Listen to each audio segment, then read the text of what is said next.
For some damn reason, this dude awakened his monster genes in his past life, only to get wiped out in the most pathetic way imaginable. But right when he thought it was game over, Shinkun suddenly finds himself back in the past, way before his monster genes ever woke up. He remembers that monstrous form.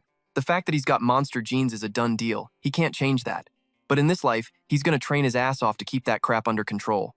He's filled with determination. He has to get his shit together before he can awaken his monster genes. He's got 1 year. He refuses to be controlled by those monsters inside him.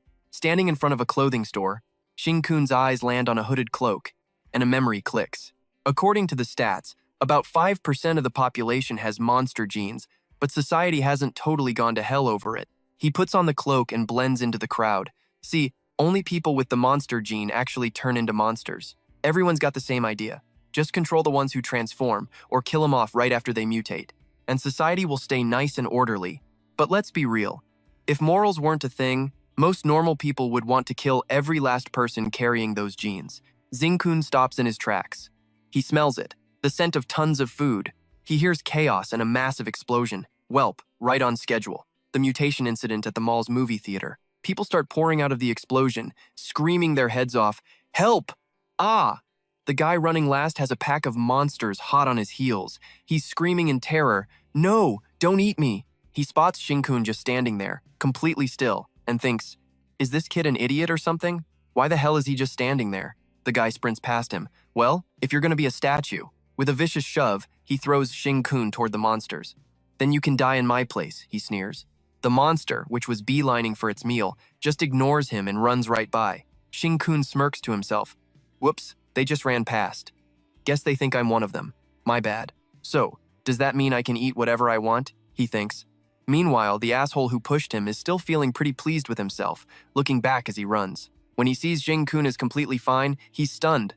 No, how can that be? Right up until his death, the guy still can't figure out why the monsters didn't eat that kid. Impossible. Ah, and then Shinkun remembers, oh, that's right. There's another reason why people aren't totally terrified of monsters. A stone wall erupts from the ground, blocking the monsters. It's the work of humanity's supers, who created a special unit dedicated to wiping out monsters, the cleanup crew. He walks right inside, thinking, yeah, I'll just leave this to them. Yi Yang, controlling his ability, asks Qing, is everyone out of the mall? She shakes her head, gesturing inside. No. Lin Shi is still inside, a disaster this big. There's definitely going to be a level 2 monster born from it, but Lin Shi's a prodigy. He'll be fine. Suddenly, a massive explosion rocks the first floor of the mall. Lin Shi is holding a kid in one arm. His other arm is just gone. He's pissed. One arm for 3 little lives. What a shitty trade. The bloodthirsty monsters keep charging at Lin Shi. Beams of golden light erupt, shredding the pack to pieces. That's Lin Shi's power, Crimson Star. One wave falls, and another takes its place. He scoffs to himself. I let a level 2 monster take my arm? So much for my genius reputation. He hasn't even finished the thought when a red blur zips past and bare knuckle punches a monster right in the throat. Lin Shi is stunned. Who the hell is this guy? Trying to upstage me. He frowns, his lips thinning into a line. It's just a level 2, but can you really punch through it with a bare fist? Watching the monster get knocked into the distance, a million questions flood Lin Shi's mind. Where the hell did this rogue super come from? What the hell is his ability that gives him that kind of raw power? Jinkun turns around, a smirk on his face. Still got some cleaning up to do over here. He warns Lin Shi. Don't get cocky. A level 2 monster won't go down that easy. Seeing Shinkun heading deeper in, Lin Shi calls out, you take the kids and get them out. Leave the rest to me. He flashes a friendly smile. Buddy. Before Lin Shi can even process it, Shinkun knocks him clean out. Sorry, it's not really a good look for outsiders to watch me while I eat. He keels over backward, out cold on the floor, his eyes spinning like pinwheels. A monster appears behind Shinkun. Its voice, full of contempt, rings inside his head. A low-level maggot like you dare steal my prey? Shinkun spins around, clenching his fist. You got that wrong. The wraps on his arm burst open, revealing his mutated limb. He grins. You're the one who's prey. The monster freezes in shock. It recognizes the arm, the Flame Chieftain's arm. How do you have that? Shinkun twists the knife. You might not believe this, but I used to be a monster chieftain. I'm very experienced. Realizing what he's about to do, it threatens him. You want to eat me? We're the same species. We are both the power of the king? You want to usurp the king's power? Traitor! Die! Shinkun doesn't give a damn. He opens his mouth and devours his prize, laughing internally. The king. Huh. He thinks back to that three-eyed monster from his past life. Your final boss. That terrifying shadow. Perfect. I've decided I'm gonna eat your king too. The monster shrieks in despair. The king will never forgive you. Cut to outside the mall. Yi Yang notices something has changed. Huh. The monsters are getting weaker. He sighs in relief. They're not coordinated anymore. They're just bloodthirsty beasts now, which actually makes them easier to handle. Ching, he asks, confused. What do you mean? There's a high-level monster in there, Yi Yang explains, fending one off. Now that they've lost their hive mind thing, it proves Lin Shi must have killed the level 2 inside. Lin Shi is a total badass, Ching He exclaims. I'm so jealous to be that gifted at controlling superhuman powers. As dark tendrils seep into the floorboards, silent footsteps head inside. Seeing that the coast is clear, Yi Yang gives the signal. It's all good here. Let's go see how he's doing. He peers inside, calling out, Lin Shi! Seeing the scene, Yi Yang is inwardly pleased. The level 2 is dead, just as I thought. Then he spots the 3 kids, and when he sees Lin Shi's missing arm, he's shocked. Hey, your arm, Ching. He says, half joking, wow, so even you can screw up. Don't worry. With your talent, even with just one arm, Lin Shi cuts her off, his voice full of annoyance. It's still enough to kill you. She laughs awkwardly. Yeah, keep showing off. You saved 3 kids, fought off a whole swarm, and took down a level 2 monster. I'd say that's already pretty badass. Model. He clutched the wound on his arm, blood still gushing out. It wasn't me. Those words made Than Van flinch. Lin Sai angrily recounted, some idiot knocked out a level 2 monster, and then knocked me out too. His brows furrowed. When I came to, Lin Sai's voice dropped. I vaguely saw. He was eating the monster's flesh. His left hand, it had unleashed a blue flame before. On top of that, I saw the face hidden under his hood. So if I see him again, I'll definitely recognize him. She screamed in fear. Who cares if you can recognize him? He was eating a monster. Doesn't that mean he's a monster too? Nap Duong crossed his arms, explaining. There are rare cases of monsters eating other monsters, but that doesn't fit here. If that guy was a monster, he would have eaten Lin Si too. He narrowed his eyes, listing the traits. Strong enough to defeat a level 2 monster, and used violence against a purifier who was on a rescue mission. Nap Duong ordered his subordinate, issue a wanted notice. Meanwhile, Xing Kun had already ditched the cloak. He was walking along, patting his full, satisfied stomach, as an announcement blared from the speakers. Unregistered metal-type superhuman, possibly also a special fire type, seems to have antisocial tendencies and an addiction to eating monster flesh. Arrogant, with a hero complex, thinks he's some dark knight who does a better job than the purifiers. If we don't catch and re-educate this type of person, he'll spiral out of control. Xing Kun let out a big yawn. Even though the initial evolution is the simplest, evolving into a level 2 monster this fast was still an unexpected surprise. Ate my fill. Time to go home. He saw that the lights in the apartment complex ahead were still on. He froze. His home was still there. This building in the complex was still standing just fine. Xing Kun remembered what his past life was like. After hanging out with his sisters, he got back here at 3 in the morning. The lights were out. The whole neighborhood had a sudden blackout. He'd probably never forget that sight. A huge area suddenly plunged into darkness. The surge of energy attracted Xiao Yu, who was at home. Her superhuman genes awakened, and her powers went haywire. Exactly 1 hour later, the entire building collapsed like a sandcastle hit by a wave. Xiao Yu had destroyed it. All 136 people in the building, including Xiao Yu's own parents, were killed. Xiao Yu was traumatized, left with an indelible scar on her face. Xing Kun pulled out his phone to check the time. It was almost 12 o'clock. 4 hours left until 3:30. Just as he was silently celebrating having plenty of time, the lights suddenly went out. Wait, what?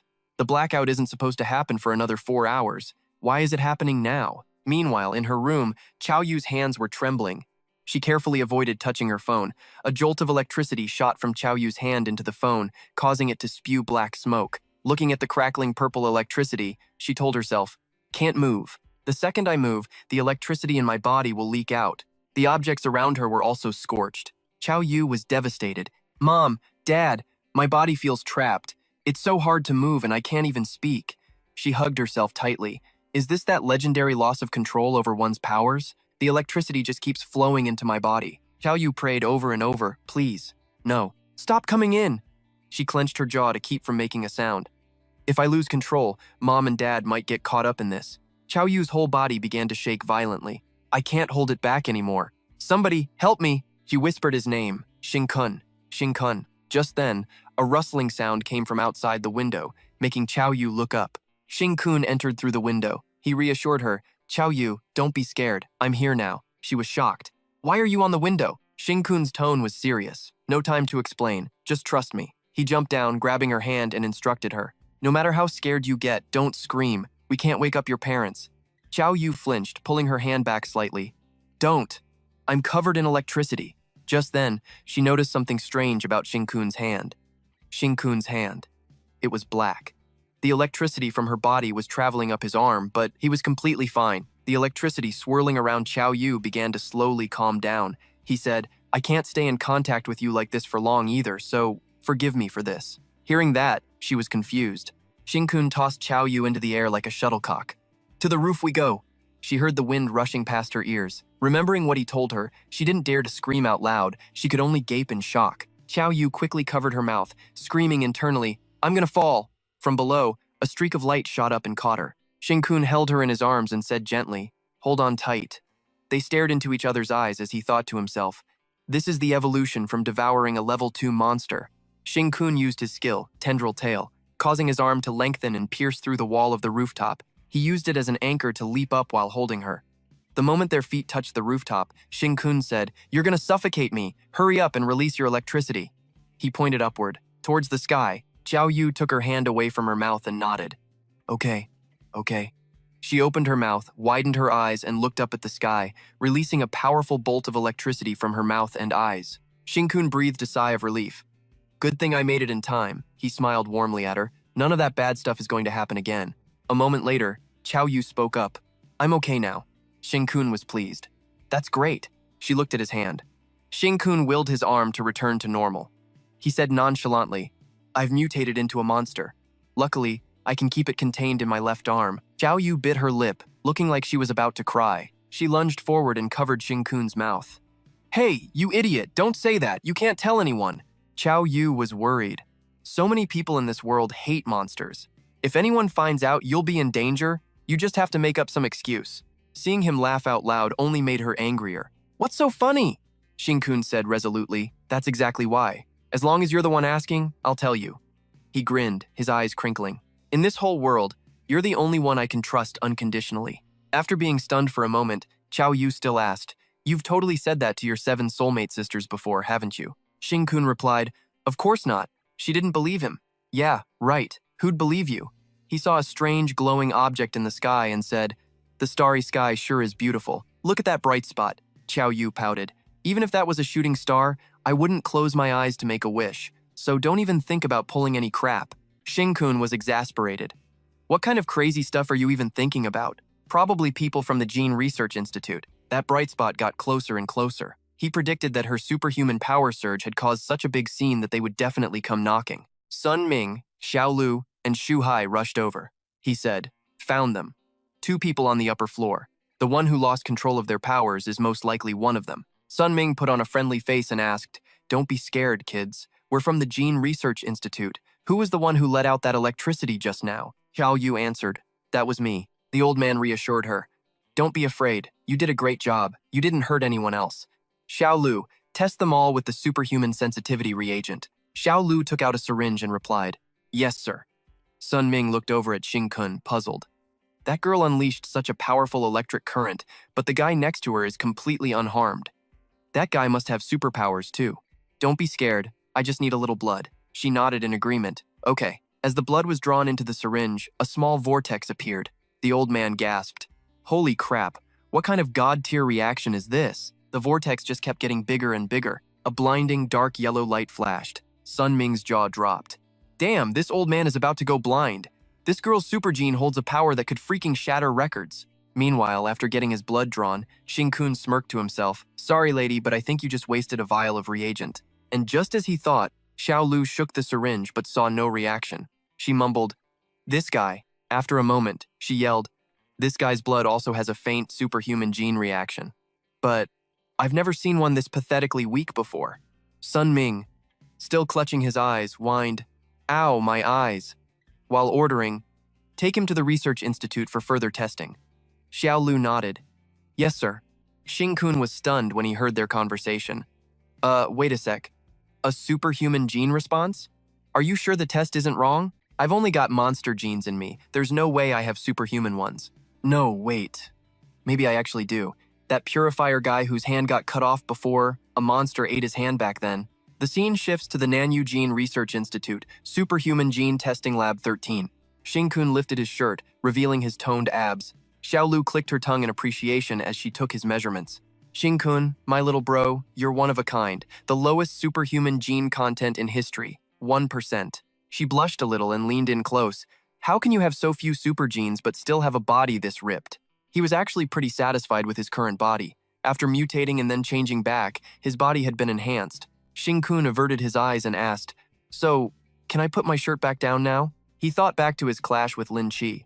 Did I get super genes because my half-human, half-monster body completely devoured the special transformation of his super gene? Whatever. Having super genes means I can get into the Nanyu Superhuman Academy, which is way better than being locked up after they find out about my monster genes. Having sorted out his thoughts, Xing-kun asked, "Hey, Miss Nurse, is 1% even enough to get into the Nanyu Superhuman Academy?" Xiaolu held out her hand and replied, "The director's rule is that as long as you have super genes, you can enroll. From now on, you can call me your senior. Here, let me help you with that." He pulled up his shirt himself, shaking his head. I got it, thanks." He thought with a wry smile.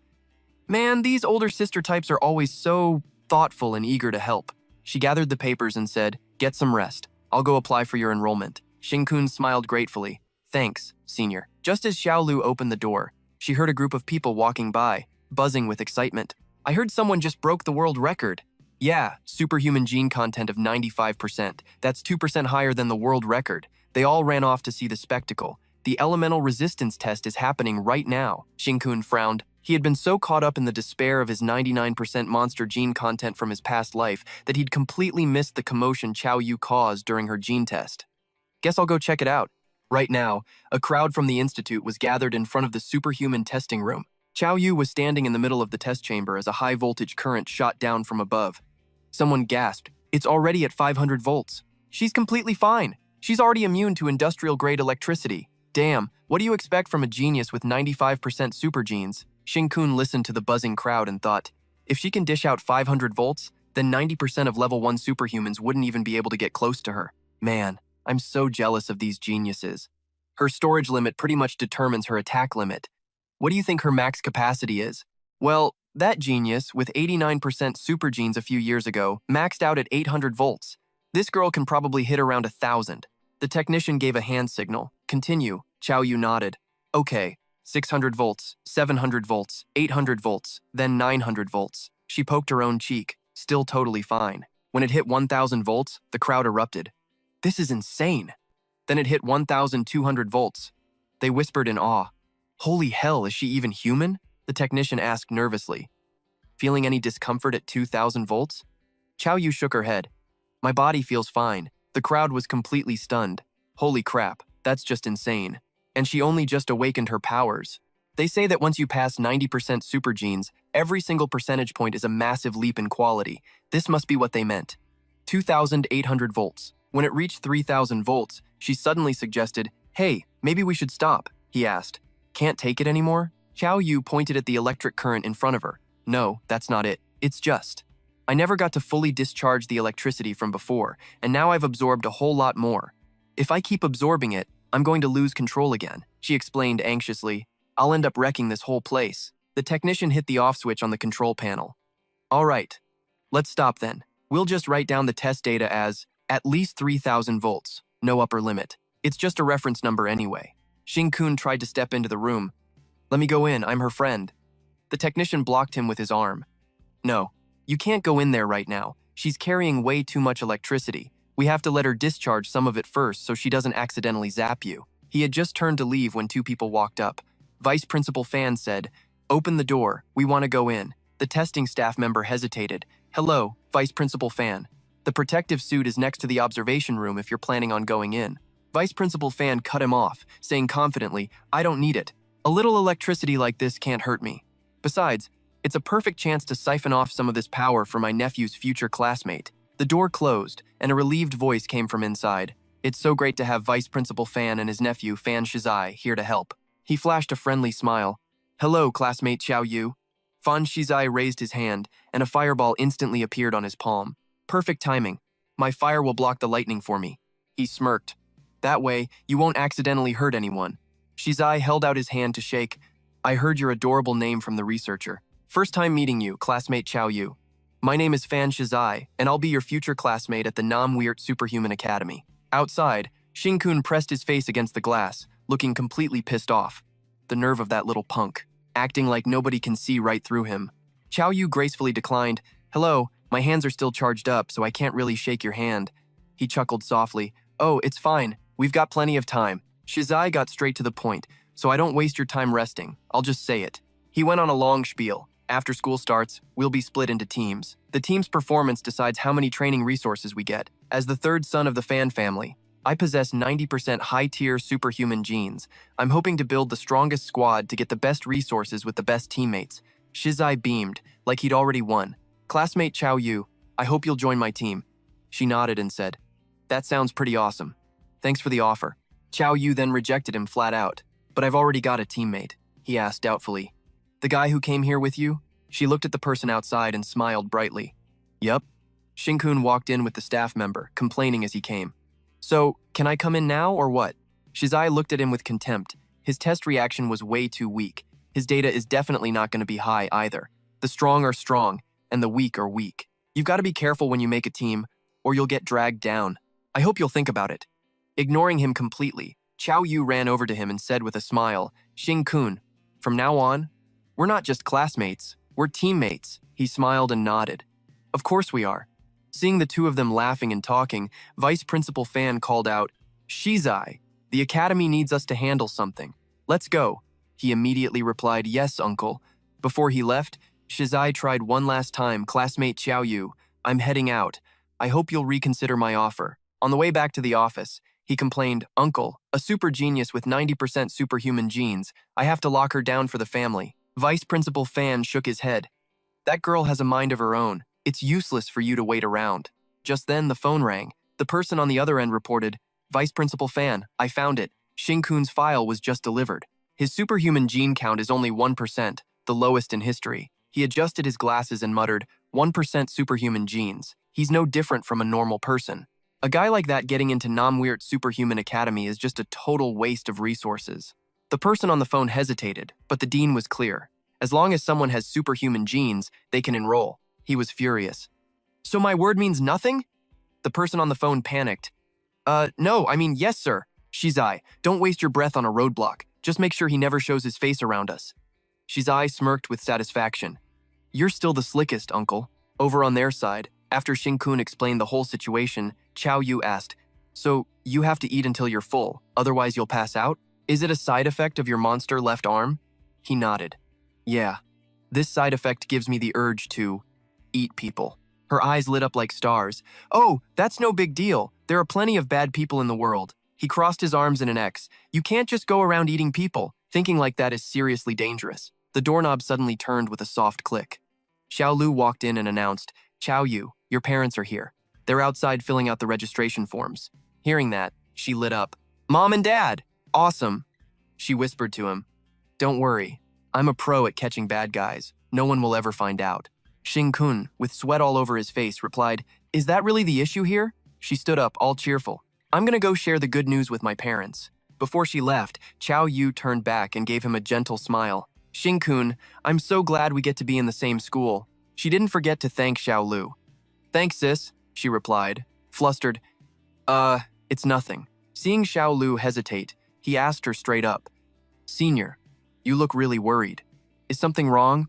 She looked extremely apologetic. I'm so sorry. Your application for admission has been rejected. They said your 1% of superhuman genes makes you no different from a normal person. Shinkun asked, confused. But didn't they say as long as you have powers, you can get in? Xiao Lu flopped onto the bed, her voice filled with rage. That is the rule. I don't know what the hell the person who reviewed it is trying to pull. She clenched her fist, full of determination. So what if it's 1%? What's wrong with it being low? Who the hell do they think they're looking down on? I'll keep applying for you. If once doesn't work, I'll do it twice. Xiao Lu stood up and raised her arm. If twice doesn't work, then 800 times. He gave a small smile. Thanks, senior, but you don't have to. They're the ones with all the power. Helping me like this will just get you into trouble. Xing-kun thought to himself, is there really no other way? I can still get in by revealing my monster gene. The Namweert Superhuman Academy has all the resources. If I want to get stronger, I have to go. He mumbled, I ain't scared. Before he could hesitate any longer, the phone in Xiaolu's pocket started ringing. After taking the call, she announced, the higher-ups said that considering you do, in fact, have superhuman genes, they're giving you one more chance to get in. Xing-kun's eyebrows furrowed. He was silent, lost in thought. The scene changes to Shizai's place. He got the news and was beyond furious, the fireball in his hand burning even brighter. They did what? Shizai narrowed his eyes and asked, they're actually giving that guy a chance to take the final trial? He slammed the fireball onto the ground. He gets 1 year at Namweert Superhuman Academy. If he can't awaken his powers, he's expelled. The final trial is supposed to be for underclassmen.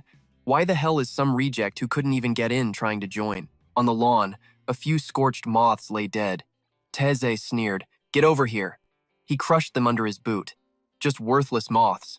Vice Dean Fan called out from inside, Teze, get in here. These damn moths are a real pain this time of year. He then said, this final trial. It's all for Jingze's little project. Teze's brow furrowed. Vice Dean Fan smirked. A clear warning.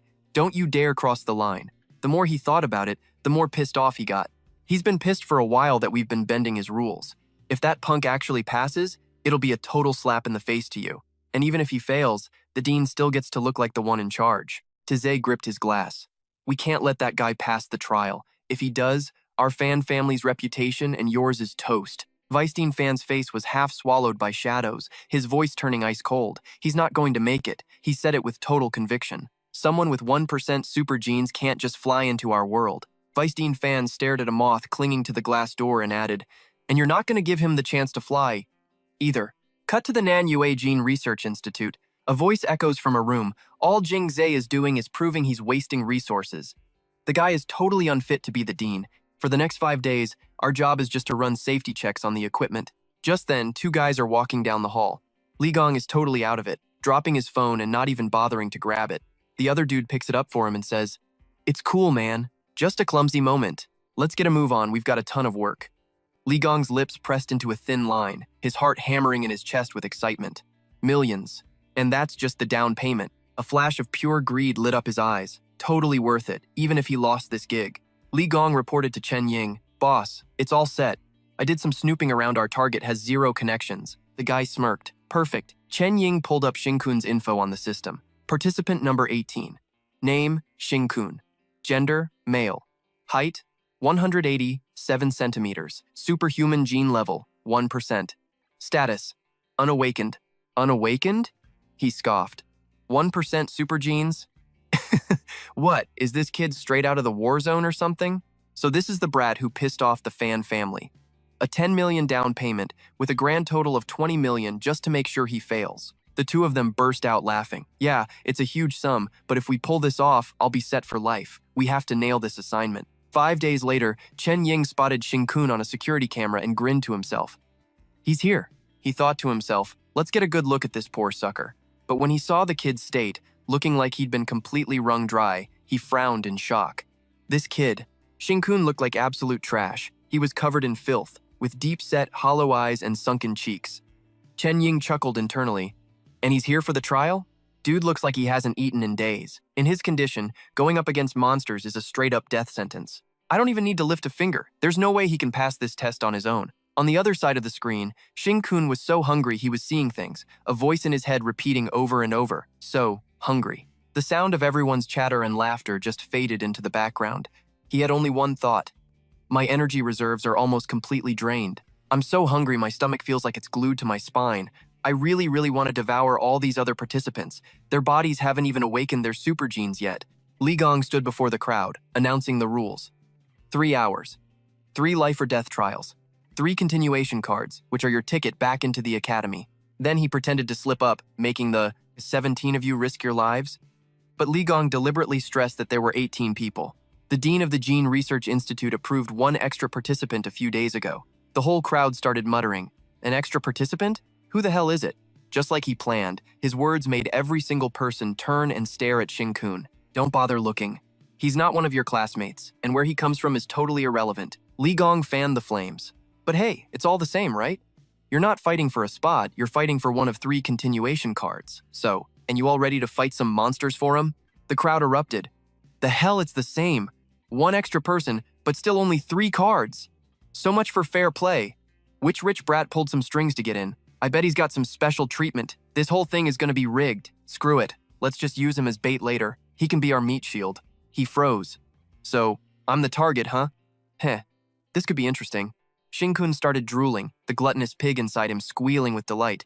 More. Food. Wait. No. Can't just go around eating people. Li Gong led him to room number 18. Shin-kun, this is your trial room. He cut straight to the chase. You did that on purpose, didn't you? Li Gong just laughed. What are you talking about? Shin-kun let out a soft chuckle. All that passive-aggressive crap you were spouting earlier. His hand brushed against the door handle. It was sticky and reeked of blood. Or maybe this whole railing has been smeared with it. Shin-kun thought to himself, I can smell it. Special-grade blood. The kind used to attract monsters. Li Gong took off his microphone and sneered. You're sharper than you look. But you seriously don't know who you pissed off? Shin-kun fell silent as it clicked. The Fan family. Again, he moved in close, shutting the door. He pressed his face right up against it and whispered, when the trial begins, every single monster is going to come straight for you. Then, as if nothing happened, he opened the door again. Such a shame. This is trial room number 18, the one we added at the last minute, and the only super alloy lock that could protect you is busted. Li Gong pictured it in his head, a pack of monsters charging at Shin-kun like starving wolves, creatures with 5 times the strength of a normal human, 3 iron-hided beasts, charging at him with nothing to stop them. For some reason, a sick thrill washed over him. Then, Li Gong's finger pointed behind Shin-kun. Your only escape route is right behind you. He spoke slowly, deliberately. There's a door back there. If you run through it, you'll be safe, but it also means you forfeit the trial. Li Gong tried to coax him. Just run. The higher-ups only paid for you to fail, not for you to die. You quit. You're safe. We get paid. The bosses are happy. It's a win-win for everyone. Then he turned to leave. I'll give you 10 seconds to bail. As Li Gong's figure grew smaller in the distance, Shin-kun called out, Hey. Then he said something completely random. What if I told you, you're the real snack here? Getting mocked by Shin-kun just made him sneer. Let's see how many seconds you can last. Cut to the control room. Li Gong knocked a few times on the door. A voice came from inside. Come in.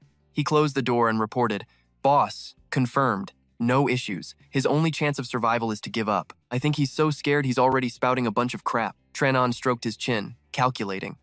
From the moment the trial starts, the monsters are released into the arena, and it should take a little while for them to reach his room. I'll bet 100 yuan that he quits in under 5 seconds. Li Gong chuckled. Well, then I guess I'll have to bet he quits after 5 seconds. At that moment, the trial area was pitch black, with only the dim light from the room numbers visible, as the doors on the ceiling slowly creaked open. The monsters from above poked their heads down, roaring ferociously. They dropped down one by one as a voice from the speaker announced, The final trial has begun. Tran-on said with a hint of anticipation, Let's count down for him. Unexpectedly, as the count hit 1, Li Gong exclaimed in shock, What? This guy? He saw the calm expression on his face and was baffled. Does he have a death wish or something? All 3 monsters charged at him at once, but Tran-on remained calm. Whatever. The monsters will tear him to shreds in a second. He's asking for it, so it's not our fault. Zixing hadn't even finished his thought when they all swarmed right past him. He clicked his tongue. I forgot I'm half monster, so they see me as one of them. Damn, just my luck. Li Gong blurted out in a panic. How did the monsters completely ignore him and just walk past? Tran-on guessed. They must have been attracted by the blood of the superhuman on the gate. He lost his cool and cursed. Damn it, I can't believe I just helped him survive that. But seriously, how pathetic are this guy's superhuman genes that the monsters ran right by him without even taking a bite? Seeing Shin-kun bend down to pick up the yellow card, he was extremely annoyed. Damn it, he got the first advancement card. The man smiled confidently. Advancement cards aren't that easy to get. The final trial isn't just about monsters. There's also Enjo An from Class 2. A few days ago, during the monster outbreak at the mall, he was attacked, but in a blessing in disguise, the incident triggered his awakening. Tran-on said with deep meaning, Awakening a psychic-type superhuman power is incredibly special. As expected, Enjo An charged forward arrogantly, shouting, You pieces of trash, the first advancement card is mine. Right now, he only had one word in his mind. Hungry. Tran-on saw this and remarked, It's just a trial, though. A light flashed in Nugoan's eyes as he smirked and used his skill, mental intimidation. Noan threatened with total confidence. My mental intimidation will scare you so bad you'll piss your pants. The moment he finished speaking, he saw the ferocious, mutated face of Shinkun. Ngoan's hair stood on end. Holy shit, help me. This is terrifying. What the hell is wrong with this guy's mind? He broke out in a cold sweat, his whole body shaking uncontrollably. Ngoan stumbled backward repeatedly, crying out, "Arg!" Blood streamed from his ears, nose, and mouth, while his body continued to tremble violently. He realized in horror, his mind is even stronger than mine. The attack backfired. Ngoan looked at Shinkun, his heart pounding in his chest. What are his genes? Why does he feel more like a monster than a human? Meanwhile, the monsters that had been gnawing on the gate of room number 18 like dogs on a bone suddenly froze. They all turned their heads at once to look toward Jingkun. The scent of Ngoan's blood attracted the monsters, and he mumbled, "Shit, the monsters are coming for me." Shinkun thought to himself, "My fellow comrades, I know you really want to eat this guy, but sorry." He raised his hand. "I'm seriously starving. Do me a favor and fill my stomach first." Shinkun's hand quickly moved towards the monster's stomach as he offered some half-assed comfort. "I'll be gentle." From his palm, a head with sharp teeth, like a snake's, emerged. Shinkun muttered so no one would notice. The head extended and bit into the monster's side, making it scream. The monster's blood flowed directly into Shinkun's arm as if pulled by a powerful suction force. He closed his eyes and let out a satisfied sigh. "After days of starvation, I finally get to absorb some monster genes. Thanks, my monster buddies." Suddenly, a loud roar made Jinkun's eyes snap open. It turned out the other two monsters were teaming up to attack him. Jinkun asked them, bewildered, "Huh? You know how to fight back?" He pouted and criticized them. "I'm just eating you guys, and suddenly I'm not a comrade anymore?" On the other side, Lai Kong sat in front of the monitor. Ngoan looked up in shock. "This idiot. How is he not dead after taking a hit like that?" He sweated, recalling the scene from just moments ago. Seeing Shinkun fight the monster barehanded without losing any ground, dodging each attack as if he knew the script. Ngoan thought to himself, "My gut feeling was right. He's inhumanly strong." He was able to weave through the powerful attacks of two monsters with such ease, as if he were toying with them in the palm of his hand. The more he thought, the more terrified he became of his own guess. It seems like he knows the monster's movements inside and out, like it's instinct. It's like he has years of experience fighting monsters, so much that killing them has become second nature. He collapsed onto the ground, a chill running down his spine. One hit from those things and his head could explode, and yet, in that much danger, he keeps hitting their weak spots. But, can he really kill them like that? Just as that thought crossed his mind, Chinkun's blow to the back of the monster's neck made it spit blood. Ngoan was stunned. He gasped, "That's badass." With another decisive punch from Shinkun, both monsters were sent packing. Ngoan clicked his tongue. Both monsters were killed. His jaw dropped in astonishment. So that's why his mind is so freaking strong.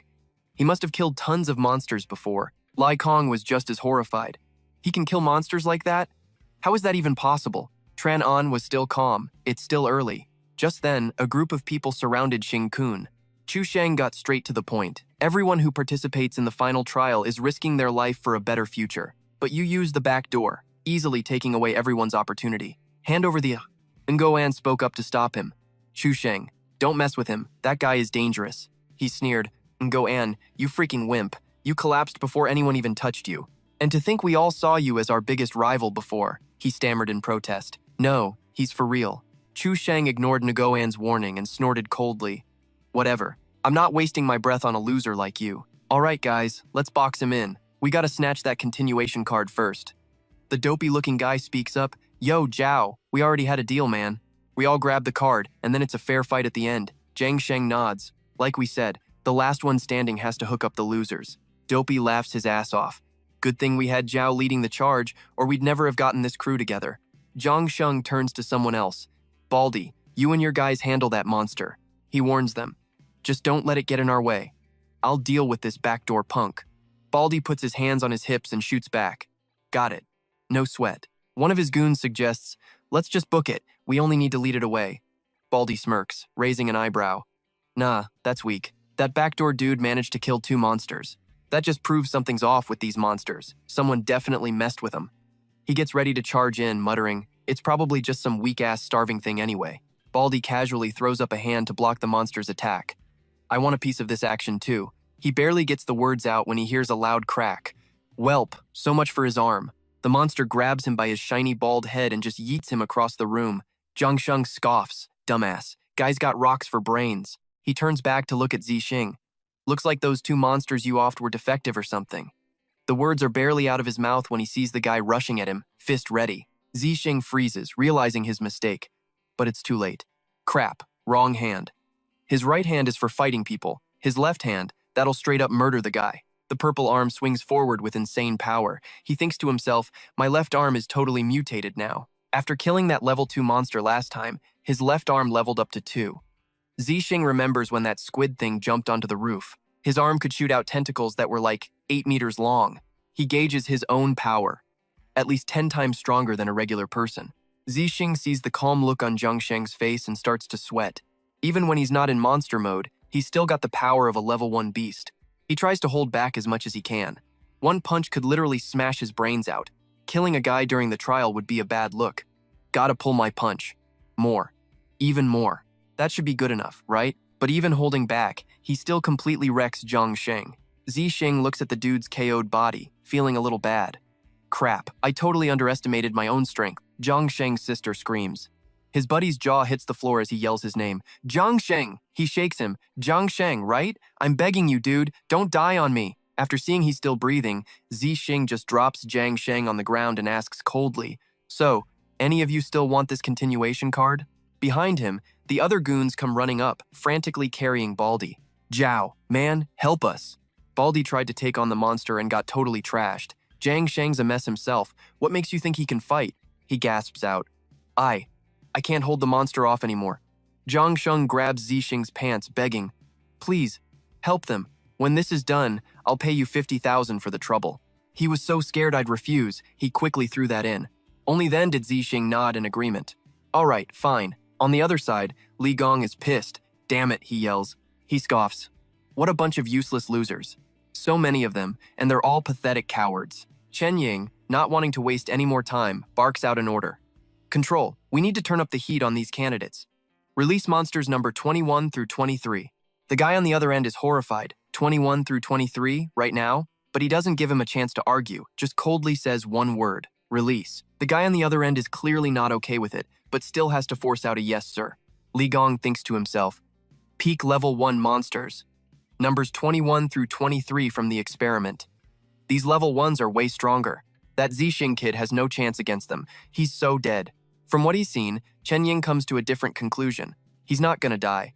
He's probably already awakened some kind of superpower, and even if he hasn't, he's on the verge. Stronger monsters will just push him over the edge. He stammers. So, what's the plan now? Chen Ying lays out his twisted plan. Li Gong, I don't care how you do it. Get to the second floor and trigger the release gate again. After that, I want you to fry the main power and the backup generators for the entire trial grounds. The guy's face goes pale. Fry the main power and the backup? You mean all the caged monsters will get out? Li Gong imagines monsters running wild and starts to panic. Without the electric grid, they'll bust out of their cages in no time. The monsters are already staring down through the release gates. He breaks down the situation. The upper release zone has 15 level 1s left. The experimental zone has 18 peak level 1 monsters. All of them are going to pour into the trial grounds. A bloodbath flashes through his mind. If the power's out, the escape hatch won't open. The candidates won't be able to run. They're all going to be monster chow. Chen Ying just clicks his tongue, totally pleased with himself. Hey, these candidates knew they were risking their lives when they signed up for this trial. So dying is just part of the game, right? That's when the full weight of the situation hits Li Gong. He tries to back out, begging Director Chen. But I can't do it. If I get caught, it's the death penalty for me. Can't we just not do this? The director's face darkens. He shuts him down flat. This is a contract from the Pan family. We took their down payment and the job isn't done. You know what happens then, don't you? Chen Ying smirks. Besides, you can relax. I'll make sure you don't die, he says, looking down at Li Gong, who's so scared he's collapsed on the floor. I'll even give you 10 million. Hearing an offer that good, he pulls himself together and says, done. I'll do it. Cut back to the trial grounds, where Zixing has already taken down the monster in just a few moves. Even though it hurts to talk, Zhang Sheng is still totally impressed. Dude, you're a beast. I can't even imagine what you went through to get this good at killing monsters. With his face swollen up like a meatball, he gives a thumbs up. And don't worry, man, I'm Zhang Sheng, and my word is my bond. 50 grand is 50 grand. Even if the others don't want to cough up the cash, I'll cover you. I mean, I don't have enough myself, but no biggie. I'll get my sister to pitch in and use my own part-time job money. Xiao Tao smacks Zhang Sheng on the head and yells, "Bro, why are you dragging me into this? And isn't Baldy already back in the recovery room? Now you get your butt back there too." He howls in pain. "Ow, ow, ow." My neck was about to snap, and now I think it's really broken. She bowed her head gratefully to Xing-kun, saying, "I'm so sorry for all the trouble, and thank you for sparing them." He just nodded, accepting her thanks. As Qiu Thin was being dragged away by his crew, he yelled back, "Hey man, when this trial is over, I'll treat you to some late-night food." Xing-kun shot back, half joking, "Nah, I'm good. I already had my fill earlier." But then, he suddenly screamed a warning. "Danger!" A monster dropped down from above. The guy was totally clueless and just asked, "What?" The moment Qiu Thin looked up, all he could think was, "A monster." He quickly shoved his sister and his crew out of the way, screaming, "Run, now!" Seeing the monster leap onto Qiu Thin, Xiao Tao screamed, "Brother!" Tears poured down her face as she choked out, "Brother." The bald guy couldn't even form words, stammering, "Qiu, brother Qiu." Ngoen asked, confused, "What the hell is going on? It hasn't even been 30 minutes and this is the second release?" As more monsters returned, the crowd got pissed. "If you're going to change the rules, you should at least let us trial takers know." Xing-kun figured out their little scheme. "Heh, the aura from these things is almost level 2. They'll really pull any dirty trick to make sure I fail this trial, won't they?" His glare through the security camera feed was so intense it looked like he wanted to rip those monsters into tiny pieces. Heartbroken, Xiao Tao tried to charge forward, but Goofy Hair grabbed her by the shoulders, holding her back. "Xiao Tao, get a grip! Brother Qiu Thin is gone. We're surrounded by monsters. If we don't run now, we're not gonna make it." Xiao Tao broke down sobbing. "No, brother, my brother's not dead." When he saw he couldn't get through to her, he turned and bolted to save his own ass.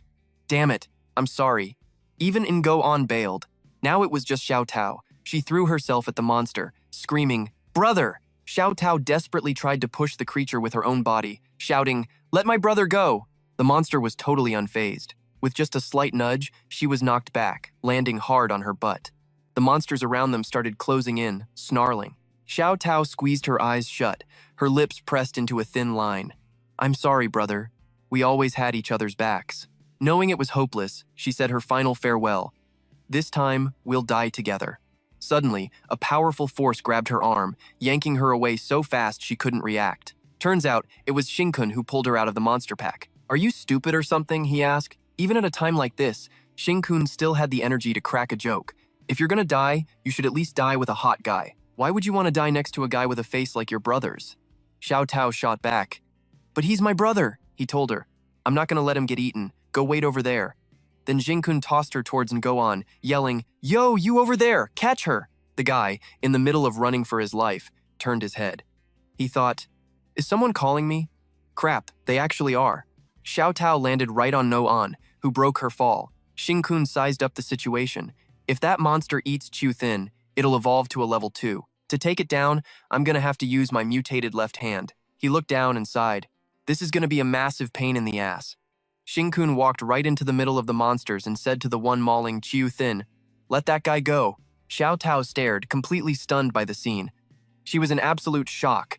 He's walking right in between 3 monsters. Just to save my brother, the monster paid him no mind, opening its jaws to devour Qiu Thin. Xing-kun was not pleased. "Hey now, I'm over here, fellas. You're really just going to ignore me, huh? Just because I'm not on your menu, you don't think I'm a threat, is that it?" Just as the monster opened its jaws to take a bite, his voice cut through. Xing-kun slapped its wrist. "Mind if I have your food? I'd be super grateful." The monster yelped in pain and instinctively let go. Xing-kun swiftly grabbed Qiu Thin by the leg. He grinned and said, Now, don't get angry. Are you that hungry?"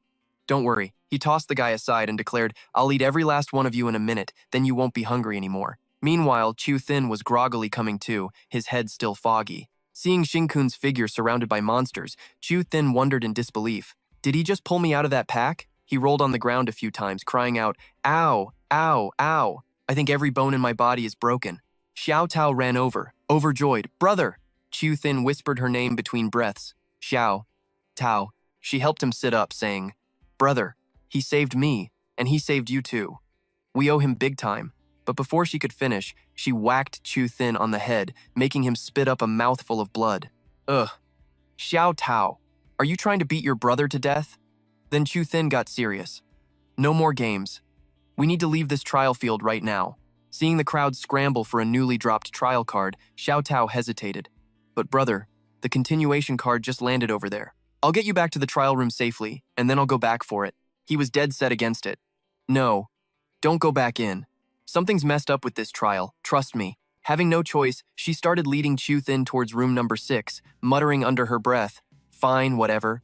Back with Xing Kun, he dodged a monster's attack and sighed. I'm telling you, you level 1 freaks just follow me around all day, crying about how hungry you are. Xing Kun placed a hand on the creature's arm. This is only because I'm not using the chieftain's flame. If I actually used it. As a wound appeared on the monster's arm, he noted, it would take 10 seconds to incinerate one of you. That's way too much energy consumption. Xing Kun plunged his bare hand straight through its body. Besides, to evolve to level 3, I probably need to absorb about 100 of you guys. He lifted the monster on his arm, letting out a fake, pitying sigh. The road to evolution is so tough, isn't it? So, why don't you just behave and let me eat you? Xing Kun was taken aback. When he looked up, he saw the release gate was open. Again, just as I thought. The final release is starting early. Inside room number 6, Chu Thin raised his hand, muttering, our lives are more important than our futures. This trial is way more dangerous than any of the past ones. Just as he hit the button to open the escape door, the power cut out, and everything went black. Chu Thin started banging on the door, but Xiao Tao was staring outside, her entire body shaking. Her voice trembled as she said, brother, you have to see this. In the dim light, hordes of monsters were just falling from the sky, non-stop. It looked like a scene straight out of hell. Xiao Tao stammered, monsters. So many of them. They're just pouring out of the release gate endlessly. The second some guy grabbed a continuation card, he got decked. The attacker snatched it and screamed, this continuation card is mine! He curled into a ball to protect the card in his hand as the crowd swarmed him, everyone looking vicious. I will get back to the Superhuman Academy. I want to awaken. That dude in black desperately clutched the card, trembling. I want fame and fortune. He screamed, I'm gonna get revenge on all those bastards who bullied me. His eyes were filled with pure hatred, and he snarled through clenched teeth, I won't show any mercy. Suddenly, a monster grabbed one of his classmates by the head and dragged him away right in front of him. He stared in horror at the scene before him. Monsters. Why are there so many? Clutching the card tightly in his hand, he kept backing away. How can this be? There can't be this many monsters, no way. Up on the next floor, Li Gong stood at a window, looking down at the bloody scene below, trying to calm his own nerves. I've wrecked the backup power. There's no turning back now. If you guys have to die, then you can die with Xing Kun. Li Gong smirked, shifting the blame. If it weren't for him, I wouldn't have risked releasing all 33 monsters and facing a potential death sentence. Huh. He spotted me, and he's smiling. Down below, Xing Kun saw him and gave a small smile. But the smile didn't reach his eyes at all. Li Gong said confidently, what's so damn funny? He flipped him the bird contemptuously. Actually, I should thank you. If it wasn't for you, I wouldn't have made 10 million. Li Gong imagined his bright future. Tomorrow, I'm going abroad, gonna live the rest of my life in luxury and happiness. As for you, he decided Xing Kun's fate. You're gonna be monster food. He hadn't even finished his sentence when the guy threw a monster's arm right at Li Gong. The arm whizzed past his head, making him jump with a yelp. Whoa, stupid Li Gong. Can't even hit me. The second he muttered the word trash, the arm slammed into his head. Losing his balance, he started to fall, screaming in terror. No, I don't want to! His voice echoed through the air. I don't want to fall. Ah! It all happened in a flash. Li Gong landed right in the middle of the monster pack. He looked at Xing Kun and begged, save me. I'll split the 10 million with you. He coldly refused. Too many monsters. I can't even save the other trainees, let alone a piece of crap like you. Xing Kun said, acting all nice. Besides, I'm already being generous by not steering the monsters your way. He said that, but his hand was already pushing a monster towards the guy. He feigned an apology. Oops, my hand slipped. Looks like you're about to become a tasty snack. A monster took a bite out of Li Gong and he screamed in agony. No! The monster's eyes suddenly flashed and the tail on its back shot out. It whipped its head around, sniffing the air and locked onto Xing Kun, marking him as the traitor. All the surrounding monsters whipped their heads towards Xing Kun. Traitor. Traitor. The traitor must be killed. He wasn't scared at all and just laughed. So you guys really do level up and get smarter. Maybe you saw me eating other monsters before. How about a deal? Don't call your buddies to swarm me, okay? Looks like that's a no. Watching this on the monitor, Chen Ying couldn't help but be impressed. To be able to kill Li Gong in a situation like this, a villain's job is never that easy, I guess, but this is as far as he goes. He sneered. Over 30 monsters, constantly evolving after eating the trainees.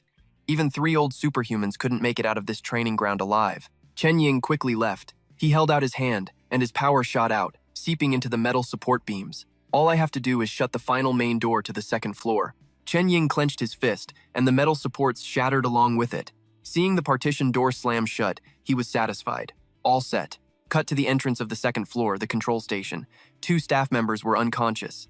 Chen Ying was holding a cup of water. He mercilessly splashed the water on their heads.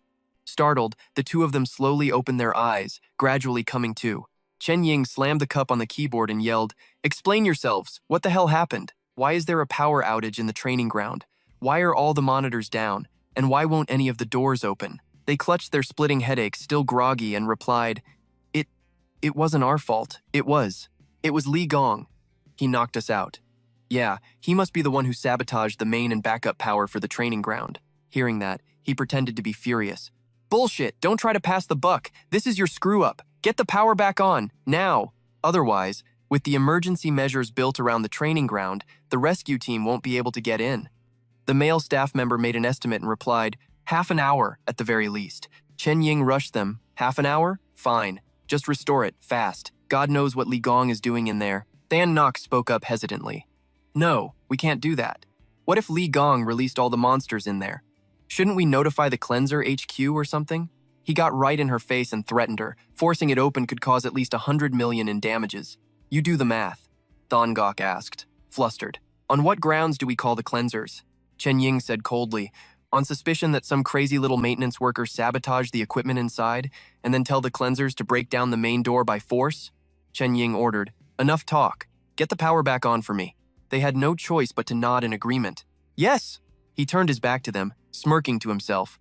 After half an hour, inside the training ground, Chen Ying, who saw human life as worthless, gloated internally. There will be nothing left but monsters. Right now, inside the training ground, blood flowed everywhere. Cries for help echoed non-stop. "Help! The door won't open! Let us out!" Xing-kun unbuttoned his cuffs as he listed off the facts. Power's out, cameras are cut, all the exits are sealed. His body began to transform, and he was extremely pleased. "I really have to thank them. This way, I can transform without a single worry."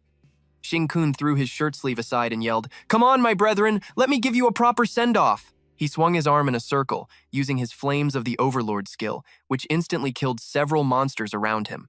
"Here's hoping you're not born with monster genes in your next life." Xing-kun puffed his cheeks and sighed. "So full. I'm seriously stuffed." He threw a punch to stop a charging monster. "The energy I absorbed is way over expectations, and it's because these monsters ate so many trainees, and all of them were unawakened superhumans. I've indirectly consumed a ton of the superhuman genes they carried." Even though Xing-kun was a bit reluctant, he had to accept it. Can't be helped. It's useless to try and stop it. Monster genes or superhuman genes, they're all human genes at the end of the day. No matter how tough this is going to be, I have to chew through it. I have to get stronger, strong enough to go to hell and take down the demon god. If I don't go to hell, who the hell will? The monster blocked his hand, growling, "Traitor." Zixing scoffed, a murderous glint in his eyes. He started absorbing it, saying, "Shut your trap. I was calling for my brethren, not you. I'm talking to your master." Zixing let out a wicked grin. "You things that steal the bodies of my kind. You outsiders, you parasites. I'm gonna wipe out every last one of you, and your king too." Suddenly, he noticed a change in his hand. His left hand was starting to evolve. That's right, the monster genes combined with the superhuman ones were finally enough energy. Xing-kun's eyes became bloodshot. He remembered from his past life. The 3 stages of evolution. First is the brain evolution. Every single monster is part of a communication network, like a cheap-ass phone connecting to the internet. Stage 2 is upgrading that $100 phone to a $1,000 phone. It becomes capable of controlling all the cheap phones and can even spy on the $10,000 ones, or even better. His eyes suddenly went blood red. This is bad. I have to cut off the monster's network immediately. A red network pattern spread out at his feet. He tried to control his arm, to disconnect, to force a disconnection, but it was too late. On the other side, Chu Sheng's voice rang out. "He saved our lives. He's my boss. Chu Sheng's boss. Plus, he got seriously jacked up because of us. If we're comrades, we gotta have some integrity. We can't just jack his stuff." Xing-kun glanced over, wondering to himself, the other trial takers, they survived? Tian kicked Chu Sheng hard, disagreeing. "We just have the same interests. This was just a temporary alliance, that's all." Chu Sheng, you son of a bitch, you really think you're the big boss now? I put up with you for a second and you think you can run the show? What a damn moron. Goofy Hair looked at Chu Sheng with pity. Sorry, Brother Chu, but Tian's right. He kept backing away. Luckily, Xiao Tao was there to catch him. She cried out worriedly, Brother! Tian's voice was still echoing. This is our chance. There are only 3 passes. In the end, isn't it going to be a fight to the death for them anyway? He flipped on them right then. We didn't ask him to go fight the monsters. He wanted to show off his skills, beat all the monsters himself. That's why he got hurt. He was probably just trying to be a hero. Tian's crew chimed in, shouting, Listen up, kid. You're seriously messed up right now. If you don't want us to beat you to death, then hand over the passes. We know you must have grabbed the other 2. We want all 3 of them. Chu Sheng struggled to his feet and said, Xiao Tao, don't move. Let me go over there and help them. We absolutely cannot let them bother our savior. Seeing this, Wu Yin from the back yelled out urgently, Chu Sheng, don't go over there. He was so worried he started stuttering. Don't go. You'll definitely die. Chu Sheng turned around cautiously and asked, Wu Yin, did your spirit sense something? Seeing that Chu Sheng wasn't making a move, Tian urged him, Kid, just hand them over already. Not wanting to waste any more time, he decided to strike first, or else we'll come and take them ourselves. The moment he finished speaking, a strange object shot up from the ground, and Tian's body exploded into a bloody flower. Goofy Hair's face was splattered with red. He was still dazed, asking himself, what just happened? He couldn't believe what he was seeing. Am I tripping? Tian's crew, they're completely wiped out. He was trembling all over, his voice shaking as he said, What is this? As he stared at the giant monster's body. Its entire body was covered in tough scales. Goofy Hair recognized it, an earth dragon. The earth dragon opened its massive maw, which split into 4 sections. The sheer pressure radiating from it forced Chu Sheng's group to clamp their hands over their ears, but blood still poured relentlessly from their eyes, noses, and mouths. A moment later, unable to bear it any longer, all 3 of them collapsed to the ground, motionless. Goofy Hair wasn't doing any better. He was just stunned. Oh! Goofy Hair's eyes started to roll back into his head. I've seen this before, in the news. The paper had a picture of an earth dragon with some info. An earth dragon appeared in a small southern village, and the 4-star superhuman there just happened to be away. The local eradication bureau was wiped out along with the village.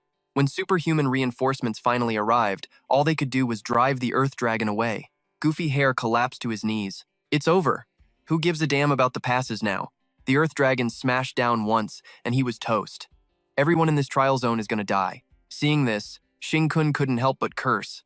Son of a bitch, something terrifying has tapped into the monster network. He saw it slam its head into the wall with a loud crash and sighed. Taking out their king is a real pain in the ass. It charged straight for Xing-kun, who raised his arm to block. He could feel the danger closing in.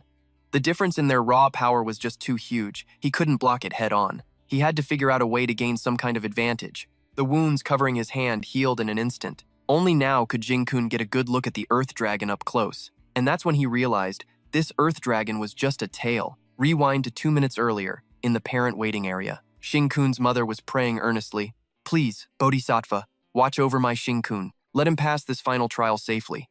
The mother listened silently as the people around her chattered. Sigh, this trial has a death rate, you know. I told you, we shouldn't have let our kid fight for this second chance.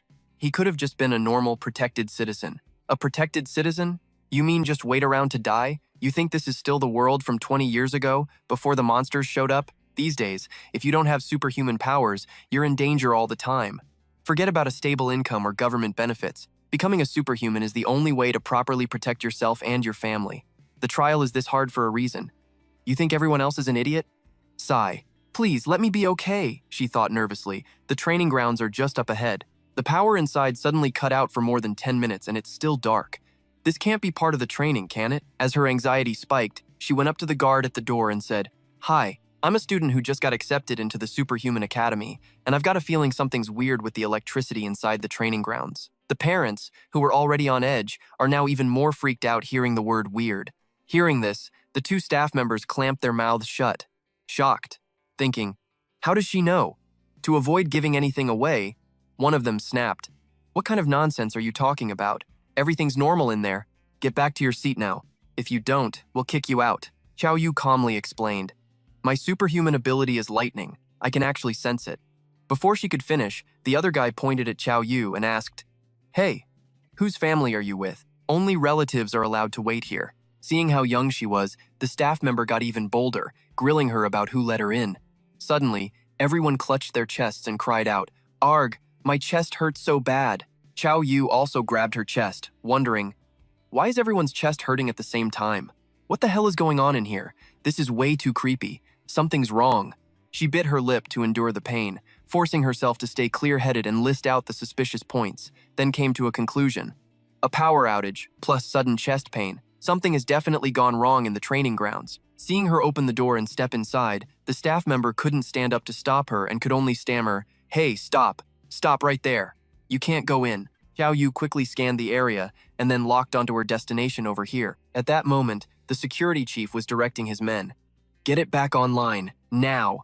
Those kids in there are waiting for you to open the doors." A subordinate reported, "The second floor door is locked too. Let's focus all our power on restoring the first floor door." "Yes, sir." He frowned, thinking, weird. That pressure wave came right through this door. A door that not even a spark can penetrate. Some kind of terrifying monster is definitely about to appear. This door isn't safe at all anymore. Chow Yu suddenly appeared and said, "Let me." The security chief saw a stranger and yelled, "Who are you? Who let you in here? Get out!" Chow Yu pointed to herself and introduced, "I'm a new freshman at the Superhuman Academy with 95% superhuman genes. My power is lightning. I can restore the electricity in this place." Thinking this was some kind of joke, the security chief yelled, "A freshman? You haven't even started school yet." "A freshman, for crying out loud. You're not even a level 1 superhuman yet. You don't have any electricity in your body. How could you possibly restore the power here? Get the hell out of my sight." A flash of lightning sparked in one of Chow Yu's eyes as she said coldly, "I don't have electricity in my body, but as long as I'm in the city, I have unlimited electricity to use." The moment she finished speaking, Chow Yu gave them a demonstration. A stream of pink lightning snaked through the air before gathering around her. The security chief stared in shock at the nearby lightning stream. What the hell? Where did this electricity that's visible to the naked eye come from? He tried to touch the current with his fingertip and recoiled, his whole body going numb. Ow! The security chief looked at Chow Yu again, and then remembered, she's covered in electricity, but she doesn't feel anything? That's right, there really was a super genius with 95% superhuman genes who appeared recently. It's her. Seeing the system screen light up, his mind was a mess. Crap, this is bad. She can actually restore the power here and open the doors to the training grounds. No way. I don't know what kind of monster is in the training grounds, but it's gotta be dangerous. I'm just here to do a job, not to die. The security chief yelled at Chow Yu. "Stop," he said with a serious face. "Your ability isn't stable yet. You could very well damage the equipment here. This is national property, you know. I can't let you run wild." She walked forward slowly, lightning still swirling around her body. "You want to stop me?" The security chief put on a righteous act. "We have someone obstructing our work and destroying our equipment. Patrol team, on my command, remove the obstruction." Following his order, everyone raised their guns and aimed at Chow Yu. Don't think you can do whatever you want just because you're a genius. Even with their guns, they were still scared of her power, so they only dared to threaten her. The security chief pointed at Chow Yu and said coldly, "Try taking one more step, I'll shoot you dead." Over on this side, Xing Kun's hand gripped the Earth Dragon's tooth, trying to pull it out, while blue flames continuously shot out from his arm. But the tooth was completely unaffected. Xing Kun was stunned. "This thing's tooth isn't afraid of my chief's flame?" The two upper teeth suddenly grew longer and sank deep into his arm. Xing Kun quickly pulled his hand back. He stared at his mangled arm. Xing Kun thought to himself, "It's way too sharp. What are these black fangs? They're insane for both offense and defense. Plus, it can devour a portion of my gene power without even having to hit me. If I get bitten a few more times, my third evolution stage will be over."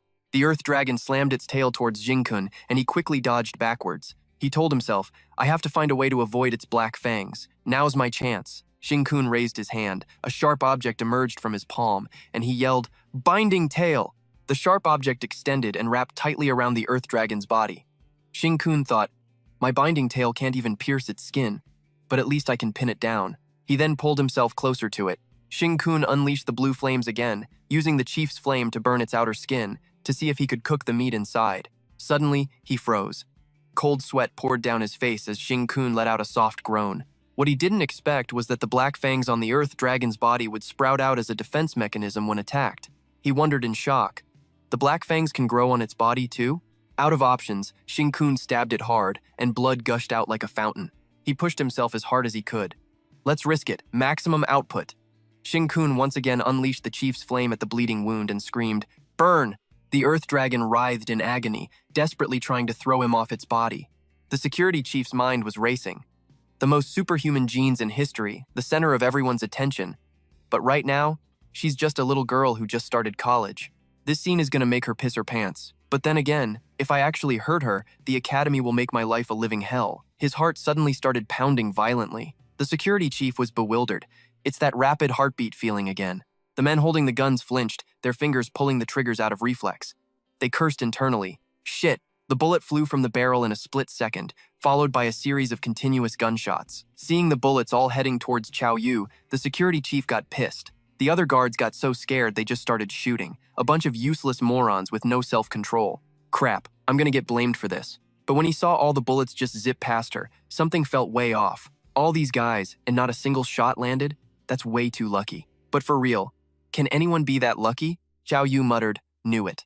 A rotating electric current creates a magnetic field." Hearing that, the maintenance chief got it. She had a powerful magnetic field around her, one that was bending the damn bullets. Seeing the sparks of lightning wrapped around her fingers, he wanted to scream, "Holy shit, is this what 95% superhuman genes can do?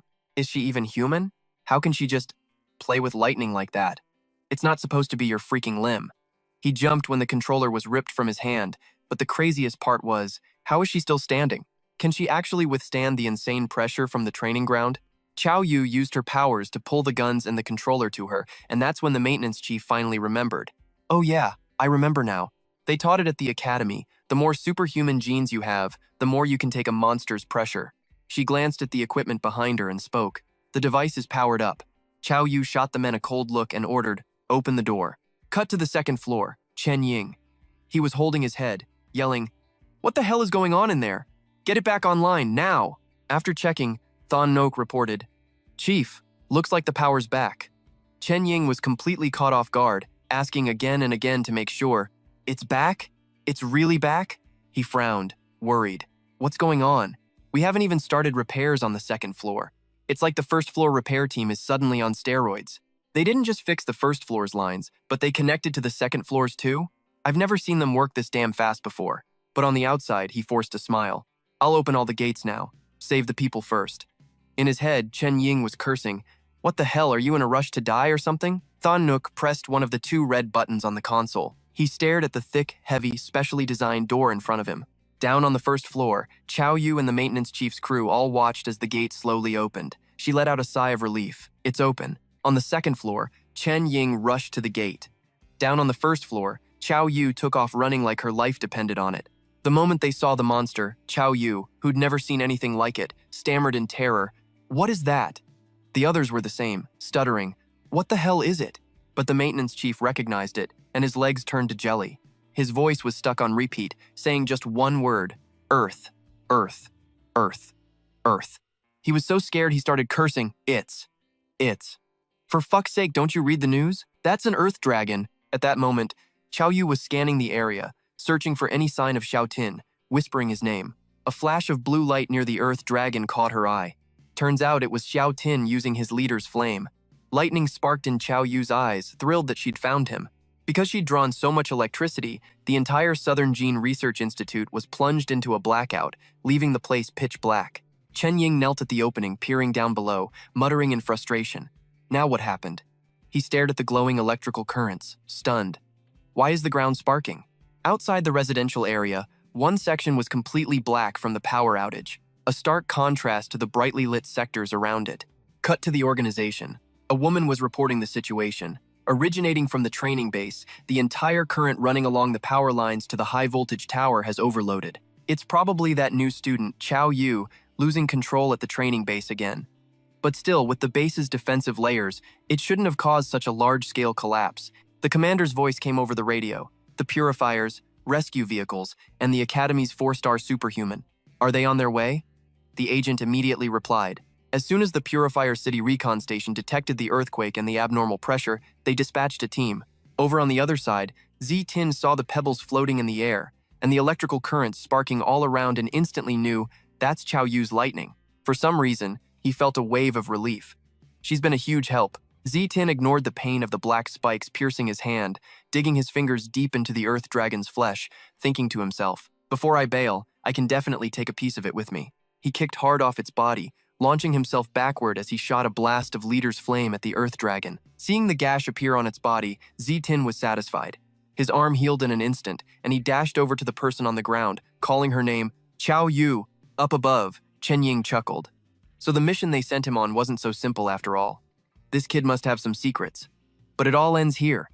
The earth dragon showing up. It's like heaven itself is on my side. Just as the earth dragon lunged down to attack Chao Yu, Chao Tin swooped in, grabbing her and dodging the fatal blow. He was lost in his own calculations. He was already thinking of ways to pass the buck, and now the earth dragon's appearance had just erased all the evidence of what he'd planned for this student. The scene is chaotic enough. By my guess, it'll take the purifiers another 2 or 3 minutes to get here. If I can kill him in that window, no one will ever know. Having figured it out, Chen Ying commanded, "All training-based personnel, listen up. Every superhuman on site, get out there. Stall the earth dragon until the purifiers arrive. Do not, under any circumstances, let that thing harm anyone outside, and give the surviving students a fighting chance. That goes for you two as well. You hear me?" The two men immediately responded, loud and clear. A yellow glint from his power flashed in his eyes. Now, there's no one left to get in my way. Hearing the shouts from the people behind him, Z-Tin realized the training-based staff were holding back the earth dragon. Sharp spikes erupted from his arm. A web of red veins bulged on his skin. Z-Tin grew anxious. The third stage evolution is getting more intense. I can't even maintain my human form anymore. He glanced back, his whole body tensing up. A feeling of danger was closing in. Z-Tin's hand shot out, perfectly catching the metal rod flying at him. Chen Ying laughed. "Heh, to think you could actually catch that." But when he saw his true form, he stammered in horror, "No, you. Chen Ying watched as Z-Tin crushed the metal rod like it was nothing. A mysterious blue light flashed in his eyes. He stared at the metal shards falling to the ground and cursed, "What the hell is this thing? What kind of superhuman ability can make you look like that?" Chen Ying started listing off the attributes he knew. The 5 main elements: metal, wood, water, fire, and earth. The guy was baffled. A special variant? With the mental block active, no superhuman power should be able to make an arm do that. Tran-On turns the cell bars into golden metal. What the hell? Are you actually a superhuman or not? With a whoosh, the metal bars slowly lift into the air. His voice booms, "I don't give a damn what you are." Tran-On swings his arm and screams, "Die!" The razor-sharp metal bars all shoot toward Xiao Tian at once. He lifts his hand, red veins throbbing in time with his heartbeat. It looked totally freaky. The metal bars slam into Xiao Tian's arm. He scoffs to himself. A sneak attack? Seriously? When Tran-On sees Xiao Tian block the metal bars with his bare hands, he's full of doubt. An arm like that? No human could have that. He's suspicious. What the hell? Are you some kind of monster? Then, Tran-On yells, "Metal, run him through." But when he sees blue flames melting his metal bars, he just freezes. What kind of flame is this? My metal is completely melted. Monsters don't have elemental powers. So is this guy a flame-type superhuman? As he's thinking this, Tran-On mutters, startled, "No, wait. Monsters can have elemental powers." He stares at the giant hand about to snatch him up. Monsters above level 4 have elemental powers. But how is that possible? Just before Xiao Tian's hand could grab Tran-On, a massive explosion erupts around him, and thick white smoke billows out, completely blocking his view. Tran-On keeps backing up, the blast tearing his robes to shreds. He asks suspiciously, "Just what are you?" Tran-On reasons it out. Not quite human, but not a full-blown monster either. His eyes narrow. "I can't kill this thing quickly, but that's fine. He looks like a monster." He sees the guy's arm constantly shifting, muscles exploding and then reforming. Tran-On thinks to himself, "I just have to wait a few more minutes. When the purifiers get here, they'll kill him for me." Meanwhile, Xiao Tian is trying to bear the insane pain of his body's transformation. He grinds his teeth, thinking, "This third-stage evolution is way more brutal than I imagined. It has to be from eating that piece of the earth dragon." Suddenly, sharp spikes, just like the ones on the earth dragon, sprout from his arm. Xiao Tian figures, "This is the power of its flesh. If I can't get it under control, I'll never turn back human." He struggles to focus his mind, trying to control his arm. Over on the other side, Tran-On uses the time to forge a super solid golden shield. He thinks, totally confident, "This monster is tough, but if I'm just playing defense, my golden shield is no joke." But Tran-On doesn't get to feel smug for long. With a single swipe of his arm, Xiao Tian shatters the golden shield into a million pieces. His body gets wounded in the process. He's totally shocked. "My solid gold shield. How could it just get sliced apart like that?" Tran-On stares in agony as his blood drips to the floor.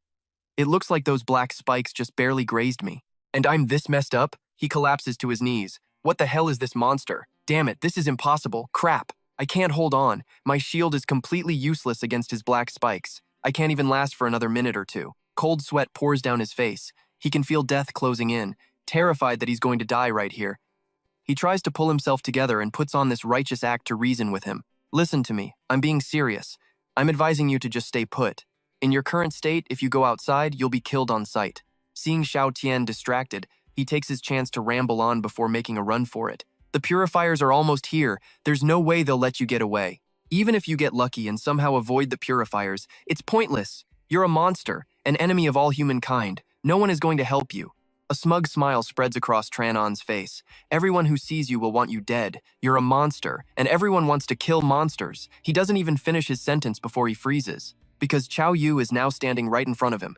He gasps, shocked. You! She raises her hand, shooting a bolt of electricity at Tran-On. He points at Xiao Tian and screams, "Stop! You're in on this with him. Open your eyes, he's a monster." But Chao Yu doesn't hesitate for a second, her voice firing back, cold as ice. His name isn't Monster. She keeps advancing on Tran-On, her voice full of conviction. His name is Xiao Tian. He sneers, "Do you have any idea what you're doing? You're betraying all of humanity. You're going to regret this." Just then, Xiao Tian moves to block Tran-On from behind. The massive, mutated arm smashes down on him from above, cracking the very ground beneath them. Xiao Tian's voice booms. "If this world won't accept monsters, then I'll carve my own path in blood." Xiao Tian's arm begins to absorb Tran-On's blood as he says coldly, "You've been devoured." He frowns, the veins on his face turning a dark crimson. Loud noises erupt from outside, followed by repeated attacks on the dungeon. Xiao Tian realizes, the purifiers are here. He yells at her, "Chao Yu, get away from me. Pretend you don't know anything." Xiao Tian says anxiously, "I don't know if I can control my left arm." But Chao Yu isn't afraid in the slightest. She wraps her arms tightly around his mutated one. Xiao Tian frowns. "You." Chao Yu looks him right in the eyes and declares, "If you're going to hell, then I'm going with you." Even in a situation like this, she still has blind faith in him. A small smile plays on his lips, his heart filled with warmth. "Yep, you're still the same old you, Chao Yu." The urgent shouts of the purifiers echo from outside. "Hurry, hurry, save the survivors!" The big question now is, will Xiao Tian's identity be exposed? Chief Bao Qi hangs back, silently calculating. 3 shields from a 3-star Earth-type superhuman that should buy us a little time. Meanwhile, the 2 people in front of him are giving it their all. The director's orders were clear. Protect the people outside. We can't fall back. Chief Bao Qi looks around, searching for an opening. The second that shield breaks, I'll use the chaos to sneak away. But just as the thought crosses his mind, the Earth Dragon targets him directly. Thon Nok screams in terror, "Chief Bao Qi, don't just stand there like a statue." Chief Bao Qi, he's dead. The 3-star Earth-type superhuman is toast. He yells to everyone, "The director's gone too. Run, just run." The Earth Dragon slowly opens its maw, revealing rows of razor-sharp teeth. It opens its massive mouth and lunges at them, sending everyone scattering in a panic. Its crushing aura flares out again. They all collapse to the ground, clutching their chests and groaning. My heart.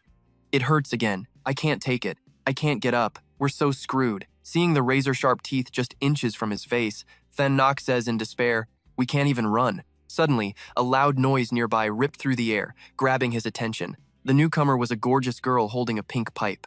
A tiny spark of hope lit up in Than Nok. An artificer? Holding a pipe? Who the hell is that? I don't care who she is. Just get us out of here. This girl was Shangguan Kui. Seeing the monster, she muttered in confusion. An earth dragon? Water poured endlessly from her pipe. She swung her pipe, her voice dripping with rage. "So you're the one who ruined my blind date."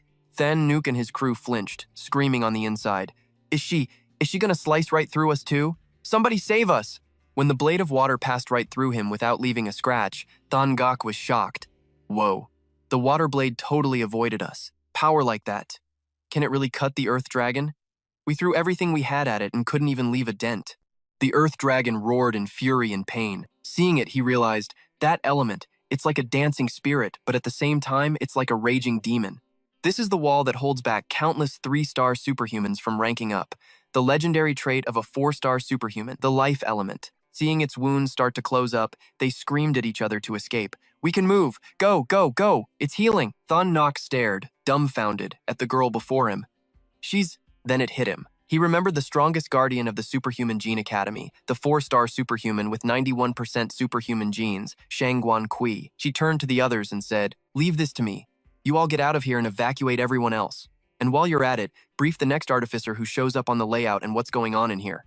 Quan Kui faced off against the Earth Dragon, her gaze locked on it, and told the group to find and rescue any other survivors. They nodded frantically. Right, right. Inside the training ground, the silence was deafening. Xiao Yu asked nervously, "Can you change it back to a normal human hand?" Xiao Tin nodded. "It'll just take a bit." He glanced around. "You hide first. I'll stall for time." He ducked into a room to hide. Seeing someone coming, she pointed in a different direction and yelled, "Hey, Mr. Artificer, I'm over here," she thought. "Yes, we're saved." Meanwhile, Xiao Tin's arm swelled up again, the sharp spikes growing longer and longer. He steeled himself. Level 3 power is 10 times stronger than level 2. A level 3 monster has to get huge to handle its own monster genes. I need to keep compressing this power and get back to my human form so my bones can evolve first, making me stronger. Just as he had that thought, Xiao Tin felt a jolt. Whoa. He could feel something different inside his body. "This is the 1% superhuman gene I got the day I was reincarnated," Xiao Tin realized. "They're absorbing the superhuman genes from that fat dude I swallowed." A golden light flashed in his eyes. "Bottom line is, my 1% superhuman gene has finally awakened." Xiao Tin told himself, "I have to use the superhuman gene to stabilize the monster genes. I need to guide them systematically to evolve my bones." The color of his bones started to darken. As the bones in his arm turned completely black, he could feel a distinct change. This power. The spikes on his arm shot out at insane speed, punching right through the ceiling. The Earth Dragon's black fangs. Elsewhere, Yi Yang was holding Wu Yin, telling Qiao Yu gratefully, "Thanks to you, kiddo, we were able to find 3 survivors so fast." She forced a smile. "Don't mention it."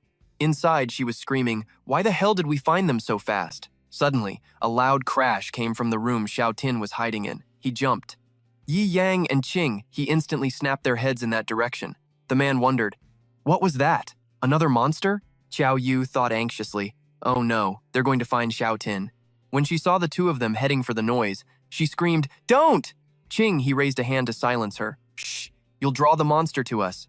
Qiao Yu bit her lip hard. "Xiao Tin, if they force you to run to the ends of the earth, I'll go with you." The two men moved cautiously, scanning their surroundings. "Careful now," Yi Yang whispered. Just then, Xiao Tin walked out of the room, looking embarrassed. Sorry. I just woke up. What's going on?" Seeing him, the man breathed a sigh of relief. "It's a person, not a monster." "Damn, kid, you scared me." After another quick sweep, the man pulled out his phone. "Captain, reporting in. We've found a total of 5 survivors. Nearby," Qiao Yu whispered. "You good?" Xiao Tin gestured to his arm and gave a small nod. All good, but he was thinking grimly. "All the bones in my body have evolved to the Black Fang state, but my strength is nowhere near the actual Earth Dragons. I'm still pathetic." Then, Yi Yang added, "The Earth Dragon's been driven off. Awesome. We're leading the survivors out now." From his past life, Xiao Tin knew just how pathetic humanity really was. No one here had a clue that only a 4-star superhuman could actually take down an Earth Dragon. But even then, the real power of an Earth Dragon was way beyond what they imagined, and the one in this training ground. It was nothing more than the tail of a demon god. The monsters lurking deep underground are on a whole different level from what humans can comprehend.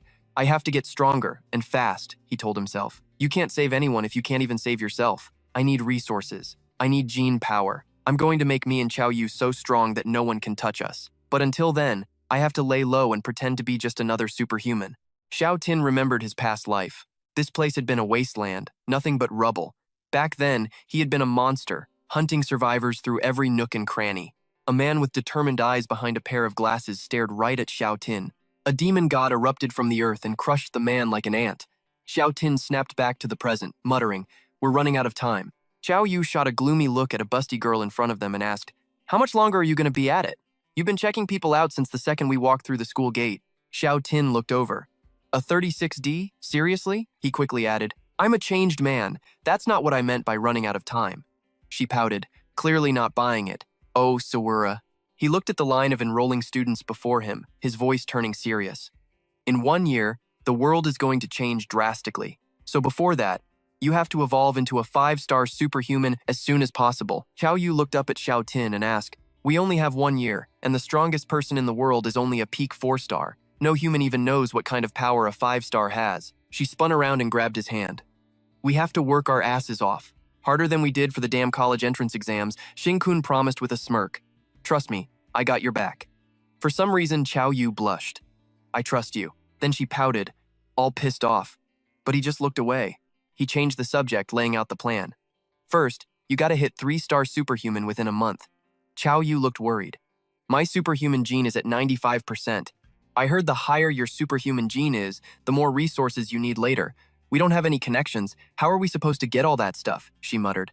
About the resources. Before she could finish, Zhao Sheng waved from nearby, yelling, Boss! He ran up and said, Because of you, me Zhao Sheng, Zhao Xiao Tao, and Wu Yin managed to survive that trial. We actually get to stay at the academy because of you. Seeing his confused look, Zhao Sheng quickly explained.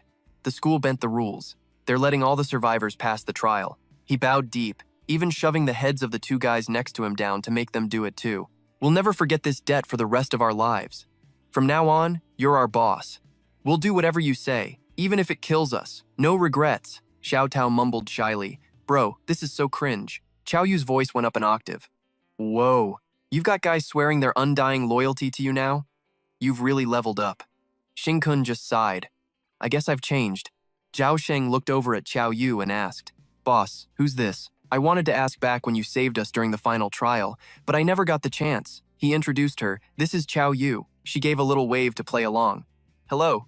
The second they heard that, the 3 of them totally short-circuited, stammering, Xiao. You? Then they all screamed, Is she? Is she? Is she the one from the school forums? The strongest freshman in the entire history of our academy? The 95% superhuman gene, the highest in history. The prodigy, Qiao Yu. He was just done. Yo, you guys are being way too loud. Zhao Sheng's eyes lit up, and he immediately started shipping them. Damn, boss, you really are the man. You and the legendary Qiao Yu are actually... The 2 of them just stared blankly when Zhao Sheng finished his sentence. A couple. With zero enthusiasm on their faces, they both snapped in unison. As if... Qiao Yu hopped off the suitcase, and they spoke in sync again. Look, it's a pain to explain, but me and this idiot... He went to poke her cheeks with 2 fingers, and she perfectly blocked him with her own 2 fingers, as they both finished in unison. Are just childhood friends, that's it. Zhao Sheng put his hands on his hips, staring at the suitcase. Yeah, right. And you're sharing a suitcase. Who's gonna believe you? Wu Yin scratched his head, laughing nervously. Well, if you guys are childhood friends, you're probably gonna team up, right? So, I have a proposal. He gave a genuine smile. After the freshmen get here, there's gonna be a resource battle. Every new student gets a starter pack of resources. You've got 3 hours to steal from each other using whatever skills you have.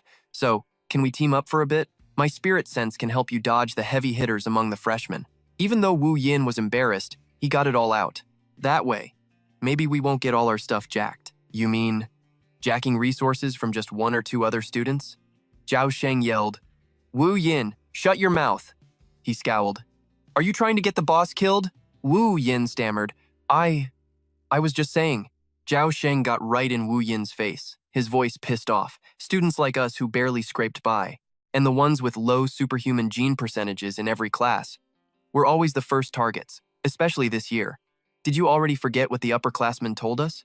He repeated the upperclassman's warning, that 88% prodigy they found during the big high school graduate screening. He's already the top dog of the freshman class, and his crew's goal is to take every last resource from anyone with a superhuman gene score under 50%. Zhao Sheng scowled, because it's damn near impossible to awaken with a gene percentage under 50. Like me, I'm only at 39%. His sister was a bit higher. Xiao Tao is at 41%. Wu Yin looked kinda ashamed hearing that. And Wu Yin, you're barely scraping by with 50% yourself. Zhao Sheng said, his jaw set. We can't drag the boss into our mess, period. Xing-kun and Qiao Yu glanced at each other, totally on the same wavelength. They both muttered just loud enough for the other to hear. A resource battle. Looks like our first loot box just arrived, huh? Plus, they're such cute little prey. If we train them to be our loyal sidekicks, it'll save us a ton of time and effort. He grinned, already imagining the future. I can make them the strongest fighters in the entire school. No, screw that, the whole world, right behind us. They'll reach the pinnacle of their lives, and they'll be happy to clear any obstacles in our way for us. She raised a hand and clenched it into a fist. Isn't this basically shackling them with the chains of friendship? With their plan set, Xing-kun spoke up. All right, let's form a team. The second he said it, Zhao Sheng, who was about to throttle Wu Yin, yelled out in shock. Huh? He yelped, totally shocked. Boss, you don't have to pity us. He put a hand on Zhao Sheng's shoulder. It's not about that. I'm teaming up with you guys because you're loyal to a fault. You're excellent and useful partners. He was surprised, but when he heard the word useful, Zhao Sheng was so moved he started bawling, choking out, "B-boss!" Xing-kun spread his arms wide. It's just, if you're gonna join my crew, our goal is gonna have to change a little. Internally, he added. By a hell of a lot. Zhao Sheng declared, the boss has faith in us, we'll never let you down. He just grinned, his eyes crinkling. Wait, a thought just occurred to me. What if someone, accidentally took everyone's resources? Qiao Yu jumped in. Then all those resources would belong to them, right? Wu Yin nodded automatically. Yeah, I guess. But deep down, something felt wrong. Like, really not right. Xing-kun burst out laughing. Relax, man. We're just messing with you. Now hurry up and show us to the dorm so we can ditch this suitcase. Qiao Yu nodded too. Our first class is tonight. Xiao Tao gave them a small smile. All right. On the way, Wu Yin got curious. Oh yeah, boss, I totally forgot to ask what's your superhuman gene percentage, he answered mysteriously. You'll find out soon. It'll probably give you a heart attack. Hearing that, Zhao Sheng got all hyped up. The boss's percentage must be insane. That night, the whole crew headed to class. In their first class, a guy stood at the front. Name's Fu Lun. I'll be your basic studies teacher for the next year. And I don't bullshit. He scanned the room, then continued. Anyone who can't awaken their superhuman powers within 1 year can get the hell out of this academy. The last one to return from the final trial. A 50% comprehension rate. I've awakened a psychic-type superpower. Danger sense. My 50% superpower gene is pathetically weak. Then, Fu Liang just coldly starts reading out the numbers. 39%, 41%. Down in the crowd, Zhuo Sheng, with zero shame, cheerfully throws his hand up and yells, Mr. Fu, I'm back. Xiao Tao, sitting next to him, just mumbles. Oh, he pointed towards Zhuo Sheng's group. If you guys can't awaken within a year, you'll be normal for the rest of your lives. Everyone burst out laughing, and he just laughed along. I'll try my best, Xiao Tao answered timidly. Yeah? Zixing wondered. What's up with Mr. Fu? Zhuo Sheng smirked and explained. Anyone with a superpower gene level under 50% can't awaken. He's just calling out their numbers. Up on the stage, he adjusted his glasses and continued. This year's class is pretty special. I'm sure you've all read the news. The person with the highest superpower gene count in all of human history is in this class. As soon as he said that, all eyes locked onto Qiao Yu. Fu Liang's tone got all weird. Qiao Yu's future is beyond imagination. But that's not what shocks me the most. What shocks me the most is that some scrub with only a 1% superpower gene managed to get into this class. His eyes darkened as he said coldly, the 1% student. Down in the crowd, that dude shot a smug grin, while everyone else started looking around. Whispers started up. Man, a gene level that low is just sad. Zhuo Sheng muttered to himself, his voice dripping with pity for someone even more pathetic than him. 1%. That's just tragic. They're totally gonna be the class punching bag. He didn't even notice the guy next to him getting up. Zixing stood up, smiled, and said, Mr. Fu, I've awakened. It's a metal-type superpower. His words made the other dude jump and think, holy crap, the 1% student is this guy. Fu Liang didn't even seem that surprised, calmly wondering to himself, a 1% superpower gene can actually awaken? He adjusted his glasses out of habit. Well then, student Zixing, get up here on the stage and help me with this lecture. As Zixing walked up, he half-joked, so, helping with the lesson, there's gotta be a reward, right? Fu Liang, not being a cheapskate, replied. In the resource competition after class, I'll give you an extra share. He smiled back. Thanks, Mr. Fu. Seeing how cocky Zixing was, the teacher immediately threw some cold water on him with a reminder. Don't get too happy. And with that, the teacher started his lecture. So-called superpowers are just elemental powers. Metal, water, fire, wood, earth, ice, wind, lightning, and psychic. Once you awaken, you can use your superpower gene to channel that elemental energy. This energy can be temporarily stored inside the superpower genes in your body. Everyone's eyes were glued to the image on the screen. Zixing's voice echoed through the room. Right now, we need to control the superpower genes. The elements from the outside world get stored right in those genes. Fu Liang chimed in. He pulled a heavy metal bar out of his desk for a demonstration. Fu Liang stood the bar up straight. There's a limit to how much elemental energy your superpower gene can hold. He snapped off a small piece of the metal bar like it was a cookie, then sized it up. 1% is probably about this much. Fu Liang handed the tiny piece of metal to Zixing and said, for your entire life, this little bit of metal is all you'll ever be able to control. Go on, play with it. He narrowed his eyes, thinking, superpowers, elemental energy. It feels so alien, but also familiar. This is something only high-level monsters can do. The final evolution of a monster is a superhuman. He turned back to the class and said, you all know that every one of us has a hidden gene sequence. Whether you turn into a monster or a superhuman all depends on if that sequence is a monster gene or a superpower gene. Fu Liang continued his speech. Luckily for you guys, you're all superhumans who managed to turn that hidden sequence into a superpower gene. But the amount of superpower genes in that sequence is what decides your future. The more you have, the more sensitive you are to the elements, making it easier to train. That's just how this world works. It ain't fair. Then he gave them a crystal clear example. Starting from 90%, every single percentage point a superhuman gains is a massive leap forward. Shangguan Hui, with his 91%, can breathe underwater. Then he looked over at Qiao Yu. Student Qiao Yu, right here in our class, can already take at least 3,000 volts of electricity. His voice was filled with anticipation. If someone with 100% superpower genes ever appeared, they could basically call themselves a god. Fu Liang's eyes subtly flickered over to Zixing. On the other hand, the lower your superpower gene count, the less sensitive you are to the elements. The training gets harder, and below 20% there is no awakening rate. Just then, Zixing suddenly spoke up. Mr. Fu, this theory again? The teacher turned to look at him and muttered, in that case. But before he could even finish, Fu Liang froze. The piece of metal in Zixing's hand was turning gold. He said, Teacher, look, the metal in my hand is melting. Fu Liang was floored. He actually did it. And he's already this good at it? He thought, completely stunned. Wait, wasn't this kid's awakening just some kind of fluke? But what he said out loud was, Student Zixing, looks like you're either a genius, or you're just crazy lucky. Several golden metal bars materialized behind Fu Liang. Using that tiny scrap of yours, I'm going to teach you a lesson about the real gap between 1% and 80%. The straight metal bars slowly started to bend and curve as Fu Liang's voice rang out. It's like 80 guys jumping one person. All of those metal bars converged on a single point, the tiny piece in Zixing's hand. He said, You don't need some grand strategy. A simple beatdown is more than enough to completely crush you. Fu Liang raised a hand, controlling his powers, and said coldly, Your superpower will be crushed, just like that. For those of you with low gene counts, you need to remember your place. You're the weak ones, and the weak are meant to hide behind the strong. Everyone watching from below had mixed feelings about this whole scene. But Zixing remembered. In his memories, this teacher died in a fight to the death. He really did put his students behind him, buying them time to run. He was a teacher you couldn't help but respect. Mr. Fu Liang was sweating bullets. Everyone down below was confused, like, Yo, why's Mr. Fu sweating so hard? But Fu Liang was shaking all over, thinking, Damn it, I can feel this insane pressure. I almost buckled. Feeling the force of the attack ramp up just a little, Zixing smiled. So, is Mr. Fu trying to crush me with his superpower genes? He wasn't scared at all. In fact, he was even more confident. My badass gene swallowed that chump's gene and turned into a super chump gene. Besides, with my 99% monster crew backing me up, it's only natural that the vice teacher can't handle me. This kid had an idea.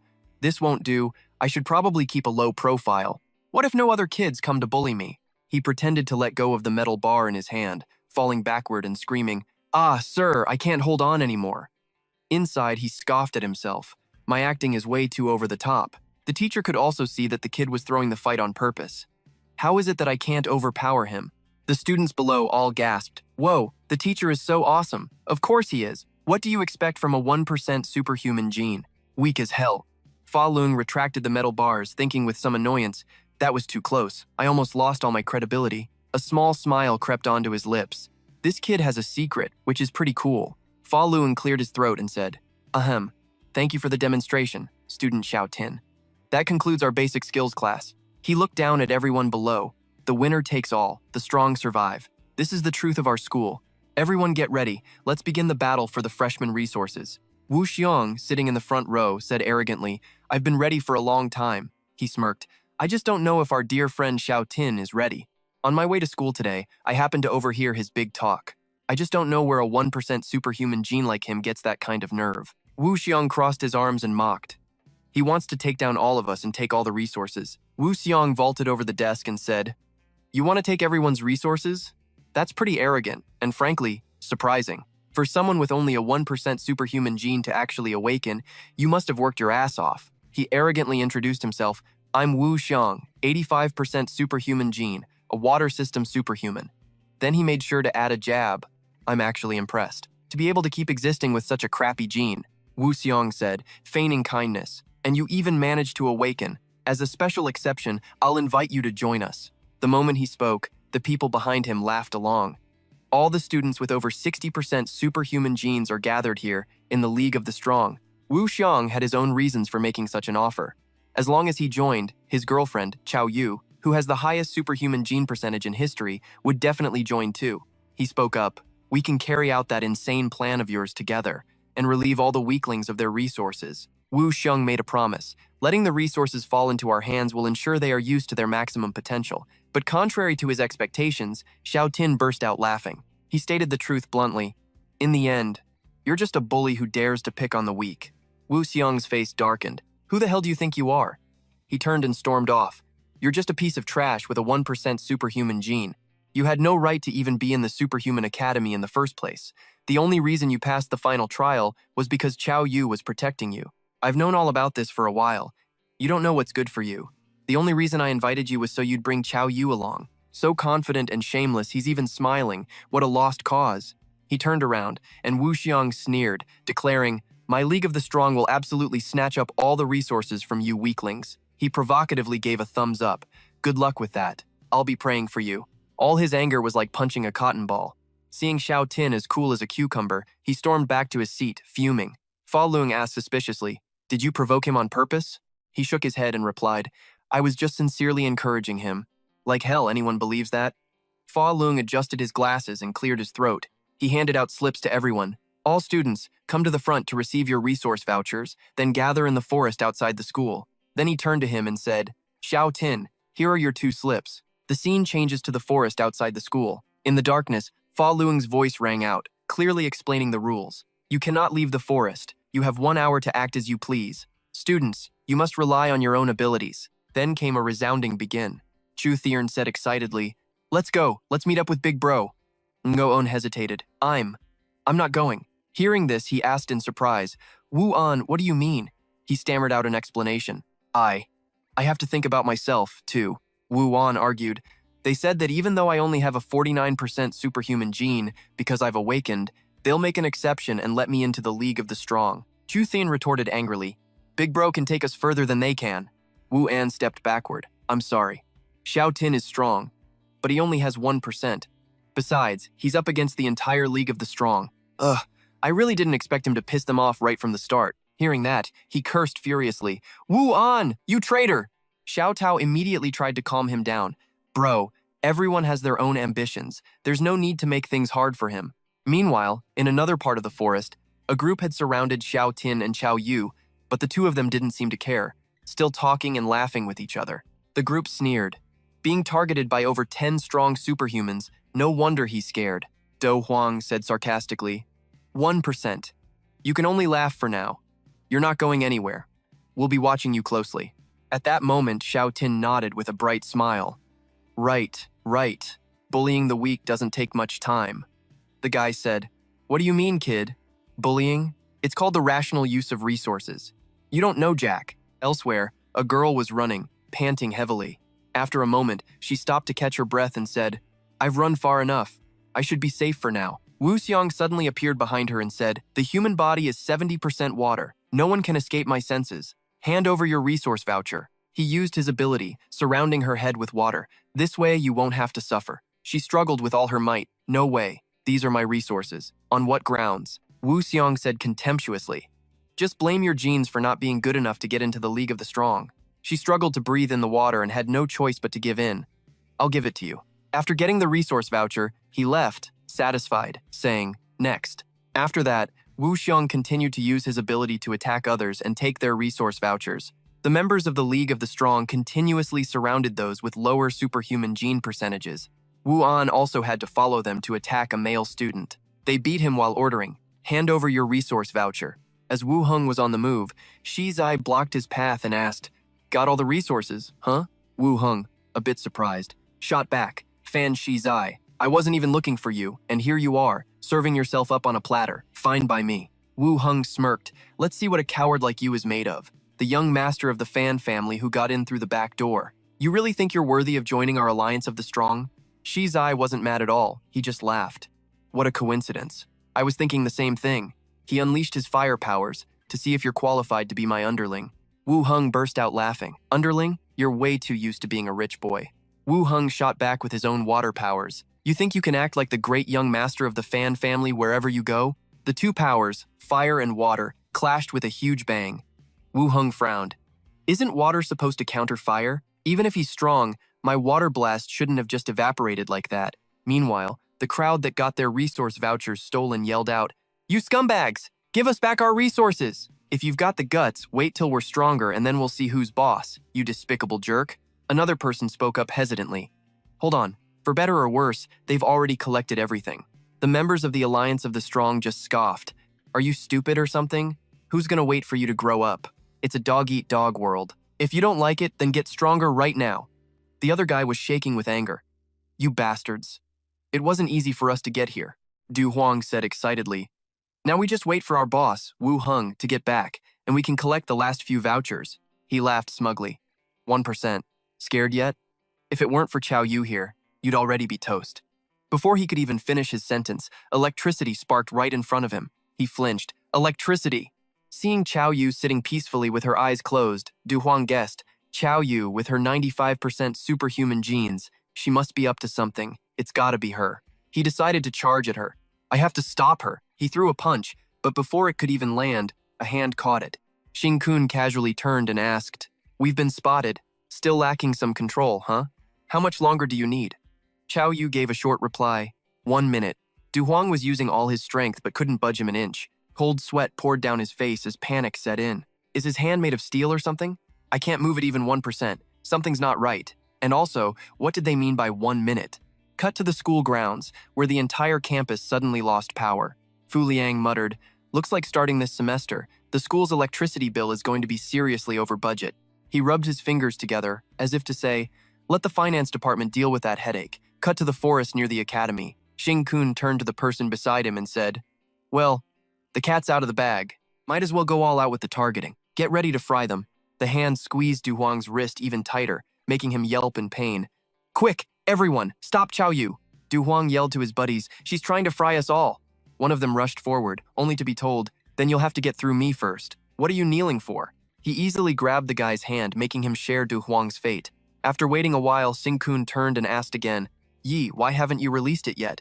She looked at him and answered, There's still one more person I can't locate. The other guy's face was twisted in pain. Ah, help me! My bones are gonna break. How is he so strong? Du Huang, enduring the pain, grumbled, Now you see why I was kneeling, huh? He looked up and yelled to the others, Everyone, attack together. This punk is ridiculously strong, so be careful. Du Huang reminded them, Whoever's awakened, use your powers. Xing Kun asked curiously, Who is it? Chao Yu took a deep breath with her eyes closed and answered, Wu Hung. I've already spread the electrical elements through the air. Currents of electricity traveled along the forest canopy. Then, she smiled and said, Ah, found him. A water type and a fire type are going at it. A moment later, the members of the Alliance of the Strong were lying on the ground like zapped fish, every one of them with a scorched face. He then announced to the remaining students, All right, listen up. For those of you with superhuman genes under 50%, don't let them intimidate you. I've gotten revenge for you all. I've taken all the resource vouchers from their hands. Your starting point is the same as before, so you can still work hard and get ahead. Seeing this, they scattered and ran in fear. Xing Kun shouted after them, What are you running for? Don't waste your energy. Chao Yu has marked all of you with static electricity. You're guaranteed to get shocked. He thought to himself, This is the move Chao Yu researched and told me about before. Electricity shot out from her hand, chasing after all of them. This move is called homing thunder. The electric current weaved through the trees in the forest at lightning speed. Meanwhile, the battle between the other two had come to an end. Wu Hung was kneeling on the ground. Shizai smirked. Very good. Now, come here. He raised his hand, and a giant hand of fire, mimicking the gesture, closed in on Wu Hung. His whole body was being crushed inside it. Wu Hung felt a sense of dread. This hand of fire. It's trapping me? My water element can't escape at all. Shizai tilted his head and made a fist. Wu Hung, like a fish on a chopping block, was squeezed tight by the fiery hand. Shizai lowered his hand and asked, Think you can last 1 minute? Wu Hung collapsed to the ground with it, feeling helpless and frustrated. He had no power to fight back. Lying motionless, Wu Hung thought back to what Fu Liang had said and cursed under his breath. Damn it, the gap is just too big. As expected, with a powerful family like the fans involved, there's no such thing as fairness. Shizai retracted his power and praised him. Not bad. I'll consider that a pass. You and your alliance can work for me. Wu Hung was covered in scratches. He scowled. A pass for what? I never agreed to any of this. Shizai cut him off. I'm already a 3-star superhuman. In terms of sheer power, I'm already strong enough to graduate from this academy. The fact that you could use your water element to protect yourself inside my hand of fire without getting your face melted off is already impressive. Wu Hung asked, if you're already a 3-star, why are you even here? Shizai leaned down slightly and said, the resources you guys are fighting over. For me, getting them is as easy as lifting a finger. He held out his hand. I came here on behalf of the Fan family to scout for talented people like you. The Fan family treats all gifted individuals fairly, based on their personal abilities. We can help you grow stronger, fast. That kind of fairness is rare in this unfair world. You want in? Wu Hung closed his eyes, thought carefully, and then said, I'm in. He held out his hand as Wu Hung's voice rang out, I want in. At that moment, somewhere else, the fleeing students were all zapped by Chow Yu's electricity, lying sprawled on the ground. Seeing the bolts of electricity heading his way, Shizai was startled. Lightning! The sparks swirled around him, but Wu Hung got it way worse, getting fried over and over. Model, a whole corner of the forest lit up, followed by screams like a pig being slaughtered. Tate used his fire ability to neutralize the electric current, and he called out doubtfully, Tiongnu? No Hung was paralyzed on the ground, stammering, I can't move anymore. A rustling sound was heard, and Sinkun gave an order. Tilthurk 2, Tildao over there. Go get the core essence. Take your time. They won't be able to move for an hour. Seeing someone was still unharmed, he waved, Yo, Fan Te, knew you wouldn't go down that easy. No Hung's eyes widened in shock. This dude is a total badass. Te, still holding on to hope, called out Tiongnu. She gave the same reply, Shut up, I can't join you. He narrowed his eyes slightly. No, I want to show you something. Te raised his arm again, using his Crimson Flame hand skill. A giant hand of fire appeared, and he said, I respect your choice. I'll wait for you to choose. Seeing the hand of fire slowly approaching, Xing-kun told Tiongnu, Get out of here. You're no match for him right now. He leaped up, his voice filled with anticipation. Besides, I want to test out my own superhuman strength. The hand of fire slammed down, making the ground shake and sending out waves of heat. Te stood still, watching the raging fire in front of him. But he had a feeling something was off. There's no way his opponent would be defeated that easily. And just as he thought, Xiao Tin came charging in, a piece of yellow metal in his hand. He grinned and said, Young Master Fan, a little flustered, are we? You're not used to people getting this close, are you? Te raised a hand to create a flame, his face annoyed as he shot back. You're delusional. A massive hand of fire flew straight at Xiao Tin's face, but he just spoke casually, just as expected from a superhuman, with 90% superhuman genes. To be able to casually use the energy-draining Crimson Flame hand like that. That attack was so powerful, yet Xing-kun seemed completely unfazed. Not willing to lose, the fan kid ordered the Crimson Flame to split in two and surround Xing-kun, declaring, You've got nowhere to run. He brought both hands up in front of him, then frowned in concentration and yelled, Fuse! The two massive hands of fire immediately clamped down, trapping Xing-kun. Witnessing this, No Hung, still on the ground, cried out, Now that's his real power. But you're killing him, Te said coldly. He's not going to die that easily, because he knew deep down that the person before him was the kind of guy who could survive that final brutal evaluation. Suddenly, Xing-kun tore through the flames holding him and shot up, his eyes glowing brightly. This scared the hell out of Ingo Hung, who trembled and said, The Crimson Flame hand. It couldn't even hold him. If he'd been caught, it would have been over in an instant. Te wasn't out of tricks yet.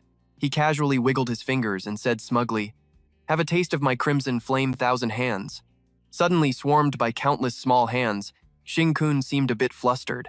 He looked them over and remarked, But this is no problem for a guy like me. Looks like the flames got smaller too. In that case, I'll use 1% of my superhuman metal edge.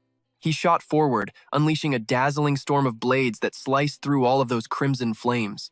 The sight made the young master of the Fan family unable to believe his eyes. He thought to himself, his combat technique is so smooth, there's no way he just awakened. What the hell is going on? While he was zoning out, Xing-kun swung a slash down at him, but he managed to dodge it quickly. That Te guy retreated, scheming to himself, the blade he controls is damn sharp, but it's fine, murder isn't allowed at school. His eyes were extremely wary. But if I get hurt, things could get out of hand. One careless mistake and the wound could be really hard to heal. Just then, Tay-Tay came up with a plan. While Shin-kun was busy dealing with the small hands, another hand approached the piece of metal in his hand from above. It quickly grabbed hold of his weapon. He thought smugly, a clash of superhuman powers. I'm gonna win. This guy was incredibly confident in his plan, a smug smirk spreading across his face. Tay-Tay calculated carefully. Now, I'll attack his superhuman genes directly and destroy them completely. If his superhuman genes are shattered, they won't recover for at least the next 1.5 years. The more he looked at Shin-kun, the more pissed he got, thinking, I can't stand the sight of this guy anymore, I have to destroy him. And that sleazy attitude of his made Shin-kun look over. Tay-Tay was looking flustered. Damn it, his superhuman genes are insane. Who'd believe he just awakened? As he thought this, the image of his family's uncle appeared vividly in his mind. He's almost like my 4-star superhuman uncle back home. Noticing young Master Fan's bewildered expression, Shin-kun quickly put on a show. He collapsed to the ground, yelling with fake sincerity. Oh man, Fan Tay-Tay, you're way too powerful. This ridiculous scene made even Tay-Tay wonder, what the hell is he doing? Shin-kun shot back up and gave an enthusiastic thumbs up. You're the strongest in our year, man, I totally submit. That shut him up. Then, Teacher Fu appeared and announced, the scramble competition has ended. I hope all of you have passed this test and obtained lots of different core essences. All right, hand in your exchange tickets to me. I'll have the core essence room distribute the essence to everyone. But the atmosphere wasn't cheerful or excited at all. Everyone was looking down at the ground with sour faces, sulking. Only Shin-kun's team was all smiles. He walked up, holding out a stack of tickets and said, Teacher Fu, whoops, I seem to have accidentally collected everyone's prize tickets. In total, we have. Fu Liang took the stack of tickets and nodded in satisfaction. Pretty impressive. Your group has officially become public enemy number 1 now. Shin-kun replied confidently, I'll be sure to live peacefully with all my classmates. Then Fu Liang turned to the fan kid and asked, doesn't Tay-Tay still have 1 ticket? He reluctantly put his hand in his pocket, but after fumbling around, he wondered aloud, where's my core essence ticket? Seeing this, Shin-kun spoke up apologetically. Oh crap, I forgot. When my buddy Tay-Tay beat me earlier, I saw a core essence ticket fall. I didn't know whose it was, so I picked it up. His words made the guy furious again. Shut your mouth! Don't you call me Tay-Tay! He held out the ticket and continued, making the guy shake with anger. Tay-Tay, my bad. Here, you want it back? Young Master Fan looked away sharply. I don't need it. You can keep it. But in his heart he swore, Shin-kun, I'm definitely going to kill you. Cut to the resource room, where Shin-kun's squad loudly announced, we're giving you guys 60%, the rest. Immediately, Chu Sheng cut him off. Boss, you don't have to say another word. 60% is a total of 42 vials of life essence. This is a fortune so insane we couldn't even dream of it. We promise to treasure it and do our best to awaken. Xu Xing nodded. Good. As long as you get it. Suddenly, Xu Tao spoke up with a question. Xu Xing, I have something I want to ask you. Seeing this, Zhao Sheng immediately reminded his sister, call him boss. Xu Xing replied, what's up? Xu Tao then said, you could have totally crushed Fan Shiji, couldn't you? As she said this, her voice faltered a bit. So why, in the end, did you? Xu Xing flashed a bright smile and said, he's the young master of the Fan family, not some random scrub. We got the resources, and that's good enough. No need to completely humiliate the guy. Hearing that, Zhao Sheng cheered excitedly. After walking for a bit, he saw that Xu Xing was still following the 2 girls and shouted, we're at the dorms! Whoa, boss, you're going the wrong way. Zhao Sheng pointed out, that's the girls' dorm, boss. We're roommates, but not in that dorm.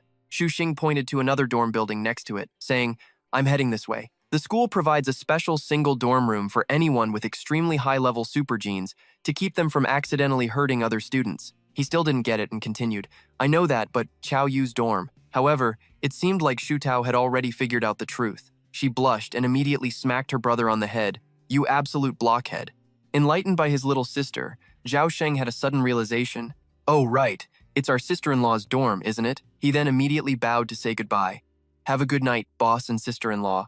Xu Xing was too tired to even bother explaining. I already told you, we're just childhood friends. Good night. As he walked, he said to Chao Yu, it'll probably take all night to teach you how to absorb these resources. Speaking of which, ever since high school ended, I don't think I've stayed in the same room with you all night in a long, long time. She clicked her tongue. TS, after high school, you were too busy playing the field everywhere. Who'd want to be in the same room as you? He immediately shot back. I've turned over a new leaf, you know. Chao Yu nodded. Yeah, you'd better have. Xu Xing continued. Now is the perfect time. Hearing this, Chao Yu thought to herself, This kid seems a little different than before. In the dark of night, Shu Xing's lecture echoed through the dorm as he explained how a huge number of superhumans had appeared in this world. Humans immediately began to study the powers of these superhumans, attempting to replicate them.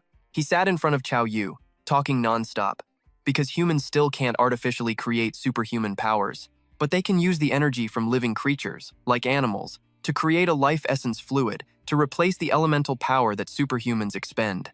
Shu Xing chugged a vial of the essence fluid while saying, "It sounds a lot like some monster sucking human blood." After drinking it, his expression was super underwhelmed, but when you actually drink it, you don't feel a thing. It's not even enough to fill an empty stomach. Despite that, Shu Xing affirmed, the guy in the resource room said to only drink 1 vial a day. That way, when combined with your body's constitution and recovery rate, you'll get the best results. But you don't need to worry about that. And don't bother saving the school's electricity bill. Drink as much as you want. Level up to 1 star as fast as possible. Before Chao Yu could even react, he shoved his face right up to hers, teasing, "Come on, zap me. Let me see if your current now shows any signs of being refined." Chao Yu was extremely tense at this moment. "Shu Xing, you're too close." In her mind, images of all the times they'd spent together flashed by. These things made her think, he seems to have changed. A lot. He's not hanging out with all those other girls anymore. In fact, it looks like he even deleted all their numbers. Ever since middle school ended, I don't think this guy has ever focused on talking to me like this. Seeing his best friend just sitting there frozen, Shu Xing frowned and urged her, "Hey, hit me with some electricity already." Words weren't working, so he added action, reaching out to poke her cheek teasingly. "You're usually so violent. Don't tell me you can't bring yourself to do it now." This seemed to actually hurt Chao Yu. She flinched back with a small cry. Shu Xing didn't stop, lunging forward and pinning her to the floor. The two of them, 4 eyes locked in this tense, intimate atmosphere. Shu Xing asked again, "What are you spacing out for?" Chao Yu's voice was flustered. "Huh?" Hearing that, he used his elbow to press her hand down, holding it firmly. At the same time, he leaned in even closer, so close it seemed like their lips were about to touch. Flustered, Chao Yu quickly turned her face away, cursing him in her head. This guy isn't looking for his other girls. Don't tell me he's falling back into his old habits. Embarrassed, she said softly, "Shu Xing, get up. This is really weird." But Shu Xing just replied, "You smell so good. I want to eat you." Hearing that, Chao Yu whipped her head back in shock. What nonsense are you talking about? She was met with the sight of one side of Shu Xing's face transforming into a monster. Holy crap. This time, her hair stood on end and the lightning really flew. Shu Xing just kept muttering, "Damn it, you smell so freaking good." This was enough to make our girl Chao Yu snap. She immediately unleashed a blast of electricity that sent him flying away from her. "You dare try to eat me? I'll send you to meet your maker." In the dorm next door, Xiao Tao saw the powerful surge of electricity and gasped. Whoa, what a light show. They really should give people with super high-level super genes their own private rooms. Having baited his friend into zapping him, Shu Xing began his analysis, even though he'd just taken a massive jolt of her electricity. Your super genes really are potent. To an aberration like me, the scent you give off is a fatal attraction. After hearing that, Chao Yu just gave a tired wave, brushing it off. He took off his outer jacket while continuing. "I can feel that your electrical source is showing some signs of being refined. The direction is normal. Just keep pushing forward." After saying that, Shu Xing turned to leave. "I'm heading out for a bit." Chao Yu knew exactly where her friend was going and threw a mask at him with a warning. "If you're gonna go do something shady, remember to wear a mask. Here, I got one ready for you," he just said. "Okay, got it." Before he left the room, Chao Yu added, "Be careful, okay?" Shu Xing replied cheerfully, "Don't worry, I'm just going out for a little snack. I'll bring you back some late-night food." After he left, she watched him go, blushing slightly as she muttered, "Idiot." Shu Xing put on a hooded jacket and pulled a mask over his face, completely covering it. As he walked through the woods, he thought, "Right now, I'm a level 3 monster. With the Overlord's flame, I can probably take down a peak level 3 monster."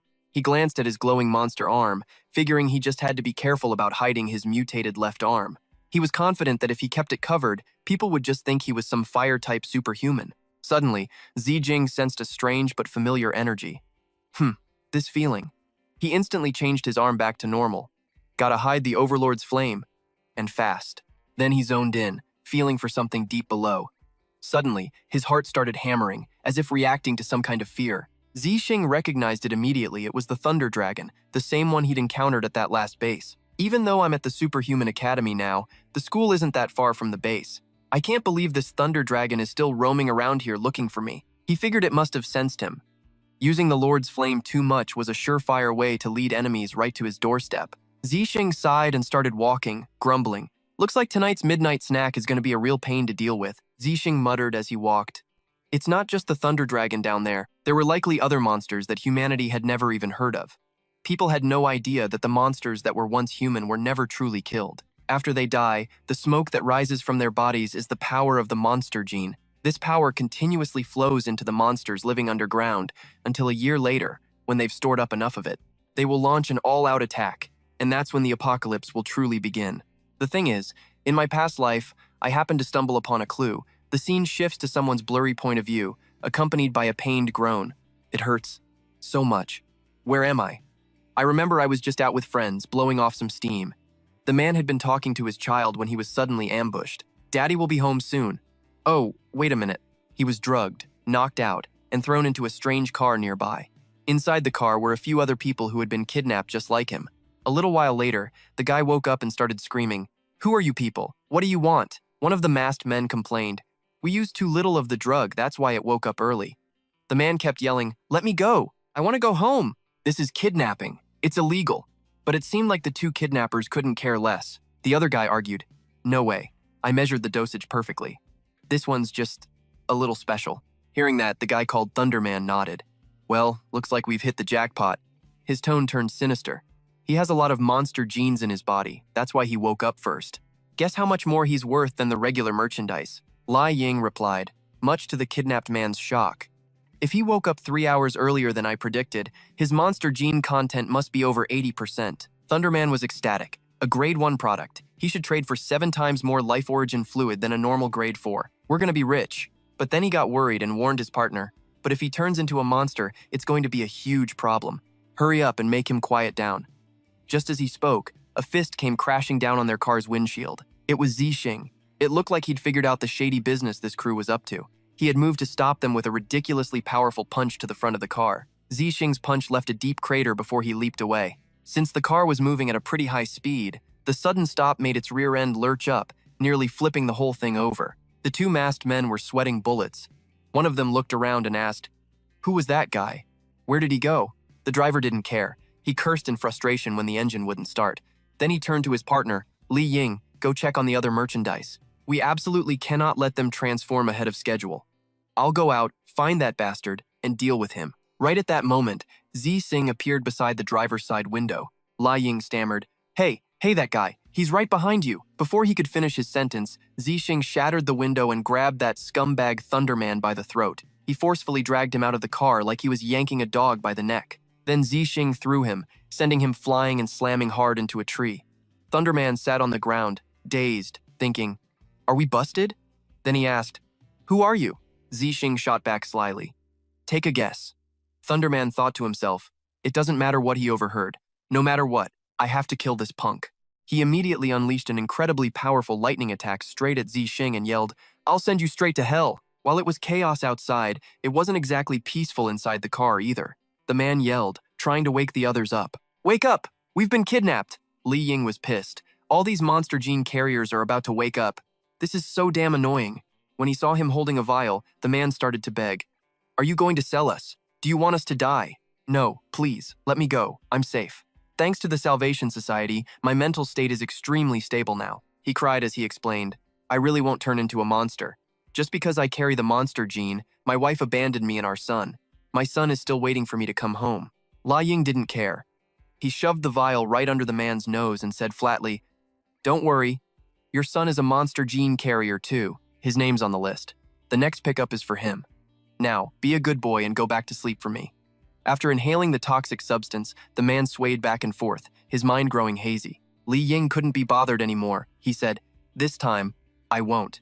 The scene shifts back to the forest, where countless sparks of electricity are now flying everywhere. Zixing and the lightning guy were clashing fiercely. He said smugly, "I'm a 3-star superhuman, you know? Take this, my palm lightning manifestation." However, his confidence began to fade the moment he saw a blue flame appear. A sense of unease crept into his mind. Blue flames. Lightning and fire can't cancel each other out. So, he knows how to use special moves, just like me. But he couldn't shake his habit of underestimating his opponent. He thought, his puny little blue flame, and as a result, he got the crap beaten out of him by Zixing, to the point where he wondered, damn it, what kind of monstrous strength is this? His mask was shattered to pieces by the punch. Both of his hands were seared raw by the blue flames. At this point, all he could do was ask in a daze, it hurt so much. My hands. It was just a tiny blue flame. What the hell kind of fire is that? No, how could he be completely unharmed? Seeing Zixing slowly approaching him, he said, "You want to save those monster gene carriers? They're carriers, you know. Even a little agitation can turn them into rampaging monsters that cause disasters. Killing them is basically doing the world a favor, and putting them to good use is nothing less than a public service. I'm telling you, you better scram. You have no idea who you just pissed off." He didn't even bother listening, just walked over and stomped his foot right on the loudmouth's face, saying, "Kidnapping is kidnapping. What the hell does that have to do with justice? You're just garbage." That Electro-Man guy screamed, "What the hell do you know? There are good people in this world and there are bad people. You kidnap people. What do you even know?" Zixing asked. "How about I help you call up that little Salvation Society of yours, huh?" The guy immediately started denying everything. "What Salvation Society? I don't know anything about that. It wasn't me," he shot back, pressing his foot down even harder. "You guys are waiting for the right moment to mess with their location data, then implant it into the necks of people with the monster gene, making them pose as monsters. So after the city is declared monster-infested, your guys can kill them and get away with it. And then you sell them off to the Fan family's secret research facility." Hearing that, the guy on the ground screamed, "How the hell do you know so much? Who the hell are you?" But he couldn't care less and just kept grilling him. "How many people have you kidnapped? How many innocent people have you hurt?" Electro-Man tried to act tough. "Like hell I'd keep track of something like that. Besides, what I'm doing is protecting the public from vermin. Trying to comfort those things only slows down their monster transformation. You gotta wipe them all out to get rid of the problem for good." Zixing's eyes blazed with fury. He growled, repeating himself. "Shut your mouth. I ask the questions. You answer them." Memories from his past life flashed through his mind, just as I thought. The Salvation Society was established about 3 years ago. On the surface, it was an organization that helped people with the monster gene connect and share their feelings. In just half a year, they were holding massive support group gatherings for people with the monster gene all over the country. Somehow, they figured out a way to force the monster gene carriers to transform, and then they slaughtered every last one of them. It wasn't until they were exposed that everyone found out they'd been secretly logging data on people with the monster gene and human trafficking. They sold them to the Fan family to be used in all kinds of experiments in exchange for life origin fluid and research data. But by that time, the Fan family had already shredded all the evidence. Nobody could find a single lead. All I know is that some high-level leader from the Salvation Society who got caught mentioned something about a transport route. Besides using them for experiments, the Fan family needed people with the monster gene for another reason, to turn them into food for the Earth Dragon. Zixing didn't mess around and asked him straight up, "How many secret research bases does the Fan family have?" The guy immediately answered, "Just one." Knowing the guy was lying, Zixing slammed his foot down harder, making him scream in pain. "Stop! Stop stomping on me! I only know about one! No, wait, I got it wrong! I know about two!" he growled. "You lie to me one more time, and you can guess where your head is going to end up." The guy was in so much pain he had no choice but to talk. "Don't stomp anymore! Please, don't! My head's going to freaking explode." "I'll talk, for real this time. There are tons of research bases called monster factories that create monsters all across the country. I swear I don't know the exact number. I really don't." He pressed on. "How many are there around this city?" The guy blurted out, "One. I swear I only know about that one. I can take you there." Zixing then asked, "And do you know what kind of monster is underground?" But this time he didn't get the answer he was looking for. The guy just stammered, "There's a monster. Underground? No way, that's impossible." He finally let the guy go and said coolly, "Looks like a nobody like you doesn't get to hear any of the good stuff. Let's go, take me to the monster factory." The guy scrambled up, pretending to go along with it, but was secretly planning a sneak attack on Zixing. "I'll take you there, all right?" He channeled power into his hand, creating a ball of electricity, and screamed, "I'll take you to meet the rest of those monster gene freaks. Didn't expect my hand to still work, did ya? I'm gonna smash your damn head in. You saw my face, so there's no way I'm letting you walk away from this." Zixing turned and casually blocked his electric hand, saying, "We're not too far from that car, you know. I bet you can scream pretty loud. Go on, scream your lungs out. I'm afraid your buddies might not be able to hear you." Electro-Man was totally freaking out, thinking, even if he was ready for it, how the hell did he just catch my thunder palm with his bare left hand like that? He didn't even use his blue flame power. No way. What's up with his arm? Just then, the mask on his face fell off. Zixing looked at the guy and gave him a wicked grin. I'd rather trust one of the runaways to lead me than a piece of trash like you. Seeing his half-monster face, Electro Man was completely stunned. Shit, turns out he's a monster. So in the end, I still couldn't get away from this freak with skin like steel. The amount of electricity I'm putting out is completely useless against this monster. His last words were nothing but a blood-curdling scream that echoed through the entire forest, reaching all the way to the parked car. Inside the car, a guy named Falcon was still trying to drug the people with the monster gene. Impressive. You love your son so much you've managed to resist this long. If your monster gene wasn't so potent and valuable, I would have snapped your neck already. Just pass out. Or else, you might just transform. Suddenly, he saw Zijing casually strolling out of the forest, and he immediately panicked. Wait, Electroman got taken out that fast? Damn it. For this bastard to kill Electroman that quickly, he's no joke. Time for plan B. Run like hell. He tossed the vial, kicked the car door open, and bolted. Saving his own ass came first. If this transport got exposed, it wasn't his problem. The man who had just been saved stuck his head out the car door, gasping for breath. When he saw Zijing, he rushed to say, "Thank you. You saved us." He looked over at the group and told the man, "You people are already dead. The tracking data on your necks has already been changed. Officially, you've all transformed into monsters and been killed." Seeing the dumbfounded look on his face, Zijing added, "Still don't get it? Here's some sincere advice from the guy who just tried to kill me. You're better off if no one finds out you're still alive, so don't go back to the city." With that said, he zipped away. That man hurriedly called out after him, "But my son is still in the city. What the hell am I supposed to do?" Zixing quickly chased after the Falcon who was trying to escape, knowing damn well the guy was running back to his base. The Superhuman Academy was built on an island right next to Nam Nguyen City, which used to be called Namsa City. But 20 years ago, monsters and superhumans just popped up out of nowhere all over the world. The superhumans were weak, and the monsters were savage as hell. It took 5 whole years and humanity had to pay a heavy price just to wipe out all the monsters and get society stable again. But ever since then, Nam Sa City turned into a total ghost town. Later, the superhumans from Nam Nguyen City built a new city there, which included the Superhuman Academy, a gene research base, a physical training facility. Basically, they've got all kinds of stuff here. A little while later, this dude Falcon finally shows up. He glances around and makes a comment. This place is the ruined part of Nam Sa City that never got rebuilt, and it's where the Fan family is secretly breeding monsters. Sounds crazy, right? But he finally made it to the monster factory. Falcon walks up to the factory door. The entire path is lined with chained-up monsters, all screaming their heads off. A camera outside immediately swivels and points right at him. Seeing this, he just speaks up, "It's me, not an enemy attack." "But damn, your monster factory's first line of defense is already this much of a pain." A voice responds from the camera. "Anyone who barges in gets spotted immediately. Even a superhuman using stealth can't escape the monster's sense of smell." However, seeing Falcon return alone, the person inside sounds suspicious. "Hold on, where's Diane Man? Where are the goods this time? Did something happen?" Falcon snaps back defensively. "I was about to ask you the same damn thing. Did you guys leak some info, or what? Someone came and messed things up. I'm pretty sure Diane Man is toast. Lucky for me, I smelled trouble and bailed. Time is precious, so hurry up and open the door. I need to ask the big boss what the hell is going on." The voice from the camera still sounds doubtful. "Damn it, you didn't have anyone tailing you, did you?" He yells back, annoyed. "Bullshit. I'm a 3-star wind-type superhuman. Who the hell can keep up with me? Unless that bastard has the nose of a bloodhound. Besides, even if he did follow me here, you think he could get past this first line of defense? He'd just be monster food." With that, the gate starts to rise.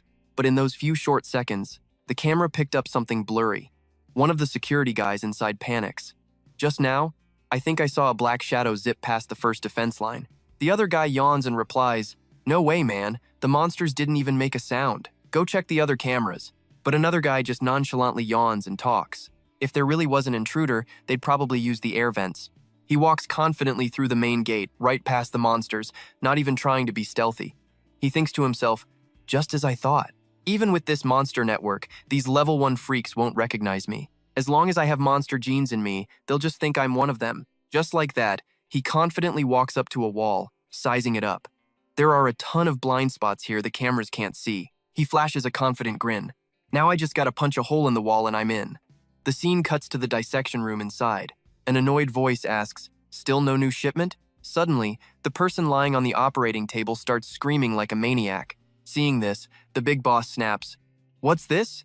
You haven't slit this guy's throat yet? What the hell kind of work are you doing?" The person standing next to him quickly bows his head. Sorry, he was lying so still, I just assumed. The big boss cuts him off. Extracted monster genes will dissipate in a very short amount of time. If you want to deliver the monster genes to the level 2 lab in perfect condition, you have to do some prep work. He firmly grips a scalpel, looking at the test subject, and continues, that means extracting the monster genes while they're still alive. You can't let them die. Because their bodies are the very containers for the genes. Even if they lose all their limbs, they can't mutate into a monster. But if they make noise, it's a huge pain in the ass. As he spoke, the big boss demonstrated for everyone to see. When processing the materials, you have to be extremely serious and careful. Don't cause trouble for the other researchers. At that moment, the man on the operating table speaks up. Please, what are you doing to me? Even with the scalpel right at his throat, the man still managed to plead. Please, can you spare my wife? The monster gene count in her body is extremely low. Logically, it's very, very unlikely for her to mutate. I'm begging you, please let her go. Hearing this, the big boss instinctively glances behind him. The man follows his gaze, then flinches, realizing something. He stares intently at some labeled boxes, silent for a moment. One of them contains a head he knows all too well. His voice trembles. My wife. Then he roars in absolute fury. You animals. I'll kill every last one of you. You won't die in peace. You'll be damned for all eternity for what you've done. The big boss just says, completely unfazed. See what I mean? If the other researchers hear stuff like this, they'll get distracted. That makes the research more likely to fail. What if it's an important experiment? Then you become a sinner holding back the progress of humanity. With that said, he gets back to work. All right, remember to be careful. Click! He stops what he's doing and asks, huh? Power outage? It wasn't just his lab. It seemed like the entire factory had lost power. The big boss orders, investigate why the backup power hasn't kicked in. A moment later, someone reports, Big boss, it looks like someone cut the main power line. The entire monster factory is dark. While they're all panicking, Falcon storms in, demanding answers. Big boss, did you guys leak information or what? We were ambushed. What are you just standing around for? And why are the lights out in here? The boss furiously points right in his face and says, you useless piece of trash. You only know how to screw things up. You were followed. The one who ambushed you is the same one who cut the power. This startles Falcon. Huh? But the first line of defense? The big boss turns and yells, get security, level 1 alert. He quickly pulls out his phone to contact someone, thinking to himself, a mysterious intruder has infiltrated the monster factory. I have to report this to the higher-ups immediately. As soon as the call connects, he hurriedly says, Monster Factory number 3 has a situation, but he doesn't get to finish. The big boss suddenly screams, he's right here. Falcon chimes in, he followed me all the way here? This guy's got a death wish. The guards run up just then. Boss, we need our orders. The big boss immediately snaps. Go find that bastard who broke in. The guards barely acknowledge the order before they're suddenly dragged away by something. A dark figure slowly emerges, sneering, the stench of your bodies and your souls. It's all rotten as shit. Zijing walks in and is like, damn, tonight's dinner looks gross. The boss man immediately asks, are you here for these monster gene freaks? What an idiot. Sure, these monster gene types are a menace to society, but we can make them useful. He grits his teeth and snaps. You don't know, Jack, and you still barge in here to get in our way. Fine, I'll just turn you into raw material too. Those other guards are a total waste of food, completely useless. Hearing all that, Zijing just stays silent, not even bothering to say anything or pay them any mind. Suddenly, two dudes claiming to be real superpowered guards charge in. Lai Ying, hungry for a fight, steps up and unleashes a move, shouting, me too! I have to get revenge for Dingman. Watching from inside, the boss man keeps wondering, who the hell is this guy? He's the Purifier, the one backed by the Academy's director. So damn arrogant, daring to barge into the monster factory all by himself to cause trouble. Even though he doesn't know who the intruder is, he's still super confident in his team's strength. My side has an early-stage 3-star wind-type superhuman, 2 mid-stage 3-star special guards, and they've got that secret drug. The more he thinks about it, the more sinister the boss's expression gets. Even if he's a 4-star superhuman, he'll have to bow to me. I'm gonna extract his entire superhuman gene sequence. Lai Ying swings his arm, unleashing Dragon Fist, and swirling gusts of wind immediately form around his hand. Jin Mao joins in, launching his Crimson Flame Rod. Du Yan attacks at the same time, doubling the attack's damage. All 3 attacks slam right into Zijing. He's totally unfazed. This just gets the other guys more hyped up. Whoa, he took that? Guess you've got some skills. It's a blue flame. He's a fire-type superhuman. They start bragging smugly. You probably have no idea we have a whole lab dedicated to researching fire. Using fire against us? That's like trying to teach a pro. You're a total amateur. Just as they're getting all pumped up, the two fire dudes suddenly feel something's off. Jin Mao loses all his confidence and asks in confusion, "My crimson flame rod?" Du Yan agrees, "Yeah, something's not right." Now it's Lai Ying's turn to get confused. "Hey, what I used was Dragon Fist Wind." Faced with this, all three of them have the same question. It's like their superpowers were just swallowed up by his blue flame. Jin Mao, even while struggling to hang on, can't believe it. Elements getting swallowed? What kind of crap is that? Du Yan says. He must know some kind of self-detonating elemental diagram technique. This has to be the power of his element self-detonating, right? Zijing shouts, sending Li Ying flying into a wall, but he still manages to gasp out, "I know exactly what this move is." He glares at him and says, "That's a 100-day injury right there. You superhuman gene types really don't know when to quit, do you?" Seeing Zijing charge at him, the guy flips him the bird and taunts, "If you can land 2 hits in a row, I'll admit you're tough." The words are barely out of his mouth when our boy's fist smashes the dude's face in, splattering blood all over the wall. The sight completely freaks out the 2 fire-type guards. They stare at Li Ying's mangled face and start stammering. "That Wind guy. One half of his body looks like it got crushed by a truck." Du Yan can barely believe his one remaining eye. Despite that, they're still underestimating their opponent. Looks like he's actually got some skills. He can use a high-intensity move like that back-to-back, but the weakness is super obvious. It's only a short-range attack. Du Yan says, "As long as we keep our distance from him and don't let him get close, we've got the upper hand." Feeling pretty confident in their plan, the two start slinging fire, launching their attacks right at Zijing. Crimson Flame Rod, Fire Arrow Double Skill! 2 pillars of fire immediately come swirling right at him. The boss man stands there, watching everything. He's basically figured out Zijing's strength, but he only dares to think to himself, "No, they're all wrong. It's true that you have to cultivate the elemental diagram to become a 3-star superhuman, but that doesn't mean every 3-star superhuman uses an elemental diagram. I've studied the Fan family's flames countless times, so I understand superhuman fire powers very well." Looking from the red flame to the blue flame, the boss confidently concludes he's not using an elemental diagram at all. What he's using is simply the fire element and his own physical strength. Back in the fight, the red flames are now completely engulfed by the blue ones, making the two dudes even more confused. "Our flames. Did his power just break through ours again? His elemental diagram is way stronger than I thought. We can't win from this distance." Zijing is done toying with them. He dashes forward in the blink of an eye, appearing right in their faces. The two of them immediately scream, "He's here! Quick, take the Crimson Fire Seed!" As they speak, they shove something into their mouths. Du Yan curses, "Damn it, after this power-up, I'm gonna be stuck in bed for half a month." This scene makes the boss even more anxious. The Crimson Fire Seed is the Monster Factory's trump card. It's a drug the Fan family developed based on the eternal flame they discovered deep underground. It can temporarily level up fire-type superhumans, helping a 3-star break through to the 4-star level. Full of fighting spirit, the two guards roar. Destructive power is fully charged. The boss thinks that with such a massive power-up, it should be more than enough to deal with this trespassing rat. But he still has his doubts. Pumped from the level up, Jin Mao rushes forward. "Come on, try and break my 4-star Crimson Flame Rod." Zijing doesn't hesitate to answer with his fist. At that moment, the boss has a nagging thought. But if I'm not seeing things wrong, then the flame this intruder has is exactly like the one the Fan family dreams of getting their hands on. They've been endlessly researching it, hoping to capture and control it, thinking it could help them break through to 90% of their superhuman gene potential. The eternal flame from deep underground. Jin Mao's fate ends up being pretty much the same as the Wind guy's. Du Yan freezes up completely, watching his partner get beaten to a pulp. "You'll never break through our flames." The second the words left his mouth, he too was smashed to bits right in front of the boss. Just then, the guy spoke up. "I get it now." Seeing Shin-kun get closer, he immediately continued. "Your superhuman gene must be crazy, crazy high. That's why the flame mutated. Genes over 90% will show physical enhancement traits, and even devourment traits." The big boss stated with certainty that the thing Shin-kun possessed was identical to the undying flame from beneath the earth. Hearing this, the big boss eagerly replied, "No problem. As long as you join us, I'll take you there. You should know, we're from the Fan family. A superhuman gene as strong as yours will definitely be valued by the Fan family. If you can decipher the undying flame, you could make a huge contribution to the world. We don't have to be at each other's throats like this. Join us, and we can all become great men." He tried his best to persuade our boy. Just then, the trembling assistant timidly ran out to close the door.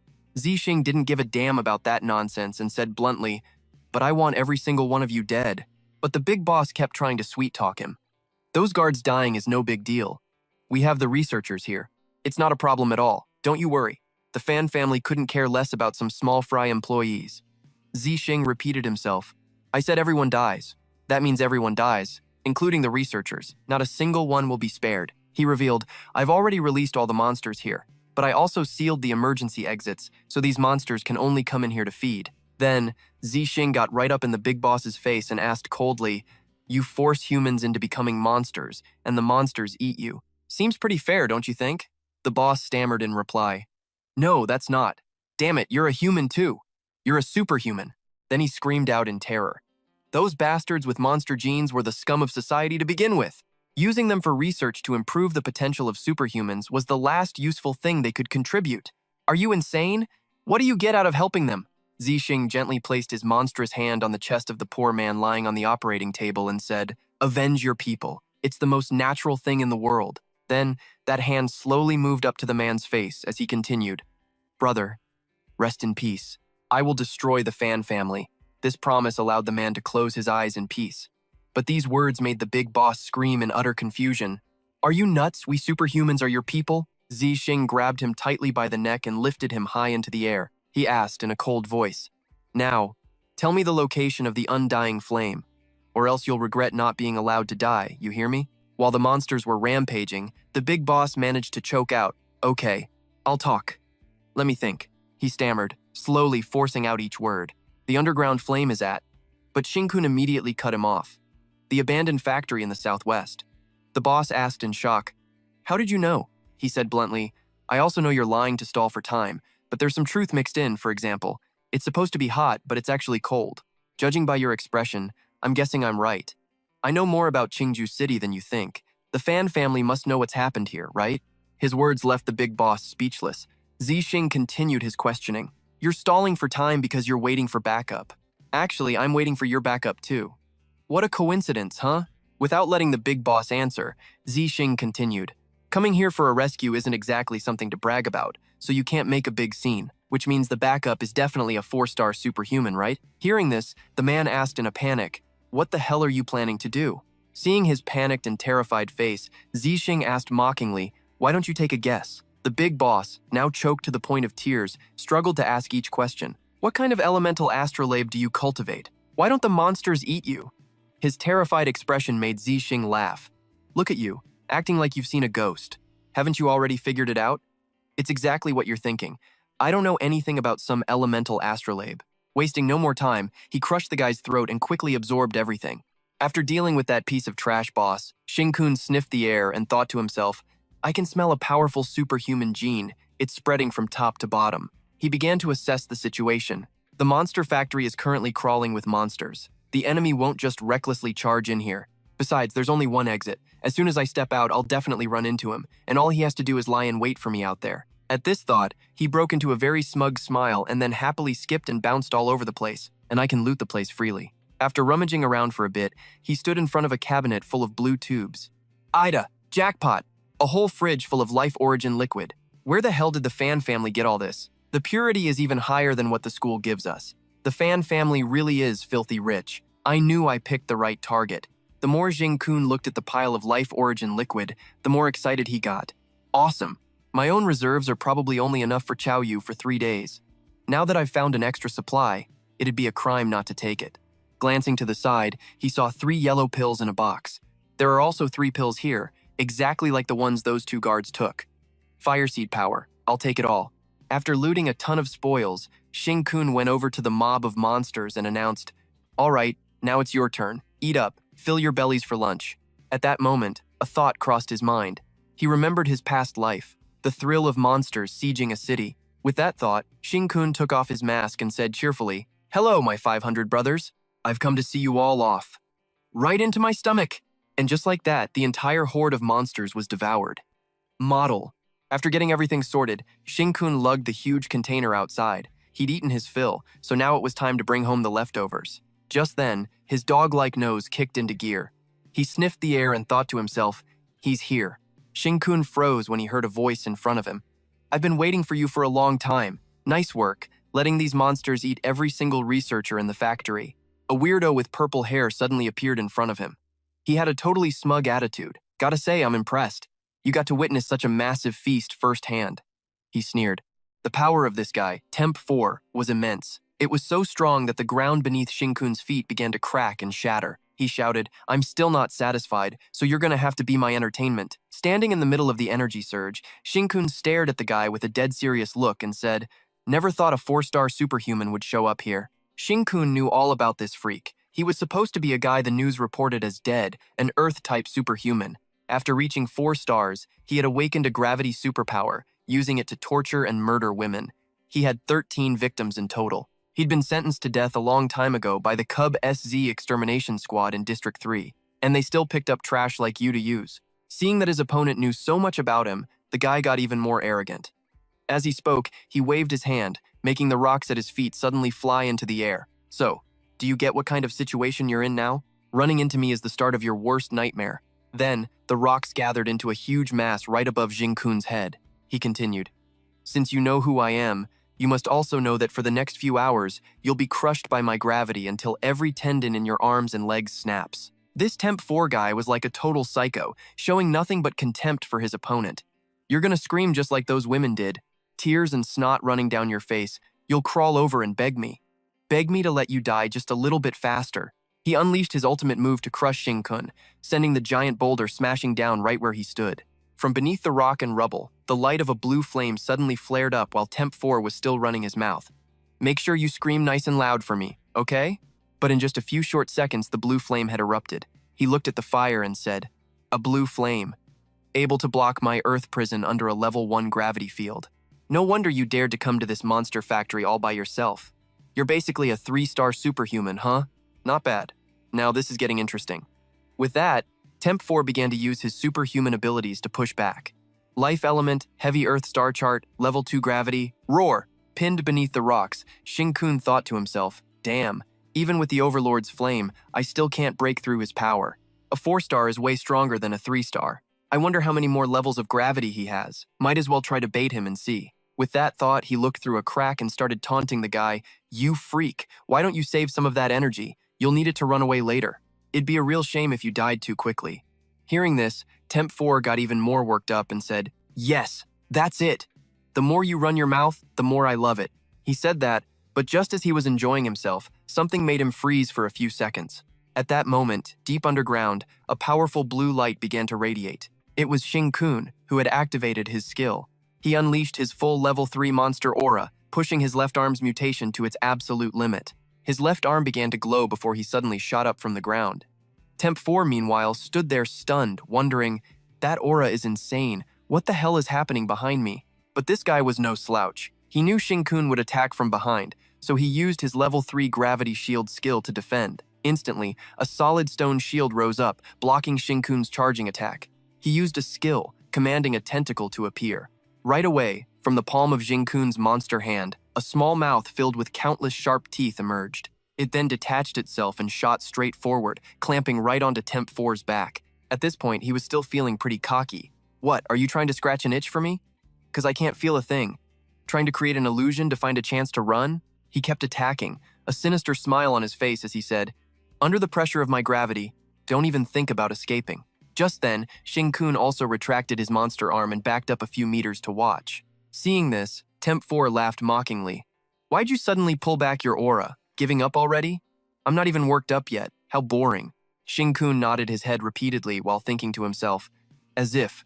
I'm just trying to use 1% of my metal-type superhuman power to cover my entire body. I'm using all my strength to stop even a single trace of my monster power from leaking out."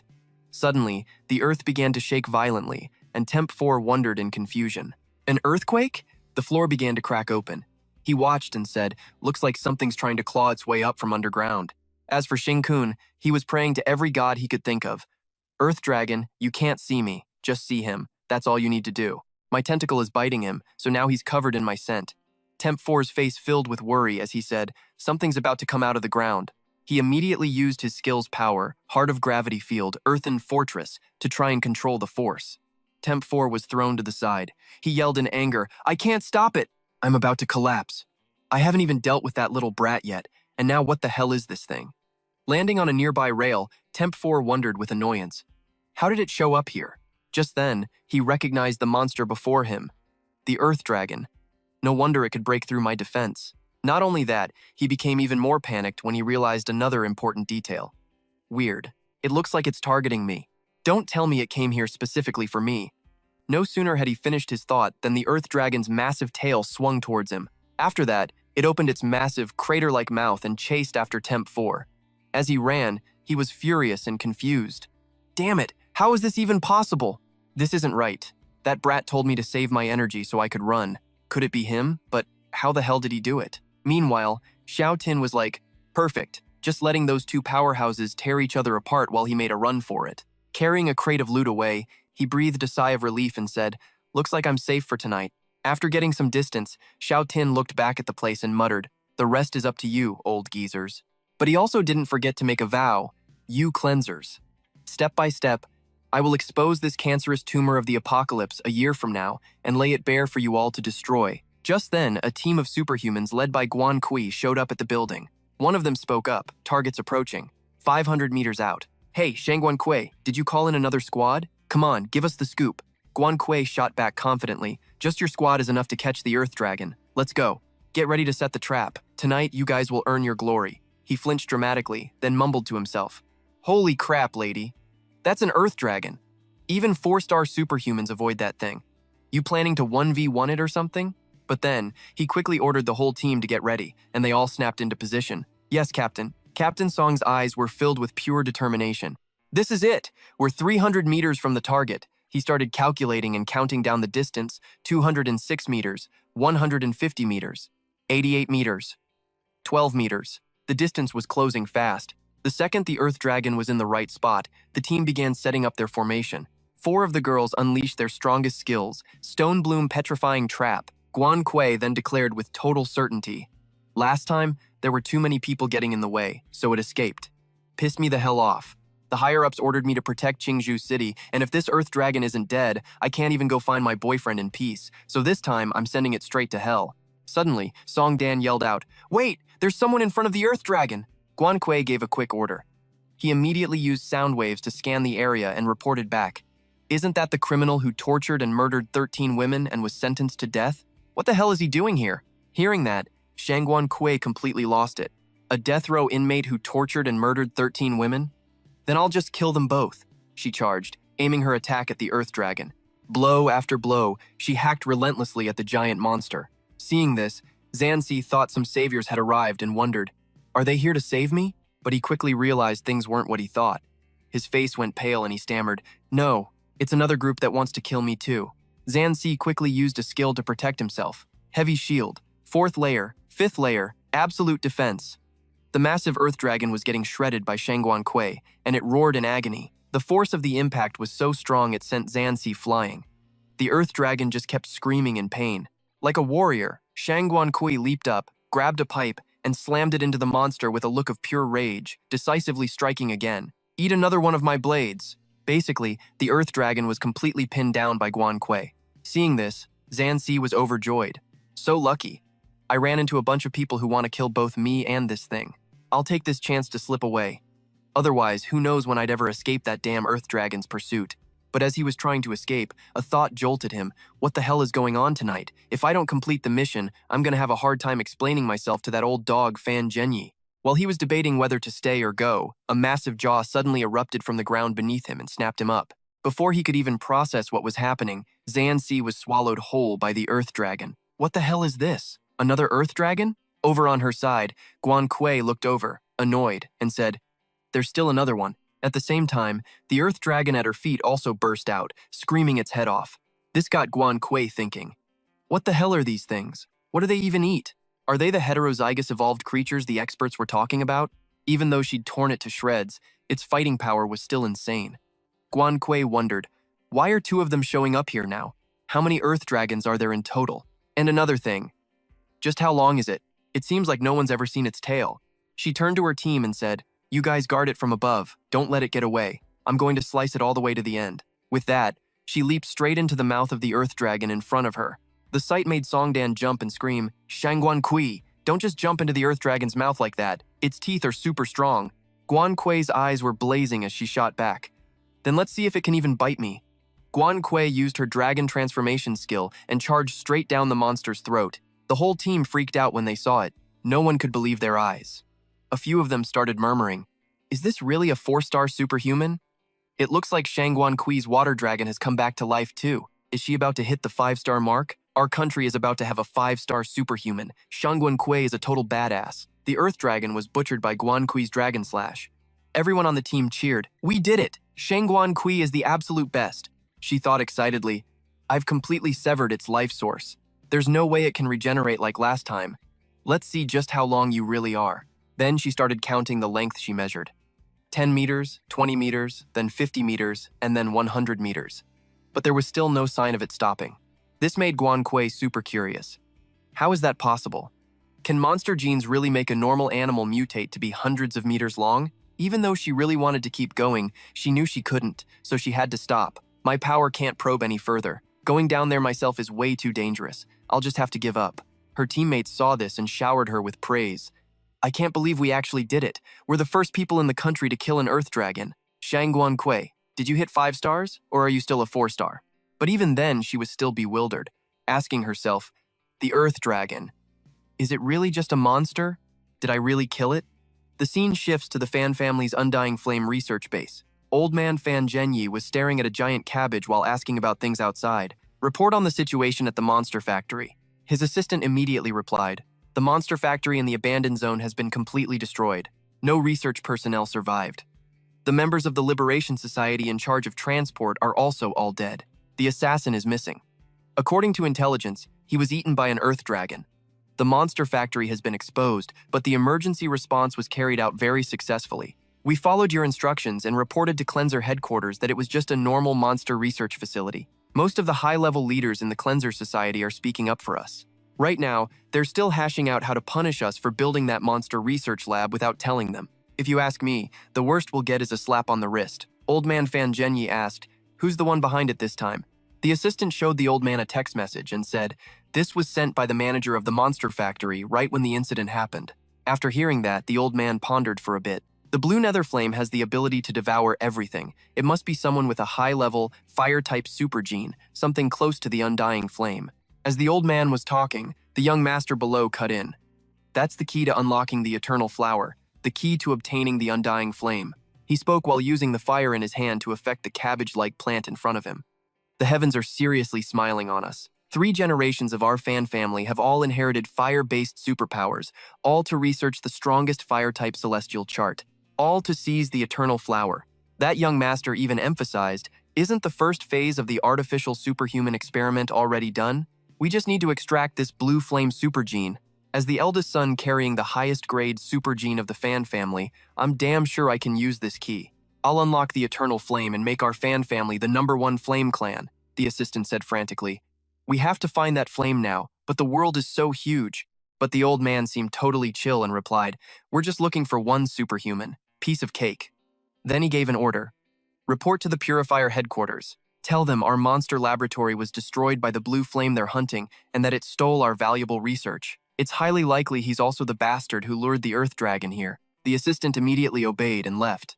As for the young master, he gently caressed the plant in front of him like a precious treasure and whispered, "Eternal flower, I will make you bloom. I will take that flame of yours." Not only was this flower bud massive, right now, 5,000 meters below the Undying Flame research base, its roots stretched all the way down here, and it looked like they were plunged into the body of a giant monster with blood-red eyes. The Earth Dragon that had swallowed Tansy earlier now presented itself before the big boss Earth Dragon. It slowly opened its mouth, and a shadowy figure faintly appeared inside. Then, it spat that scumbag out. He looked around in confusion. "What the hell? Where am I?" Tansy cluelessly glanced around and noted, "It's all sticky and stinks, kinda like blood." He quickly realized he was standing before the jaws of a giant monster.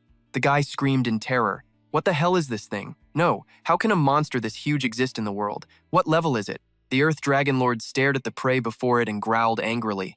"Wrong." Tansy froze, completely bewildered about what this monster was going to do to him next. And without making the guy wait long, the Earth Dragon breathed out a blue flame, burning him to ashes. Once Tansy was completely vaporized, the piece of flesh that Shing-kun had planted on him fell out. The Earth Dragon stared intently at it. It opened its mouth, snatched it, and ate it. then declared, "We have to catch him. Memorize his scent." As its sharp jaws clamped shut, they let out a piercing sound and a flash of light. The scene changes to Shin-kun's location. He's now back at the dorm. As soon as he got back, Shin-kun hurriedly hid the loot he'd just acquired while Chow Yu watched, completely baffled. Gotta hide all these resources. I'll use them when the time is right. He thought to himself, the owner of that tentacle must have figured out the person it was chasing wasn't me. It probably got the thing I left on that other guy. Chow Yu ran out to greet him. "You're back?" Shin-kun handed her a box. "Bought you a late-night snack. High-grade life energy source. I tried it. One of these tubes is equal to 5 or 6 of the ones from school." He was a little worried. "At this rate, it's going to track me down by scent. What will it do then? Send some crazy strong monster to find me? Or will it keep using earth dragons to scout? If it keeps using earth dragons, that's fine. That way, I can try to drag this out for another year before everything blows up." As he thought this, Shin-kun watched his friends back, silently hoping things would take a turn for the better. Even so, he couldn't shake the thought from his head. But if it attacks me proactively, it won't give me time to get stronger. That would definitely grab the attention of the purifiers. It'll stir the hornet's nest.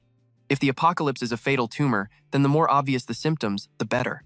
While Shin-kun was racking his brain with all these calculations, something was happening back at the Undying Flame research base. The eternal flower bud began to move. One of its petals slowly peeled away. Then, the other petals started to separate as well.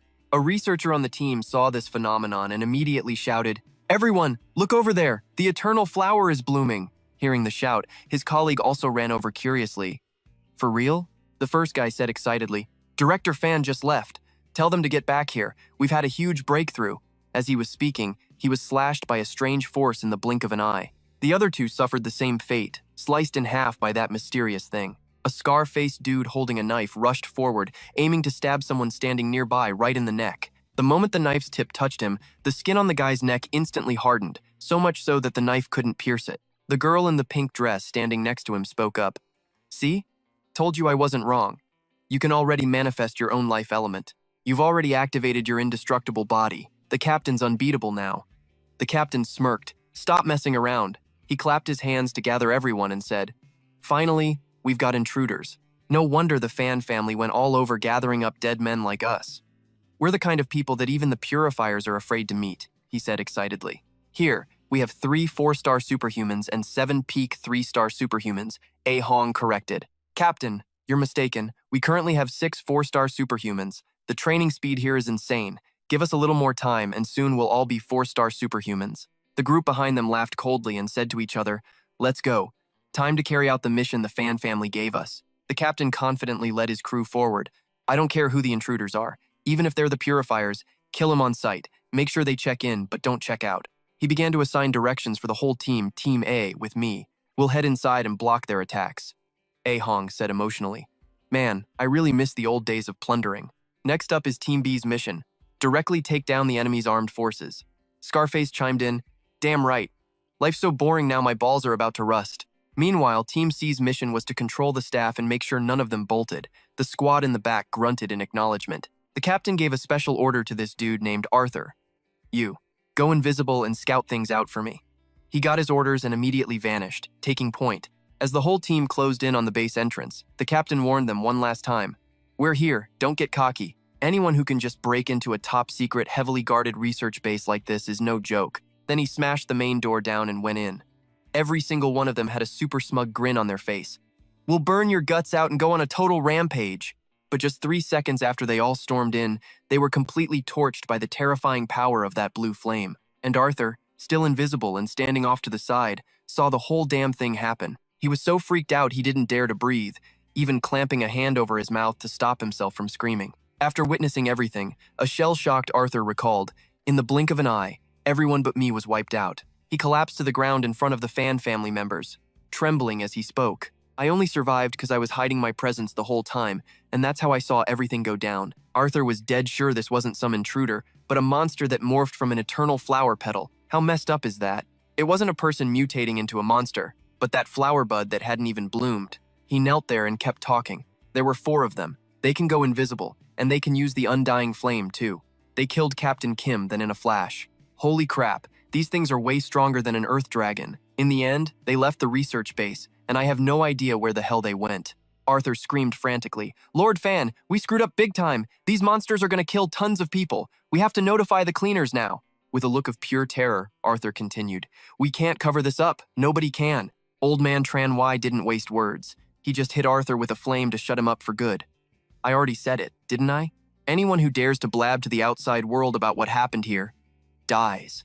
A death row inmate worried about other people's lives? That's hilarious. He didn't forget to tell his assistant, extract Hadi's super gene. Don't let it go to waste. The terrified assistant answered, understood, sir. On the other side, that guy the cheered uncle. It's just like you said. The eternal flower is stable again, and it's cranking up the power of the super genes. Just touching it makes the super gene go through a major change. I'll learn the life element and hit 4 stars in no time. And finally, I'll get that undying flame. Old man Tran Y nodded back, good. But you better be careful until we finish the defensive barrier to secure this place. Don't touch it for now. At that moment, a thought crossed his mind. The eternal flower is a monster plant that causes genetic mutations. I figured that out a long time ago. I just never expected it could also turn into a monster that moves around. But that doesn't matter. What matters is that the monster can supercharge the super genes. One day, the Fan family will have a massive army of powerful supers. When that day comes, the Fan family will crush this world without breaking a sweat. Fan Tran Y stared at the eternal flowers with a wicked look in his eyes, thinking to himself, and this treasure, it belongs to the Fan family, and the Fan family alone. Back at the school dorms, Xingkun was getting way too close to Qiao Yu. She asked, flustered, why are you staring at me like that? You want to eat me or something? He shot back with a sly look, nah, I'm stuffed tonight. It's gonna take me like 10 days to digest this meal. By then, my monster gene will hit its level 3 limit. Before I can evolve to level 4, I need to get my super gene up to 3 stars. He laid it out for her.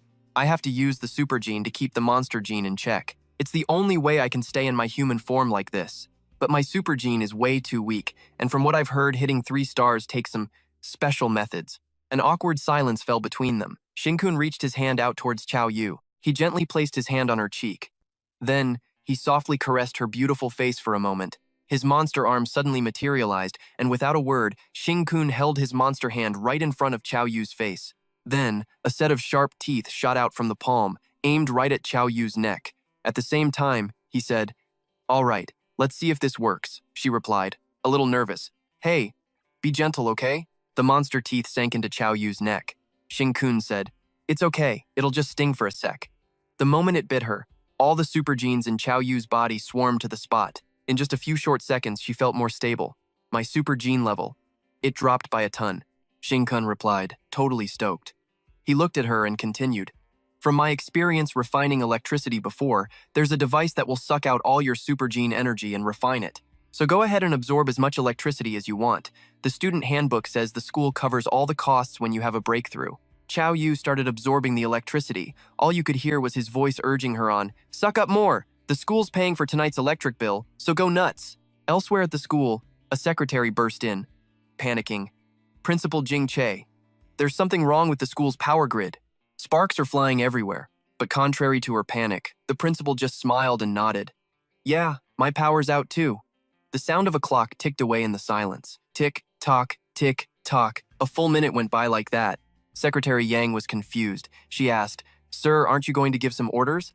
Old Jing just grinned and said, relax. We just happen to have a genius with the biggest super gene reserve in the school's history. That kid's probably having her breakthrough right now. It's no big deal. Still, the speed of this breakthrough is a little surprising. Qiao Yu is even more of a genius than I ever imagined. Secretary Yang said worriedly, but at this rate, the electric bill is going to be insane. The principal casually took a sip of his tea and replied, don't worry about it.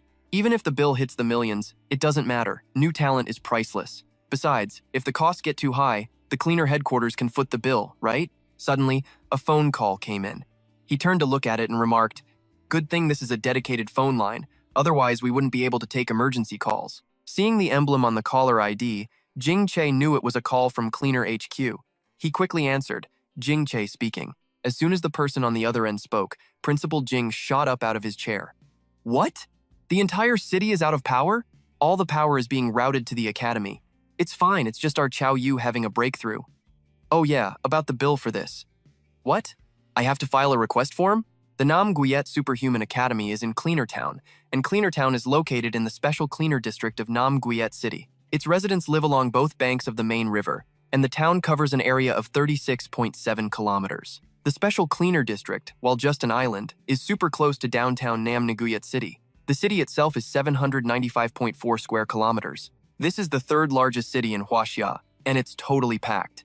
Daily residential power usage can hit 200 billion watts. Right now, the entire city's power supply is being funneled to the Namnaguyet Superhuman Academy, causing a total blackout downtown. All of that electricity is surging towards Chao Yu's body, supplied by the entire power station. The amount of power she's frantically absorbing in 3 hours is equivalent to what the whole city uses. She just awakened not long ago, said the pink-haired woman at Cleaner HQ.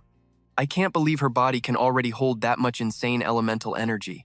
It's unreal. Kin Truk shot back, saying the higher the superhuman gene percentage, the purer their genes are. And the purer the genes, the more elemental energy they can stockpile. They're basically talking batteries from birth, so no big shock there. More energy, purer energy, bigger chance of leveling up. Down the line, they'll hit fewer walls when training. He said it's the big secret every superhuman organization on the planet is trying to crack. They'll pull any stunt to force people to shatter their genetic limits. It's like a stairway to godhood, you can see, but good luck trying to climb it. While he was at it, Kin Truk asked what the electricity bill was for those 3 hours. The voice on the other end just casually dropped. 56,034,751 yuan. That number made old man Kin go white as a sheet. The guy on the phone heard him choking and asked all concerned, Director Kin, you all right there? He shot back. Yeah, I'm fine. Just caught a chill. But HQ sounded worried. Director Kin, you said yourself that, in theory, Chao Yu shouldn't have any problems training. But what if something goes sideways? Like, right now she's not even a 1-star superhuman. She might not be able to handle all that elemental energy, which means that 50+ million you spent just went down the toilet. But Kin Truk just scoffed. Not a chance. This kid drained the entire class's life essence. Leveling up to a 1-star superhuman is going to be a cakewalk for her. And if it looked like it was all going to waste, you think she'd just let that happen? Nah, she's probably scrambling to find help right now. Just as he said that, Secretary Yang pops in. Director, Chao Yu is here to see you. Old man Kin looked totally awkward and mumbled. Let her in. Chao Yu and Xing Kun walked in. The girl kept her head down, looking super guilty. Hello, Director. I'm really grateful for your help, and I'm also really sorry. Last night, after I finished training, I realized I used up a ton of electricity. I cost the school a massive amount of money. Kin Truk just forced a smile. Don't worry about it. It's the school's job to nurture talent. So, Chao Yu, are you a 1-star superhuman now? Chao Yu just looked at him blankly and said, no. Her answer felt like a knife twisting in the director's gut. Even though he was totally crushed, old man Kin still tried to play it cool. It's fine. All right, let me show you how to lock down the power you absorbed. With your talent, this shouldn't be happening. Turns out, our girl Chao Yu wasn't finished talking. She piped up, because I'm a 2-star superhuman now. Director Kin Truk flinched. He couldn't believe what he was hearing and shot to his feet. That fast? I figured it would take you at least 2 more weeks to hit 2-star. I knew you wouldn't struggle with training, but your superhuman gene count is off the charts. It should have taken you way longer to process all that elemental energy. Then he started using his own powers to check her out. Let's have a look. Instantly, a ton of branches sprouted up, surrounding Chao Yu. She looked at them all, thinking to herself, when the hell did all these branches get here? Chao Yu just stared, dumbfounded.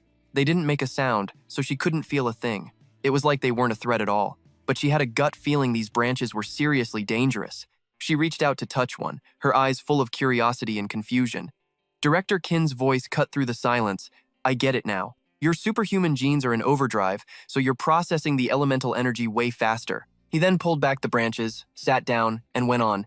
Genes going into overdrive like that usually happens for 2 reasons. 1, you've been fighting monsters. 2, you've had a major emotional spike. Hearing this, Kin Truk suddenly went quiet, just staring intently at the young girl in front of him. Xing-kun's voice, laced with a laugh, cut in. He walked up, playfully turned Chao Yu's head toward him, and said, Director, we really just came to thank you and the Academy. And while we're here, we were hoping to get our hands on some of those elemental star map techniques. We want to hit 3-star. Mister, Kin just looked at him and said, 3-star is what it takes to graduate from this academy. You kids just got here and you're already trying to graduate? He let out a big laugh. Chao Yu here. She's a different story. The academy already has the perfect star map ready for her. But you? No shot. To hit 2-star, your superhuman genes have to form a cocoon and evolve into elemental genes. And to get to 3-star, you have to use those elemental genes to build an elemental star map in the most scientific way possible. Kinda like the Fan family's Crimson Flame Hand technique. Once that's built, you can use pure elements to cook up your own powerful, one-of-a-kind techniques. But your genes are defective. Shinkun just grinned. How's that possible? Doesn't this school have that support armor thingy? The, artificial superhuman robot? He thought to himself, this tech is still buggy as hell. The creator god didn't even roll it out for humanity until the apocalypse was already in full swing. But it was completely useless for stopping the end of the world. Lucky for me, though, it's just what I need to break through to 2-star. Hintruk looked curious. You even know about that? I guess it makes sense. If you keep up with the superhuman news feeds, you'd probably come across it. Then he muttered the name, the artificial superhuman robot. Yeah, it was registered after they had a breakthrough, but all the data on it got scrubbed almost immediately. Not because they were trying to hide it, but because the tech itself is a total mess. Mr. Kin explained, look, the creator god can make the robot act as a substitute for superhuman genes, but it only works for people with a gene ratio under 40%. The power boost it gives is insane, but the most critical part is that it burns through an insane amount of energy. That's how it juices up people with low superhuman gene counts. The cost? It has to be converted into life essence. But Shinkun didn't back down. Then it's perfect for me. I've got plenty of life essence, and my classmates are more than happy to help me out. Mr. Kin paused, looking completely unconvinced. Don't act like you're speaking for everyone. Shinkun shot right back. What do you mean? You must be misunderstanding something, Director. After thinking for a second, Kintruk dropped a line meant to shut him down. That thing chews through just as much electricity as Chao Yu did tonight. Shinkun just shrugged. Well, can't be helped then. See ya, Director. Then he dragged Chao Yu out of there. Xiao Qing, I feel like I can't hold all this electricity in my body. I'm just gonna release it all in a bit. We can just absorb it again tomorrow night, okay? It's okay, Lianda. If you can't hold it, then just let it go, she continued. And if we can't hold it tomorrow night, we'll just try again the night after. Xiao Qing nodded. Deal. As long as we don't give up, we'll definitely succeed. He quickly called out, You two, get back here. Then he said thoughtfully, Xiao Qing, I'll give you a chance. Don't you have a crew? The Academy is about to hold a supernova selection event. If your whole crew gets selected, I'll give you one of the custom superhuman mech suits that the Purifiers gave our Academy. Hearing that, Xiao Qing eagerly nodded his head like a madman. Thanks, Headmaster. I'll definitely help my whole crew get selected as new talents. Jing Che didn't forget to add, just a heads up, the application deadline is in 3 days. Xiao Qing bowed his head and acknowledged. After the two of them left, Secretary Yang walked over and said with a worried look, there's no way they can get selected as supernovas. The National Superhuman Competition is held once every 2 years, and all the superhuman academies across the country select their strongest teams to participate. They're just first-year students. Even with the genius girl Chao Yuan on their team, they can't possibly beat the other students. Besides, the other 2 members of their team haven't even awakened yet. But Jing Che replied with extreme calm, I wouldn't be so sure about that. Secretary Yang asked, is it just because of Chao Yuan's talent? Old man Jing replied, nope, it's because of that other kid. Hearing this, the secretary was even more confused. That Xiao Qing kid? The headmaster said. At first, that old geezer Fan Zhen wanted to stop him from joining the academy, all because his 1% superhuman gene was basically useless. Secretary Yang nodded and replied, yes, and you gave him a chance to take that final assessment. To this day, nobody can figure out why his superhuman gene count is so low it's practically non-existent. Jing Che cut her off, but he still passed that assessment in the end, didn't he? He continued, his superhuman gene is, you're right, pretty much useless. I also looked into his physical data from his high school days. I found some irregularities. This kid has a secret. My years of research experience are telling me he's not as simple as he looks. Secretary Yang asked curiously, Headmaster, aren't you a researcher of monster genes? You've always wanted to solve the problem of people mutating from monster genes. Now you're researching the physical data of superhumans too? Hearing his secretary's question, he suddenly grew pensive. In any case, I've already given him a mission that's nearly impossible to complete. If by some miracle he actually pulls it off, our school has nothing to lose. Then he stood up and gave an order. All right, you can get back to work. This power outage incident has made you work overtime until the crack of dawn. You've worked hard, Secretary Yang immediately replied. After the secretary left, Jing Che made a phone call to someone. The person on the other end picked up and immediately said, What's up? Why are you calling me this late? He replied, Greetings, Bureau Chief Zhu of the Purifier Bureau. This is Jing Che. The other end asked, Old Jing, why are you being so formal all of a sudden? Jing Che growled, Just consider Xiao Qing's electric bill an expense I've already filed. If you don't approve it, I quit." His words left Bureau Chief Zhu completely speechless. The next morning, in the courtyard of the Nanyu Superhuman Academy, a crowd had gathered, and people were shouting, "Lan Yan has a 90% chance of being selected. He's at the top of all the new students this year. We have to get rid of Lin Yan. He's not only buddy-buddy with our purifiers, but he also stole important data from the Fan family's lab." Everyone shouted in unison, "That's right!" In the headmaster's office, Ni Yang said with a smile, "Hello, Headmaster Jing. Our school seems to be thriving as much as ever, huh?" Jing Che replied cheerfully, "Ni Yang, you brat. How long has it been since you came back to visit? And this is your first time back since graduating too, right, Lin Sai?" Lin Sai replied politely, "Yes, sir." Just like the vice captain said, the school hasn't changed a bit in 10 years. "You guys must be short on funding." Ni Yang forced a laugh and shot back, "Lin Si, you heard me wrong. For someone with negative infinity EQ, you should really just shut your damn mouth." He argued back, "No way. You clearly said that if the Fan family took over the school, it would be ridiculously rich." He shoved his hand in Lin Si's face to shut him up. "It's getting late. Let's get to the main topic." Jing Che closed his eyes and said slowly, "If you have something to say, just say it." Ni Yang got serious and began his report. "This time, besides coming to be judges for the supernova selection, we also have a mission to find Lan Yan." Old man Jing immediately frowned and demanded, "Lan Yan? Why would the Purifier Bureau think Lan Yan is at our school?" Ni Yang looked helplessly at Lin Si and said, "You explain the situation." He stood up straight to give his report. Beside him, Ni Yang also listened intently. "Yes, sir. At around 10:30 p.m. on June 25th, 2025, while I was eliminating a monster in the Shenxi commercial district, I saw Lan Yan." The memories of Xiao Qing's fighting style were still burned into Lin Si's mind.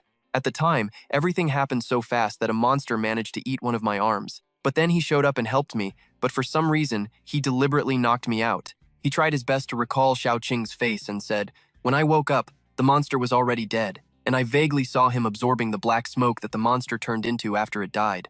It was really dark then, so I couldn't see his face clearly. But from what I could tell, he's a very young man.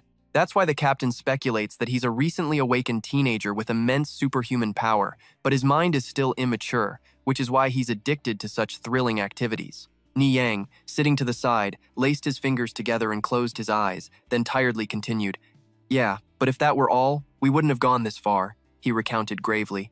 But his addiction just kept getting worse. Yesterday, the Fan family reported that Lan Yan appeared again and attacked a key experimental base of theirs. He stole the primordial life essence, leaving everyone inside the base dead. With a cold expression, Niang gave his assessment. "He's getting more dangerous by the day. We have to catch him, no matter what." The first time he appeared was right here in the city, on the first day of the Academy's school year. Then he showed up again in the Purifier Town, which is under the Academy's jurisdiction. He voiced his suspicion. Lin Si, still pissed off, added, "We have to drag that bastard out. I'm gonna show him what it feels like to get his ass blown away." Lao Jing thought for a moment, then spoke up. "The reason you guys are giving is a real stretch." Lao Jing took a sip of his coffee and continued his analysis. "But from the looks on your faces, you seem dead certain he's here at the Academy." Lin Shi looked over and explained, "Because after he knocked me out cold that day, I felt this really weird connection between us." He covered one eye to focus his senses, his voice firm. "I don't know what kind of weird-ass power he transferred to me when he slammed my head, but long story short, this feeling can't be wrong." Lin Shi recalled the moment he arrived at the Academy and continued explaining, "Because I felt it the second I stepped onto campus. Blueface is really here, and I really want to know why I'm suddenly feeling this way." After a moment of silence, Niang's face grew serious as he said, "I don't care how. All that matters is that we catch Blueface. The Purge Bureau isn't just investigating the Academy. We basically have to check out all the new freshmen this year." Lao Jing listened to his two students, then closed his eyes, lost in thought for a moment before agreeing. "Right now, all the freshmen are in a total mess at the elemental field. You two should go check it out." Everyone was gathered at the field when a loud voice echoed across it. "Here at the Academy, there are many different elemental courses, along with a ton of other subjects. Normally, if you guys run into any trouble with your training, you can go find a specialized instructor to help you out. You can also come to this elemental field to train." Fu Liang was giving a lecture. "The ground here is designed with the 5-element cycle: metal, wood, water, fire, and earth. This design helps get the superhuman genes in your bodies fired up. For those who've awakened, your training speed will get a massive boost. For those who haven't, your chances of awakening are way higher." He adjusted his glasses with his hand and reminded them, "Make today's opportunity count. Whether or not you get to come back to this training field depends on how you perform today." I think you all should find a suitable opponent to practice with, because combat is Fu Liang finished speaking, then turned to leave, calling out as he went, Chao Yu, Xing Kun, come here for a sec. Du Huang's crew noticed Chao Yu and Xing Kun leaving. He shot a nasty smirk at Zhao Sheng. Your masters are gone. Hey, you useless unawakened scrubs, how about we practice with you guys? He replied calmly, I'll be practicing with Xiao Tao. I'm afraid I might slip up and hurt you guys. Du Huang burst out laughing. What the hell did I just hear? A pathetic, unawakened student. The only tough thing about you from head to toe is that mouth of yours, huh? Pride comes before a fall, you know. Since we're all classmates here, I guess we'll have to teach you a lesson in place of the instructors. You've got some nerve, running your mouths after stealing our resources. I suggest you spit it all back out. Or what, you think your masters are going to be around to protect you forever? Meanwhile, Fu Liang scratched his head and said, the dean actually agreed to you two's insane request, accepting that completely absurd mission from him. The dean also told me I have to help you guys out, so I'm your advisor now. Ugh, fine, guess I drew the short straw. To be honest, neither of you even meet the qualifications to register for the Supernova event. He continued, looking at the two of them. The absolute minimum requirement to register is that the team captain has to have at least a 3-star superhuman combat level. You guys should be thanking Shangguan Kui. If it weren't for him. Back in the day, Shangguan Kui was just a freshman, but he managed to join the sophomore team. On top of that, he used his 2-star superhuman strength to take down a 3-star superhuman examiner. After that, they had to change the rules. Fu Liang stood up, adjusted his glasses, and reminded them, so, you could follow Shangguan Kui's example and try to join the sophomore team first, but Xingkun, your superhuman gene level is so low, you'd probably just get cut. Xingkun refused. No thanks, sir. Our current team is just fine. The teacher gave his cold assessment. Your current team. A bunch of lost causes. Suddenly, his face changed as he sensed something. Whoa, what is this weird feeling? Memories of the first hunt and Lin Shi started flooding back, and a sudden thought hit him. It's that Purger. The one whose arm I indirectly devoured. He's here? Zixing thought for a moment, his resolve hardening. This is the resonance between superhuman genes that share the exact same origin, which means he can sense me too. I can't let him find me. Inside him, countless huge, powerful monster genes were surrounding a single, tiny, weak yellow superhuman gene. Xing Kun came up with a plan. Use the monster genes to shroud his superhuman gene and block the resonance. Outside, Fu Liang was still trying to persuade his two students. Xing Kun, even though the dean gave you the myriad sword star chart, in theory, even someone with a low superhuman gene count can practice the techniques, but your natural talent is just too pathetic. Until you get the iron armor, you basically can't train with the star chart at all, he said bluntly. Without the star chart, you can't channel elements or use any techniques. It's like trying to cook without any ingredients. Unless you can somehow sense someone else's elements and just crudely copy them. Fu Liang looked over at Chao Yu and raised a hand to explain. Chao Yu, you'll be the temporary team captain. Let's just get you registered first and figure out the rest later. Show me what you've got, go all out. Hearing this, she perked up. All out, sir? It might take me a little while to warm up, so just give me a sec, okay? Seeing how cheerful Chao Yu was, Fu Liang got a bad feeling. Why do you look so pumped? This feels dangerous. Just aim for the sky. Elsewhere, Du Huang was swinging his fist at Zhao Sheng, yelling with a sinister laugh. Even the king of the jungle lets his guard down sometimes. Your masters can't protect you forever. So what if you have 95% superhuman genes? Suddenly, a pillar of lightning shot straight up into the sky from where Chao Yu was, making him freeze for a few seconds. The light from that pillar illuminated the entire massive field. The crowd quickly looked towards the source of the giant electrical column, the blinding light blurring their silhouettes. The pillar of lightning quickly discharged, shooting straight up into the sky. At that moment, the power in several buildings on campus went out. Seeing this, Du Huang's crew immediately dropped their thug act, walked over to Zhao Sheng, and started sucking up, smoothing his clothes. That was sick, totally epic. Brother Sheng, you're a total pro. Our resources are always ready for our master's pleasure, he thought, smirking to himself. Inside, the Zhao Sheng brothers' eyes were sparkling like stars. After she was done, Chao Yu turned back to Fu Liang worriedly and asked, Sir, was that okay? He was stunned for a few seconds before replying, Yeah, that'll do. Fu Liang looked calm, but on the inside he was sweating bullets. Just as expected of the Demon Queen, always a bit of a slow starter. But to be this strong just based on elemental outbursts alone is insane. If she masters that star chart the headmaster gave her, she's probably going to become a walking nuke. Suddenly, a voice called out from outside. Teacher Fu Liang! He looked back, startled and confused. Teacher Fu Liang rushed over to Secretary Yang. Next to them, Shinkun was still out of it with his eyes closed, which had Qiao Yu worried. What's wrong? Shinkun, what's happening to you? His eyes snapped open, and his cold voice rang out. The purifiers are here. A moment later, after talking it over with Secretary Yang, Fu Liang quickly called everyone over. Everyone, gather up! The freshmen were all curious. What's going on? What happened? The purifiers.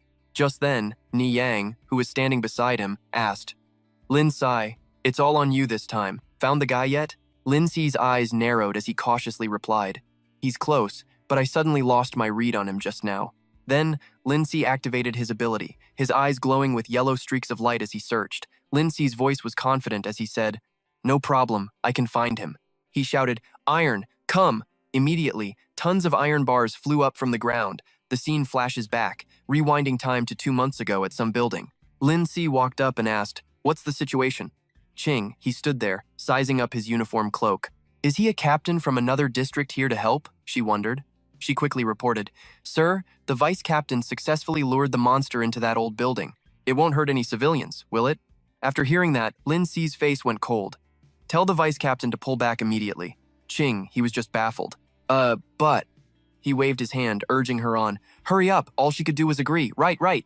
Ching, he picked up her walkie-talkie and said, Reporting to the vice captain, some captain from another district is telling you to get out of the building right now. Seeing that Ching he was done reporting, Lin Si activated his power.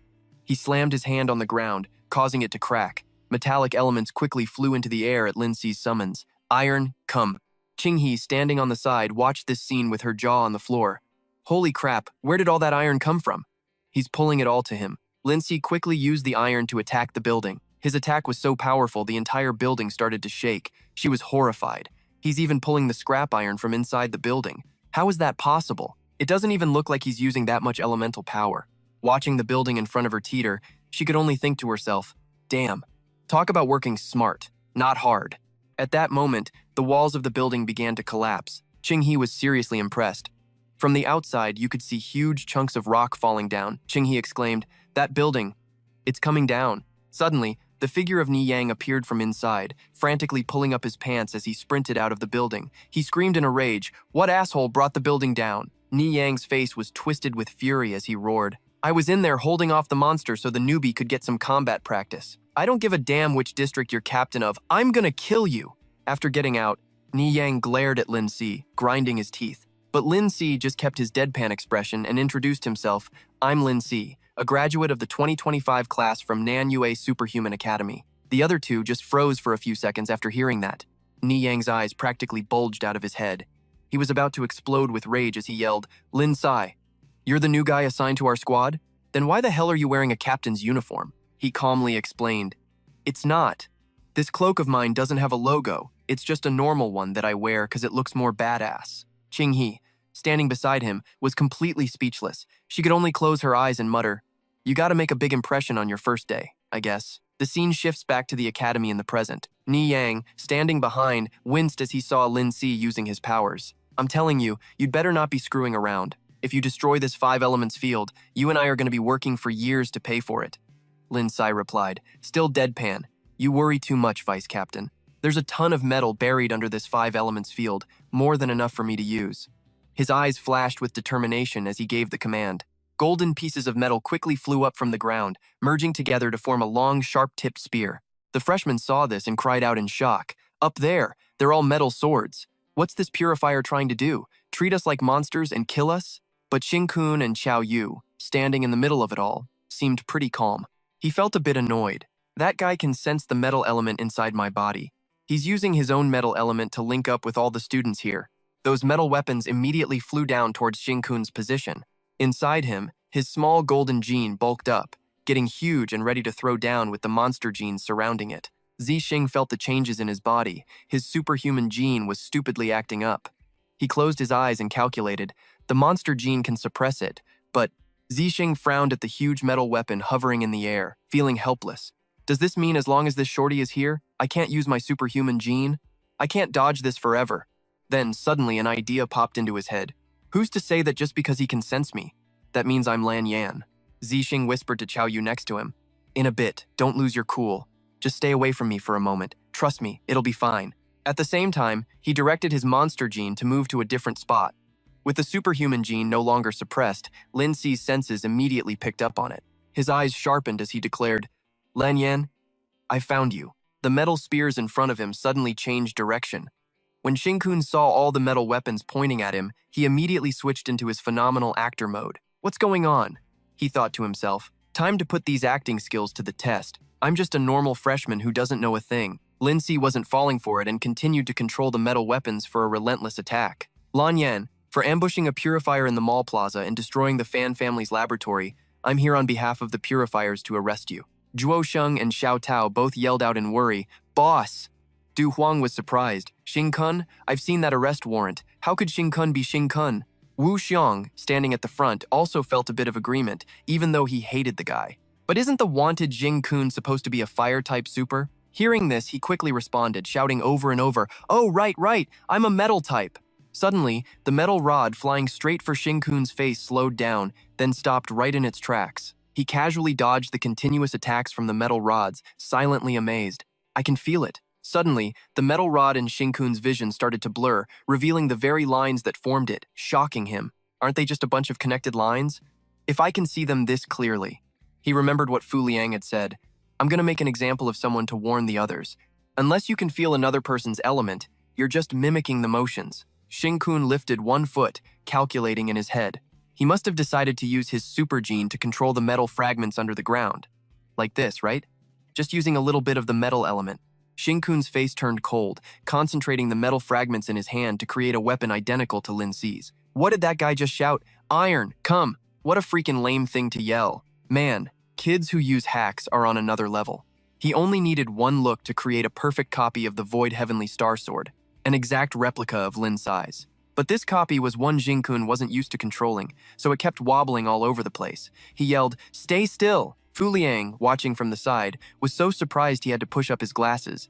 Is this a move from the Myriad Sword star chart that can be used with just a little bit of the metal element? Did Xing Kun really learn it just by watching Lin Si use it? But this wasn't the kind of move you could learn just by looking at it. He doesn't even have a star chart, so how could he possibly learn it? Yi Yang thoughtfully sized up Xing Kun and tried to persuade Lin Si. "Lin Si, Xing Kun uses blue flame. That guy is a metal type." Hearing that, he responded firmly, "My senses are never wrong." Lin Si waved his hand, controlling his own swords as his voice rang out. "Who says you have to be a fire type just to use fire?" Lin Si swung his arm forcefully in various directions, making the metal sword start to move while reaffirming his point. If you know a few tricks, metal can create fire too. He used his ultimate speed. Instantly, the metal rods began to spin rapidly in a circle, moving so fast they sparked. The bodies of the metal rods were now glowing red hot. He called out the name of this ultimate move, Melting Hammer. Fu Liang stared in astonishment at this fiery display, marveling. He's already mastered Myriad Swords Return to 1, and he can even make every single sword ignite at the same time? After graduating, Lin Si's control and technique have improved so much. The teacher suddenly grew pensive, his mind filled with doubts. It's true that metal can create fire. Fu Liang looked at Xing Kun, who was still standing frozen in place, staring in disbelief at the heated metal rods in the sky. Is Xing Kun really Xing Kun? Was his identity as a freshman super just a disguise? Meanwhile, Xing Kun's eyes were shining brighter than car headlights as he eagerly watched Lin Si's skill, admiring it in his heart. Holy crap, flaming lightning swords. I totally want to learn that. Over on Lin Si's side, his face was as taut as a guitar string as he roared, "Xing Kun, prepare to die!" He controlled the metal rods to charge forward, and the metal fragments under his feet turned into sharp, gleaming spikes, striking at Xing Kun. Suddenly, a voice rang out, "That's enough." At the same time, the entire area that had been covered in blazing metal rods was enveloped by a sheet of water. Then, all the metal rods were stopped, unable to move. Yi Yang was stunned by this power. Such a strong water element. The Myriad Swords Return to 1 has been broken. All the students present, including Xing Kun who stood amidst the thousands of swords, were completely unharmed. Shangguan Kui stood protectively in front of Xing Kun and said with displeasure, "I thought you guys were just here to be judges for the supernova selection." Her eyes narrowed, showing her dissatisfaction as she continued to question them. "You're all former students of this school, so you should know. The Nanyu Superhuman Academy is under my Shangguan Kui's protection. If you're going to bully the students of my school like this, then don't blame me for not respecting our old school ties." She gripped the iron pipe in her hand, radiating killing intent as she shooed them away. "Go be a referee for some academy strength assessment and stop causing trouble at my place." Lin Si, still fearless, provoked her. Senior Shangguan Kui, he is Xing-kun. Get out of my way. Hearing this, Yi Yang gently reminded him, Hey, Lin-Si, you'd better speak to Junior Shangguan with a bit more respect. Shangguan Kui's expression turned murderous as she laughed coldly. You? She created a water dragon as a threat. You're telling a lady like me to get out of the way? Then today, I'll teach a snot-nosed little brat like you a lesson. She flicked her hand and gave him a cold look. Lin-Si, feeling uneasy, immediately said, I want to go back to HQ. Yi Yang, standing beside him, could only stand still and laugh bitterly in his heart. He got scared that fast this time. He looked at the approaching water dragon and commented, Her life element. That dragon is like it has a soul. Is Shangguan Kui about to reach the legendary 5-star superhuman level? This junior is seriously making people envious. I'm afraid just one hit from her would be enough to send a peak 3-star senior like me straight to the next life. Seeing that Lin-Si had stopped, Yi Yang let out a sigh of relief. That's more like it. Let's go back to HQ first and discuss this further. But Lin-Si dropped a bombshell, requesting HQ to dispatch another 17 or 18 colleagues here to help deal with her. After he said that, Shangguan Kui's water dragon opened its massive mouth, ready to lunge and tear them apart. Suddenly, an image of old Jing Teng gently instructing her appeared in her mind. Kui, know when to stop. That hot temper of yours will only put you at a disadvantage in your relationships. Your love life will also. Shangguan Kui grew impatient. Keep talking. My love life will what? And with that, she retracted her water dragon and stepped forward to press the issue. If he's the blue flame, disguised by using metal to create fire, then why didn't you realize it right away? Shangguan Kui then presented evidence of his innocence, stating that on the night the Pan family's lab was destroyed by Xing-kun, I was monitoring the school. At that time, no one left the academy. Xing-kun's heart skipped a beat when he heard that. He never expected this would accidentally become his alibi. On the other side, Yi Yang heard the reason, slung an arm around Lin-Si's shoulder, and said goodbye to her. If that's the case, then I guess we really were mistaken. Let's go, Lin-Si. Time to go prepare for the supernova selection. Once the two of them were gone, the training ground finally quieted down. Xing-kun walked up and asked, Senior Shangguan, our school is so huge, and you have to watch over all the students. That must be so tough on you. She let out a huge yawn, puffed out her chest, and said, No way, who's got the time to babysit everyone every single day? But suddenly, she nudged Xing-kun with her elbow and said with a grin, Based on my man-judging skills, you're not a bad guy. Over on the side, Chao Yu saw this and got a little jealous, letting out a few fake coughs. But right away, Guan Kui rushed over to greet her. Junior Chao Yu, I've got high hopes for you. Hurry up and train to 4 or 5 stars. When you do, we'll go slash up all the scumbag men in the world together. After that, Guan Kui quickly left, leaving the two of them there. Xing-kun spoke first. Let's go. We need to study properly. But just then, Zhao Sheng came over and whispered to them. I heard that all the guys Shangguan Kui likes are total scumbags, so her ability to judge men is actually pretty crap. After hearing this, Chao Yu nudged him with her elbow, implying something. So doesn't that mean she judged you correctly? Xing-kun's eyes lit up, menacingly threatening. Who are you trying to diss, huh? Bring Xiao Tao to Chao Yu's dorm tonight, and I'll open your eyes for you, he replied fearfully. Okay, boss. Fu Liang glanced over, thinking to himself, that crappy little squad of theirs might actually have a shot in the supernova selection. They've got 2 unawakened members with 39 and 41% potential, plus Chao Yu's natural talent and a hard-working dark horse like Xing-kun. The scene shifts to the supernova selection registration point. The teacher's thoughts continued. They might not win the whole thing, but they could definitely pass the first round. I could win a pretty penny off my colleagues with this one. Inside, the teachers were gossiping. Teacher Chu, the team you're mentoring is definitely going to win first place this time, right? No way. That kid on your team is about to hit level 4. The other members aren't so great. We have a secret weapon? You think I'm just going to spill it? Hey, have you guys heard? The principal made Fu Liang mentor a team of freshmen to compete against our teams. Freshmen? They don't even meet the minimum registration requirements. Suddenly, the door swung open and Fu Liang walked in.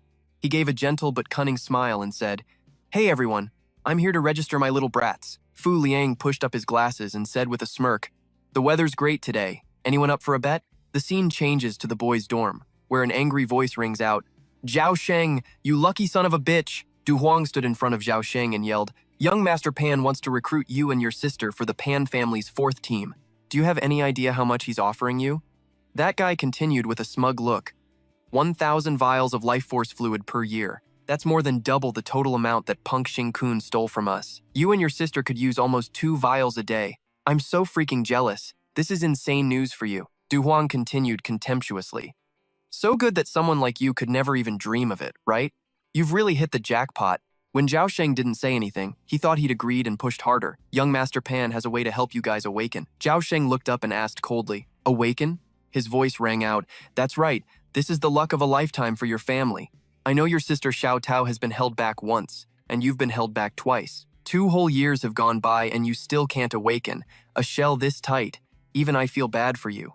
With your pathetic talent, it'd be a miracle if you awaken this year. Don't tell me you think your luck will hold for a 3rd year and you'll pass the final assessment next year.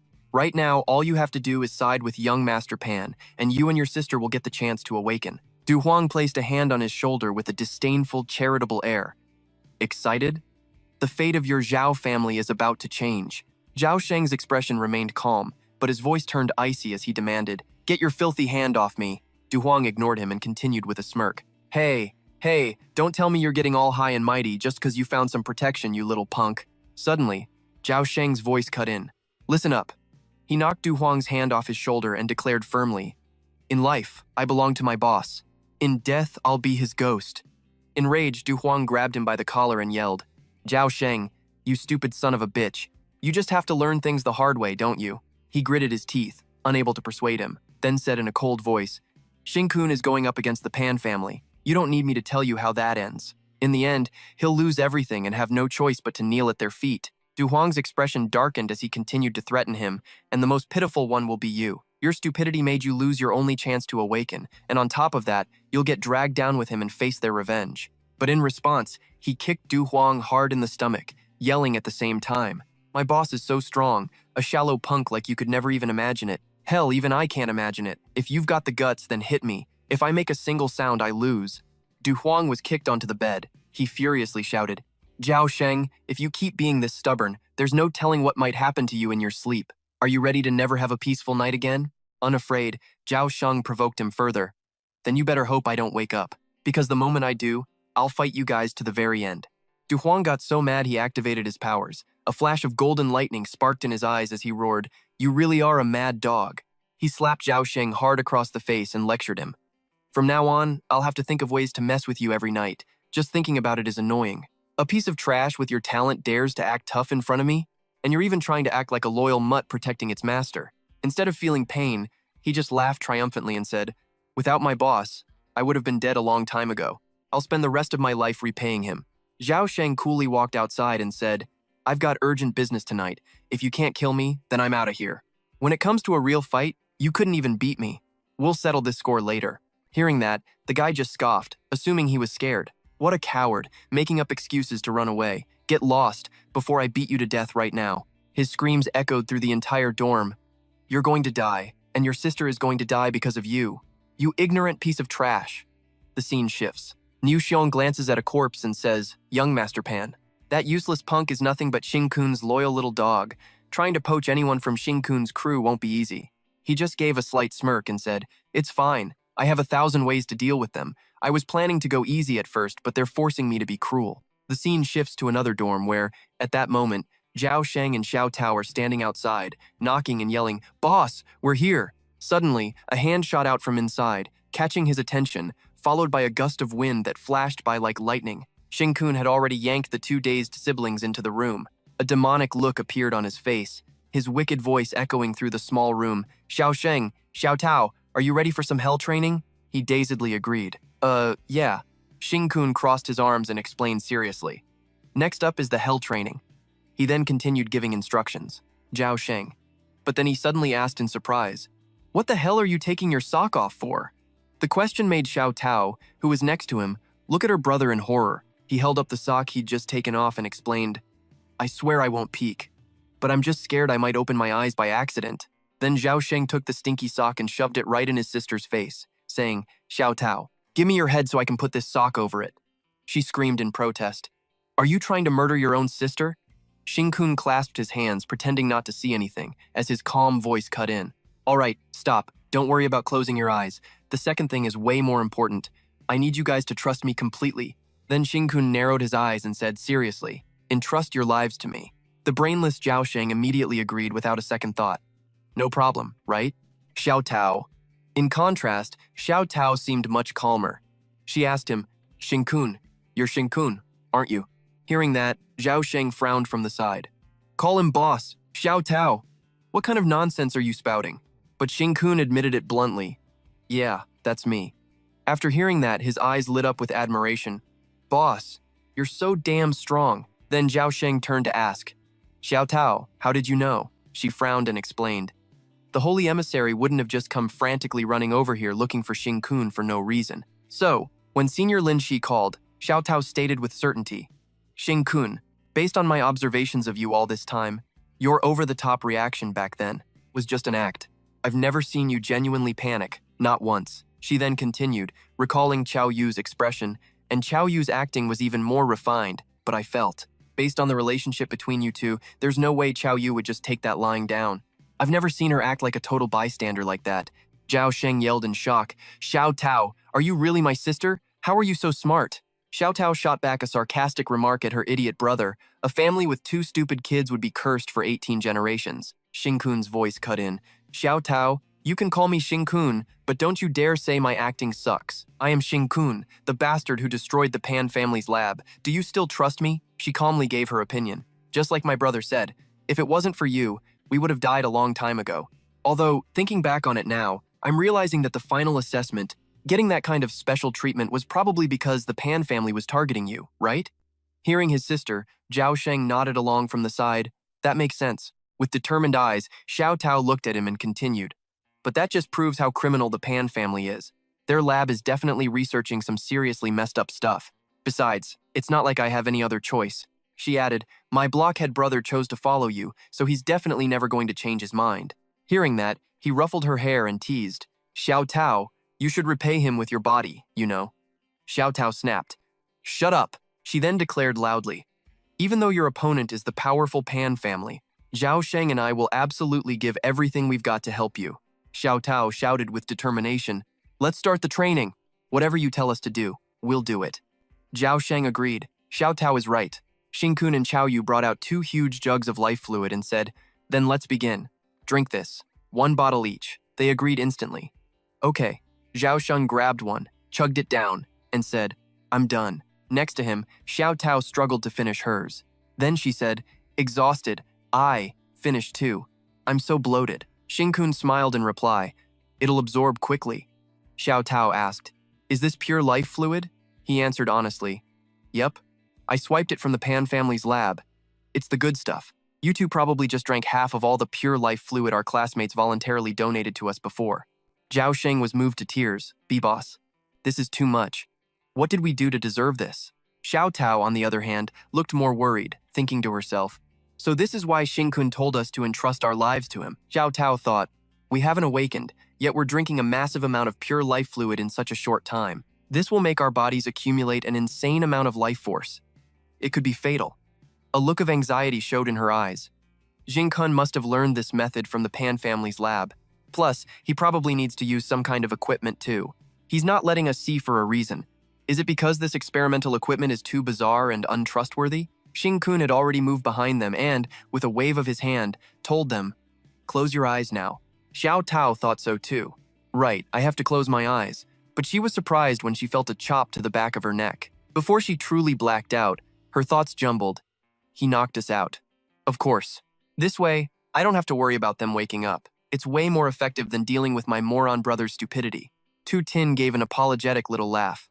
Sorry guys, can't let you know I have monster genes just yet, so I can only awaken your superhuman genes in your dreams.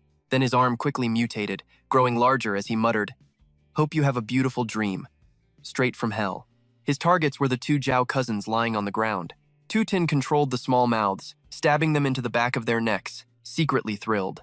Xiao Ying and Hai Long's superhuman genes are reacting. Seeing this, Tu Tin calculated. But they don't have that many super genes. I can probably go a little deeper. Right now, inside their bodies, the milky white superhuman genes were just lazing around, not wanting to do anything. From above, a monster gene transferred by Tu Tin shot down, directly fusing with their superhuman gene sequence. Tu Tin looked down at them. Heh, they must be feeling the nightmare and the fear from the deepest corners of their very souls right about now. And now, their superhuman genes are exploding. The scene shifts to inside Xiao Tao's dream. She's in a pink pajama set, lying on a grassy field. Xiao Tao struggled to regain consciousness. Where am I? She looked at her blood-covered hands in horror. These clothes. Her expression turned weary, a wave of sadness washing over her. Ugh, this nightmare again. Suddenly, the small brown teddy bear started to twist and distort, growing to a massive size, catching Xiao Tao completely off guard. Her eyes widened in shock. She stared at the drooling teddy bear that was now bigger than a building. Xiao Tao screamed in terror. This dream. It's different from before. It's way more disgusting. The scene cuts to outside the dorms. Down below, Lindsay said resentfully, "Something's off. That guy is definitely shady." Ching. He came over, throwing an arm over his shoulder and trying to talk some sense into him. "Lindsay, the captain was right to have me follow you. I caught you red-handed trying to peep on the junior girls showering," he retorted, annoyed. Tutin's room is giving off a vibe that's both weird and familiar. Lindsay stuck to his guns. He's definitely Shin-kun. I'm going to expose him during these supernova tryouts. Suddenly, the walkie-talkie crackled to life with an incoming call. Both of them got the message. Urgent announcement for all purifiers. Something big just went down. They picked up their phones to listen to the details. Ching-hee rushed off as the announcement continued. The supply station in the northern sector is under attack. All nearby purifiers. Report for backup immediately. Song-yin stared at the ruins in front of him and reported, North Relief Point, Qingchu Town. This building has almost completely collapsed. The smell of blood here is insane. No survivors in sight. From the looks of it, we're guessing it was a monster rampage, but there are no monsters in sight. He reported, HQ, our purifier team will begin the investigation immediately. Hopefully, we can find some survivors. HQ warned them to be careful. HQ isn't detecting any monster hordes in the vicinity. Song Yin reassured them. Don't worry, HQ. We're the elite squad that helped Shangguan Kui take down the Earth Dragon. No matter how scary the monster is, we can at least protect ourselves. He smiled confidently. Besides, I don't hear any monsters around here. Don't underestimate my superhuman hearing. Suddenly, Song Yin sensed something. He whipped his head around and yelled, Wait, there's movement in the distance. Did the monsters sense humans and come back? 1,000 meters. 800 meters. 400 meters. It's too fast. His whole squad immediately got into a defensive stance, ready to face the enemy. Dragon Trap, where's the enemy? Song Yin was horrified and confused. What the hell? I can hear the monster is just a few dozen meters away, so why can't I see anything? Suddenly, a blast of green fire shot towards his team. HQ heard the screams and urgently asked, Hey, report in, now! The earpiece was knocked to the ground, with the voice on the other end repeatedly asking, What's going on? A giant foot stomped on the earpiece, crushing it into silence, leaving only static. A girl on the team had been wrecked by the monster's attack. Song Yin panicked. Xiao Lan, crap, there's some kind of invisible monster. He quickly gave orders to everyone. Set up the dragon trap formation everywhere. Protect yourselves first. Amai rushed forward to attack, throwing a punch straight ahead. But she couldn't hold out for long.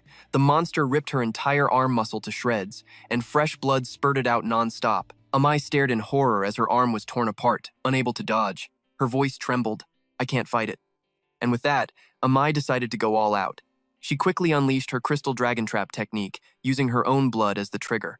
She controlled the blood from her arm to trap the monster. Blood cage! Song Yin said worriedly. Amai, you don't have to do this. We just need to hold on a little longer.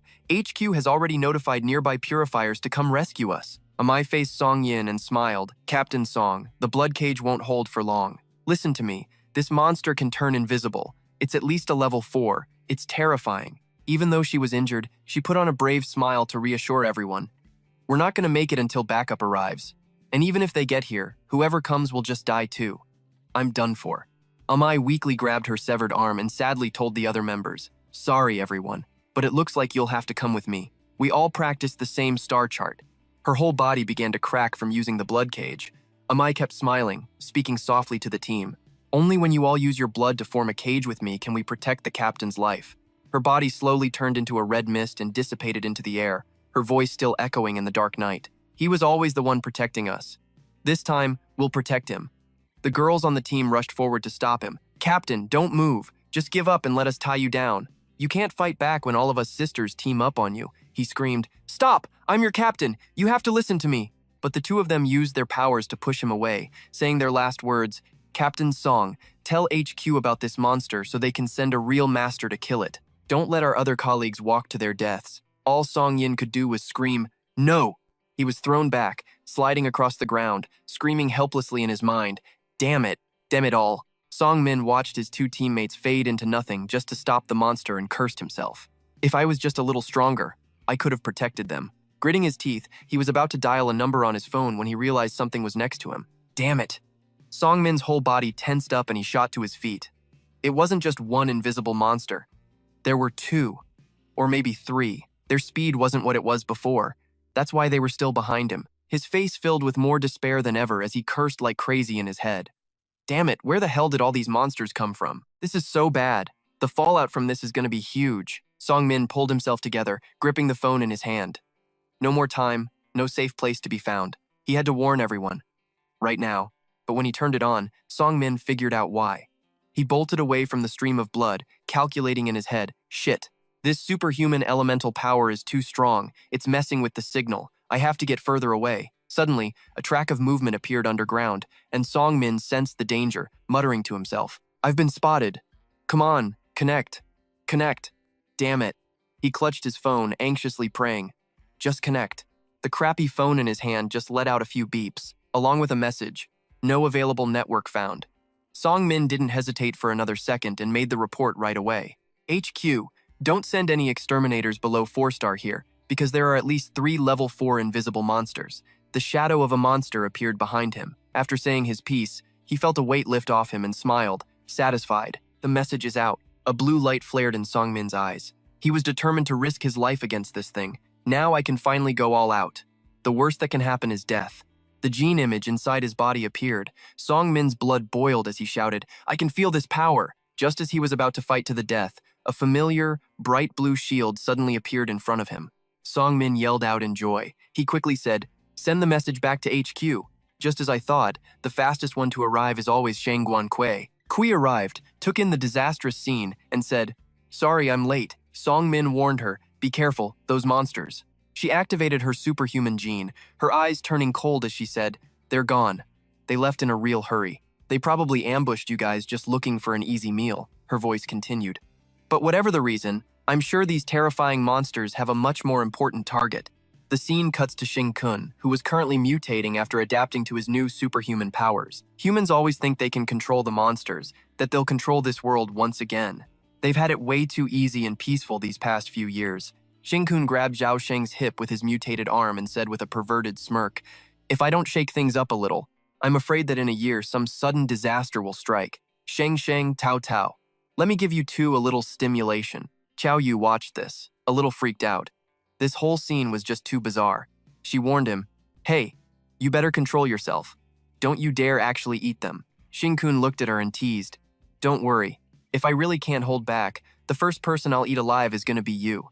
'Cause you smell way more delicious than they do. Qiao Yu's eyes widened when she heard that, and she cursed, screw you. Xing Kun explained, I wouldn't dare mix monster flesh and blood into your body. Your superhuman gene would go completely berserk. But their superhuman genes aren't that strong, so I can get away with using this extreme training method. After hearing that, she asked curiously, what are they dreaming about? Xing Kun commented on each of them. Xiao Tao's dream is totally normal. It's just the standard human reaction to fear. But Zhao Sheng's condition, that's a little weird. Meanwhile, Zhao Sheng was convulsing, mumbling something. Then he suddenly shot up, veins bulging on his face, his eyes flashing as he screamed, I'm gonna kill you! He was about to lash out again, but when he saw the two people in front of him just looking at him calmly, he snapped right out of the nightmare. Xing Kun smiled, satisfied. Congratulations on your awakening. Xiao Tao was just waking up too, and both of them groggily said, huh? Their eyes flew wide open in utter amazement. At that moment, Xiao Tao's lips were sealed. She was speechless, while Zhao Sheng fell to his knees, bawling his eyes out. He slammed his forehead to the ground before him, declaring his resolve. Xing Kun just waved his hand dismissively. You're nowhere near strong enough to be my shield right now. You need to level up. I injected a little poison into you two. This stuff will keep your superhuman genes in a constant state of rampage. Xing Kun described the state of their superhuman genes. It's like, just imagine this for a second. You're about to be eaten alive. Every single cell in your body goes on red alert. They'll protect themselves when they sense mortal danger. After hearing that, Xiao Tao immediately asked, so, does that mean our superhuman genes are on a rampage? He waved his hand, pretty much. Then, Xing Kun opened the door and gave them instructions. The supernova selection tryouts are in 1 more week. Within this month, you absolutely must level up to a 3-star superhuman. Judging by the current state of your genes, hitting 2-star won't be that hard. As for getting to 3-star, I'm guessing Qiao Yu will go ask the principal for a star map. Xiao Tao looked at him, shocked. Ask the principal? But this is a star map we're talking about, and at a time like this. Xing-kun didn't bother explaining any further. He walked out, closed the door, and called back inside. One more thing. For the next few days, if you get thirsty, don't drink water. Drink the life essence solution. Zhao Sheng stared at his own hands and asked in a daze, Xiao Tao, am I dreaming? Did we really awaken? He could feel the superhuman genes in his body, like they were going wild. In my 2 years at this school, I have never seen a case like this. He ruffled Xiao Tao's hair excitedly. He told us to drink life essence solution like it's water. The boss is loyal and generous, and on top of that, I can tell he's insanely strong. Xiao Tao, your big bro has a pretty good eye for people, am I right? Xiao Tao asked worriedly. That supernova selection thing Xing-kun just mentioned. Don't tell me you're planning on joining? Zhao Sheng said naively. We'll just do whatever the boss says. It's only the supernova selection, right? Besides, the boss is seriously amazing. He even managed to get us a spot in the supernova selection. Xiao Tao looked at him with concern. Bro, I know you've been keeping a low profile since you had to repeat the year, but have you forgotten what you did the last time you were held back? Zhao Sheng looked away, evasively. Didn't I just beat up every single one of my classmates? What's the big deal? Xiao Tao yelled, Good, so you do remember. Let me tell you something about this year's supernova selection contest. We're gonna be fighting them. Zhao Sheng thought to himself. Good thing I awakened. The scene shifts to 1 week later. The supernova selection is beginning. Right now, Du Huang is holding a vial of life essence, chugging it down enthusiastically. Seeing this, a brown-haired guy curiously walks over and asks, Hey, where'd you get that life essence? Du Huang clicked his tongue and replied without a care. Where else could it be from? It's Zhao Sheng's. That idiot hid the life essence in another pair of his leather shoes. I can even taste a faint funky smell while drinking it.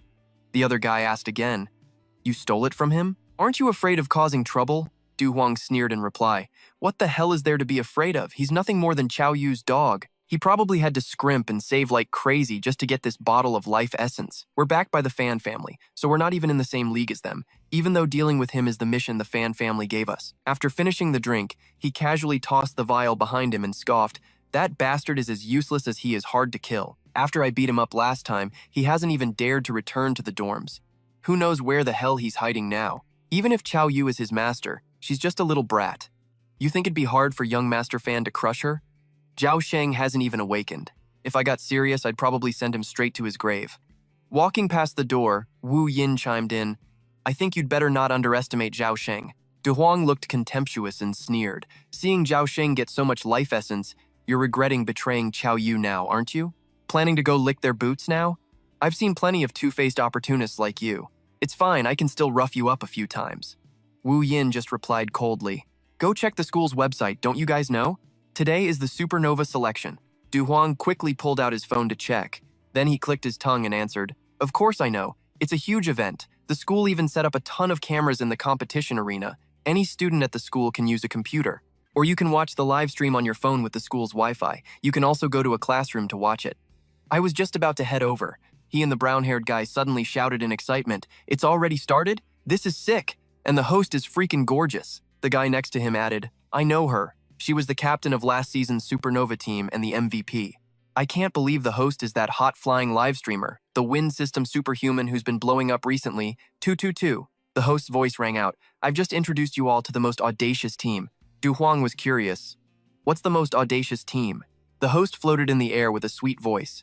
Now, Tutu will introduce you to the top 3 teams with the best chance of winning the championship. Barring any surprises, the champion this time will be one of these 3 teams. After that, Shizai's team appeared on the screen. The entire team consisted of fire system superhumans, and they are all 3-star superhumans who have completed over 50% of their star maps, making them the team with the strongest and most well-rounded power. Du Huang discussed as he watched, It's young Master Fan. On the side, Tutu added, The former captain was Zheng Yu. He has 86% superhuman genes.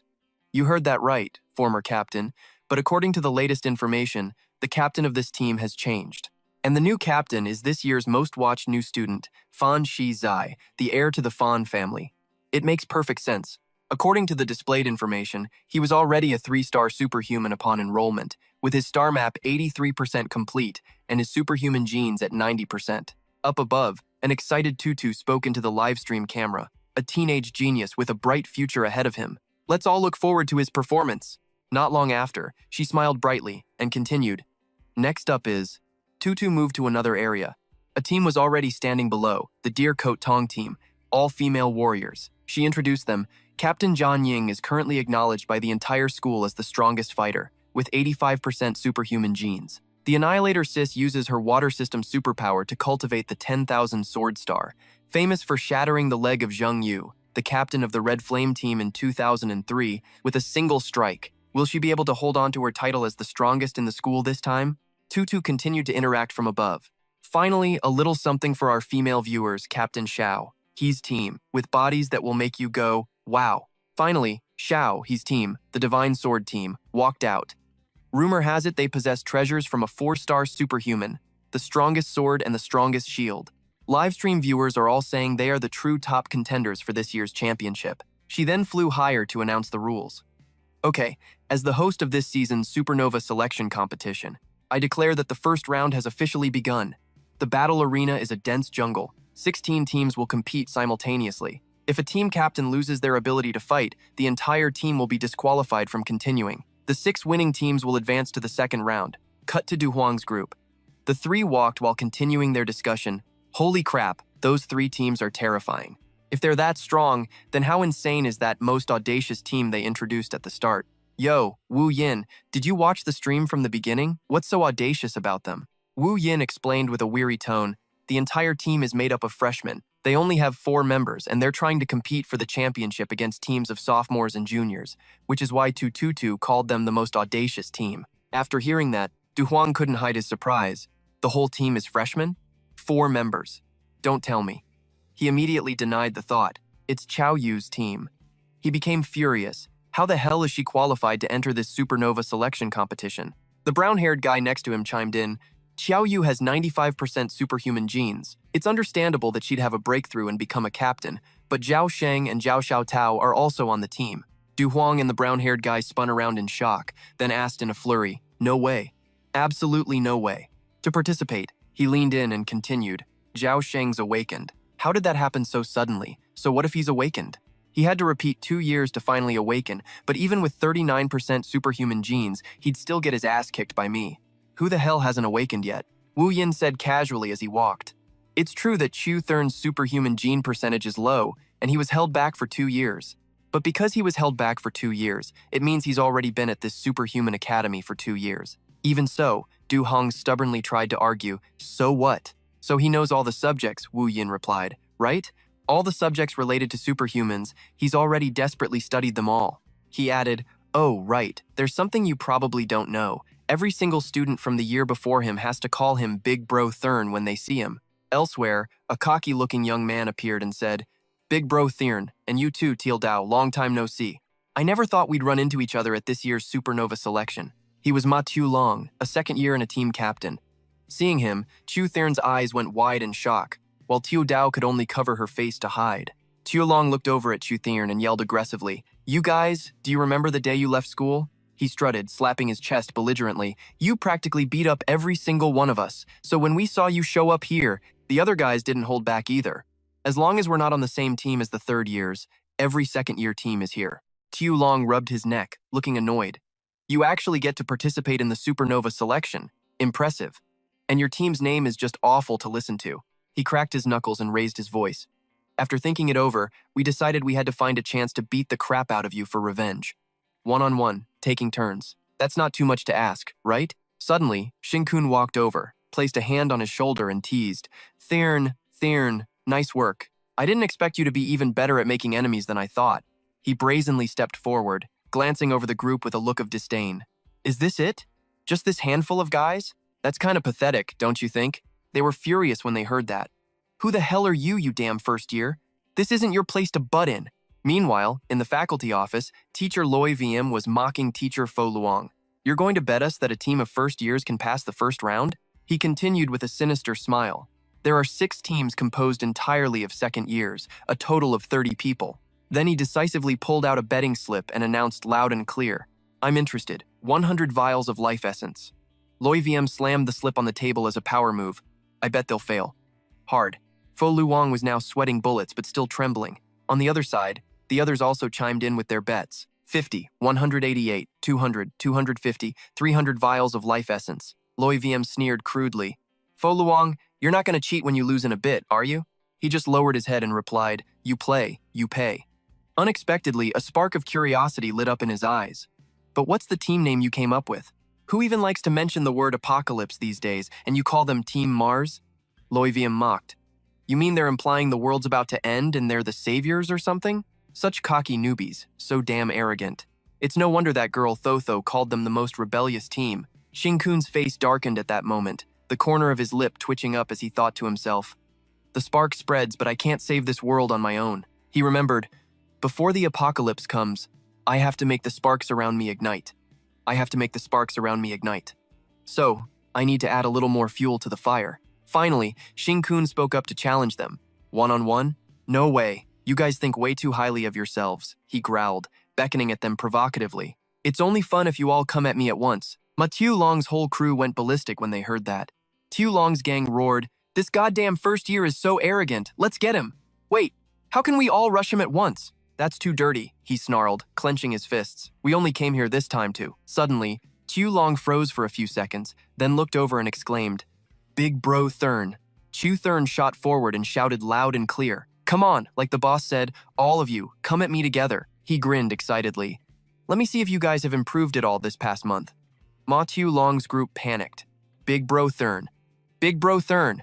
He tried to stop him, but it was too late. Before he could do anything, Chu Thurn swiftly grabbed him and kneed him in the back. Chu Thurn didn't hesitate to launch a direct attack. Elbow to the side, a sorrowful farewell. He immediately took down his opponent in just a few hits, shocking everyone who was watching. Once he was down, Chu Thurn got into a ready stance and enthusiastically yelled, Come on, all of you! You don't have to hold back like before. This time, you can use your superhuman powers. As for Tu Long, who was lying on the ground foaming at the mouth, he unconsciously cried out, Big bro Thurn. Scene change. In the office, a betting slip was presented and Fo Luong decisively snatched it. The other person's voice trembled. I'll raise. Wait, no, I won't raise. He quickly snatched the slip back and said coolly, Too late, let go. Another teacher looked at the screen and asked curiously, That Chu Thurn kid. Fo Luong, busy counting the stack of collected slips, said, I guess you teachers only care about superhuman powers, huh? If you were the martial arts instructors hired by the school, you wouldn't be making this bet with me. That kid Chu Thurn only has 39% superhuman genes, but he's incredibly hardworking. He was held back twice during the past 2 years of remedial classes. Except for superhuman powers, which he couldn't learn, in the eyes of the martial arts instructors, that kid is a genius, a prodigy. And after he learns something, he's super eager to teach others. Almost every student in his year was taught by him at some point. You could call him half a teacher. He was highly respected before the semester ended. He didn't know if he'd ever be able to return to the Superhuman Academy, so he coached the entire class. Except for the few kids who wanted nothing to do with close combat, every single one of the others hit the dirt. In that scene, Chu Thurn was the only one left standing. Loi VM couldn't stand it and cut him off. No matter how good he is at martial arts, it's just brawling with muscles. Compared to superhuman powers, it's like throwing an egg against a rock. A guy who couldn't awaken for 2 years has terrible potential. Even if he has awakened, how strong can he possibly be? On that team of theirs, besides Teal Nur, who has excellent genes, who else is any good?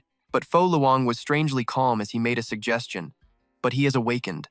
How about we make another bet? Loi VM immediately replied with a sarcastic jab. You think they can pass the round just by beating that group of second years? This world's getting soft, so the students from each year are a different breed. His eyes flicked to the screen as he smirked. Sure, you've got your heaven-sent geniuses, but the rest? They're just a bunch of greenhouse flowers. And those delicate little flowers are nothing but kindling for the real powerhouses to ignite. All you're doing, teach, is making them burn out even faster. At the arena, Xiao Long was desperately trying to explain, Chuman, we're just here to congratulate you on coming back. And while we're at it, we wanted to see who this guy is that's got you calling him boss. Shin-kun didn't even try to hide his disdain as he listened to the guy scream, you look like a total moron, practically begging for us to jump your whole crew. Xiao Long's brows furrowed in anger. Dude, there's a limit to how much you can flex. You guys are just a bunch of newbie espers. Pulling this crap is basically asking to get wrecked. A fiery rage boiled up inside, consuming him. If that's what the punk wants, then let's give it to him. Xiao Long and his whole crew behind him were seething with rage, their eyes locked on him, ready to burn it all down.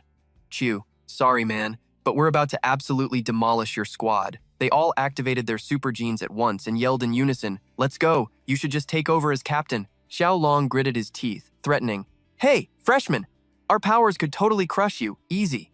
Chu Sheng just casually raised a hand and shot back. "Ma Xiao Long, you clueless idiot.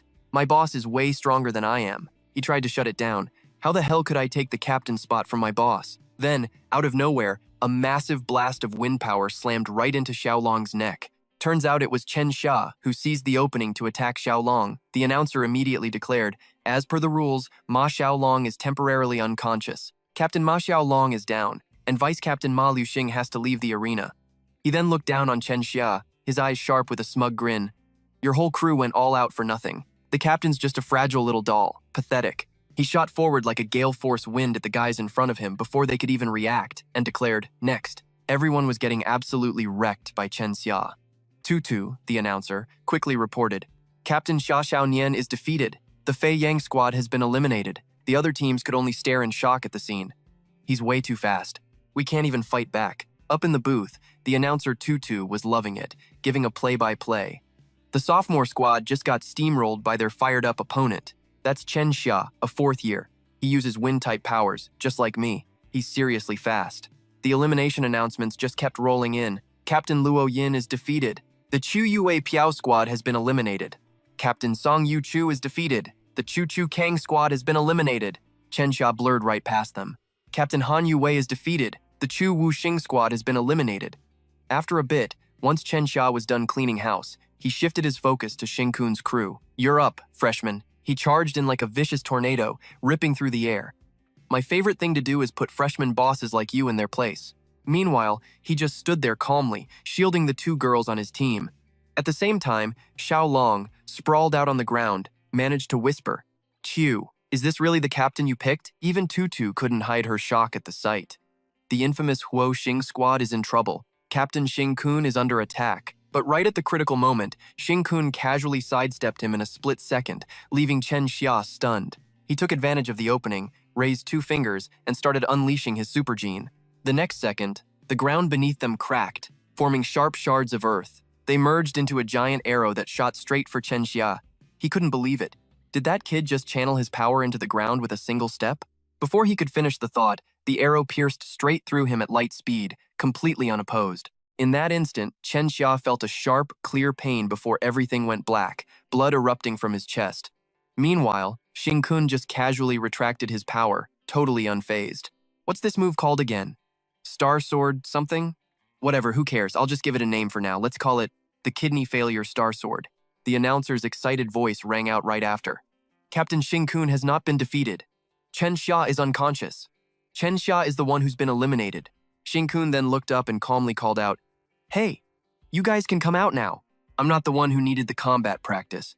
With a cold smirk, he looked up and called out, "Get down here. The sophomores were pretty weak, but you guys should be a better warm-up." Tutu screamed into the mic again, totally hyped. "This freshman, Xing Kun, is unbelievably arrogant.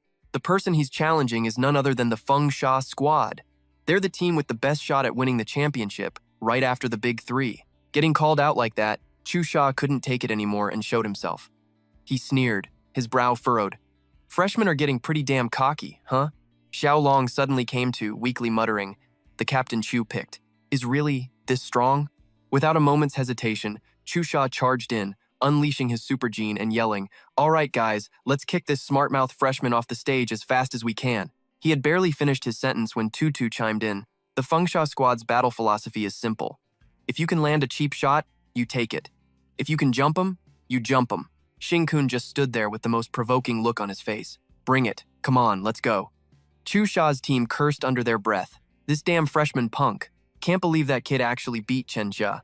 Then again, Chen Xia got way too cocky, running his mouth before he even attacked. Still, this Xing Kun kid is definitely no joke. The speed he formed that sword with was insane. On top of that, he read the entire situation the second the fight began, letting him predict Chen Xia's moves perfectly. It's like his real-world combat experience is even better than ours.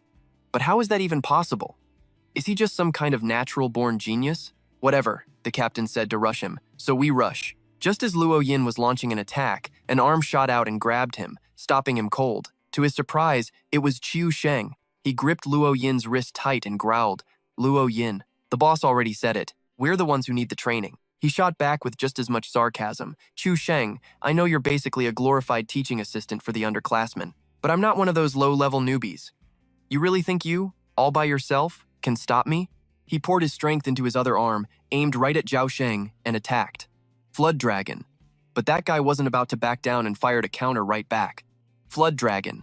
At that moment, their power was totally dead even. A blinding blue light flashed from the side. Then, Luo Yin said with total arrogance, "You've only got 39% superhuman genes.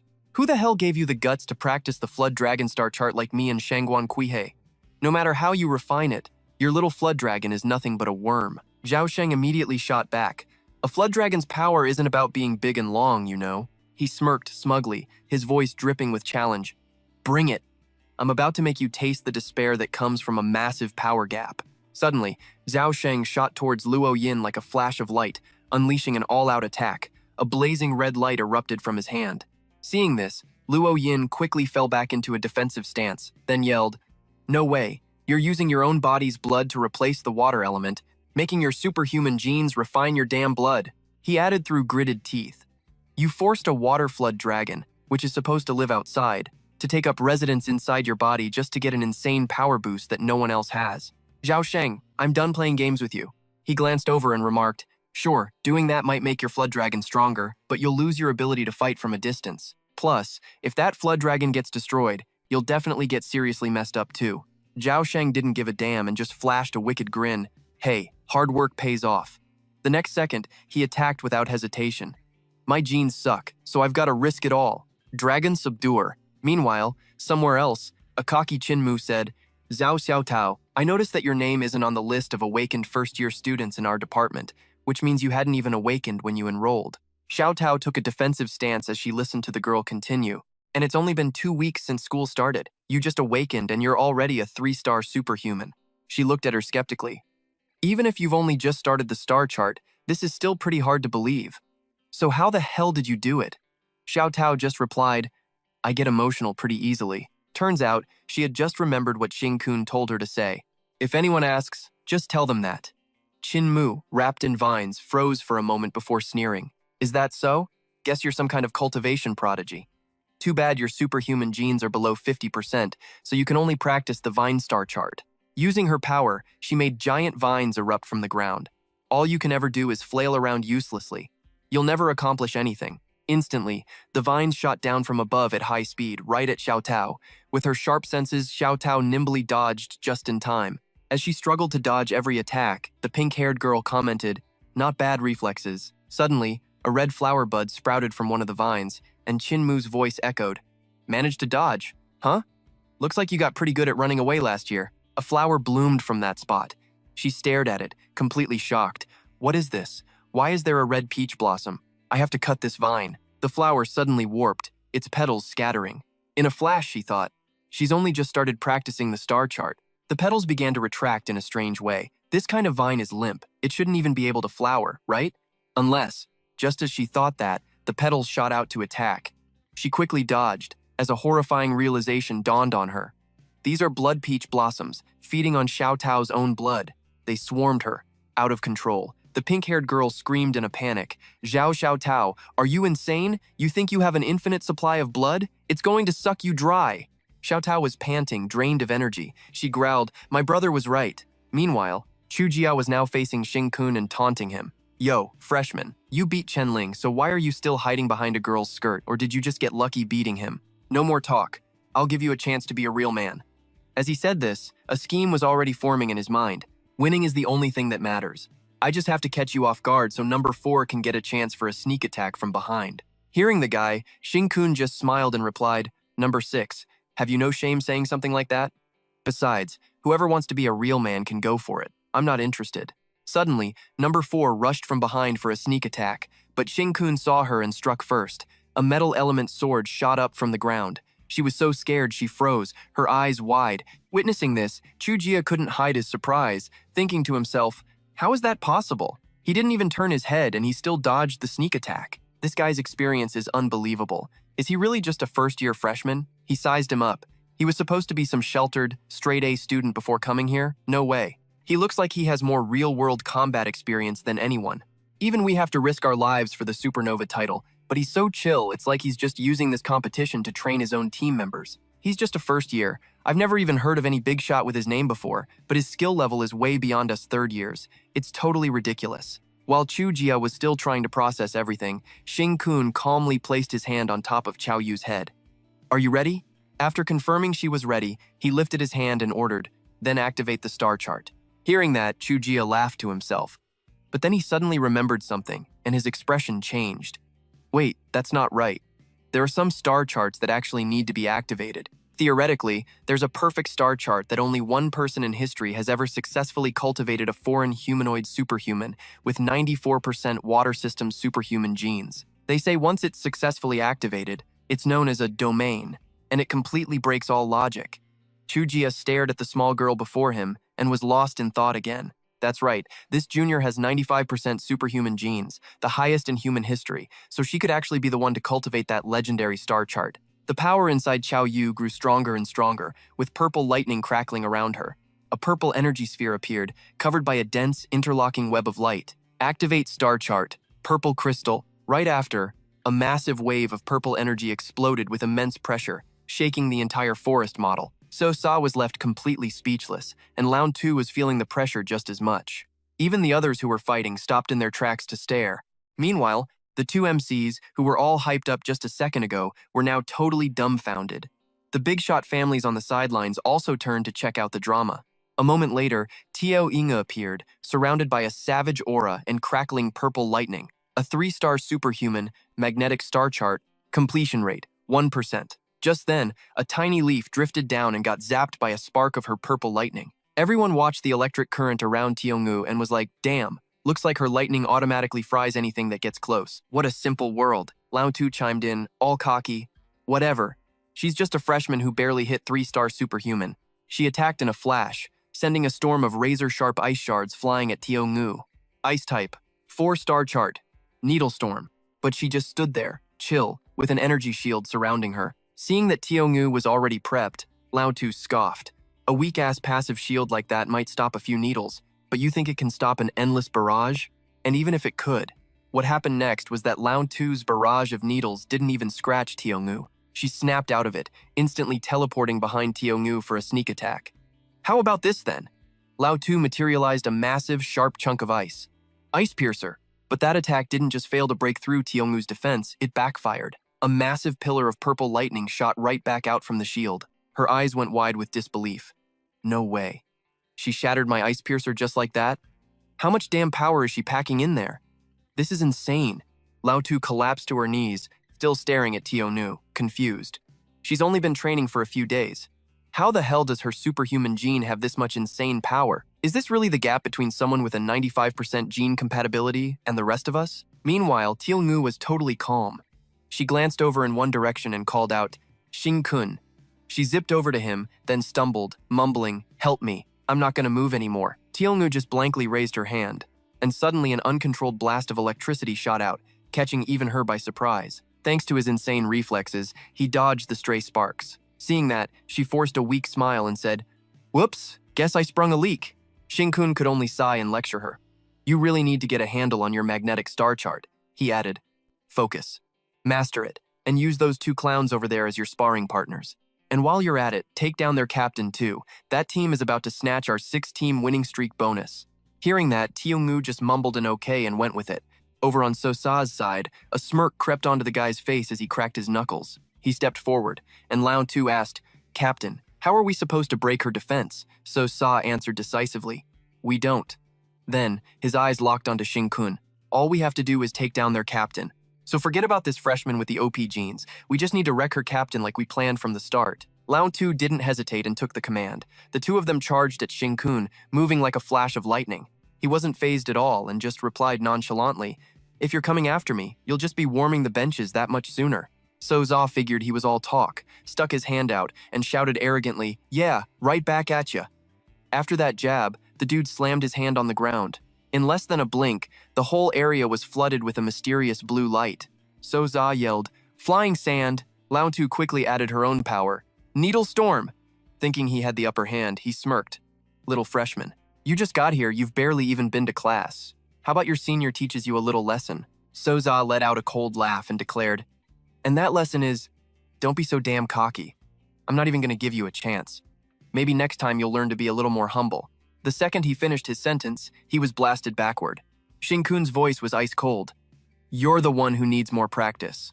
Soza was completely floored by what just happened, yelling in shock. What the? Damn it, what kind of power is this? He got sent flying and went tumbling across the ground, screaming in pure rage. How is this possible? Soza barely got back on his feet when a blue vortex closed in on him. He saw a flickering figure reach out, making him panic. Superhuman combo, Ice Storm. Shinkun's hand shot out and clamped over Soza's mouth. His eyes bugged out as he demanded, you dodged every single needle, and you could pinpoint my exact location inside the flying sand. Shinkun calmly explained, maybe you should thank yourselves. Pissing me off just unlocked my fighting instincts. But I can't let you guys get knocked out this fast. Soza frantically looked around for help, only to see Tiongu standing right behind him.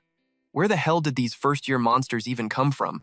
Cut to the teacher's office, where Loi Vim's face was grim as he muttered, there's no way a first-year student should be like him. His superhuman gene compatibility is only 1%.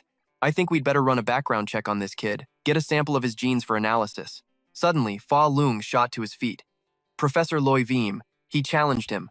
Even Principal Qin hasn't said a word about this, so why are regular teachers like us sticking our noses into it? Or what? Are you planning to run this by Vice Principal Fan first, since you two are so buddy-buddy? That shut him up real quick. Just then, another teacher rushed over with his phone, an alert blaring from it. There's a monster attack on Qingzhou City. The other teachers grabbed their phones as the monster alert went off. All superhumans in Qingzhou City at peak 3-star level or higher are to report to the scene immediately to provide support. With that, the professor hurried out the door, and everyone else followed right behind him without a second thought. Meanwhile, in the principal's office, Secretary Yang speaks up. Principal King, what's the deal with the supernova selection contest? Are we just calling it off? King shoots back. HQ says no. Yeah, some unexpected crap went down, but it looks like it's still under control minus the top-tier 3-star purifiers, of course. The purifiers who are still here are more than enough to keep this competition running like normal. The whole point of the supernova contest is to make the students level up. Those kids don't need to run and hide. Because one day, when a real catastrophe hits, they're all going to have to hit the battlefield anyway.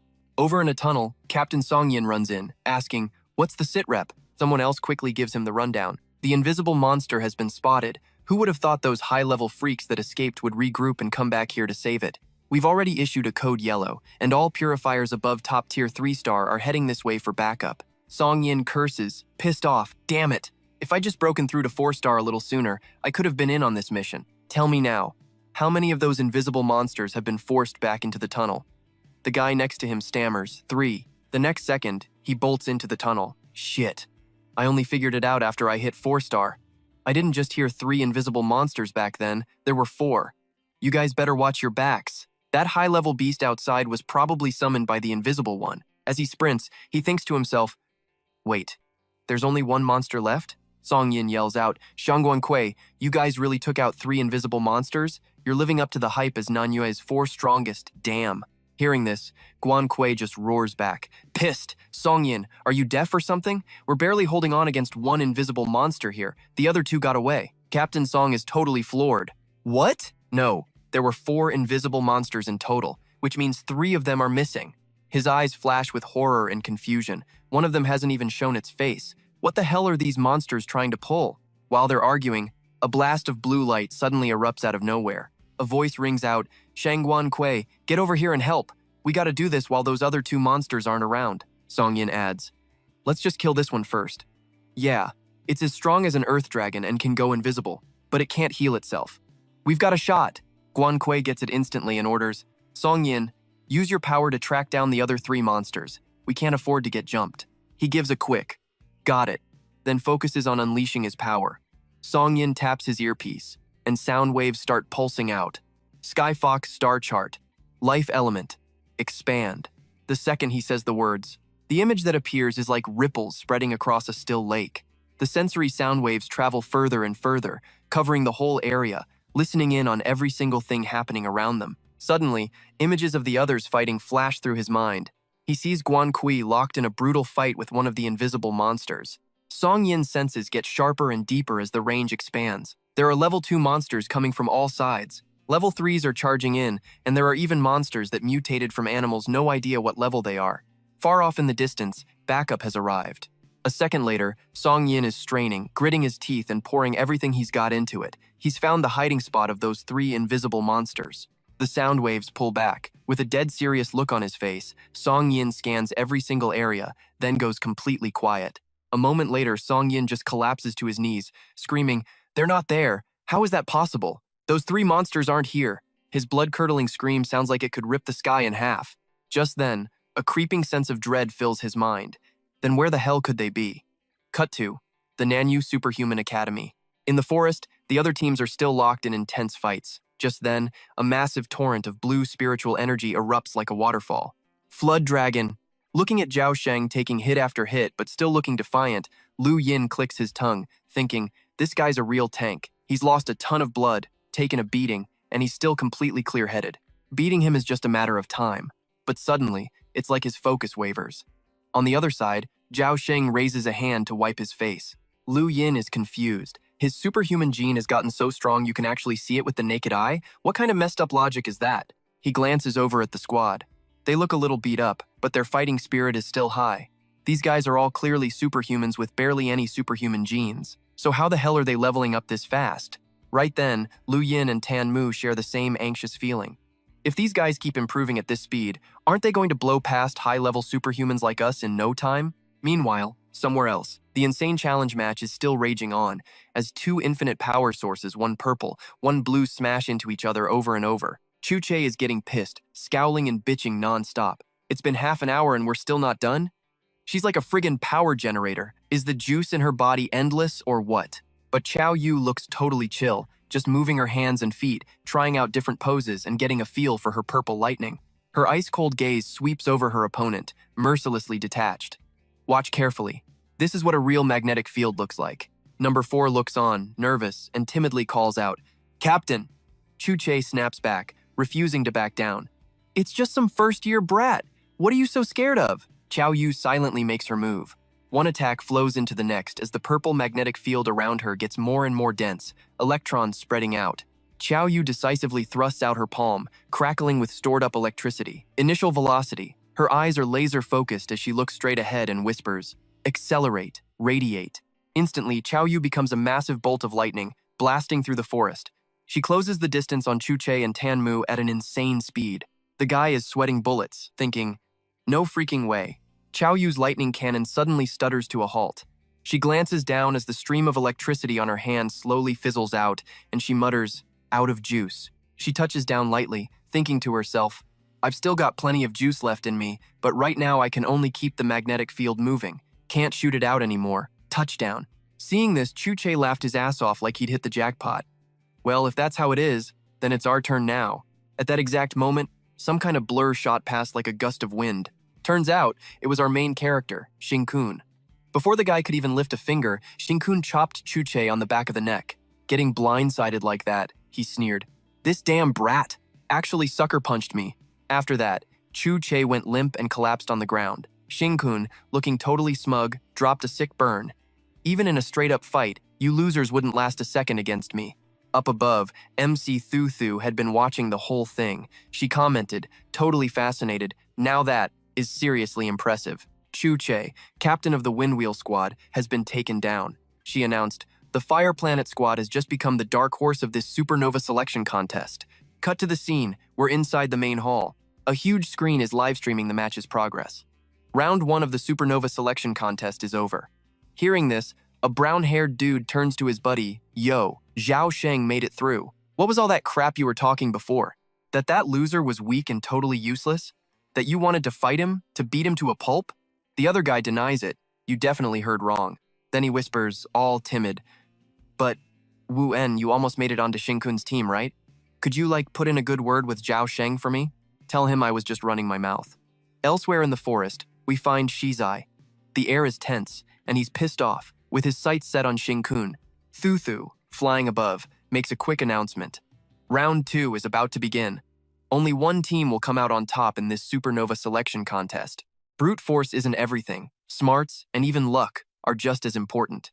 We've already hidden the grand prize for the winner somewhere in the arena. The first team to find it will be the champion. Of course, you can also just take down our staff decoys. Over here, a worried Chao Yu anxiously asks, Xing-kun, we have to win first place this time, because you absolutely need to get that artificial superhuman gear set, but I'm completely out of juice, and it'll take a whole day to recharge naturally. She adds, right now, I could drain the entire city's power grid, but if I do a fresh charge, I'll have to refine it all over again. It'd take at least 2 hours to get rebooted.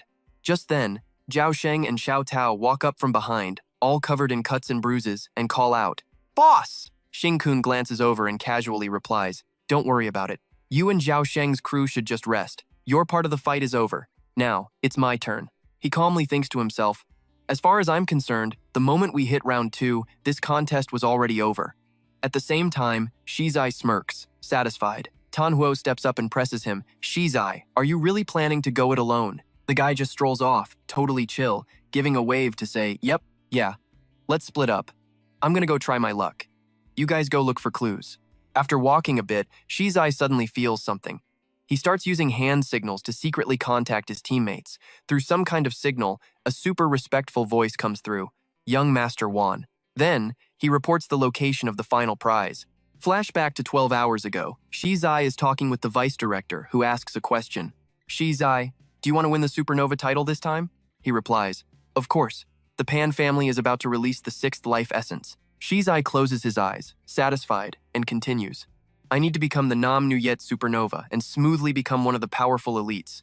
Chen Yi chimes in. Not just that. Our Pan family is taking its first steps to the pinnacle of the world, to seize Nam Nuyet. He asks, confused, don't we need another 3 to 5 years before we're strong enough for that?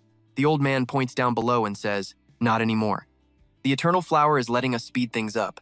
When its 4 petals fall, a spatial rift will be revealed. Down below, a blue flame appears inside the Eternal Flower. The old man continues, this place will become the most powerful training ground. Everyone's superhuman genes will be strengthened just like that, evolving at a crazy speed. He imagines the Pan family's future, filled with powerful elites, and declares happily, our Pan family could gather 100 4-star superhumans. The vice director thinks of someone wreathed in blue flames and says, what's more, your father, after continuously receiving the undying flame you've been channeling, has already become the first 5-star superhuman in all of Huaxia. He places a hand on his shoulder and instructs, so, Shizai, go become the supernova. Be the MVP this time and represent the school as its team captain, with your abilities, plus the undying flame. The old man glares at a mosquito buzzing in front of him and growls. Once you seize power, a lot of the suspicion will die down, and we can quickly take control of Nam Nuyet. He snatches the mosquito out of the air and continues, as for that stupid Chao Yu and the nuisance Xing-kun, don't even bother trying to win them over. Just find a chance and kill them. The vice director squeezes, and the mosquito bursts into a smear of blood. His voice is chillingly calm. Take their genes for experiments. Hearing this, Shizai lets out a sinister grin, licks his lips, and replies, you got it, uncle. Back to the competition, Shizai is walking through the forest, calculating. The prize is 300 meters down that way, basically a hop, skip, and a jump. But still, I am a young master of the Pan family. Hell, even a quarter of the contestants are secretly loyal to my Pan family. And the rules for this second stage of the Supernova contest were basically tailor-made for me. He gives a wicked smirk. Behind him, the red light of a camera on a tree trunk glows. Gotta put on a show for everyone watching. I'll just pretend to be digging around for clues here. But it's not just the supervisors. This forest is rigged with tons of livestream cameras. Shizai unleashes his power. Spirit Flame. Deep crimson flames spread out through the area. As the flames slowly drift, he commands, expand. Once they've spread far enough, Shizai decides, probe. After doing his thing, he thinks with a satisfied smirk, covering a 30-meter radius is no problem. Of course, it's no problem. I just have to fake it a few times, and I'll conveniently find the prize. He strolls casually through the forest, picking his next spot. The next place is right here.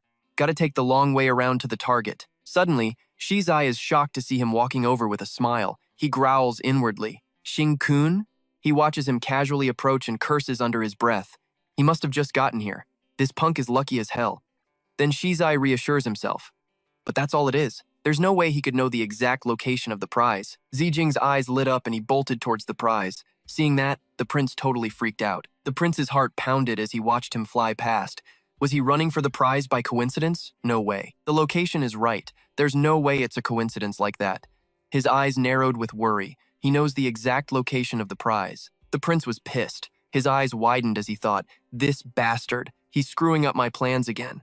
Suddenly, a wicked grin spread across his face, his mind filled with messed up thoughts. So he got lucky, but that's it. In this world, some lowlife can't change his fate just because he's lucky. An image of the guard standing with Lin Chi flashed in his mind, along with the thought, the final guardian is protecting the prize there. That was intel the guard had given the prince. He giggled to himself, imagining what would happen. Not only can he secretly pass on information, but he can also launch a mental attack on superhumans without anyone knowing. He absolutely will not let Zijing get the first prize. He tilted his chin up smugly. The only one getting that prize is me, Prince Fan. Meanwhile, Zijing was sniffing the air for something. All superhumans are tempting. They smell delicious to monsters. He stopped for a moment, thinking, to me, the students in this forest are like little colored lights, and the purgers are like giant light bulbs. If I get to this supernova event, I'll have a feast for a lifetime. The last two purgers are protecting the prize. Zijing lowered his hand from his nose. The sweet smell of human flesh was making him drool. A scent this strong, finding them is a piece of cake. Too bad I can't eat them. Getting this prize will be enough to hit my goal. Zijing happily sat down and opened the hatch, ecstatic. Once I get this, my superhuman genes can level up to 3-star, and my monster genes can start breaking through to the 4th tier. As the hatch opened, he cheered, "I'm the first one!" But Lin Chi was waiting nearby to ambush him. A flash of gold lit up his eyes as his voice dropped. Just as I thought, it's Xing-kun. His hands manipulated the metal. "Iron prison!" Lin Chi yelled. Zijing was attacked but dodged it easily. "Hey," he said, "you've got the wrong guy." The guard below saw Lin Chi attack and got nervous. "Who is this? Is it young Master Fan?" The prince, hiding behind a tree, was also shocked when he heard. "This purger knows Zijing is Xing-kun?" Lin Chi waved his hands, controlling several metal rods. "If you want the prize, you have to pass my final test," he declared. "I will expose your disguise." He drew a circle with his hand and commanded, "Return!" The metal rods quickly spun around and pointed straight at Zijing down below. A barrage of metal rods shot straight at him, flooding the area with color.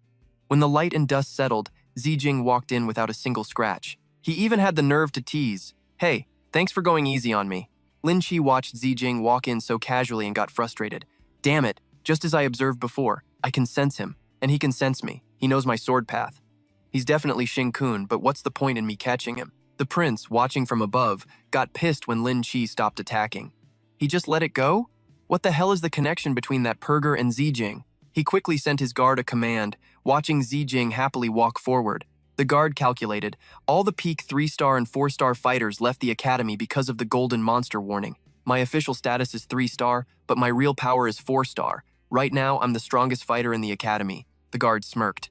We're still on school grounds, so I can't go overboard. I just gotta stop him in his tracks until Prince Fan gets here. The second Zijing stepped into range, the guard unleashed his power. Ultimate technique. He felt it, but acted like nothing was happening. Then Zijing walked right past him and said, "Thanks for going easy on me, senior." The guard was stunned. What the hell? How? He didn't stop. The guard's face darkened as he tried to figure out what to do. This is bad. This supernova event is critical for Prince Fan. There can be no mistakes. Even if Lin Chi finds out, even if I have to shatter this guy's mind, I have to do it. The guard saw Lin Chi clutching his head, blaming himself. I couldn't beat him.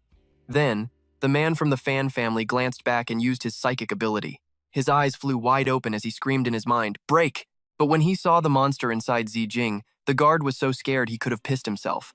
What is that? How is his spirit this damn strong? His mind was shattered by Zijing's spirit, and he collapsed to the ground in fear. It made Zijing jump. Hey, did he run away? My mental attack was just eaten. Zijing felt a bit helpless. Damn it, he thought. How am I supposed to stay low-key after this? His eyes shifted to a golden orb and he decided to just forget it. Whatever, I'll grab the prize first and figure it out later. Zijing smiled as he picked up the prize and examined it. This is a superhuman mechanical device created by humans. Mission accomplished. Time to start evolving. Suddenly, an immense pressure washed over him, making his eyes widen in shock. Zijing looked up towards the forest, feeling it in the wind. He quickly realized something was wrong. On the ground was a massive footprint from some kind of monster. Zijing assessed it. The aura of an underground monster. The target display is updated, so it was a success. He silently activated the prize in his hand. The orb slowly began to appear. A moment later, Zijing stared at the orb as it morphed into a gauntlet. Sorry, humanity, he thought. Saving the world isn't a one-man job. And it's sure as hell not my responsibility alone. So, your peace, starting from now, is over. Out in the forest, from the giant footprint pressed into the ground, the invisible monster had appeared. Many of the top fighters had already left the Southern Moon Superhuman Academy. Song Yin closed his eyes, sensing. I hear it. Those 3 invisible monsters left through this small path. The path led straight to the Superhuman Academy. Suddenly, his eyes shot open in panic. We thought the monsters were trapped in the tunnel. Plus, with all the other monster attacks, the Academy's top fighters were all sent here. Song Yin grew worried. This is bad. The supernova selection is happening at the Academy. All the new students are there. Right now, there's no one left at the school strong enough to protect the freshmen. If those 3 monsters actually get to the Academy, everyone there will just be a meal on a plate. He remembered the blue flames humanity had faced before and thought of the worst-case scenario. Is this a coincidence? Or is it some kind of diversion tactic from the monsters? If it's the second one, we're totally screwed. Terrified, Song Yin covered his face, feeling a wave of despair. Monsters that can actually think. Humans have always underestimated their damn intelligence. He jumped to his feet and yelled, Everyone, listen up. This is a trap. Those 3 invisible monsters.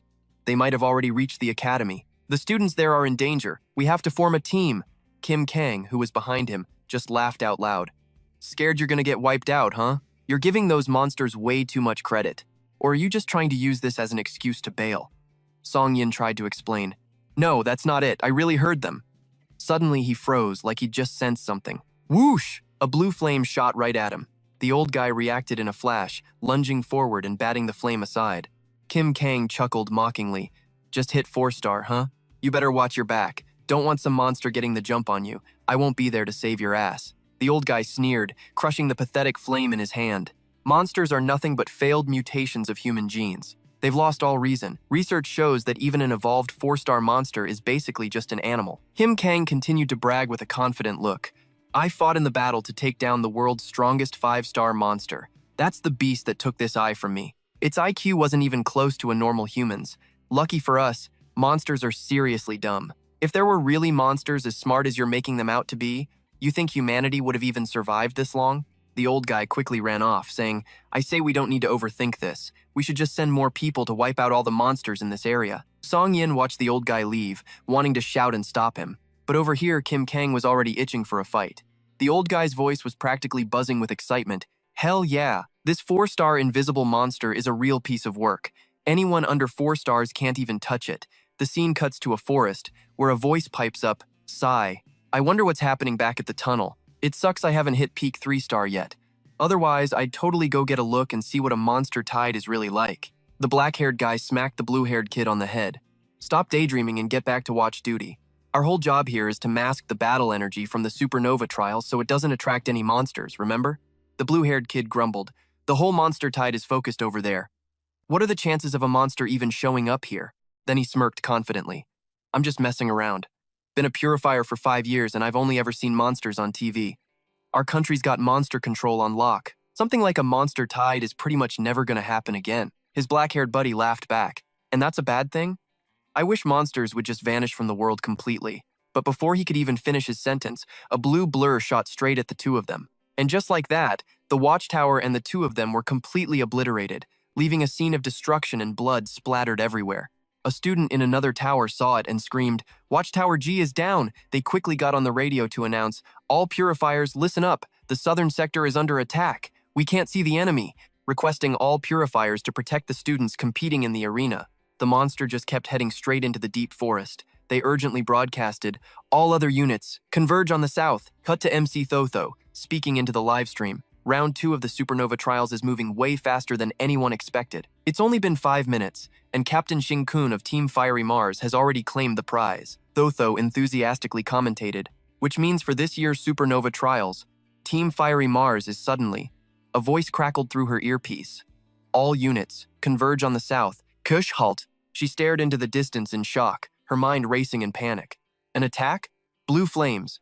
Can't see the enemy. Weren't the high-level purifiers sent out specifically to deal with this exact type of invisible, blue flame monster? A coincidence? Thotho immediately activated her skill, subaural listen. She closed her eyes, sensing. Elsewhere, a group of students stared in horror at a cloud of dust kicking up in front of them, shouting warnings. Something invisible is headed this way! Watch out!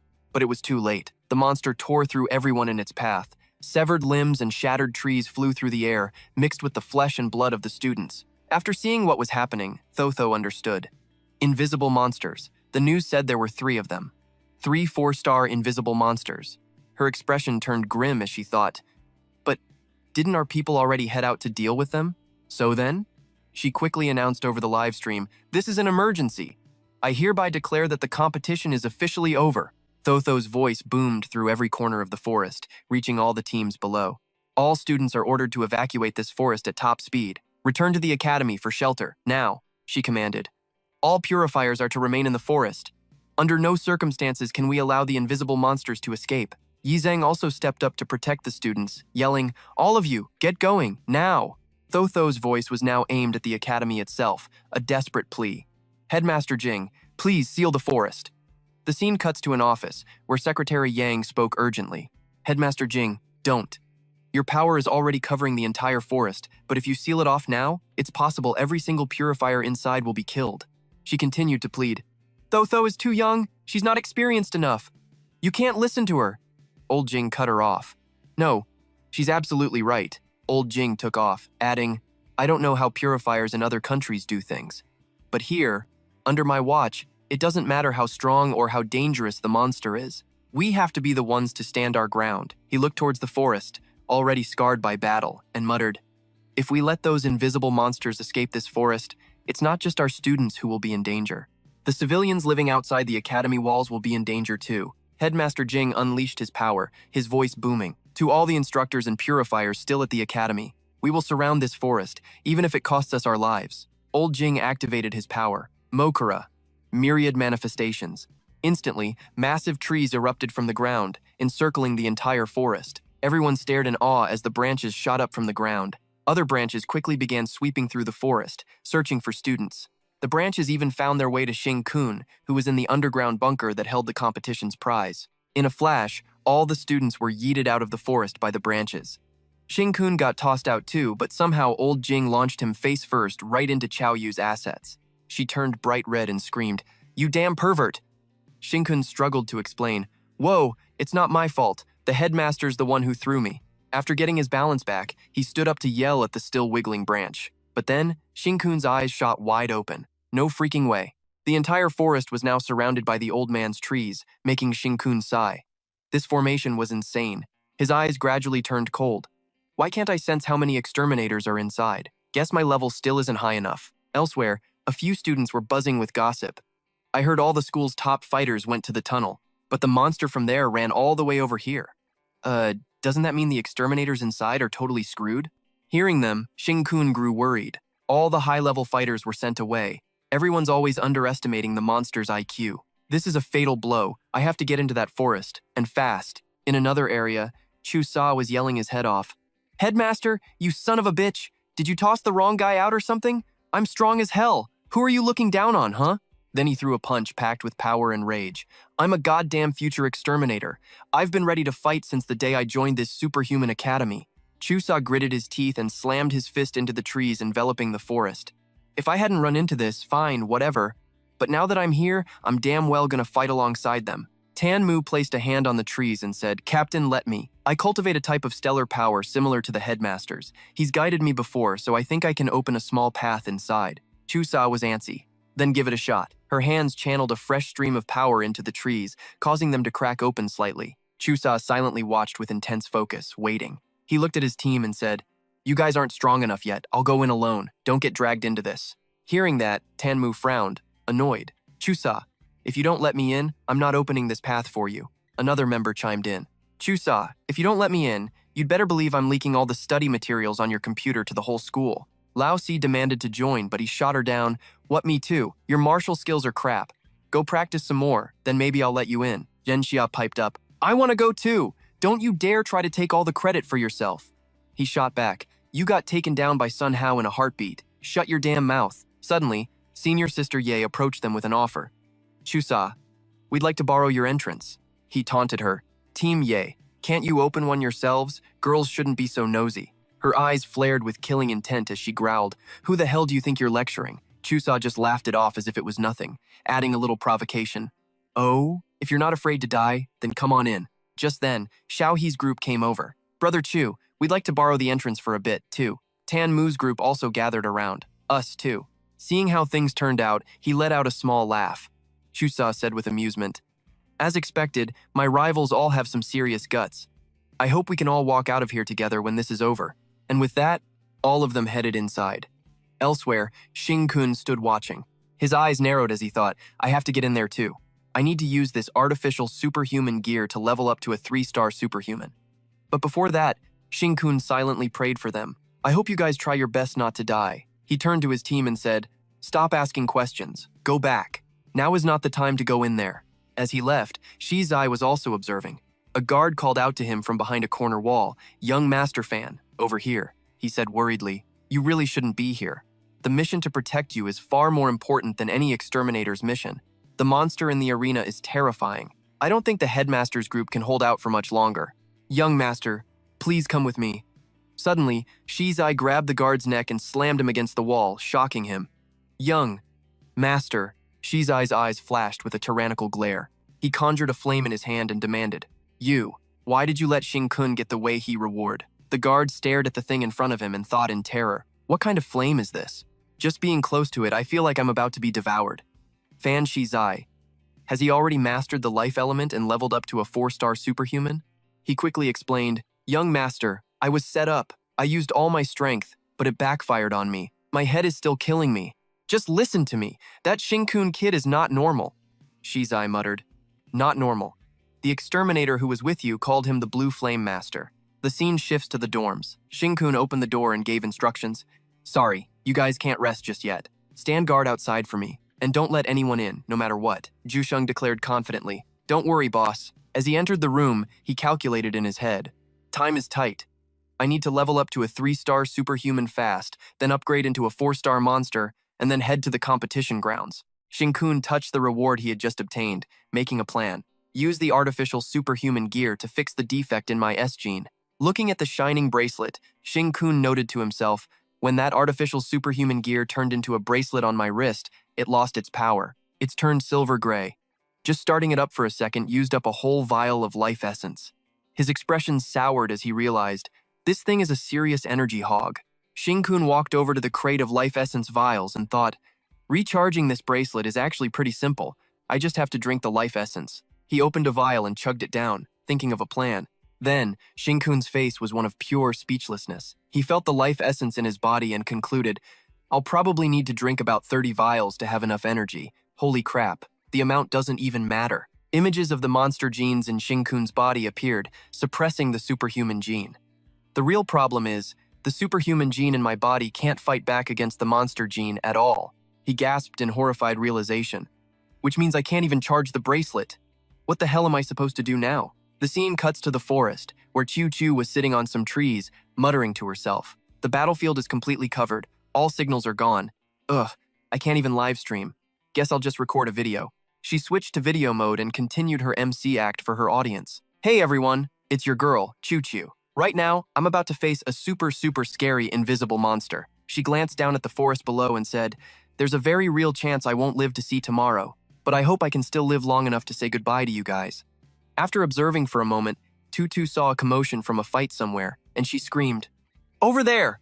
She looked at the screen and chuckled, I'll take you guys flying with me. Suddenly, a whooshing sound shot past her ear, and the phone she was using to record was smashed into 2 pieces. Tutu was also attacked by the monster, which sent her flying. Her body slammed hard onto the ground and bounced up in agony, but it didn't stop there. The force of the monster's attack was so great that Tutu's body continued to slam into several trees. She clutched her injured arm and struggled to speak. Cough, cough. If I hadn't put up that wind wall in time, I probably would have been turned into rabbit jerky. Now I can't even film anymore. Old Jing, from above, was using his ability to control the monster while warning her, hey Tutu, there are a total of 3 invisible monsters here. The one to watch out for is the flying one. I've already trapped it, but I can't hold it for much longer. She looked up in surprise, Dean. He continued, the others are trying to pin down one on the ground. I'm going to help them. There's still one more. I can't pinpoint its exact location. You have to find that one and control it. Even though I'm a 4-star superhuman, I'm busy trapping one and pinning down another at the same time. He laid out the worst-case scenario. The moment the last one breaks out of my Van Lavat, I won't be able to stop it. When that happens, everyone in the academy will be in grave danger. Tutu replied, I get it. I just have to pin it down? But that's gonna be a hell of a challenge. Her expression darkened as she blamed herself. Ugh, I've already broken a few ribs. Haha, if I die in battle, the compensation money should be enough for my sibling to live on, right? Then, Tutu used her ability to fly up, her mind made up. Time to go all out. Aided by her wind-type superhuman gene, Tutu's entire body shot high up into the sky. She stretched out her slender arm and activated Wind Eye. Gales of wind at dizzying speeds were scouring the forest, and she grew anxious. I can't find that monster. This type of invisible monster. Suddenly, her eyes flew open, flashing with the green of the wind system, her expression a mix of shock. Tutu stared in horror at the brats who had just broken in, her heart sinking. The students got in here. This is bad. These damn competitive kids. This monster is way more terrifying than they think. The situation just got a whole lot worse. Tutu flew over and yelled, Get out of here, now! Just a minute ago, you little punks were at each other's throats. Why the sudden teamwork now? So Sa led the group of students, with the other contestants trailing behind him. She tried to persuade them. This is no place for you guys. Inwardly, she was anxiously watching the movements nearby. Is that the invisible monster? I can't believe it showed up at a time like this. Her face changed the moment she sensed that aura. Even if my left arm wasn't injured, there's no way I could evacuate this many students in such a short amount of time. Damn it. Tutu used her ability to calculate her options. The only thing I can do is try to mess with all of its senses. Suddenly, So Sa and the others unleashed their skills before she could. Storm! Triple adamantine shield! He said through gritted teeth. No matter how much we fight, we still know what's really going on. When we decided to come in here, we were already 120% prepared. A pillar of rock shot up, blocking the monster. So Sa commanded, Use everything you've got to deal with this monster. Tutu, her face filled with worry, screamed, Don't! Because she herself had just experienced its immense power. In an instant, the body of the girl next to him and So Sa's arm were blown into bits of flesh by the monster. He stared blankly in disbelief, thinking, The shield that's supposed to be the strongest in our class? He glanced at his own arm. Did I just lose an arm? Tutu quickly swooped in and flew him away, snapping at him. Have you snapped out of it yet? This isn't an enemy you guys can handle. Everyone, listen up and stay sharp. I'm gonna help you all get out of here. Despite his injury, So Sa managed to say to her, It's fine, I've still got one arm left. So it wasn't an exaggeration. They really are that strong. Tutu set him down, and at that moment Theo Hoa appeared and said, Senior, stop trying to tough it out. Facing a monster like this, even the strongest superhuman might not make it out alive. Theo Hoa also offered his opinion. Let those of us with the most combat power support you. That way, we can at least bet on one last hand. Tam Muck agreed, because if you guys die, it's not like we'd be able to survive anyway. If we're students of this academy, we all carry the same weight on our shoulders. Senior Deep, while using her ability, looked at her and said, Senior Tutu, give the order. Lead us to fight these things to the death. Tutu closed her eyes, feeling helpless. You foolish kids. There's a good chance you're all going to die here today. Then she regained her composure and took command. Right now, we have to figure out a way to make it visible. The whole group then attacked the monster together. Their voices rang out in agreement, but it was immediately followed by splatters of blood everywhere. It seemed they had failed. The scene changes. Now, pools of blood were also splattering everywhere in front of the tunnel. Someone's voice roared, Hey, Thuong Quan Koi, are you crazy? A blue light flashed inside the tunnel as the voice continued impatiently, Don't just charge in like that! At that moment, Quan Koi was rushing headfirst into the tunnel alone, while Kim Kang's voice kept yelling, Our physical strength as superhumans is nowhere near a monster's, and to top it off, this one is invisible. Despite that, Quan Koi didn't give up and continued to push forward, a determined look in her eyes. Then she was attacked by the invisible monster. Kim Kang, outside, sensed it and screamed for her to come back. You're on a suicide mission! Quan Koi immediately took out her blood dragon mace and, ignoring her injured arm, smashed it hard into the creature. The old man grumbled, Thuong Quan Koi, get back here. How the hell did you survive long enough to become a 4-star superhuman by being so reckless? We have to use our superhuman powers to deal with it from a distance. She clutched her injured arm and teased, Old man Kim Kang, the older you get, the more you're afraid of dying, and the more stubborn you become. She looked at the monster before her and said, I trust Tong Dan. This is a monster's plot. Even if there's the slightest suspicion, we can't risk the students' lives. They're our future, but we can't just send half our forces back. If we do, this monster will break out and slaughter everyone here. Quan Kui's voice turned firm. We have to take this thing down as fast as possible, and then we go back. I'm gonna pump my blood into its body so it can't go invisible anymore. Once it's revealed, it's just another level 4 monster. Her face darkened, her voice dropping. That's the only way we can find its weakness based on its original form. Quan Kuei froze, horrified by its grotesque appearance. What the hell did this thing evolve from? The invisible monster lunged, attacking her. Quan Kuei dodged its attack as Song Yin's voice rang out urgently. I've read every single record on monsters, but I've never seen anything like this. I think it's more like a monster from ancient times. Jin Kang angrily blocked its tail and yelled, "How can this thing be a triceratops? Damn it, Shangguan Kui! You and Song Yin, get back and save the students." It's visible now. The 3 of us 4-star superhumans are enough. We'll kill it, no matter the cost.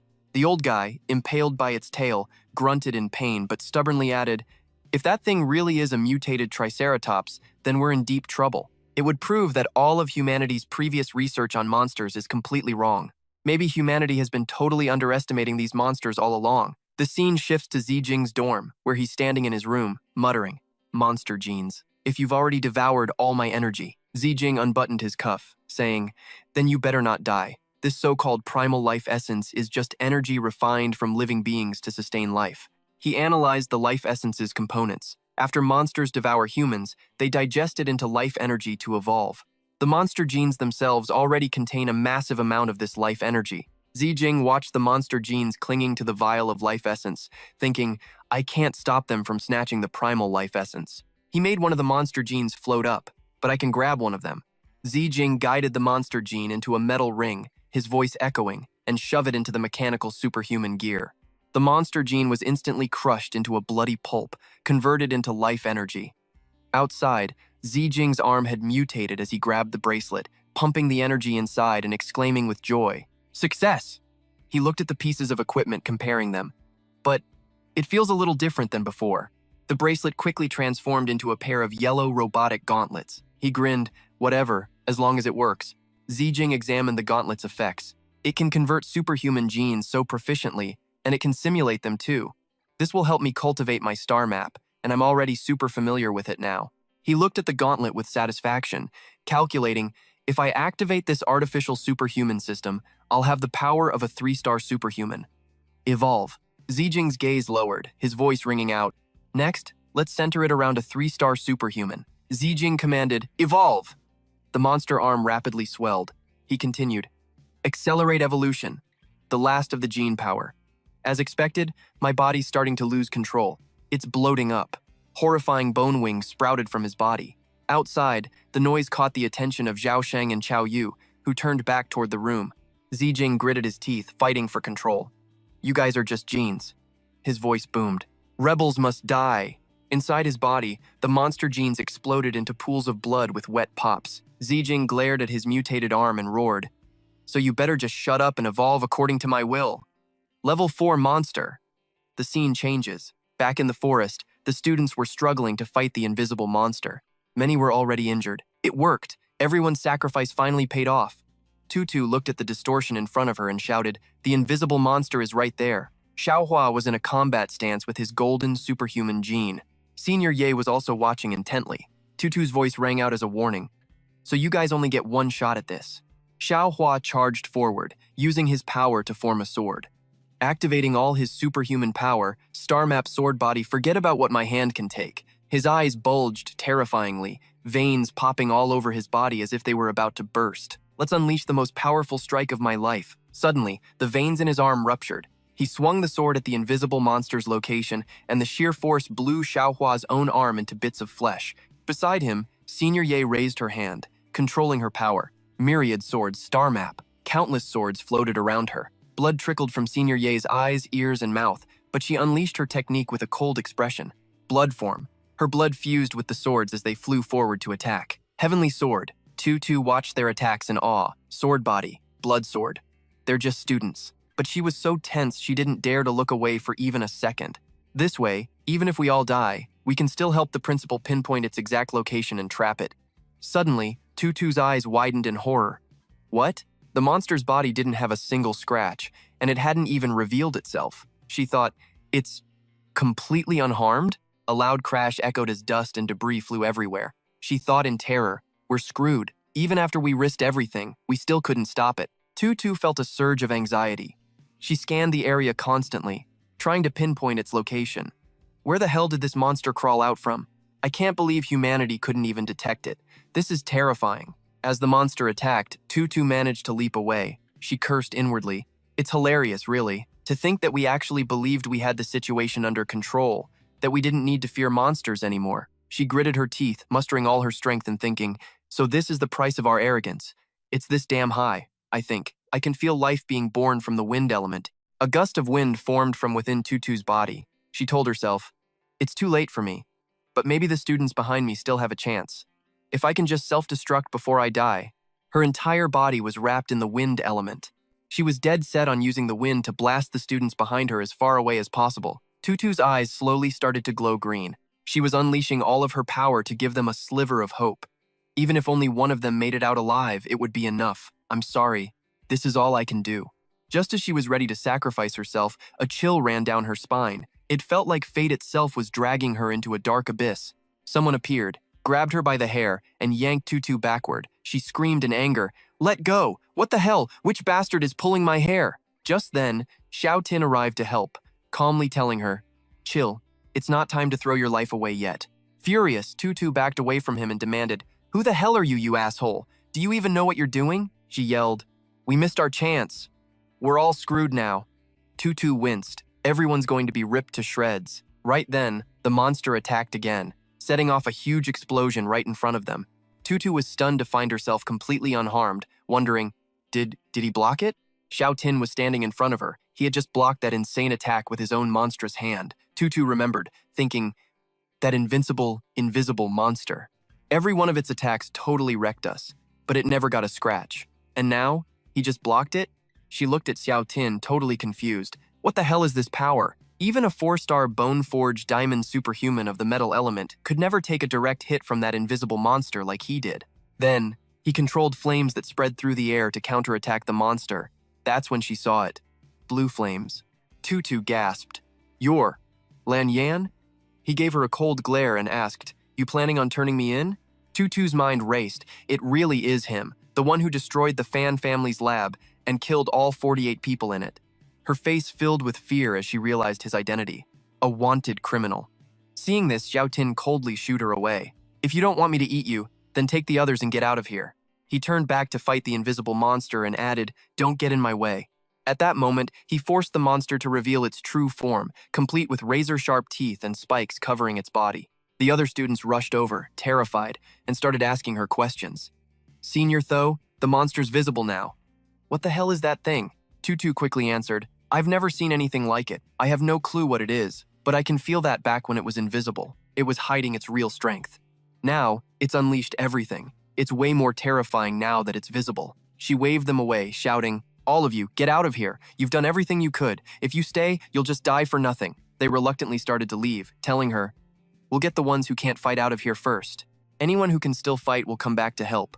Tutu added, "Just so you know, that guy is Lan Yan, the wanted criminal." One of them replied, "Who gives a damn about Lan Yan? All I know is he's the guy who just saved us, and now he's fighting that monster all by himself." Meanwhile, he was still locked in an insane battle with the beast. The scene shifts. Chu Sheng is anxiously calling into a dorm room, "Boss." Chao Yu, standing next to him, cuts him off. "Don't ask. Xiao Tin is resting in there, and no one is allowed to disturb him." Hearing this, he just replied, "Right." Suddenly, the sound of footsteps echoed from the dark staircase. Just then, Shi Zai approached them. "Chao Yu, what are you doing hanging around in front of your dorm?" "Oh, right. I'm looking for Xiao Tin. The school needs him for something. It seems he never actually stays in his own dorm, does he?" he added slyly. "Someone saw him come back to your dorm with you. So could you do me a favor and get him?" "Thanks." At that, Chao Yu crossed her arms, glared at Shi Zai, and said coldly, "Xiao Tin is resting.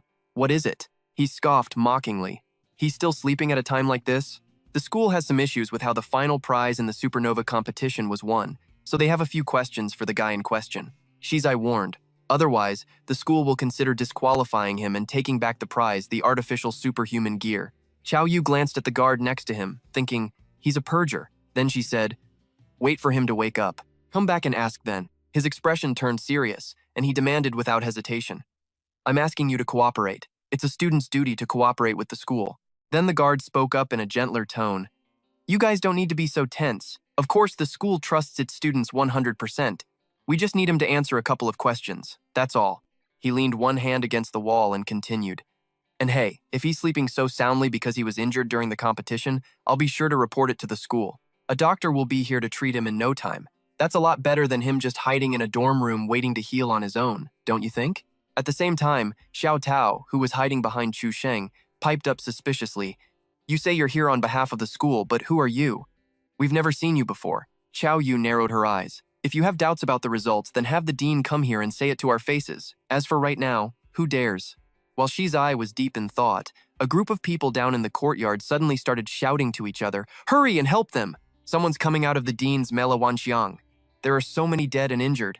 Everyone who went in is totally messed up. Someone yelled, I heard Lanyan showed up in the competition forest. Yeah, the Lanyan, the wanted criminal. Why the hell would a wanted criminal be there? As soon as he heard that, the name flashed in Shi's eye's mind. Lanyan. He turned to her and said in a softer, more persuasive voice, Xiao Yu, the dean is out there putting his life on the line for us. We really shouldn't be bothering him with this kind of administrative crap. Shi's eye frowned and pressed her. You're supposed to be cooperating with us, but instead you're blocking the door. Don't you think your attitude is a little strange? Xiao Yu met his gaze with a piercing stare and replied coldly, So what? Then, she began channeling a technique in her hands. Shi's eye wasn't about to be outdone. He channeled a surge of red energy and said arrogantly, Fine. Then I guess I'll have to force my way in. Red-hot flames flared up around Shi's eye. He warned, Xiao Yu, if I happen to hurt you by accident, don't blame me. Meanwhile, Xiao Yu was unleashing these insane, crackling bolts of purple lightning as she fired back. Cut to the forest, where Qiu Tu's mind was racing. Lanyan, who the hell is this guy? The one who stole the Fan family's research, a cold-blooded killer who slaughtered every single one of the unarmed researchers.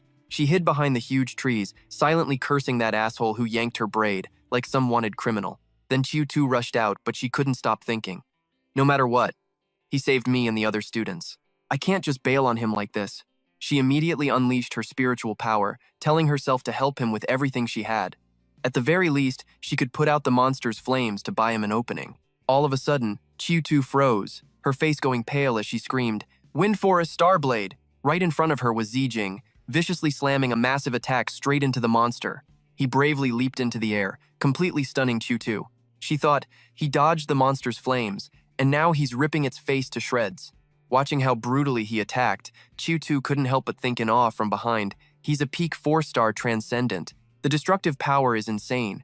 He can even shoot out blue flames just like the monster, and his left arm is covered in some kind of black armor. How can the fire element condense into black armor? His fighting style is nothing like other transcendents. Her eyes widened in shock. He's actually fighting the monster head-on, up close. Not only that, he's savagely ripping the monster to pieces with his bare hands. This takes way more than just raw strength. A moment later, Zijing noticed Qiu Tu and growled, Why the hell are you still here? If you get in my way, I'll toss you out as bait. The monster immediately seized the chance to lunge forward and attack, but with their insane reflexes, they both dodged in time. Qiu Tu screamed in terror. It's appeared! I won't get in the student's way. We'll protect ourselves. She grumbled under her breath. That damn Lan Yan then said to him, Don't you dare underestimate me. I helped you set that trap. Just then, Qiu Tu suddenly unleashed her wind powers, catching Zijing a little off guard. Wind glide, she shouted, riding the wind as she charged forward. Instantly, he was unexpectedly yanked into the air by her technique, right in front of the monster. Once they got to a good height, she quickly reminded him, It can't fly. We have the advantage in the air. Zijing glanced at her and coldly replied, You're quick, but I don't really remember you, so you'll probably kick the bucket soon enough. Qiu Tu snapped, How dare you jinx me? At that moment, the monster opened its massive mouth towards them. An idea flashed in his mind. Use your wind to get me into the monster's mouth. She cried out in alarm. Into its mouth? Then she silently cursed. This bastard is impossible to read. Zijing urgently confirmed. Yes, into its mouth, got it? Qiu Tu used her power to shove them both aside, just barely dodging the monster's attack, and screamed furiously, You damn wanted criminal! Then Qiu Tu did as Zijing said, using a powerful gust of wind to launch him at the monster while screaming, Go to hell! He flew straight for the beast's mouth, which was now glowing. But just as he was about to reach it, the monster unleashed a torrent of black flames.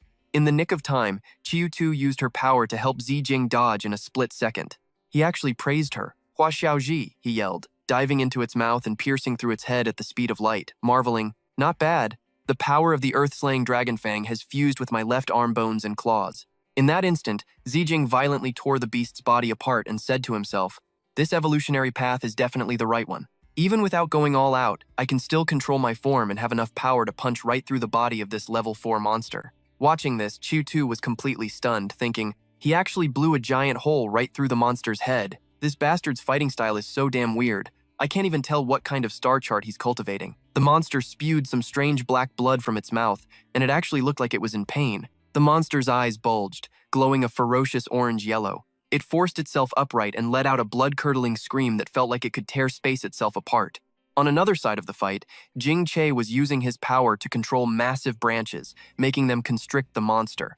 A few seconds later, his eyes widened in disbelief as he yelled out, "It's going berserk!"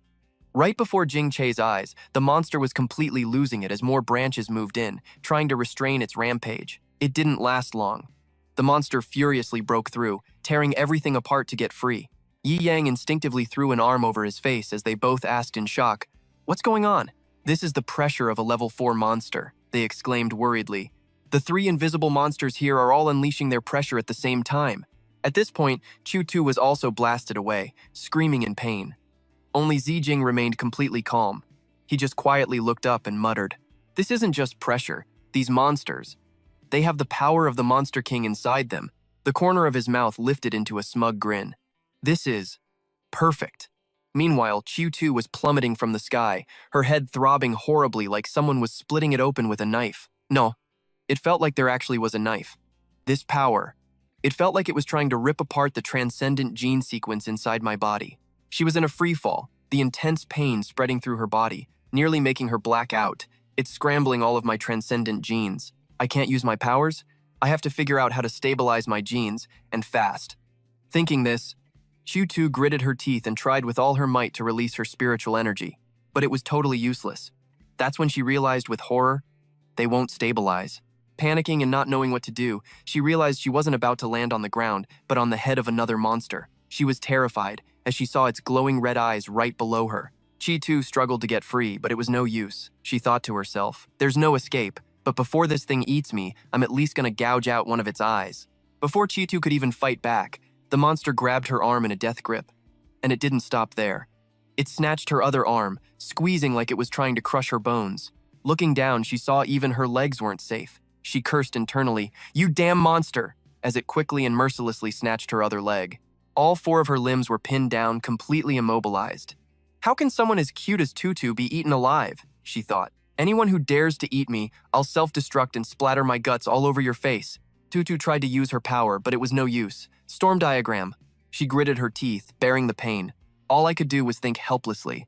I still can't get full control of the super gene in my body. No matter how hard I try, it's totally useless. Right at that moment, beneath the young girl's tiny body was the gaping, pitch-black mouth of a monster, filled with razor-sharp teeth. That moment made Chu-Tu remember the darkest time of her life. Back then, in total despair, she had screamed at her little brother, "You're just dead weight, get out of here." Her heart felt like it was being squeezed. She screamed in agony, "Stop wasting your time, you can't lift it." But the little kid just refused to give up. "Sis, I swear I'm gonna save you." Just then, a crazy fierce beast appeared behind Yang Yang. Chu-Tu freaked out and yelled a warning. "There's a monster!" The little boy was so terrified. His eyes welled up with tears and he just couldn't stop crying. Chu-Tu's face went pale. She screamed in total despair, "No!" And right as it was about to attack Yang Yang, their dad suddenly appeared and punched the monster right in the face. He roared in fury, "You won't lay a hand on them!"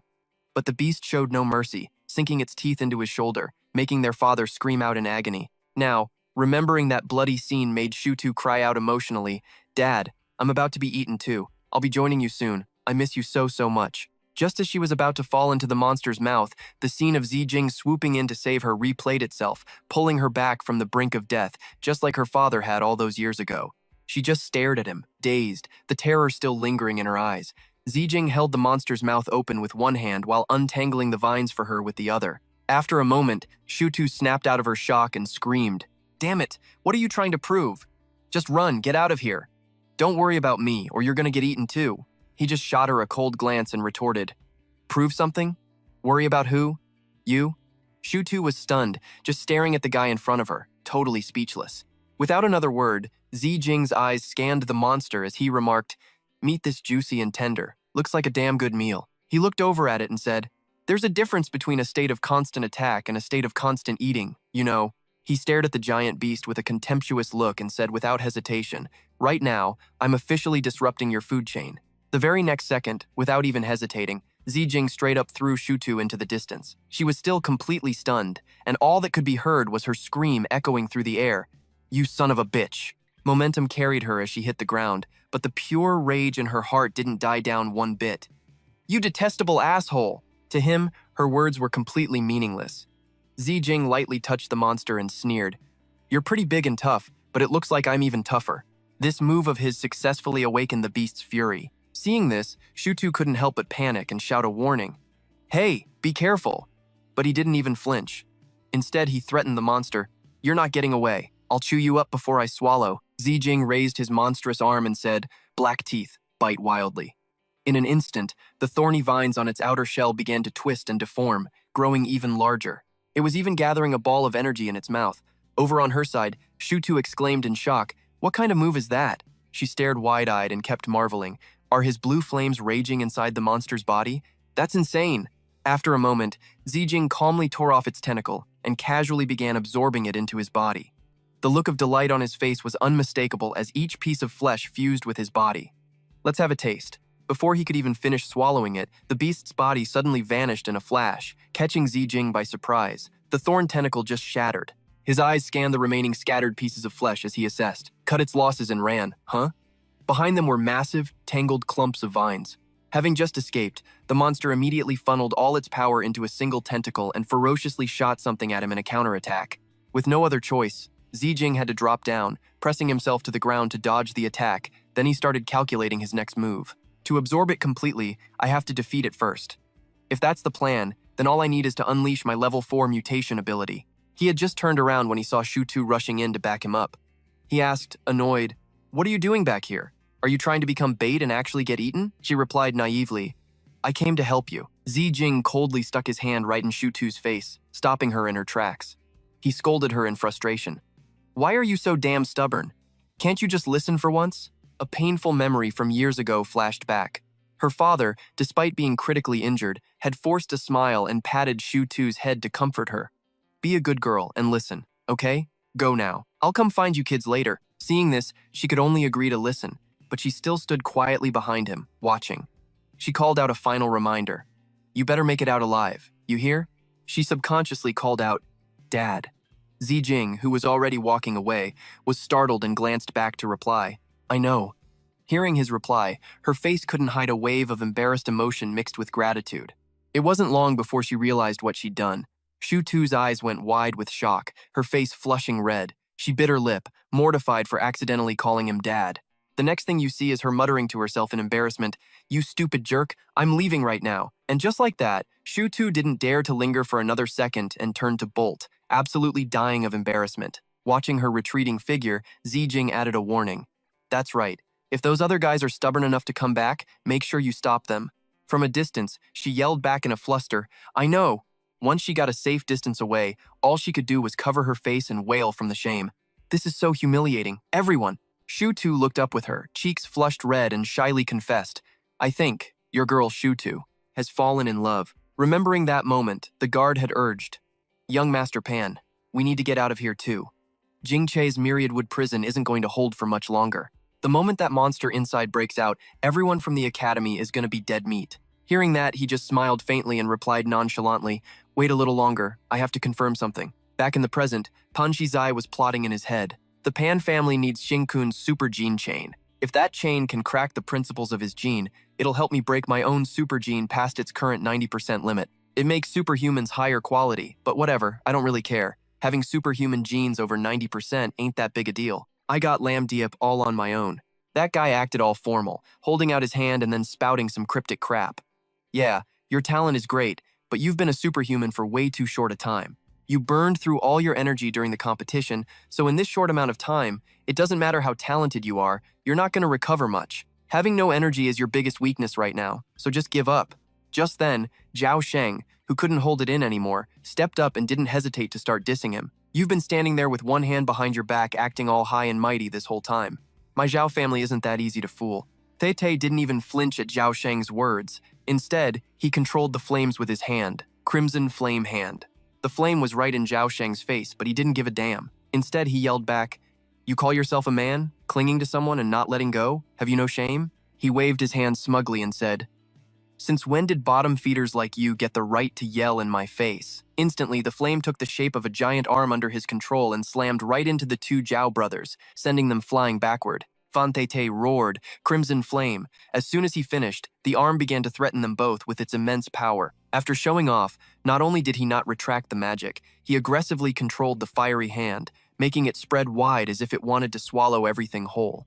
Tei kept trying to sway Qiao Yu. "I know you can absorb the lightning element from the air. You can even cause a blackout in the entire city of Nam Weert. But right now, this whole area is filled with my fire element. Your lightning element is practically non-existent here. Right now, you're as weak as a puddle of water. You can't absorb a thing." Faced with that barrage of words, Qiao Yu seemed to hesitate for a moment. As soon as he finished speaking, he mercilessly shoved the arm towards Qiao Yu. "So how are you going to stop me?" he sneered. "I suggest you don't even try to fight back. I really don't want to hurt you, but if you stay close to the Crimson Flame Hand for too long, you're going to get burned." Tei was gaining the upper hand. He got closer to the door and said, "Right now, you can't absorb any lightning element, so you don't have enough power to push back my Crimson Flame Hand." At the crucial moment, Qiao Yu suddenly unleashed a bolt of electricity, pushing back his flame with one hand. He was forced to stop. When he turned to look, he saw his flame had been easily broken through by Qiao Yu. Tei was stunned, wondering to himself, "How is this possible?" he asked doubtfully. "You can still absorb the lightning element from outside?" Without a word, Qiao Yu unleashed even more electricity. She replied coldly, "I can still make contact with the air sometimes." By then, pushing back Tei's magic was nothing to her. "As long as I can touch even a little bit of the lightning element, it'll gather and flow into me." Elsewhere, at the cleanser headquarters, the people inside suddenly flew into a panic. The Superhuman Academy is starting to absorb a massive amount of electricity again. The city of Thanchao is having a blackout. Tei suddenly remembered the Vice Director Fan's previous warning.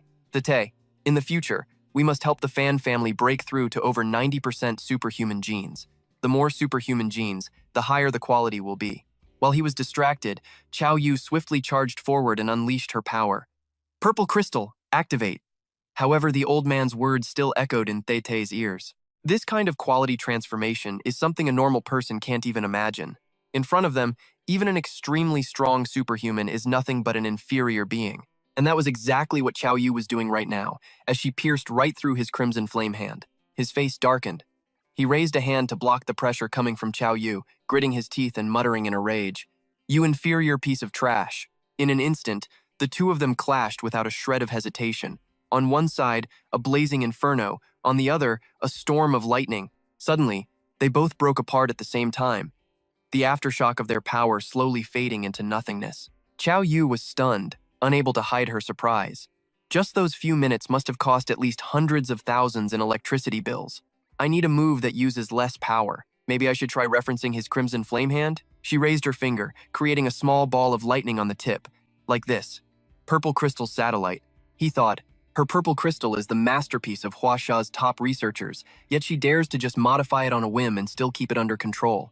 1. Her star chart is at least 50% complete. 2. Her familiarity with the lightning element is beyond what any normal person could possibly imagine.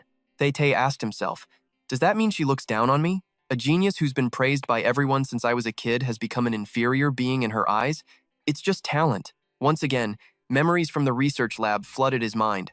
Vice Director Fan once said, "Tei, according to my research, the only way to increase the number of superhuman genes is to fuse the eternal flame into them. The probability of breaking through to a number higher than 90% is massive. At that point, you could synergize with the eternal flame, maybe even communicate with it, but doing so is way too dangerous. Wait until your father is ready, then give the eternal flame you've refined to him. He'll level up to a 5-star superhuman and will be able to withstand this risk better than we can." After hearing that, Tei just gave a faint smile. Snapping out of the memory, Qiao Yu suddenly screamed, "Satellite, explode!" His belief in the old man's words grew even stronger. "If I can fuse the eternal flame into my superhuman genes right now, I can break through to over 90%. The more Fan Tei thought about it, the more he became lost in his desire to break through. Just then, a flash of green light appeared. The atmosphere grew silent, and a strange pressure began to bear down from above. He whipped around to look outside, his heart pounding. It seemed Chao Yu also sensed something was wrong. In contrast, Xiao Tao and Zhao Sheng couldn't handle it at all and could only clutch their heads in a panic. They screamed in terror. The monsters are rampaging. That means Jing Che's myriad forms of the Wood Luo has been broken. Zhao Sheng's guard sent a telepathic message. Young Master Fan, we have to go now. There's no need to get tangled up with them anymore. They're not going to make it out alive anyway. The very next second, he bolted out too. Then, the two of them quickly turned their backs and left the place. Model. Down below, as soon as she got out of the forest, Tutu quickly did what Xing told her and yelled, "Don't you guys go in there. You'll just get in the way and be a burden to everyone." An indescribable unease rose in her heart. She could only look back at the forest and pray for him silently. That damn Lin Ye, you better be careful. Scene change. A fiery battle is raging in the forest. Over at Jing Zan's position, he was still struggling to hold the beast back. Looking at the snapping vines, he muttered wearily, "I can't contain it anymore." In a flash, Lin Qi dove down, rapidly closing in on the monster. The three invisible monsters have merged. After observing for a moment, Jing Zan suddenly realized the monster had gotten stronger, the aura it was giving off. It was just like something that had appeared before. The one and only time it showed up, it forced all the elite superhumans to risk their lives just to barely win. It's a level 5 monster. A colossal fused beast with immense power that's a real threat to the Academy. Just as he was about to go all out, a voice from the distance stopped him in his tracks. "Lin Qi, the mission is aborted. Get back here, now, Lin Qi." He ignored the warning and charged forward anyway. "It's too late. I'm gonna kill this thing and buy everyone some time." Suddenly, the one confronting Lin Qi was none other than our boy, Xing. He whispered in his ear, "It's not too late, little bro." Right after that, all eyes were on Lin Qi as he was sent flying backward by a brutal blow. Seeing this, the headmaster called out Lin Qi's name and asked, "Who the hell is that guy?" But Lin Qi still had enough strength to mumble, "Lin Ye." Hearing that, the headmaster couldn't help but yell in shock, "What? The wanted criminal we're hunting is saving us? How is that possible?" Meanwhile, Xing was pissed, thinking to himself, "I was wondering where you ran off to, so you snuck over here to fuse and evolve, huh?" As he attacked, he analyzed it internally. It's slowly evolving into a level 5 monster. A level 5 needs to absorb a massive amount of flesh and blood. There's no way these things have eaten their fill yet, which means these three bastards are burning through the king's power that I just injected into them. The Earth Dragon's massive maw snapped down again, but luckily, Xing jumped out of the way just in time. Everyone around them tried to use earth cages to stop the monster, but the layer of rock and soil couldn't hold it back. Just then, Jie Yang rushed over and grabbed Xing. "But you definitely can't fight it either. It's so strong, it's not even in the same league as us." To that thing, the earth cage is nothing more than a piece of paper. While Xing was still trying to figure out what this guy wanted, he heard him continue, "That Lin Qi kid has been watching way too much anime. He just learned how to play the noble sacrifice card, and now you're gonna copy him? But you still ran in there to save Lin Qi in a crisis like this, which shows you're a good person. We're temporarily dropping the warrant for your arrest. In the face of a disaster, we're all on the same team, so let's join forces and get through this nightmare together." After listening to him go on, Xing replied with a blank face, "Dude, you're seriously delusional." Just then, the monster charged again. Instantly, countless massive tree trunks shot out to block its attack. A few people shouted, "The monster's been blocked, it's Headmaster Jing's trees." They looked up to see Jing Zhan exerting himself, using his withered wood's second spring power. The branches grew endlessly, swelling in size in an instant and wrapping around the giant earth dragon. Everyone shouted excitedly, "He got it! The headmaster's not over the hill yet. He still got it." However, Jing Zhan's expression was anything but stable. No matter how strong he was about to lose his grip on the beast. The monster thrashed violently within the trees, and he immediately yelled, "Shangguan Kui, I know you're back! Stop watching and make your move!" Kui was already behind the monster. She launched her attack and replied, "Don't rush me, Headmaster. I was just waiting for the right moment to strike." Her eyes were intensely focused on the fused monster. A powerful water dragon strike slashed out, flying straight into the screaming monster. The monster and the trees surrounding it were all sliced apart. The crowd cheered again. "A direct hit! We finally managed to hurt it!" Old Jing exclaimed in surprise. "Shangguan Kui has gotten even stronger.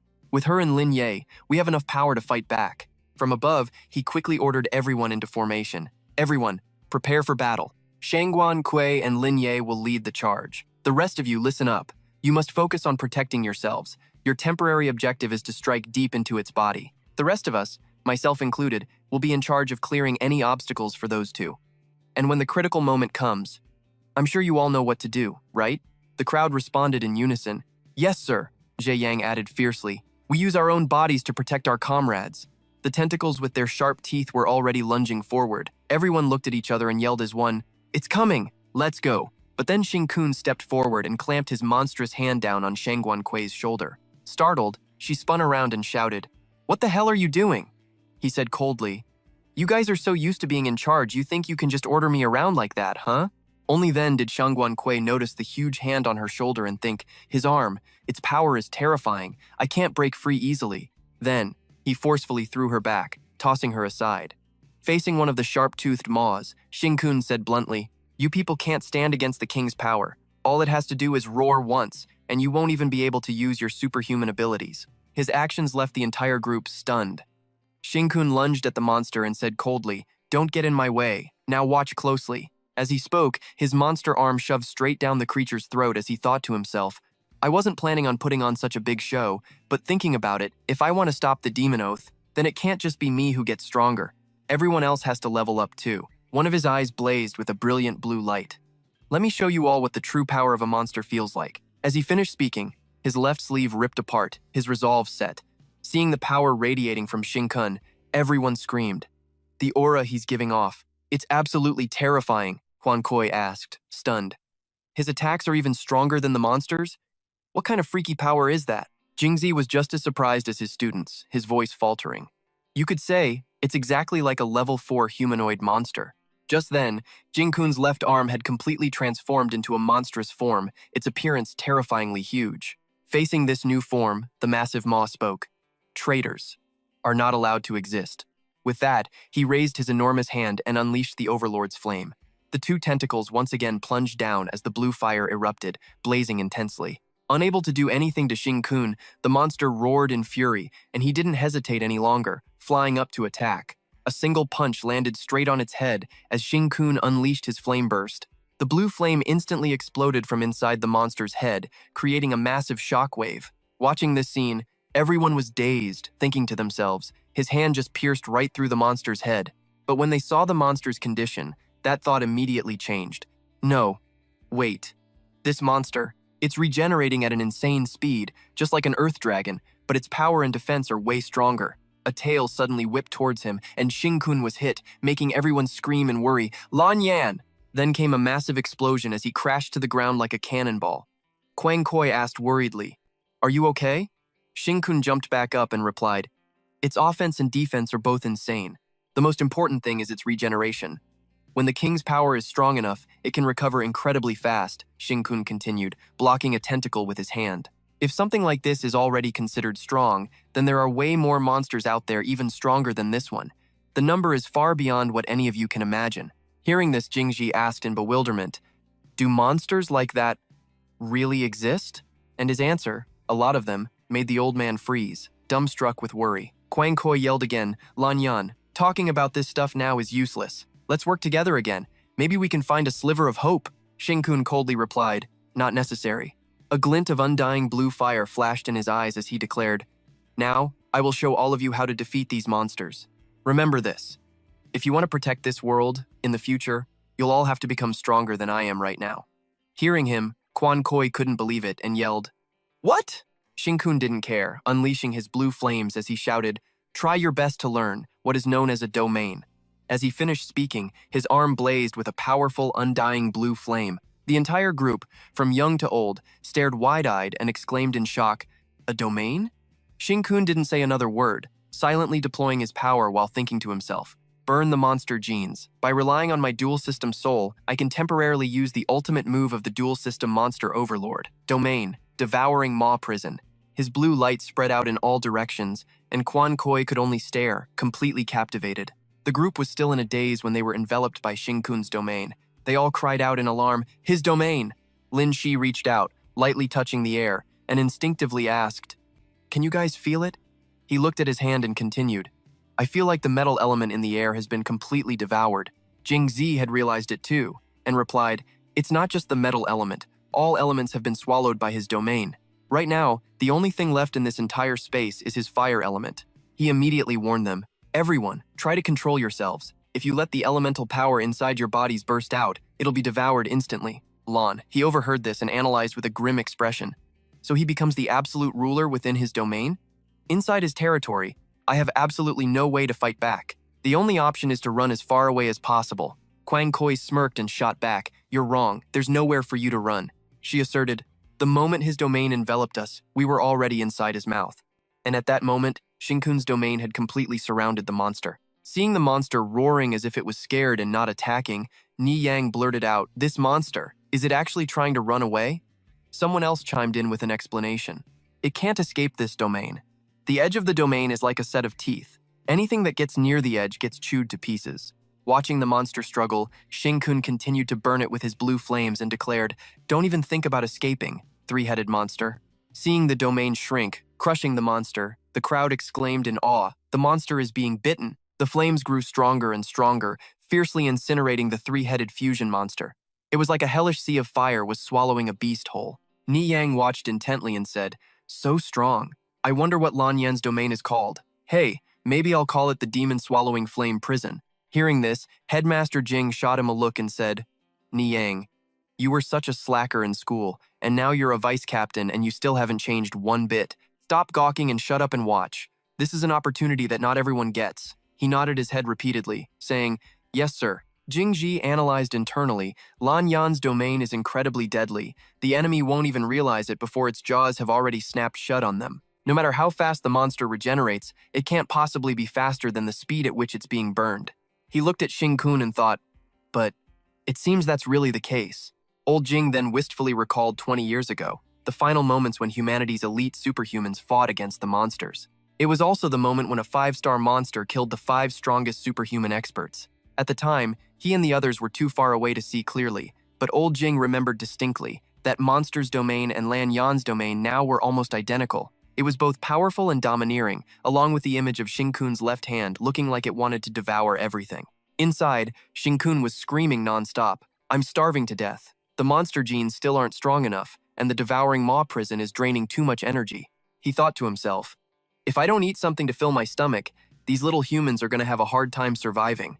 Shinkun turned his attention to the level 5 monster, mustering his strength and roaring in a monstrous voice. The monster was being devoured rapidly, and it screamed, unwilling to accept its fate. Impossible! You're clearly only level 4. How can you use the domain of a peak level 5 monster? Shinkun taunted, why don't you guess?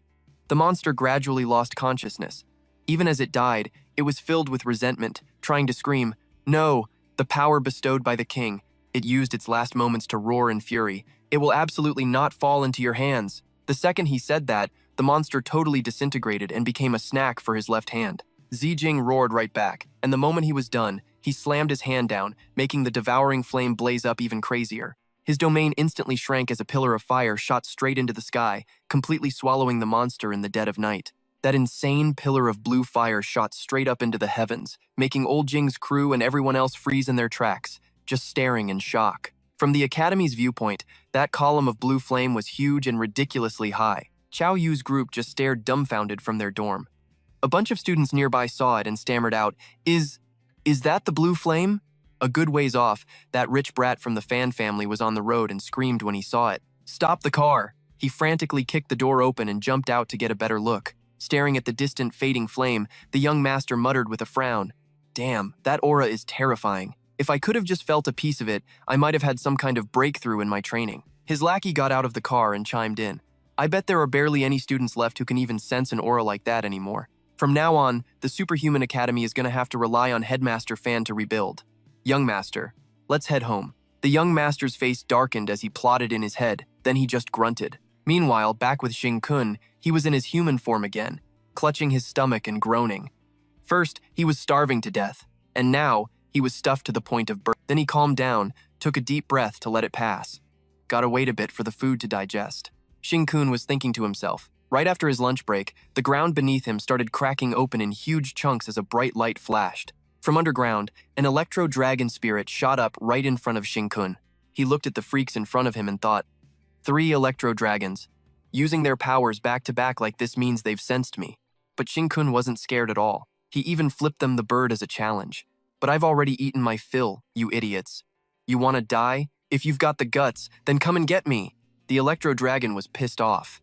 It opened its mouth and let out a massive roar, making the ground shake like crazy. But before Xiao Ting could even make a move, Quan Kui had already charged into battle using her Water Dragon Scythe skill. She hacked away at the monster before her without a shred of mercy. And that's not all. At that very moment, branches shot out from behind him. With just a glance, Xiao Ting knew this was the Myriad Wood technique. Jing Che showed up too, using his Reaching Heaven skill to protect him from the Electro Dragon's attack. Yi Yang and Lindsay also showed up to help. It's coming. We're only 3 stars, so we're not that strong, but we still have to give it our all. Lindsay launched a Starburn attack and yelled. Seeing this, Xing Kun made a quick calculation in his head and grinned. Shangguan Kui, the director, and Chushi all together. That should be strong enough, right? My performance of saving the world's finest seeds wasn't for nothing. After all, while he was lost in thought, countless tentacles with tiny teeth suddenly shot up from under his feet, wrapping around him. Xing Kun got pissed and swung his arm, slicing them all to pieces. Trying to sneak attack me? This isn't the Electro Dragon, it's that invisible monster. It's not completely dead yet, but what good are these tiny-ass tentacles gonna do? Suddenly, Xing Kun panicked. Crap, this is bad. It's a direct monster network connection. He was pulled into a space completely cut off from the outside world, and everything around him felt like the surface of water. In this place was a giant jaw filled with sharp, blood-soaked teeth. Xing Kun was sure this was the king's spirit. A few streaks of yellow light shot towards him, making him super curious. After using all his senses to analyze that thing, Xing Kun realized something. He spoke directly to this flashy thing. You're just salty because you lost. Trying to use the king's power to sneak attack me again?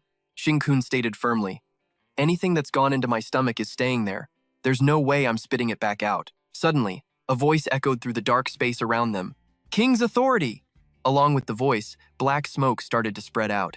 It formed the face of a giant monster in front of Xing Kun and said, That is not something a puny human like you can handle. As it spoke, its red eyes burned even brighter. Hand it over now, and I will permit you to return to the king's embrace once more. Done with the pleasantries, it switched to threats. If you don't hand it over, you will die. Xing Kun stared right at the smoke and said, So this power is called King's Authority, huh? If you lost the King's authority that the king gave you, you'd be pretty damn scared, wouldn't you? He even loudly revealed its identity, Flame Demon God, one of the 5 great demon gods under the king. Hearing this, it flinched and asked, You, impossible. How could you know that? At the same time, the Flame Demon God shot out tons of smoke tendrils, stabbing right into his body. Xing Kun wasn't worried at all. He thought to himself, Because in my past life, I was one of the 4 lords under you. Of course I know everything. He slowly took off the disguise on his face, his voice full of defiance. Of course I know. You must be getting antsy, huh? I'm about to destroy your king's authority right now. Xing Kun widened his eyes and puffed out his cheeks, taunting, Let's see you try and take it back. The Flame Demon God was furious and attacked Xing Kun relentlessly. If you refuse to return to the king's embrace, then just eat. I will crush the weak soul of this pathetic human. The Flame Demon God roared, I will grind you to dust. It blasted a wave of energy straight at Xing Kun. He shot back loudly, You call me weak? I have the souls of 2 lifetimes. With that, he immediately swallowed all the energy streams around him. The Flame Demon God was completely stunned and didn't say another word. Xing Kun also realized that the monster network had been shattered. Watching the demon face slowly crumble before him, he thought to himself, After absorbing the king's authority, do I become a lord? Meanwhile, back in the forest, the 3 Electro Dragons had also vanished. Guan Kui looked at the remaining wisps of smoke and asked, Did the Electro Dragons run away? Where's Xing Kun? Jing Che said, He's gone. He thought for a moment, then continued, Even though he's a wanted man, he really did save our lives this time. Saved the entire academy. Yi Yang and a few others ran over and said, Director, Xing Kun said there are a lot more monsters like this. Jing Che immediately replied, It doesn't matter if it's true or not. Between what happened today and Xing Kun's theory, it's time to let the whole world know. Taking advantage of the chaos, Xing Kun ran back to Chao Yu's dorm. His mind was racing. A new queen ant is one that's born from the colony after the old queen dies. But I'm a new queen that appeared before the old one died. He took off his torn shirt, looked at his body, and confirmed, I now have independent power. I am the new king of monsters. On the surface, it might not look like the monster's power has changed much, but in reality, a world-shattering change has occurred. He put on a clean set of clothes. Xing Kun walked out. His friends were already waiting for him outside. Looking at everyone, Xing Kun got excited and thought, Soon, I'll be able to form a monster army that belongs only to me. When Chu Sheng saw him come out, he said immediately, "Big bro, I don't know if we were just seeing things, but a minute ago, me and Xiao Tao both felt something really weird." The two siblings looked really confused. It was like something was coming back to life inside our bodies, a lot like something had just awakened. Shinkun walked over and patted Chu Sheng on the shoulder to calm him down. "Don't worry about it," he said. "That's the world's seed of hope, and it's awakened." That's what he said out loud, but in his mind, he had a different thought. But it could also be that the world's seed of despair has awakened. At the Fan family home, that punk Shize was burying his face in the eternal flower bud, whining, "I'm sorry, uncle. I couldn't pass the supernova selection. I've brought shame to our family." He grumbled, "I should have figured out a way to kill that bastard Jing-kun ages ago." Old man Zhen Yi walked over and placed a hand on his grandson's shoulder to comfort him. "Stop blaming yourself," he said. "Who would have guessed he could withstand the mental onslaught of a level 4 psychic superhuman? That's absolutely not something a newly enrolled superhuman freshman should be able to do. On top of that, there's a high chance Jing-kun is actually Shing-kun. It's just unbelievable." Right after, he turned to the two people standing there and asked, "What about you? Did you notice anything special about Shing-kun? After all, you're the one who got closest to him." Being put on the spot, Xiaolan looked super nervous, his face slick with sweat. He said, "Special? There wasn't anything that special, really. He was all covered up, so I couldn't see his face, but his blue flame, it was seriously powerful." His voice was rushed and frantic, unbelievably strong and cold. "Yeah, that's it. It's a flame that could burn through anything." At this point, Xiaolan couldn't keep his cool anymore and shouted, "If you all could have seen it!" He suddenly realized he'd gone too far, thinking to himself, "What the hell am I saying? Doesn't that sound like I'm dissing young Master Fan for dropping out of the academy too early and missing his chance to fight Shing-kun?" Xiaolan immediately lowered his voice. I mean, you'd realize Shing-kun is so strong he's not even on the same level as us. The aura he gives off is super weird. I've never felt that kind of aura from anyone before." After hearing this, Shize shot him a razor-sharp glare. Noticing the look, Xiaolan got scared and thought to himself, "Crap, I'm screwed."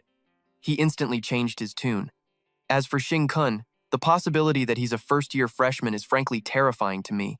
Of course, for Shing-kun to be that strong, it's also possible he knows how to hide his true abilities. Old man Zhen Yi had heard enough and gave an order. "I get it. You, go get ready." His words startled Xiaolan, who didn't understand. The old man explained, "We just got a report that they've found Shing-kun's whereabouts. You're to join the team sent to capture him." Then, Fan Zhen Yi turned back to his grandson. "Shize, for now, stop thinking about all this Shing-kun crap. Hurry up and absorb all the undying flame from the eternal flower. We need to help your father level up to a 5-star superhuman first." Seeing that Shize wasn't saying anything and was just focused on the flower bud, he continued, "Only then can our Fan family regain control of the situation, which has been thrown into chaos by the appearance of that invisible monster." Only then did Shize reply firmly, "I'll definitely do everything I can to help." He thought to himself, the real reason they want Dad to hurry up and reach 5-star superhuman is so he can fight against the eternal flower monster, just like Shing-kun did. When it comes down to it, the family is terrified. The eternal flower might speed up a superhuman's training, but it can also turn into a horrifying monster. As he absorbed the flame, he calculated in his head, it can grant someone the undying flame, but it can also incinerate them to ash in a split second. Suddenly, this threw Shize into a bit of a panic. "What? The gate to the eternal flower that opened last time is closed now? I can't get any more of the undying flame." He cursed in frustration. "Damn it, at a critical moment like this, Dad needs the undying flame, the family needs the undying flame, and I need the undying flame." Suddenly, a cold voice echoed in his ear. "Do you want to take my flame?" Shize stared blankly at the flower bud, thinking, the eternal flower is talking to me? Is it because I've absorbed so much of the undying flame that I can communicate with it now? The bud continued, "If you want to take my flame, you must provide me with someone who carries monster genes." The scene changes to Chao Yu's dorm room. She was halfway through a shower when she suddenly realized she forgot to bring her clothes with her. Chao Yu peeked her head out and saw Shing-kun just sitting there like a lump, and she hesitated, thinking, "But that guy Shing-kun is out there. How am I supposed to go get them?" Shing-kun stretched out and announced, "I'm officially informing you that half of this dorm room now belongs to me." Then he muttered to himself, "Is this the only sovereign right I have right now? That's it? Lame." From inside, Chao Yu's voice called out, "I forgot to bring my clothes in." Shing-kun couldn't care less and gave a lazy reply. "Then just come out and get them yourself. Back when you used to shower at my place, you'd run around buck naked like a slippery eel." Hearing that, our girl Yu was mortified, cursing him in her head. This freaking idiot. Then she yelled out loud, "That was when we were little kids. You perv! Get me my clothes, you piece of trash." He immediately started whining, "What a pain in the ass." Despite what he said, he still used his little tentacles to bring her some clothes. "Wear my stuff for now. Your clothes are buried in your suitcase, and I'm too lazy to look for them." Chow Yu put on the t-shirt he gave her and walked out, annoyed, thinking to herself, "Is Shin-kun doing this on purpose? This is so not comfortable." She saw him sitting there, muttering to himself like a total psycho, which just made her even more pissed. And this bastard isn't even paying any attention to me. Overcome with curiosity, Chow Yu walked closer and asked, "Hey, you jerk, what are you doing?" The moment he heard her, Shin-kun turned to look at her with a sickly, sweet, pleading face. "Hey, Chow Yu, I want to transfer my genes into your body." Hearing this, Chow Yu freaked out and screamed, "Huh? Huh? Wait, what the hell are you talking about?" Afraid his dear friend didn't hear him clearly, he pushed Chow Yu against the wall and repeated, "Transfer my genes to you." It seems our girl Yu might have gotten the wrong idea about what Mr. Xing meant. Her face turned bright red as she stammered, "You, if you keep talking crazy like that, you and I are through." Xing-kun, completely oblivious to the misunderstanding, pushed even harder. "Stop screwing around. It'll only sting a little, like an ant bite." Then, Xing-kun reached out to grab Chow Yu, his voice getting creepier by the second. "Just bear with it, it'll be quick." This made her absolutely lose it. She started cussing him out while shooting electricity straight at him. "Do you not understand human language? I told you if you keep this up." A powerful bolt of electricity shot out from Chow Yu, lighting up the entire dorm room. Luckily, Xing-kun was fast enough to escape outside. He let out a sigh of relief, thinking, "Looks like Chow Yu totally misunderstood something. I almost got zapped into a crispy critter." Only then did Xiao Ting calm down and reflect. Yeah, fair enough. I was way too hot-headed and reckless back there, because he could clearly feel that his current ability could grant kingship to a creature in exchange for monstrous power. But Xiao Ting had absolutely no idea how that creature would transform. Would it be life-threatening? The guy thought of a different plan. He had to catch another guinea pig to test it on first, see if it would turn into freaking Godzilla or something. As he was lost in thought, the phone in his pocket suddenly buzzed. A text from Chow Yu.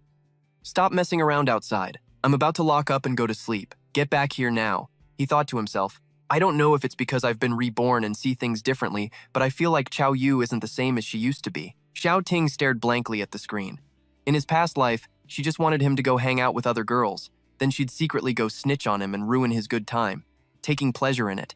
He replied, "I'm out looking for a rat to experiment on."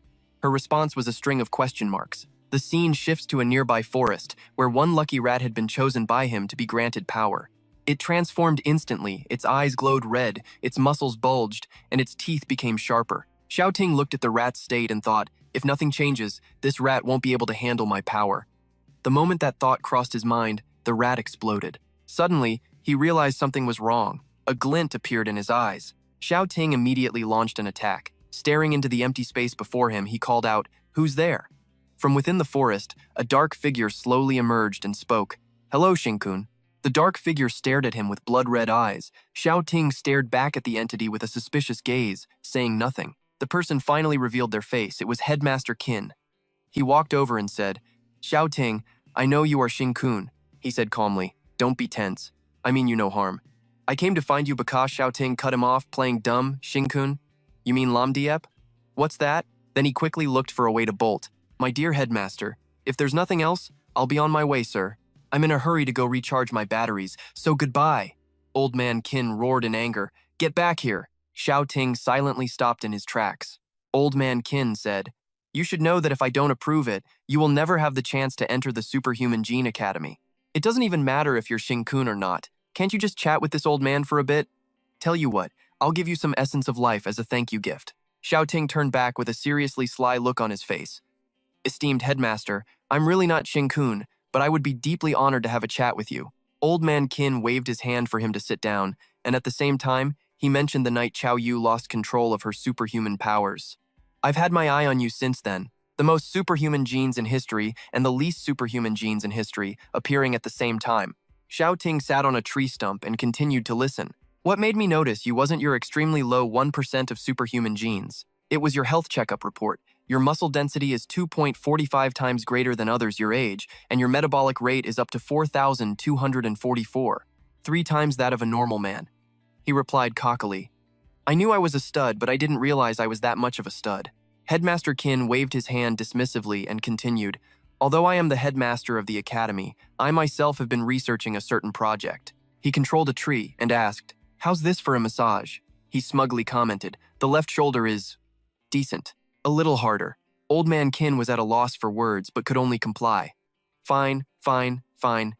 You really have no sense of shame, do you? He continued. I've always been researching monster genes and those who carry them. They're not the same as superhuman wielders. They are a group of people with extremely mysterious genetic mutations. It's just that when they awaken, their sanity is devoured by the monster genes, and they completely turn into monsters. Research shows that unawakened superhuman wielders have better mental fortitude and greater strength than ordinary people. Monster gene carriers actually exhibit similar traits. Their muscles are stronger than normal people, their metabolism is faster, and the most obvious sign is that they're just really strong. The more monster genes they have, the more obvious the signs become. Hearing this, Xiao Ting felt a sense of dread. But when he heard Old Man Qin talk about his stats, he grew even more worried. From your health report, it's clear that you are a monster gene carrier, but somehow, you also carry superhuman genes, Headmaster Qin stated plainly. That's why I overruled the decision to revoke your admission to the academy and gave you a chance to take the final assessment. I've never run a gene test on you, but I can guess that you definitely have monster genes in you. He then suggested, so, you can come with me now and we can run a makeup test. Xiao Ting stood up and refused immediately. That would be such a waste of resources. Headmaster, I've got something to do, so I'll be heading back first. As for that essence of life you promised to give me, just have someone bring it to my house tomorrow. Headmaster Qin got straight to the point. The essence of life is right here. The trees in the academy were all created by my superhuman power on the night the Fan family's secret lab was destroyed. I noticed that Xing Kun appeared twice in the nearby area. I saw him bury a lot of things in the ground. I suppose that must be the essence of life, right? Completely busted, Xiao Ting trembled as he asked, Are you a grave robber? Seeing his reaction, Old Man Qin said, You don't need to be so tense.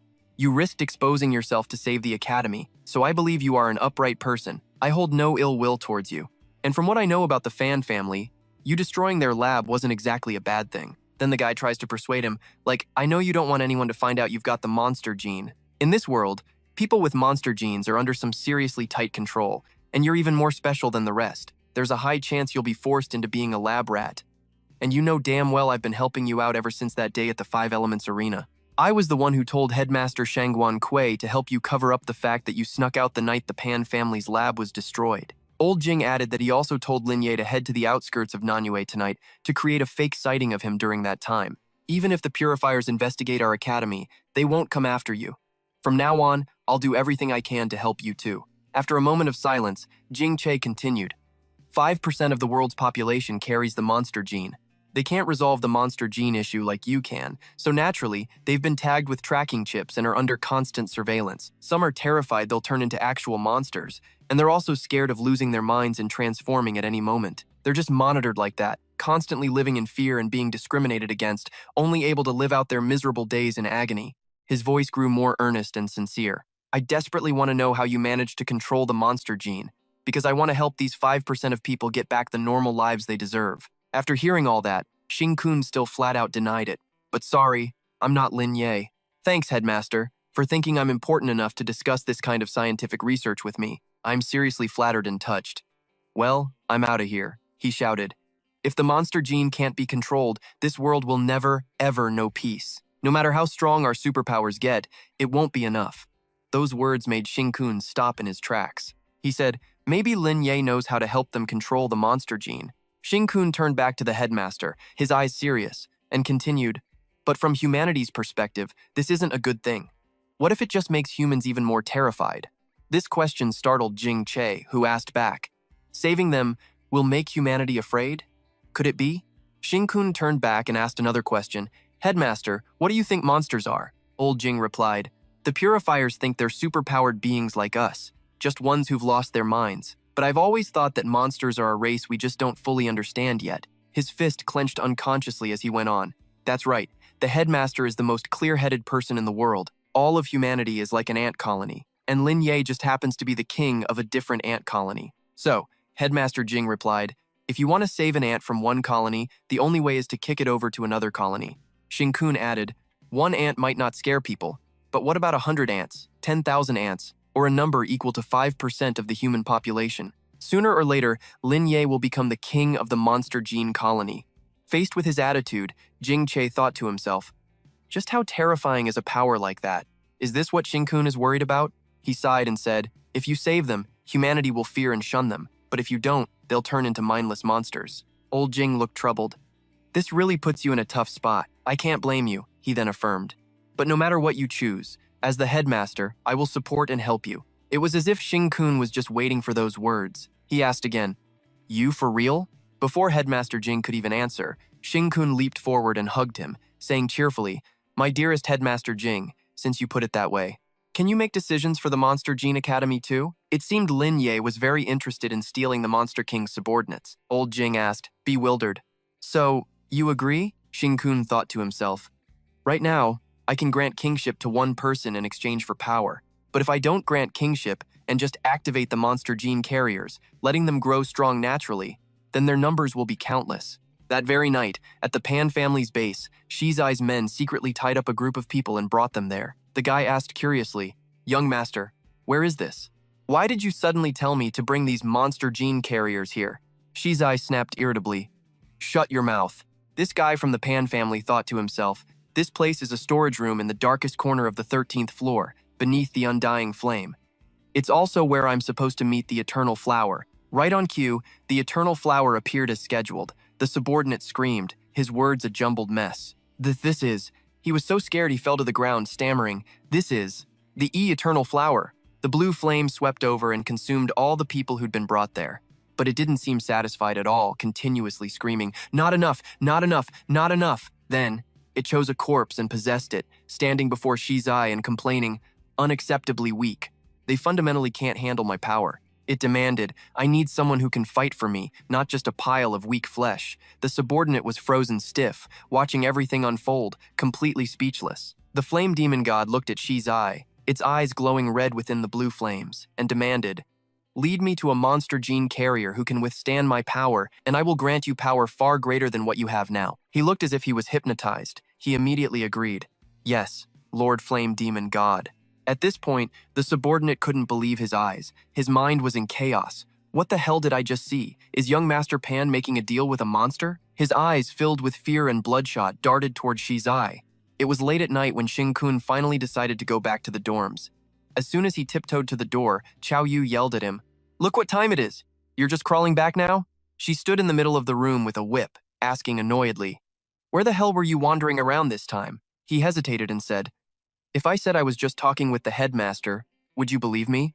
Shinkun wondered, why does this feel exactly like sneaking home after drinking with your buddies, only to get caught red-handed by your wife? Chao Yu swung the whip, hitting him repeatedly. Shinkun yelped, I was just a little late. It's not like I deserve to be tortured, right? She shot back, you bastard. Just stand still and let me beat the crap out of you first to blow off some steam. We'll talk after I'm done hitting you. Hearing that, he was startled and asked, wait, what did you say? Her face was flushed as she said shyly, ever since we were kids, no matter how much of a jerk you were, you never asked for anything unreasonable from me. It's because of the monster gene that you're forced to act like this now, right? Knowing you, if you won't talk, I guess I'll just have to beat it out of you. Model. Ingu pulled down her collar and hesitantly said, hey, go on. Without waiting any longer, Tin shot out a tentacle and bit down on Ingu's neck, sending a shiver down her spine. Ingu asked her friend, what is this? Tin retracted his small jaw and said, what do you think? I'm transferring monster genes to you, of course. Just as I thought.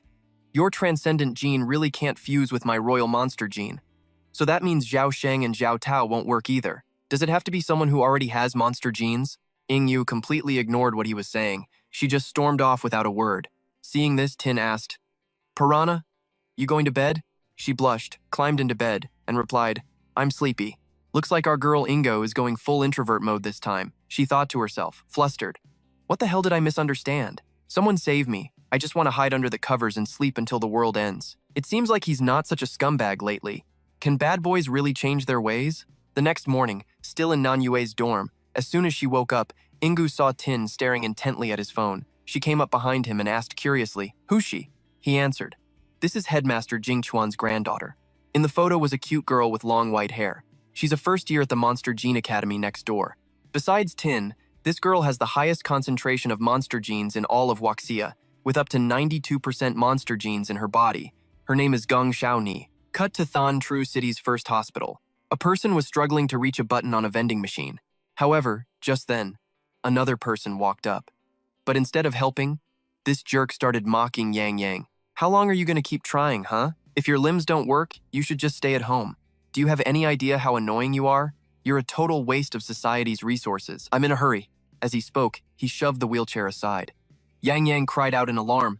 What do you think you're doing? Ah, Ding pushed the boy aside and said, Get lost. The boy shouted again, That's my drink. The bald dude bent down, picked up the can, and clicked his tongue. Chill out, I'm not robbing you, he said, fiddling with a few coins in his hand. Then he tossed them towards Yang Yang. His attitude was absolutely disgusting. Here, I'm paying you back.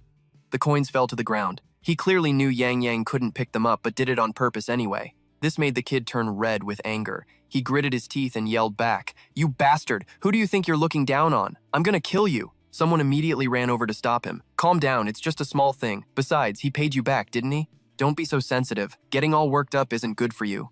Yang Yang refused to listen and shouted, Get out of my way! The guy immediately grabbed the kid's wheelchair, holding it in place. Veins popped on Yang Yang's face from anger as he cursed in frustration. Damn it! The staff member tried to calm the kid down again. All right, let's just drop it. My job is to take you guys to the monster gene threat level test, so I can't have you causing trouble. Hearing that, Ding scoffed. A threat level test for monster genes? Only people with 80% or more monster genes need to take that test. Anyone who fails the test has to wear a safety collar. No wonder you're so hot-headed. Turns out you're a monster. As he was leaving, he added a few more nasty words. You're all just a bunch of parasites wasting society's resources. Well, I'm out of here. Wouldn't want to get eaten by a monster. That'd be my luck. But just as he was about to leave, a spark suddenly zipped past his face. Something slammed into the wall behind him with a powerful impact, stunning the bald guy. He slowly turned his head to look and stammered. What kind of coin was that? He turned around just in time to see Xiaoni rushing at him at lightning speed, making his face go pale with fear. The staff member yelled in alarm. Gong Xiaoni, stop! What do you think you're doing? You're the class president. You're supposed to be an example for everyone. You can't just go around causing trouble like this. Xiaoni shrugged nonchalantly and replied, Oh, chill out. It's no big deal. Everyone needs to relax. I'm not going to fight him. I'm just paying him back. Seeing her, Yang Yang was also surprised and stammered, Class prez. But Xiaoni wasn't done yet. She grabbed another coin and lunged forward again. Xiaoni's fist flew towards Ding's face at an incredible speed. It zipped right past him and slammed into the wall as she said, Hey bro, here's your 3 yuan back. Xiaoni violently embedded the 3 coins into the wall and added, Oh, right. The last yuan rolled over to your friend's feet. You want me to pick it up and give it back to you like before, or are you going to crawl over there and get it yourself? Ding was scared green and immediately said, No, I'll crawl over and get it myself. It's all my fault. I was ignorant and shameless. Please, spare me. I'll crawl over there right now. Xiaoni casually snatched the drink back. This is Yang Yang's drink. Let it go. Now. I'm pretty strong, you know. I'm just worried I might accidentally crush you. She didn't hesitate to let him know who she was. Allow me to introduce myself. I'm a monster gene carrier. The one with the most monster genes in all of Wuxia, Gong Xiaoni. I've always wanted to know what a piece of trash like you tastes like. If I turn into a monster, you'll be in big trouble. So you better try to get stronger, Kay. That guy, Ding, started shaking all over and immediately replied, I'm sorry, I'll try to be a good person. Xiaoni went over to her friend and said cheerfully, Let's go, or we'll be late for the test. Yang Yang, hurry up, stop dawdling. The staff member could only plead in desperation. Please, I'm begging you guys, don't cause any more trouble. As his friend pushed his wheelchair, Yang Yang said gloomily, Hey, class prez. People with monster genes like us have to keep our emotions stable to reduce the chances of being taken over by the monster. But I can't keep my emotions stable. No matter what I do, I can't calm down. I don't think I'm going to pass the threat level test. I'm probably going to get fitted with a safety collar today. After this, I won't be able to hide the fact that I'm a monster gene carrier anymore. Everywhere I go, people will be on guard around me. And if I lose control of my emotions, the safety collar will immediately inject poison straight into my body until I'm dead. In stark contrast to his gloomy and self-deprecating attitude, Xiaoni was very cheerful. She pinched Yang Yang's cheeks tightly and teased. Well, isn't that just great? She kept rubbing his face and teasing him, saying that this way he could do whatever he wanted. Total freedom, right? Yang Yang's face turned beet red as he replied, Class prez, stop rubbing my head. When you do that, it makes me. Xiaoni burst out laughing. Yang Yang, you're such a dork. Got your heart fluttering, has it? He snapped back angrily. In your dreams. Just then, the elevator arrived. Xiaoni kept cheerfully teasing her friend. Don't be so down. You gotta stay in a good mood if you don't want to end up bedridden. Yang Yang's face went bright red again. Class Prez, can you please stop talking like that? Xiaoni said, totally amused. Let me see. Are you actually getting embarrassed? Cutting over to Xinkun. Before leaving, he turned to Xiaoni and said, you should head to class. The director already got me the day off. I have to go meet the person with the most monster genes in all of Waxia. Immediately, Chao Yu slung an arm over Xinkun's shoulders and said, I want to go too. This made him feel both surprised and a little scared. What? Go? You want to go? Back at the hospital, in the elevator, suddenly, Xiaoni asked, did you guys feel anything? I think the temperature went up a little bit just now. Someone answered. No way, she wondered. Was I just imagining it? That guy asked. Class Prez, we have that danger level test later. You're not nervous? Let us take a guess. This time around, do you think the four of us with monster genes won't have to wear those safety collars like last time? At this point, the elevator had brought the group down to their floor. The whole way, Chao Yu was sulking, huddled in a corner and muttering, white hair, white fur, purple eyes. Figures she's exactly your type, you damn player. Xingkun kind of overheard and turned to ask, what did you say? Chao Yu answered irritably, I said this Qingju city is a real backwater. We've been waiting this long and the bus to hospital number 1 still isn't here. He quickly explained, superhumans attract monsters. That's why any place with a lot of superhumans should have as few civilians as possible. But still, this is weird. That bus should have been here half an hour ago. Just as he said it, the bus arrived. Chao Yu saw it and pointed it out. There it is. However, Xingkun sniffed the air, sensing that something was wrong. The driver was a guy wearing a gas mask, talking to someone as he drove, reporting in. I have eyes on the target. It's him, standing at the bus stop waiting for the bus to hospital number 1. Xiao Yu shot up in a panic and asked, Xingkun, is that bus out of control? He stepped in front of his best friend to shield her and said, there's a 4-star superhuman on that bus. Xingkun quickly activated his superhuman gene Tiger Claw gauntlets. Then he casually sliced off a piece of metal from the bus stop sign to use as a weapon. He enlarged the piece of metal and slashed hard at the bus that was hurtling toward them. The vehicle was instantly sliced in two, and the 4-star expert inside was completely stunned, wondering to himself, I didn't detect any sign of such terrifying metal-based superhuman power. The two halves of the bus slid past the two teens. The driver was still reeling internally. He's probably just a 3-star superhuman, but how is this even possible? The guy sized him up. His aura is completely ordinary. How did he condense such a huge amount of iron with just a tiny bit of metal-type superhuman power? And make it this strong?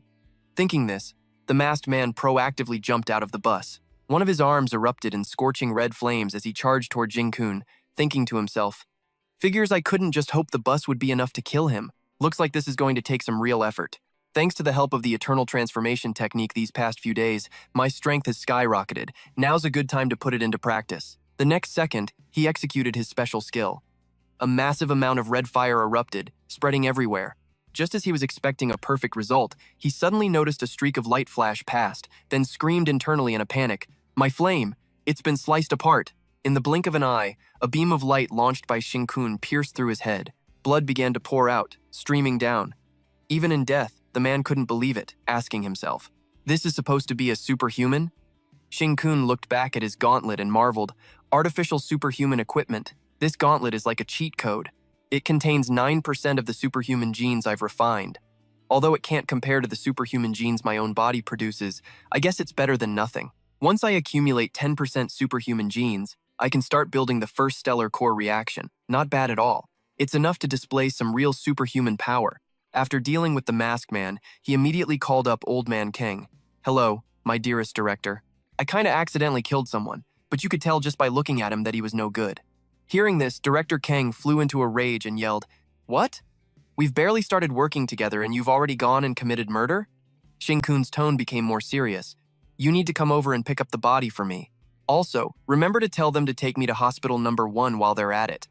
I think something's about to go down there, Old Kang immediately agreed. At that moment, Chao Yu leaned in and whispered in his ear, hey, you flirt. A scumbag street assassin who hunts down innocent people like this guy can probably be turned into genes, Xingkun replied. I've still got a large amount of genes I haven't finished digesting, so I'm not worried about that. He's probably just a sacrificial lamb for the Fan family. If we hand him over to the director, who knows what he might be able to find out. However, at this moment, he felt extremely uneasy about not having reached the hospital yet. Xingkun remembered that at this same time in his past life, he was also there. He had listened to the lies of that demoness in Xiaoni and had happily and obediently volunteered to let her conduct the danger level test. On that day, besides failing the danger level test, nothing else major happened, but today he had a very bad feeling about this. Cutting to the hospital, a nurse holding an evaluation form sat across from Xiaoni and said with a sigh, "Miss Xiaoni, your current strength is at least 3 times greater than that of a normal person. This is highly unusual, which means the monster genes have started to have a massive impact on your body." The nurse's face was sorrowful. "Even though your mental and emotional states don't show any problems yet, I'm very sorry. As a gene safety inspector, I have a responsibility to the human race. Therefore, I cannot let you pass the safety test." And so, the fail box on her evaluation was checked. She then replied cheekily, "It's kinda like a condom and little tadpoles, right? My pouch just isn't complete yet. It's just holding a few too many tadpoles, that's all. That shouldn't be a problem, right?" The nurse immediately interjected, "Too many will definitely become a problem." Xiaoni gently pulled down her collar to look at her necklace and said confidently, "As long as it doesn't spill out, you can't get pregnant. I have it under perfect control." Standing around in the hallway, her phone started to vibrate. The second she answered, Xiaoni grinned and said, "Grandpa, speak of the devil. I was just thinking about you." On the other end of the line, Kin Chuk started asking questions. "Xiaoni, you sound cheerful as always. So, did you pass that danger assessment test or what?" She shrugged and replied, "Of course not." Old man Kin let out a long sigh. "You really wear your heart on your sleeve, kid. But just trust your grandpa. I promise you'll be fine." He also took the chance to tell her something. "Someone's gonna come find you in a bit. You have to listen to him, okay? Because he can help you shackle your monster genes. For now, there's only one spot available." Hearing that, Xiaoni exclaimed, "Damn, for real? Who's this badass that's so awesome?"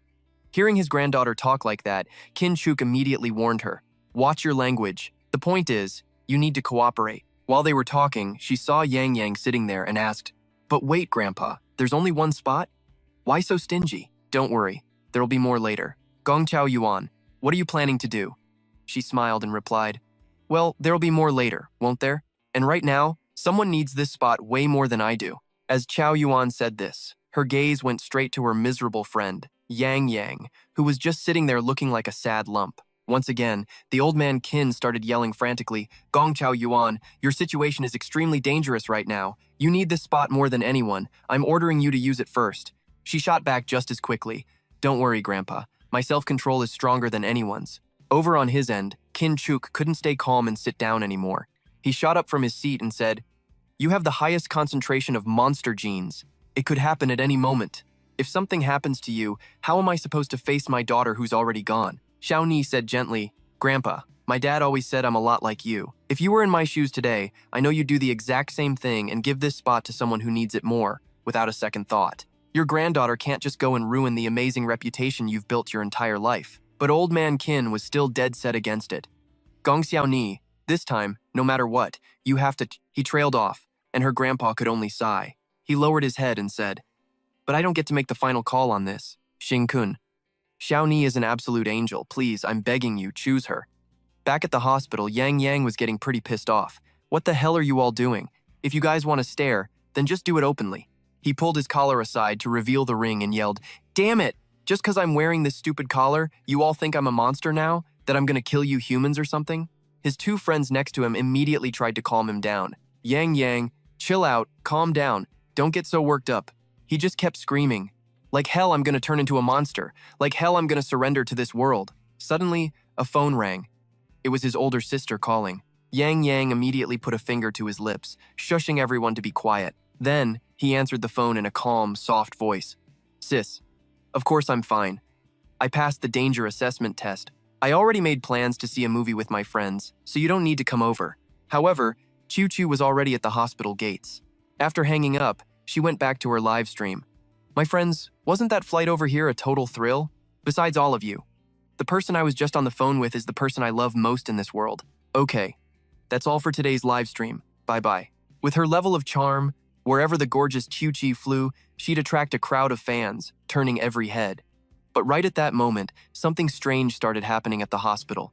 The tiles and ground of the hospital courtyard began to crack and shatter, as if hit by some unseen force from below. As Chiu Chiu flew over, she heard a massive commotion. A horrifying scene unfolded before her eyes. The ground was shaking, doors were shattering to pieces. It was just like an earthquake. Chiu Chiu wondered, What's going on? Why did I just get flung upwards like that? But she quickly realized, no, that's not it. The entire hospital is sinking. Suddenly, Chu jolted, remembering her little brother. Oh no, Yang! The ground trembled. As Chu hovered in the air, she suddenly looked up at the ceiling, where massive chunks of rock were starting to crumble and fall. She spoke in a voice filled with anxiety, but also complete astonishment. The hospital! Another huge boulder wobbled, looking like it was about to drop. Chu continued.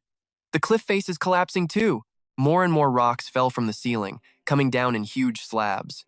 Chu looked up as the situation grew more and more critical. Her voice was still laced with shock as she said, "The hospital's about to be buried." Suddenly, she heard cries for help from those trapped below. "Help me!" She glanced down and saw there were still 5 people. Seeing this, Chu immediately used her magic, shouting out loud. A gust of green wind appeared. As she hovered in the air, she used her power to stop the falling boulders, preventing them from crushing a couple hiding on the hospital staircase. The wind snaked its way over to a brown-haired man, stopping the rocks from crashing down on him. Next, the green gust moved swiftly toward a red-haired girl, making the boulder above her head stop instantly. Finally, it reached a black-haired young man, the wind lifting the boulders and halting their fall. With that done, Chu gathered all the boulders from all over. Once again, she yelled, "Whirl!"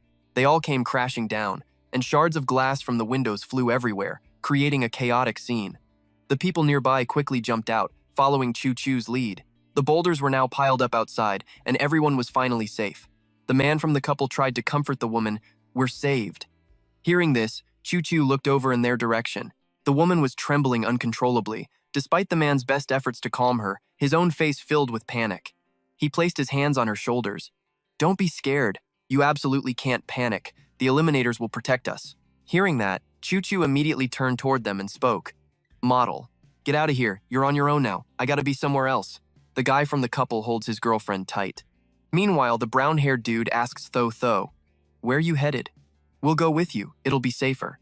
Tho just sits there looking totally awkward and says, "I have to go to the 18th floor. The brown-haired dude totally freezes.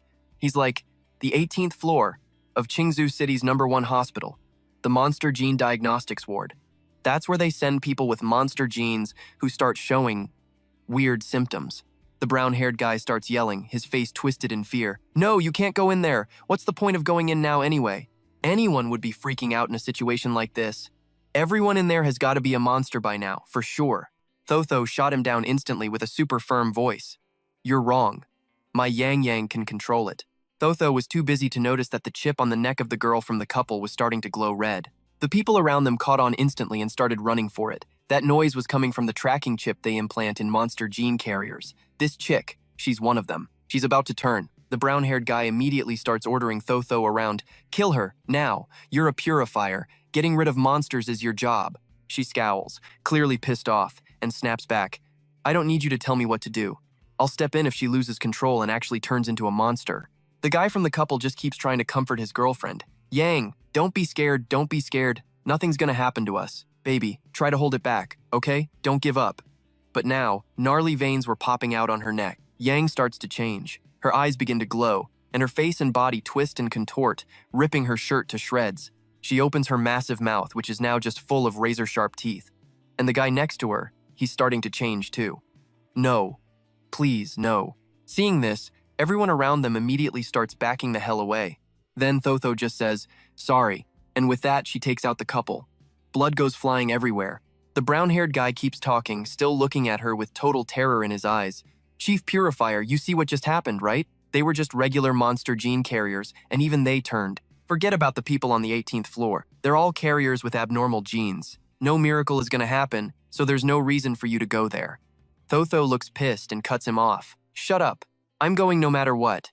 I'm sure someone is still lucky enough to be okay. The hospital will have purifiers protecting it, so follow me. I'll find them. They'll get you guys out of here. Don't worry, rescue is coming soon. You're definitely gonna be okay." The rescue squad's car speeds down the road. Shinkun is in the back seat on a call, complaining to the guy on the other end. "You're the freaking headmaster of Manhwa Superhuman Academy, and this piece of junk is your official ride?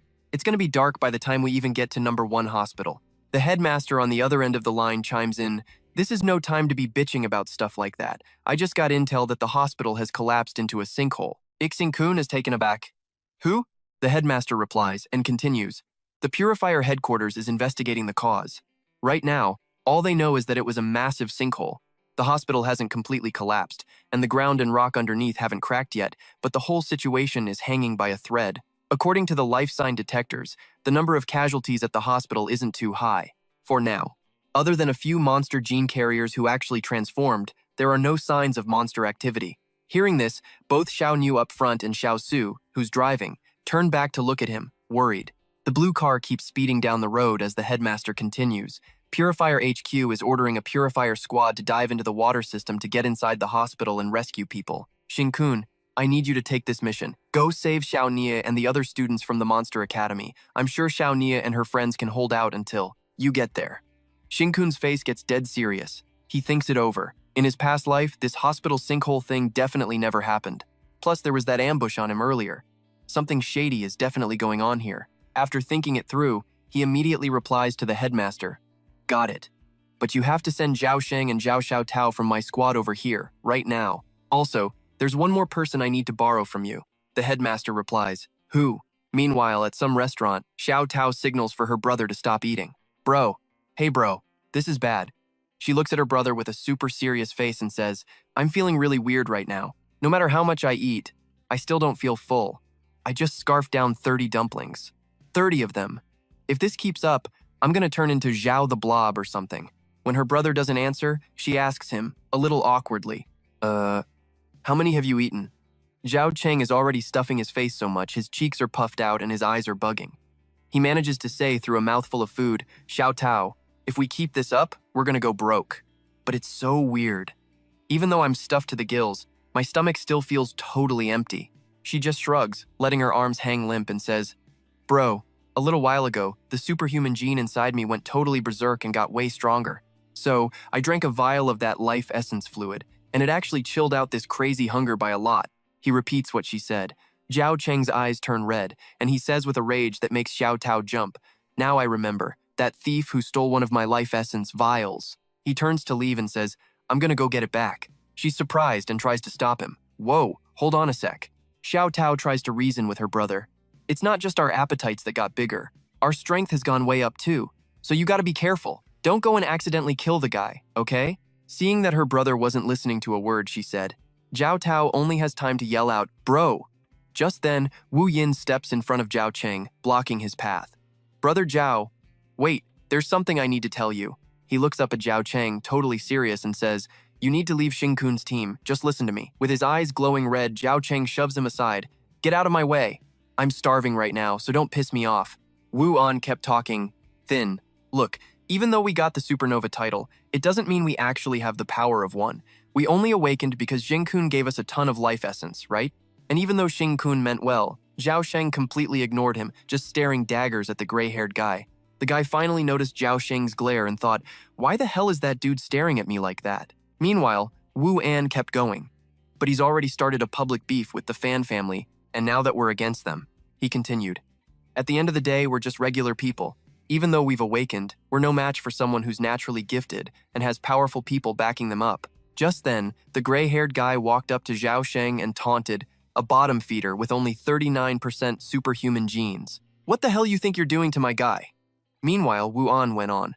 Wu Xiong is backed by young Master Fan, so he has a ton of life essence too. He's already started condensing his astral chart. He's the real chosen one. You'll never be on his level. Zhao Sheng looked down at the gray-haired guy and said, So, you gonna pay me back the life essence for your underling? Hearing that, the guy shot back, This dude's got a screw loose. Sure, I'll give it to you, but you got the guts to actually take it? The guy gave him a look that was just begging for a punch, dangling a vial of blue essence in his hands. Wu An looked at him in a panic and said, Zhao Sheng, come on man, we've been classmates for years. I'm only warning you for your own good. But Zhao Sheng didn't give a damn and just powered up, swinging at the gray-haired guy. The guy used his own power to create a water sphere shield and taunted, Why don't you try breaking through this little water shield of mine first, then we can talk. This time, Wu An shouted, This is the real world, not some sci-fi flick or anime. Don't go picking fights with the powerful, because no miracle is gonna magically appear to save us. As soon as the words left his mouth, Zhao Sheng, with a shocked look on his own face, punched straight through the shield and clocked the guy, sending him crashing to the floor with a bruised face. Seeing this, Wu An could only mumble, Right, he doesn't care. Meanwhile, Zhao Sheng's eyes widened as he stared at his fist, thinking, Damn. Since when was I this strong? Good thing I pulled that punch, or I might have actually killed him. The guy lay there, sprawled on the ground, in total disbelief that he'd just been wrecked by Zhao Sheng. He screamed, "Impossible!" But Wu An just kept on. Even if you win one little fight, it doesn't mean you can get into their clique. You'll just end up as cannon fodder. Suddenly, Guan Kui appeared at the door of the diner, calling out, "Zhao Sheng, Zhao Xiao Tao." She said, "Knew I'd find you here. Let's roll. Xing-kun has a mission for us." Zhao Sheng, who had just taken back the 2 vials of essence, said her name, Shang Guan Kui. Wu An, standing beside them, could only stare, his jaw on the floor. Wu An was completely frozen, thinking to himself. The people around them were just as stunned. Shang Guan Kui, the strongest superhuman of the year, the Academy's golden girl, a true prodigy, and she came looking for the Zhao siblings on her own? The color drained from his face, his expression sank, his eyes wide with horror as he thought, "Shit, I backed the wrong horse. A regular guy like me can only hope to survive. You people. You'll never make it. You're doomed to fail. You'll just end up as sacrifices, nothing but a pile of pathetic trash." Up on the 18th floor of the hospital, Xiao Ni stood with her hands on her hips, looking at Captain Xiao. "Captain Xiao, why are you always so tense?" He flinched back, looking at her with fear. Seeing this, Xiao Ni just smiled at him. "Chill out. You don't always have to look like you're ready for a fight. We're not going to turn into monsters that easily, you know." Captain Xiao scowled, still wary. "You people are ticking time bombs," he said. "I can't let my own carelessness put everyone here at risk." He went on, his face grim. Even if the monster genes inside them are dormant, once they're bitten by a monster, they'll turn into one no matter what. Captain Xiao continued. "There are doctors and nurses here. Yeah, they get hazard pay for working in a dangerous place, but they're vital to our society. Their lives are precious. Not like you people carrying monster genes." At that, Xiao Ni's smile vanished, her face turning serious. Captain Xiao looked straight at Xiao Ni and said, "If I had to make a choice for the good of humanity, I'd choose to be the demon." Xiao Ni looked at the captain, raising an eyebrow. "You're a real bastard," she said, before letting out a sigh. Then she turned around, pulled aside her collar to reveal a choker with a chip attached, and excitedly showed it off to Yang Yang. She said, "Yang Yang, look, I got one of these chokers too. Now we look totally badass. Later on the subway, you can just go ahead and get your kicks. I'll be right there cheering you on." He blushed, embarrassed. "Oh, class president," Yang Yang asked, surprised. "But get my kicks how?" Xiao Ni pinched his cheek, laughing as she said, "Ah, what's there to be shy about? That's what makes it exciting. We still have people who love us, right? So as long as the world isn't ending, we just have to try and keep ourselves in check." Suddenly, the gravity on the 18th floor, where everyone was gathered, went haywire. Xiao Ni didn't even get to finish what she was saying. "Because ever since we enrolled, the only lesson has been about self-control." Startled, she asked, "Huh? Is this an earthquake? What is this feeling of weightlessness? Why is this happening?" The words had barely left her mouth when a huge slab of rock came crashing down, tearing a massive hole in the ceiling. "You've got to be kidding me. Is the sky actually falling for real?" Rocks of all sizes rained down, and the floor began to tremble violently. Yang Yang and Xiao Ni were both completely terrified. Both she and Yang Yang were floating helplessly in midair. As debris rained down, Xiao Ni lost control, screaming as she began to black out. Suddenly, a faint light flickers on in the darkness, the emergency lights. Xiao Ni and Captain Xiao power up, and 2 flickering flames appear in his hands. Seeing this, Xiao Ni asks, "What the hell are you doing?" He just scowls and snaps back. "With a disaster this big, you people are a threat. Especially you, Xiao Ni. Other people might not know, but I do. Once you turn into a monster, the poison in that so-called safety collar is basically useless." Xiao Ni pushes through the pain, her voice steady. "Everyone, chill. I'm here." Then she activates her own semi-transformation state. She plants her hand on the floor and keeps going. "Captain Xiao, we've had special training. We're not going to lose control that easily. You, on the other hand, are being totally unprofessional. Why do you keep pissing off the people with monster genes who are already on the edge?" The guy on the right clutches his chest, trying to keep his cool. "Breathe. Just breathe." Meanwhile, Yang Yang tries to calm down by thinking about his sister. "I can't make her worry." But the guy on the left looks like he's about to lose it, and he gasps. "I'm about to lose it. I'm someone help me." Xiao Ni calls out, "That'll just make you lose yourself even faster." But just as she says that, a monster lunges out from behind and sinks its sharp fangs right into Captain Xiao's shoulder. Its claws tear right through his stomach. He's in total shock, thinking, "How could I not notice?" The low-level monster gene carriers. They turn faster. In the next second, Captain Xiao is torn to shreds by the monster. Someone screams. The The captain's being eaten! Yang Yang is shaking, his hand hovering over his neck. He warns everyone, we need to get the hell out of here, now. He was a transcendent. Yang Yang points straight at the glass partition where the nurses are standing and says, get to the nurses' station. The glass door and the partition are bulletproof, and the nurses have guns to protect themselves. The two nurses jump, aiming their guns with terrified looks on their faces as they stare at the group. One of the guys shoots the idea down, like hell, they're gonna let us in. He glances behind him and adds, monsters are pouring in, we're totally trapped. Look, more monsters, we've got nowhere to run. There's a wall behind us. He looks at them all, terrified, and says, we're screwed. Even if we manage to keep it together, we'll just get bitten and turn into monsters anyway. Xiaoni furrows her brow and cuts him off. This place isn't safe. So as she finishes, her eyes flash with a blue light. She powers up, balling her right hand into a fist. She smashes it into the ground, making the floor crack and sink. Then she says, let's try going down. The others are totally stunned, only managing to stammer out, class rep. But Xiaoni cuts them off, jump with me. The whole group jumps. Yang Yang, amazed, asks her, how did you do that? Xiaoni looks like she's enjoying the freefall, and she just grins and replies, all you have to do is activate semi-transformation mode. She continues, her expression turning serious as she points the way. It's like this. As long as you can stay in control even without the wolf collar, you won't get hit with any backlash. One of the guys immediately shoots back. Xiaoni, you can't just do that. You might not be able to control it next time. But she just laughs it off and replies, yeah, whatever. You just focus on finding a way out. Another guy chimes in, warning her. Remember, if that safety collar gets triggered, the poison will kill you, she says, trying to calm them down. I know already, just hurry and follow me, and you guys better keep yourselves in check. Come on, real men don't say they can't do something, right? Meanwhile, outside the hospital, an orange-haired nurse is meeting with the vice director. The director begins, hello, I am the vice director of Qingchu City's #1 hospital. We were lucky to escape with our lives this time. Our hospital has collapsed underground and is now buried under tons of earth and rock. According to the recon specialists, we got lucky. The hospital's structure is solid, so it didn't totally collapse. There's a delicate balance between the debris and the building itself. Her expression grows grim, and the vice director continues. If we risk digging out the earth and rock, it could trigger a real collapse. We have to do everything we can to rescue them without upsetting that balance. Thankfully, there's a pretty good water source down there. She says this while picturing the access route into the hospital. According to the experts' calculations, there are 2 underwater locations that provide access to the hospital. We'll use those as rescue points. So, this rescue mission will be assigned to 2 Qingchu squads. Each team will be led by a rock-type transcendent and a geological structure expert. The 2 teams will enter through the 2 points separately. The biggest threat the Qingchu squads will face is the possibility of monsters in the water, and of course, the monsters that the gene carriers inside the hospital have turned into. She lowers her gaze and adds, our hospital will keep account of everyone rescued and reward the 2 squads accordingly. For every person rescued, the reward is 10,000 yuan and 1 vial of life essence. We thank all squads for their support. There are only 2 slots available, so we ask the squad leaders of Qingchu to register as soon as possible. Hearing this, Tang Wei raises his hand and says, the Doomsday Mars squad will register.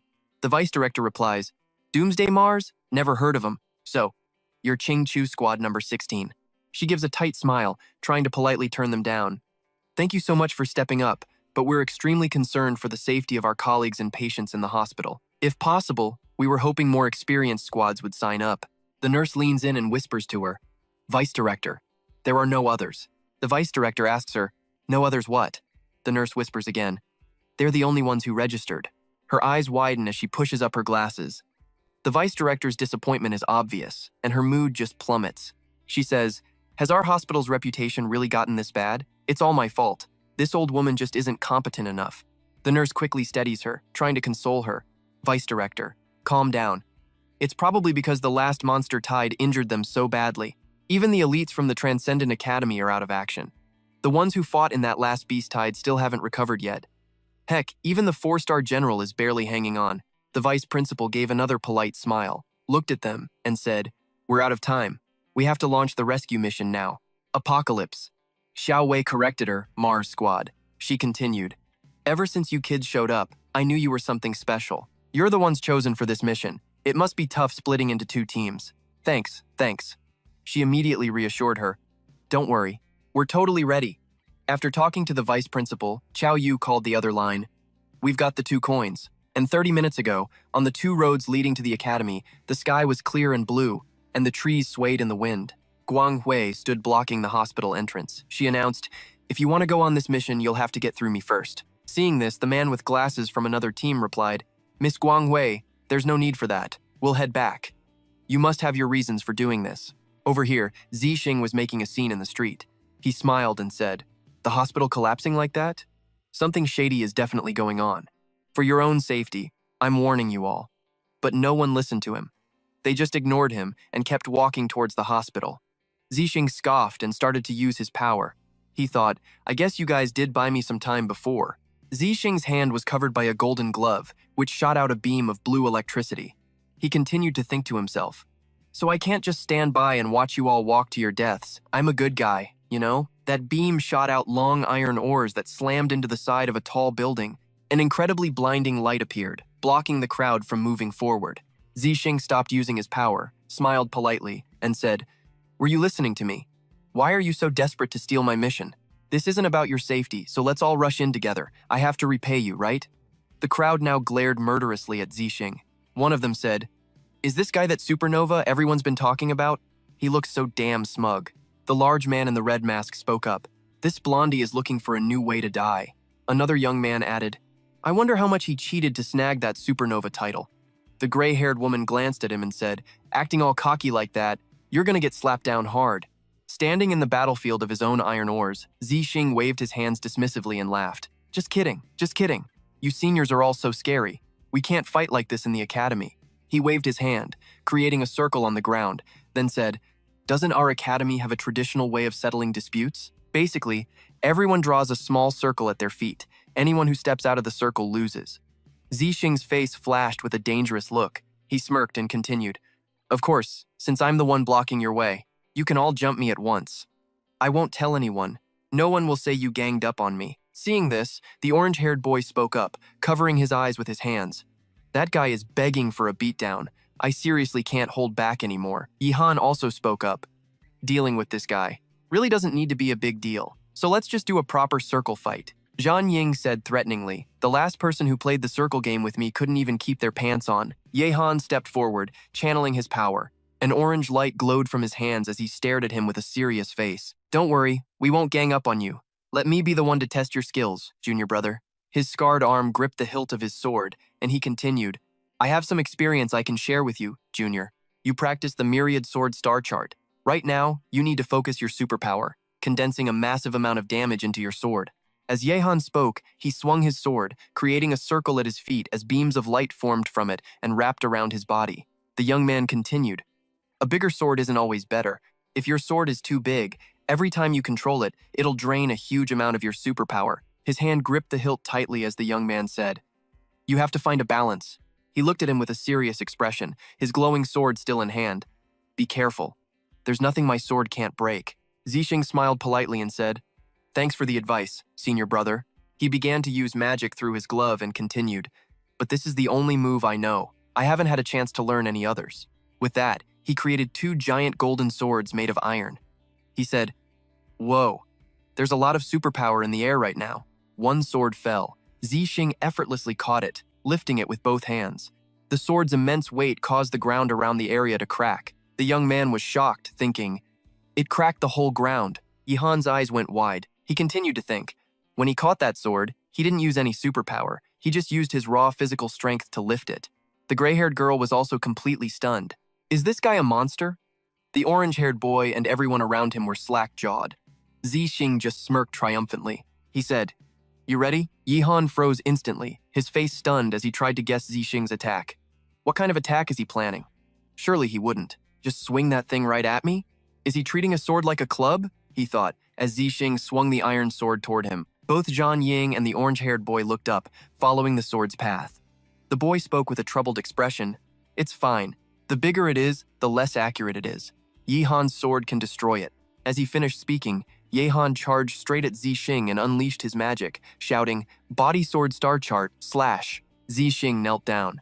Yehan's sword was instantly shattered. He was completely shocked. It broke.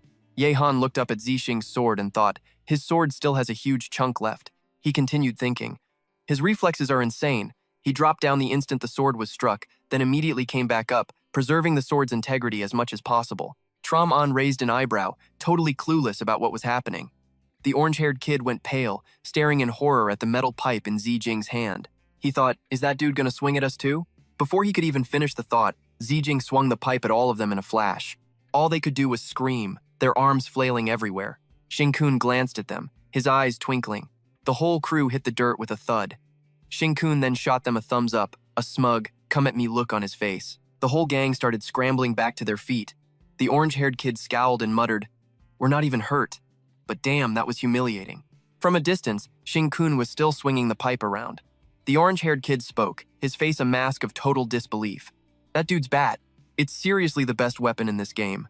The kid thought, how the hell can he swing it like that? Getting salty all over again, the guy decided he was going to go teach Shinkun a lesson. Hearing this, the orange-haired kid stared up at her, his eyes wide. And half an hour later, Shinkun was smugly recounting his epic win, laughing his head off. His eyes were still glued to his phone like he was checking something, thinking, the more I swing, the better it feels. Team wiped. The dust has settled. I'm out of here. He slid over to them and said, "Thanks for going easy on me, guys. Thanks for making time for me back there. I'll be sure to return the favor real soon." As he finished, they glared daggers at Shinkun. What's this punk up to now? Suddenly, an announcement echoed through the whole hospital. Attention all survivors within the hospital. I am the Purifier, Song Yin. To avoid upsetting the balance, this will be my one and only telepathic broadcast to all of you. The Purifiers have commenced their operation. We will establish extraction points at operating room number 4 on the 11th floor and the south side restroom on the 6th floor. Survivors who can guarantee their own safety may proceed to these 2 locations. If you're in danger, find a secure spot and wait for extraction. Trust us, we will get to you. In the room where Xiaoni and her group were holed up, Lin Tao yelled, "This is awesome!" Xiaoni quickly shot back, "Keep your voice down. You're gonna bring the monsters right to us. Want me to break something to get you to calm the hell down? Everyone just needs to stay calm. If we can just hold out, we'll win." They didn't notice Chen Fei shaking like a leaf in the corner of the room. He was trying to peek outside through a hole in the door. Xiaoni just smirked and added, "All we have to do is wait here for rescue." She turned around and called out, "Chen Fei, you guys?"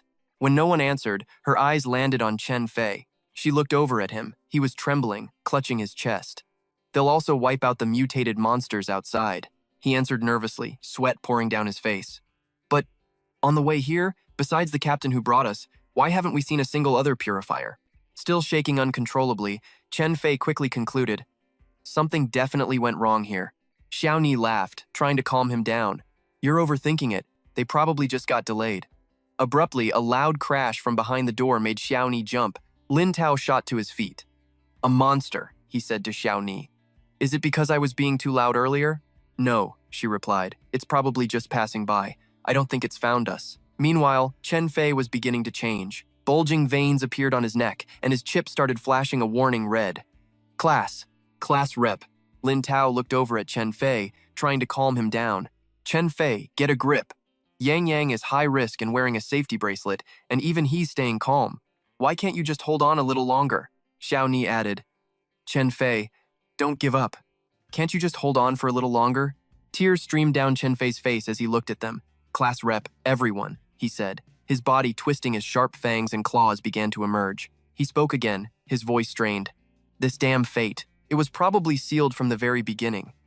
I can't fight it anymore." Now completely transformed, Chen Fei struggled to force out his final words. "Sorry. For all the trouble. Be stronger than I was. Keep fighting. And survive." The noise outside the door grew terrifyingly close. Xiaoni shot a panicked look at the door. Lin Tao shouted a warning. "We're screwed. Chen Fei's monster gene is at 84%. He's about to turn into a level 2 monster," he said, his expression grim. "We have to get out of here." Xiaoni immediately shot him down. "No way! There isn't just one monster out there." Suddenly, Yang Yang spoke up. "Let me. I'll hold Chen Fei back." He continued, his face set with determination, as he stared right at the thing that was once Chen Fei. "Class rep, you figure out how to get Lin Tao out of here." Yang Yang scowled and yelled, "I'm already high risk, not to mention my legs are messed up. If you two stay here, you're dead. I want to live, and I'm damn sure I can risk it all to hold Chen Fei off." Suddenly, before Yang Yang could even finish, a brilliant blue light flashed through the room. "You should leave this to me." A massive flame erupted, blasting a hole through the floor and sending rubble flying. Yang Yang and Lin Tao stumbled back. Lin Tao stared in shock. The blue flames. Chen Fei's been torched. The flames died down just as quickly. No, someone answered him. I think he fell through the hole. Completely bewildered, they all stared down into the chasm the flames had left behind. What in the world is happening? They were all in shock. Peering down into the seemingly bottomless pit, one of them whispered, "We were so dead. Was that a purifier? Did they come to save us? They move that fast? So who the hell is down there?" Xiao Ni, Yang Yang, and Lin Tao all peered down into the hole. Lin Tao was the first to speak. Monsters under level 4 don't have elemental abilities. Those flames were blue, which means that was either a level 4 or higher monster, or a superhuman. He turned to look at Xiao Ni, adding ominously, "And if a level 4 monster has appeared here, we would have been dead already, right?" "Yeah, right? So I guess that's gotta be the rescue team." Lin Dao's eyes widened, but he started getting nervous thinking about the cleaners. Still, it's so quiet down there. If it was the cleaners, shouldn't there be at least some noise? Or maybe there's a reason they can't make any noise. Just like how we don't dare to talk loudly, scared of attracting the monsters outside, Ruong chimed in. "But," Lin Dao continued, dangling his leg into the hole, about to jump, "this is a great chance. Didn't that cleaner just use telepathy to tell us we could go to the 11th or 6th floor? And down from here is..." Xiao Yi freaked out when she saw Lin Dao about to jump. She yelled to her friend, "Yang Yang, grab him!" Yang Yang immediately responded, his face just as panicked.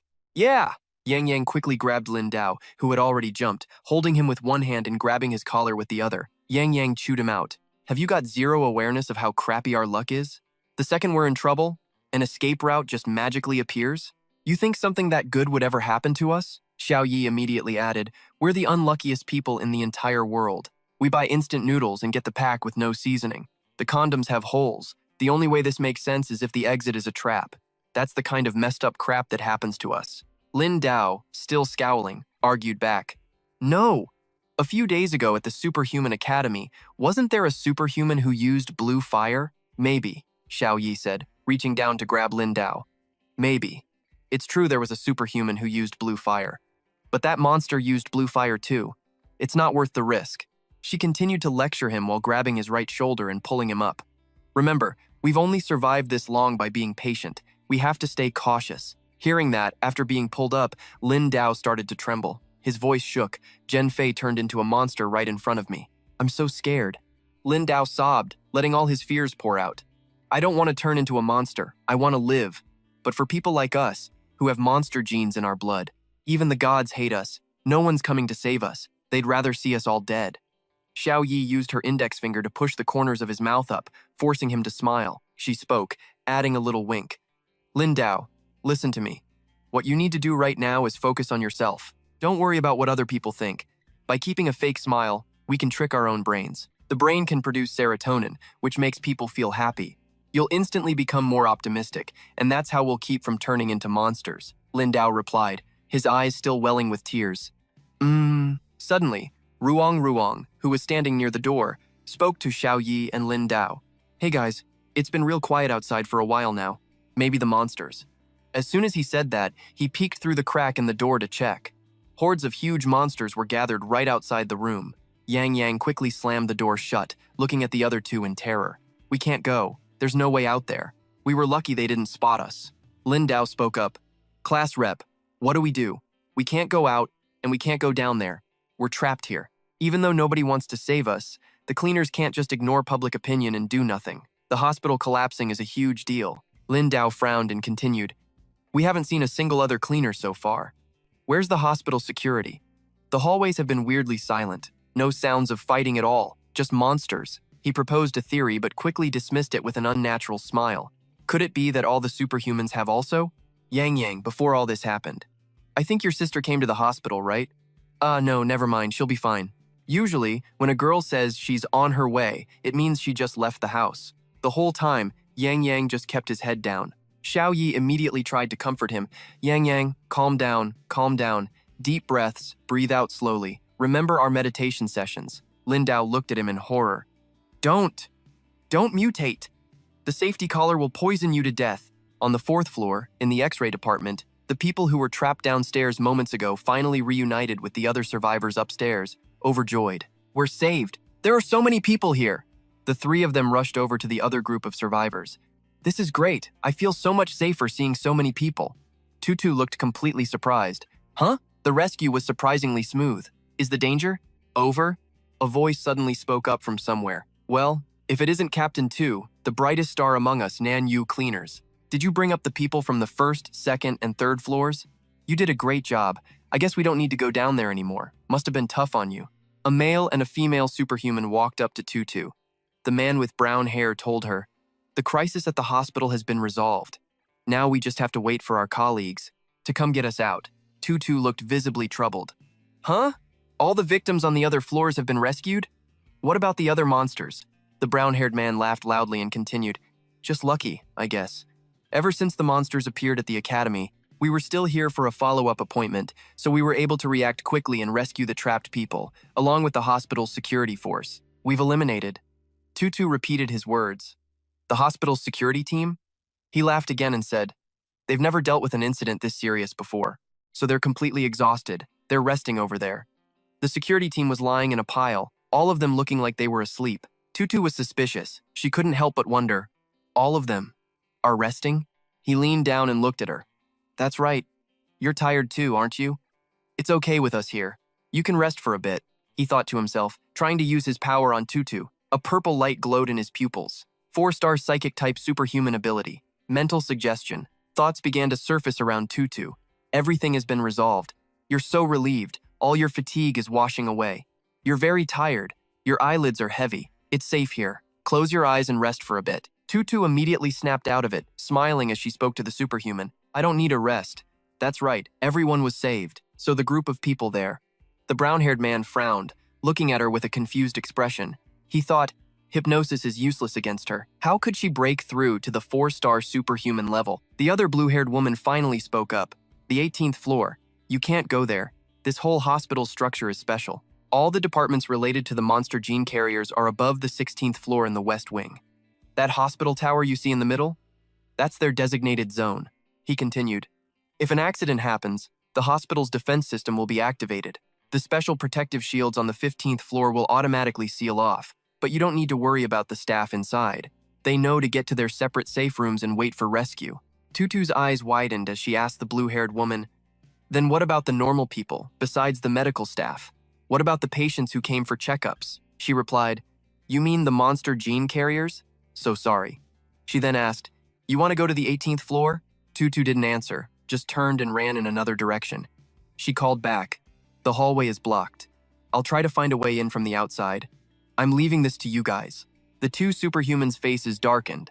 They started showing their true colors, planning to use their powers to stop her. The blue-haired woman spoke. Well then, there's no other way. The hospital collapse must be officially announced as a major disaster, but with fortunately few casualties. She can't be allowed to interfere with the plan. Outside, the head of the rescue team scurried out to meet the vice director. Who told you to come here so early? Didn't I tell you it would take an hour to stabilize a collapsed structure with this much damage? She spoke, looking uncomfortable. No, you said at least 30 minutes would be enough.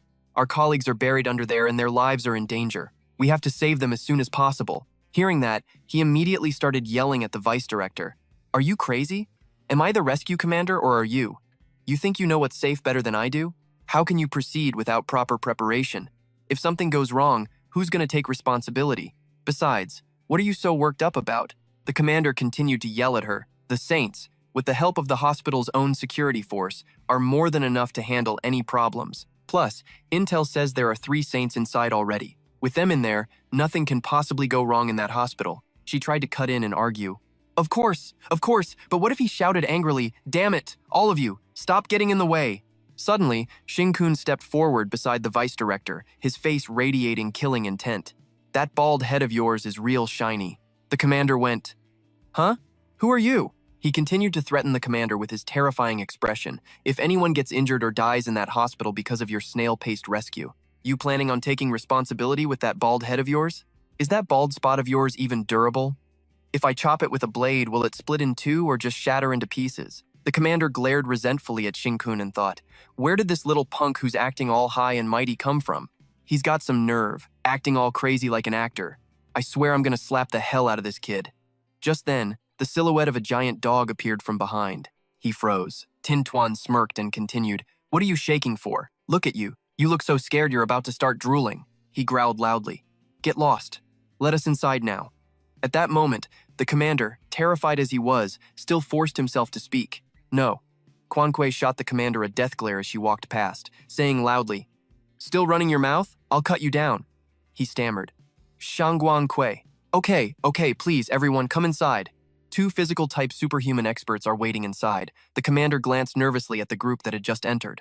He thought, what the hell is going on? Why did I just… Xing Kun, who was entering with his group, suddenly stopped. Hey, that's right. Tin Tuan turned and asked the commander.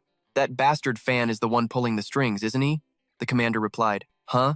The commander looked up, giving him an awkward look, his guilt written all over his face. What are you talking about? I don't understand. Saving people is urgent, so hurry up and get inside to do your mission. Tin Tuan just smiled and said, Yeah, I get it now. He panicked, thinking frantically, What do you get? What the hell do you mean you get it? Damn it. From that moment on, the first mission of the Doomsday Starfire Squad began. Tutu quickly dashed away, disappearing behind a wall. The blue-haired man followed her, asking with fake concern, Miss Tutu, are you planning to use the elevator shaft to get up there? Power was still crackling in his hands, and behind him was the brown-haired man. He glanced at the brown-haired man, muttering nonstop, Too bad that way's already blocked by rubble. We totally understand your anxiety. He walked over but couldn't find Tutu anywhere. The blue-haired guy asked in surprise, Huh? Where'd she go? Suddenly, Tutu appeared right above them. She spun around, ambushing the two superhumans below. She said, In a place this quiet, I can hear even your slightest movements along the way. All that sneaky crap was obviously to set up an ambush on me. Tutu immediately wrapped a magical thread of wind around the brown-haired man's neck. She pulled him towards her, demanding, What did you do to the security team? What the hell are you plotting? He smirked deviously, and even though his neck was being restrained by Tutu, the man turned to face her. He unleashed his power, his eyes flashing a brilliant purple, aimed straight at Tutu. The moment she was hit by his magic, she felt a sharp pain, struggling as she thought, Mental blast. It hurts so much. It's an attack on my nerves. This is the mental blast technique of a 4-star psychic-type superhuman. He'd been hiding his true strength all along. She continued to think, So it's true. They really were planning to kill me the moment my guard was down. The attack made Tutu's eyes fly open, but luckily, she managed to dodge it in the end. The guy smirked and unleashed his next technique, Heavenly Sword Star Map. The blue-haired man continuously unleashed skills, aiming right at Tutu and making it hard for her to defend. Splitting water arrow, Tutu thought. Its destructive power is insane. If it just touches me, I'll definitely be blown to pieces. Tutu's expression turned grim as she thought. She's also a 4-star superhuman? Why are so many 4-star superhumans suddenly showing up? The brown-haired man unleashed another technique at Tutu, Mind Lock. Tutu couldn't react in time. Her eyes widened as she was immediately restrained. Just then, the blue-haired guy prepared to fire an attack at her, and he spoke. To be honest, with a cute little girl like you, who wouldn't want to go easy on you? But you just had to do things the hard way. You're the one forcing us to poke a few holes in you, you know. The blue-haired woman unleashes her skill, all-piercing heavenly gaze. Her eyes flashed as she used her power, a twisted grin on her face. Crystal burst. With that, a beam of blue light shot out. The blast was insane, tearing through the ground and creating a deep crater that sent Tutu flying. The blue-haired woman couldn't stop praising herself while Tutu was still writhing in pain from the aftershock of that last hit. As expected of an upperclassman super rookie, her progress is lightning fast. To think she's already on the verge of the 4-star superhuman level in such a short time. By now, Tutu's arm was drenched in blood, her clothes were in tatters, and she was covered in scrapes. The woman continued speaking. She prepared to fire one last fatal shot at the girl. Willing to sacrifice your arms just to save your own skin at the critical moment, huh? Your bones are completely shattered, aren't they? Without your arms, you can't fly anymore, can you? The woman went on, her hand ready to strike. I'm going to pierce right through your brain. I'll try to make the wound look like a monster tore your brain out. If you've got any family left, they'll get to be the relatives of a martyr. Tutu gritted her teeth, enduring the pain, and mumbled. Tutu gathered the last of her energy and shot forward. Seeing this, the brown-haired man sked at his partner. Hey, what are you just standing there for? Don't let her get away. Get after her. The blue-haired woman stopped and said, But that area was specially sealed off by young Master Fan. The brown-haired man shot back with a TSK. Well, who the hell blasted this hole for her to escape into? With that, he barked an order at her. Go finish her off, quickly. If she gets in young Master Fan's way, we're all royally screwed. After saying that, the two of them went deeper into the crater. The woman started talking to the brown-haired man, something feels off. Hey, do you have any idea what young Master Fan is really up to? The man replied, I'm not sure either. Suddenly, the woman spotted some tree roots in the hole. Whoa, what the heck is that supposed to be? Tree roots. So damn weird. The man looked ahead and said to the blue-haired woman, just ignore it. We need to find Tutu, and fast. She immediately shot back. She's seriously wounded. She's probably already dead in some ditch by now. Alive, we need to see a person. Dead, we need to see a body, the brown-haired man continued, not noticing the roots behind them starting to converge and seal the crater's entrance. Over with Ma Xingxi's group, he was complaining to the others. This whole setup is totally whack. Splitting into 2 teams? He paused, then kept going. There are 4 of us over here, and you even put Shangguan Kui, the strongest support out of the 5 of us, on this team too. Meanwhile, the other team just has some no-name captain. Xiao Yu shot him a look of disgust and said, yeah, that Suo Sha guy. He probably just wanted to get rid of us so he could play the hero and save the girl. And she's the director's granddaughter, no less. Did you see the way he was staring at her picture? And get this. The rescue captain on that team is a girl too. He snapped back. What? Xiao Yu just smirked. I bet you're gonna have to open the rescue path all by yourself now. He yelled, just use your power. This is my responsibility and it's almost done. He roared, channeling his inner energy, condensed into a star chart. After shouting, he directed his power at the wall, creating a massive blast of light that punched right through it. Superhuman power! Activate! Mountain mover! He laughed heartily. Rescue path, complete. Beside him, Xiao Yu immediately clapped and cheered. You're amazing! Through the hole in the wall, the surviving victims appeared. He turned to them and said, everyone, stay calm. You're all saved now. Don't get worked up, stay right there and wait for orders. Sun Essence Squad, get over here and help me block any monsters that might appear. He thought to himself, we've got plenty of people over here, plus Shangguan Kui. It feels pretty secure, but man, I'm really worried about that other team.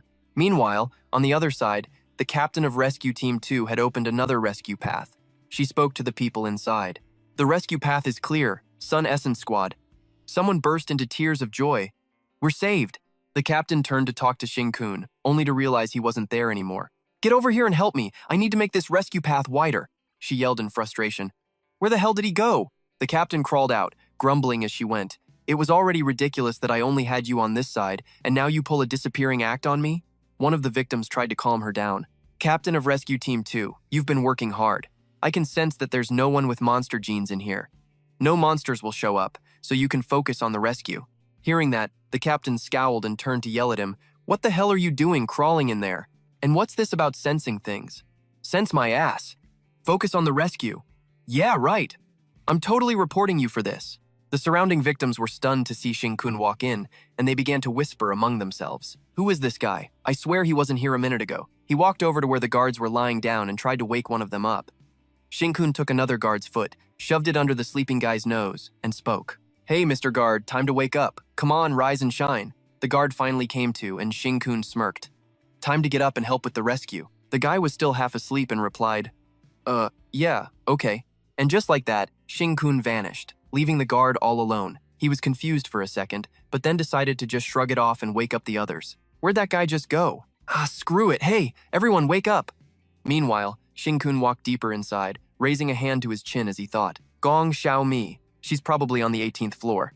He shoved his hands in his pockets and headed for the elevator. Its doors were completely sealed off by concrete and rubble. Xing-kun kept muttering, then sniffed the air as if he caught a scent. There's no way to get up there using the elevator. Guess it has to be the stairs. Xing-kun sprinted back to check it out. Wait, this isn't right. I can smell a super over here. He discovered a crater that had signs of a struggle. Xing-kun smirked and said, this scent is kind of familiar. Let's go check it out. And with that, he headed straight into the pit. But there wasn't supposed to be any danger in the future. Did Fanjia do something? A little further in, Xing-kun found tree roots blocking his way. He was totally baffled. Huh? Xing-kun kept moving forward, pushing the tangle of roots aside to go deeper. He had a confused look on his face. No way. Is it actually working with humans? What kind of messed up butterfly effect did my past actions lead to this time? Xing-kun put a hand to his chin, staring at the roots in the pit, lost in thought. Just how big of a butterfly effect would it take for the great flame demon god to stoop to working with a plant? The thing that's supposed to be its natural counter? Teaming up with a plant? You kidding me? Thinking about it, he burst out laughing. Xing-kun continued, that's like your stomach trying to negotiate with a lobster during a midnight snack. How about we just steam that crab instead? God, that's hilarious. But catching this crab wasn't so easy. That damn root opened its hideous mouth and tried to snap at Xing-kun. He was startled. Holy crap! Did it already sense me? All around him, countless man-eating plants began to appear. Xing-kun muttered. The good news is, I don't have to waste my time looking for Fangia's lab to find the Flame Demon King hiding underground. The Flame Demon King has decided to show himself. Xing-kun leaped up to dodge the attack from the carnivorous plants and kept talking, and the bad news. He gave a strained laugh, a hint of fear on his face as he thought about the Flame Demon God. The Flame Demon God is a monster that lurks deep underground. Without level 5 power, it's totally impossible to defeat him. I'm afraid that even as a level 5 monster lord in my past life, I might not have been able to pull it off. Xing-kun thought of Qiao Yu, Zhuo Sheng, and Xiao Tao, and said, At first I just figured it was chilling in some freaky lab of Fangia's. I could have waited until I evolved. Waited for Qiao Yu to reach super level 5. He complained, annoyed as he ran. But now the Flame Demon God is right here in my face, giving me 0 time to power up. The man-eating plants lunged at him. Xing-kun kept talking as he ran. And it's even working with Fangia, causing all that chaos outside. No, that's not it. The Flame Demon God teaming up with a plant is already super weird. He dodged another carnivorous plant that was lunging at him as he spoke. The speed of these tails is actually really fast, but compared to its terrifying body, they're way too weak. Suddenly, he stopped, and the plants rushed him. Xing-kun waved his hand to ready his power, as he finally came to a conclusion. It definitely hasn't fully recovered yet. It doesn't dare use its full power, and it's also afraid its base will be discovered by this world. A smug grin spread across Xing-kun's face. As he spoke, he unleashed his magic. Xing-kun continued, flicking his hand repeatedly to create sharp magical slashes that cut into the plants. You monsters still aren't strong enough to take on the whole world. If you had that kind of power, you wouldn't have had to wait.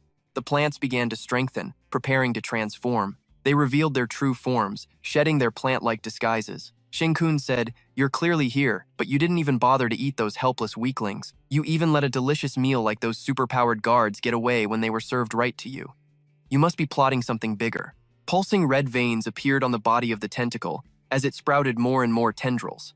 Down below, Xing-kun just laughed arrogantly. Kinda interesting. You got some powerful monster genes in you, huh? As he spoke, Xing-kun also began to transform, a mask materializing over half of his face. Superpowered abilities alone won't be enough to actually hurt you. Xing-kun got serious and continued. I have completely transformed. His hair turned a deep blue. 2 red horns sprouted from his head. Then let's see you handle my level 4 monster form, now that I have royal authority. Black armor, blue leaf. His body was completely transformed. His left hand morphed into a monster's, with a set of long, sharp claws. The arm turned a deep blue. Left arm, Xing-kun yelled. He continued to shout, Biform camouflage, chromatic aberration. Xing-kun swung his monster arm, creating fiery projectiles that shot straight toward the monster. The eye behind his mask glowed blood red. Aberration. Dark form transformation. Xing-kun's attack hit the monster. A blast of light erupted from his hand, knocking the monster back and sending it to the ground. Xing-kun laughed again and warned, In your current state, there's no way you can stop me. He was immediately caught off guard. He flung his arm out, landing a strike right on the monster's mouth. Trying to press your advantage? To think the great Flame Demon God would resort to cheap tricks like stalling for time. With that, Xing-kun punched through the nearby wall, quickly getting away from the monster. I'm done playing with you. I can't let it grab me. I have to figure out a way to avoid touching so many of these tails at once, and charge straight up to the 18th floor. He used his power to punch through countless walls, blasting through one after another. Xing-kun kept punching, but suddenly felt nothing but empty air. On the other side of the wall, the green-haired woman slammed a fist into Tutu's stomach with a satisfied look, pinning her against the base of the wall. You had an easy way out, but you just had to come knocking on death's door. What was the point of charging up to the 18th floor, huh? A little brother doesn't have to be blood-related, you know, and I just so happened to specialize in handling pretty boys. She was in so much pain that she collapsed to the ground, covered in scratches, her clothes in tatters. The woman angrily grabbed Tutu's face with her massive hand. Before you die, you better repent. She continued, You should be glad you're a super. Monster sympathizers who only drag other people down should just be left to rot. In the end, he just led you to your death. The brown-haired man couldn't stay calm anymore. He urged her, Hurry up and finish her so we can go. I think I hear something strange. The woman just laughed, ignoring her teammate's words. Do you regret it yet? Tutu spat in her face with a look of pure disgust. Putui. The bitch flew into a rage and squeezed Tutu's head hard, making her grimace. Your precious friends? Yeah, I abandoned people like that a long time ago. That's the difference between you and me, and that's why you're going to die by my hand. And just as the witch was about to cast the spell to finish Tutu off, that sound got closer and closer, making the woman pause in surprise for a moment. Shinkun suddenly smashed through the wall right where Tutu was and jumped in. He said, "Yo, this smell, it's really familiar." He grabbed Tutu and smacked Atok-san's hand away. Shinkun said with a mocking tone, "Oh ho, looks like I found some transportation to get me to the 18th floor faster." That a chick was instantly shocked. "He's so strong," she screamed. "Damn it, who the hell are you?" Shinkun glanced over at her out of the corner of his eye. "Are you the one who beat up my ride?" The calm expression was completely gone from her face now. Atok-san didn't hesitate to unleash her ultimate move on Shinkun. Damn it, another transcendent just barging into the common area. A blue light shot straight at him. Crystal burst, amethyst core. Tutin held Tutu with one arm and raised the other, deflecting Atok-san's attack and sending it off course. "Looks like that little domain demonstration I put on last time really helped you out. It's a real shame you're using it for such worthless crap." Tutin's monstrous hand grabbed Atok-san's hair. She could barely get the words out. "How is this possible?" My crystal burst was deflected by his freaky left arm. He used that same arm to set her on fire while she was still talking. "And what's more," he said, "the domain last time. So he was the one." She screamed in agony. Shinkun shot back. "A place I shouldn't barge into? This daddy goes wherever the hell he wants. On the contrary, you're the ones who chose the wrong path. Go get reincarnated."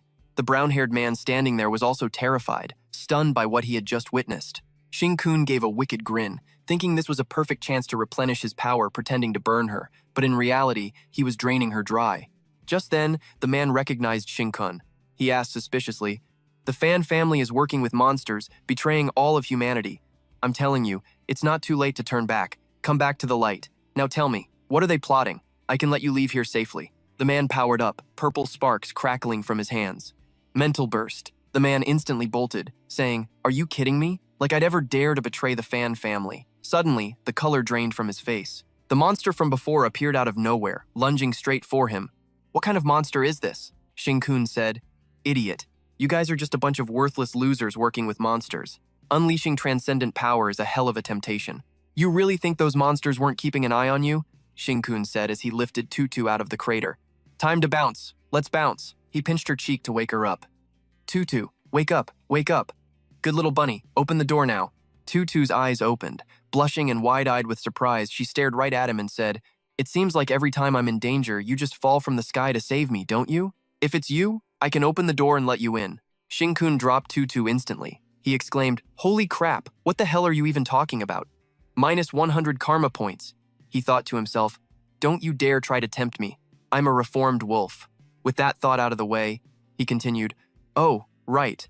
I have something important I need your help with." Tutu replied by puffing out her cheeks in a pout. "I need a favor from you too." Shinkun looked down at Tutu, who was still on the ground, and pleaded, "I need you to use that trick from last time, the one that made me fly, to get to the 18th floor." She gave a bright smirk, her cheeks flushed, and said, "No problem. But both of my arms are broken. I can only use my legs to cast Wind Glide. I'm not as good with it, so there's no way I can lift both of us at once, unless you carry me."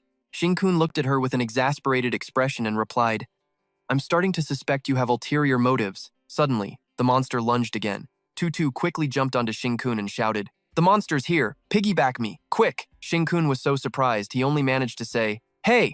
Tutu's soft chest pressed against his back. She gave a mischievous smirk. Shinkun just glanced back at her with a look of despair. "What is this feeling? I'm seriously this close to calling the cops." Shinkun gave her a piggyback, his hands holding her thighs to keep her secure. At the same time, Tutu channeled her power, pushing them up into the air as she yelled, "Go!" Tutu asked Shinkun, "We just keep flying straight up, right?" He immediately replied, "Yep. I'll clear out any obstacles in our way." The floor of a room above them began to crack from Shinkun's power. He smashed through the ceiling and carried Tutu up to dodge the monster, which was chasing them relentlessly. Debris flew everywhere from the hole. Tutu said, "They have this type of monster on the upper floors too." Shinkun glanced over at her with a serious expression. She was clearly pushing herself to her limit. He thought, the two of them continued to use their powers, coordinating perfectly to escape the monster. Shinkun thought to himself, this allows her to find the most optimal path in an instant. He turned his head to look at the exhausted Tutu on his back. "You've used up a lot of energy, haven't you?" She was panting, struggling to answer him. "Earlier, running from those two. I already used up way too much of my transcendent power." But it's okay. Tutu's eyes opened, her face filled with determination. She said, I can't collapse, not until I've saved my little brother. Tutin looked at her and said, let me give you a little energy boost. Tutu looked up at him, confused. Ah. Suddenly, her face turned beet red, her eyes wide with shock as Tutu let out a scream. Hey. Tutin's hand touched Tutu's thigh. She immediately thought to herself, blushing furiously, he's squeezing my thigh. What a pervert. Tutin looked down at her thigh, thinking as he transferred a small amount of monster genes into Tutu. To stimulate her transcendent genes, Tutu was completely astonished, her face getting redder and redder. Tutu thought, my heart is pounding like a drum, my blood pressure is skyrocketing. Even the superhuman genes coursing through my body feel like they're boiling over, I'm overflowing with power. Thotho fired up her powers again, rocketing the two of them upwards and leaving a streak of green light. She thought to herself, so this is how much I like him. Elsewhere, the flame demon god spoke up. That's right, just as you wished, the traitor has walked right into my hands. Thete knelt respectfully before him and said, it was all thanks to your intel, Lord Flame Demon God. It was the only way I could lock onto my target. But who would have guessed that Lamdirm isn't a superhuman? He's a monster. He continued, I kept connecting the dots back to Tinthe's crew. After I found out he'd secretly swiped the scepter, I figured he'd most likely go looking for someone with strong monster genes. That's how I more or less figured out his real identity. A little more proof, and I decided to set this trap. The Flame Demon God walked up to Thete and pointed right at his head. Success calls for a reward. I will awaken the piece of my power that lies inside of you. With that, he touched Thete's head and cast his spell, and a stream of blue fire appeared. Thete was surging with energy as the blue and orange flames inside him began to fuse. The Flame Demon God ordered him, go on, like you said, go be the bait. Thete immediately obeyed, a wicked look on his face. There, he added, as Thete stood up straight. He held out one hand. Continue.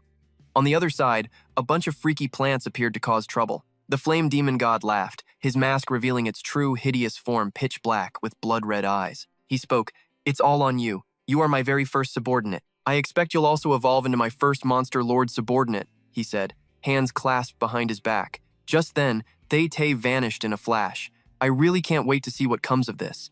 The Flame Demon God continued with a calculating look. After all, this whole drama from the very beginning was directed by me. Dung Dung was horrified, his eyes wide. Holy crap.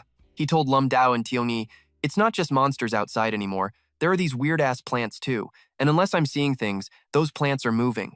It's like they're trying to block our escape. Lum Dao was peering down into a pit, calling out, Class Rep, get over here and look, there's something weird down in this hole. When Tiongyi didn't seem to care, he yelled again, Class Rep! But she was already getting ready to smash through the last wall in the room. She told the other two, we can't get out through the entrance or this pit. With that, she smashed the wall. We're getting out through here. Lum Dao freaked out and yelled, Class Rep, what the hell are you doing? Dung Dung was just as shocked. Tiongyi immediately calmed them down. It's fine. I've played the nice girl for long enough. She looked outside. Tentacles were everywhere. Tiongyi jumped back instantly and stammered, What is this? Lum Dao, what did you say was in that pit? Seeing this, Lum Dao was completely panicked. He answered, these plants. She shot Lum Dao a look of utter disbelief. You naive little punk, you call these things plants? These are obviously tentacles that'll drag you straight to hell. Dung Dung cut them off. Guys, we're completely surrounded by tentacles. Lum Dao chimed in. When the hell did so many of them show up? I swear they weren't here before. Dung Dung backed up to the door, panting in fear. The monsters are still blocking the exit. Don't tell me they were just waiting for these tentacles to box us in.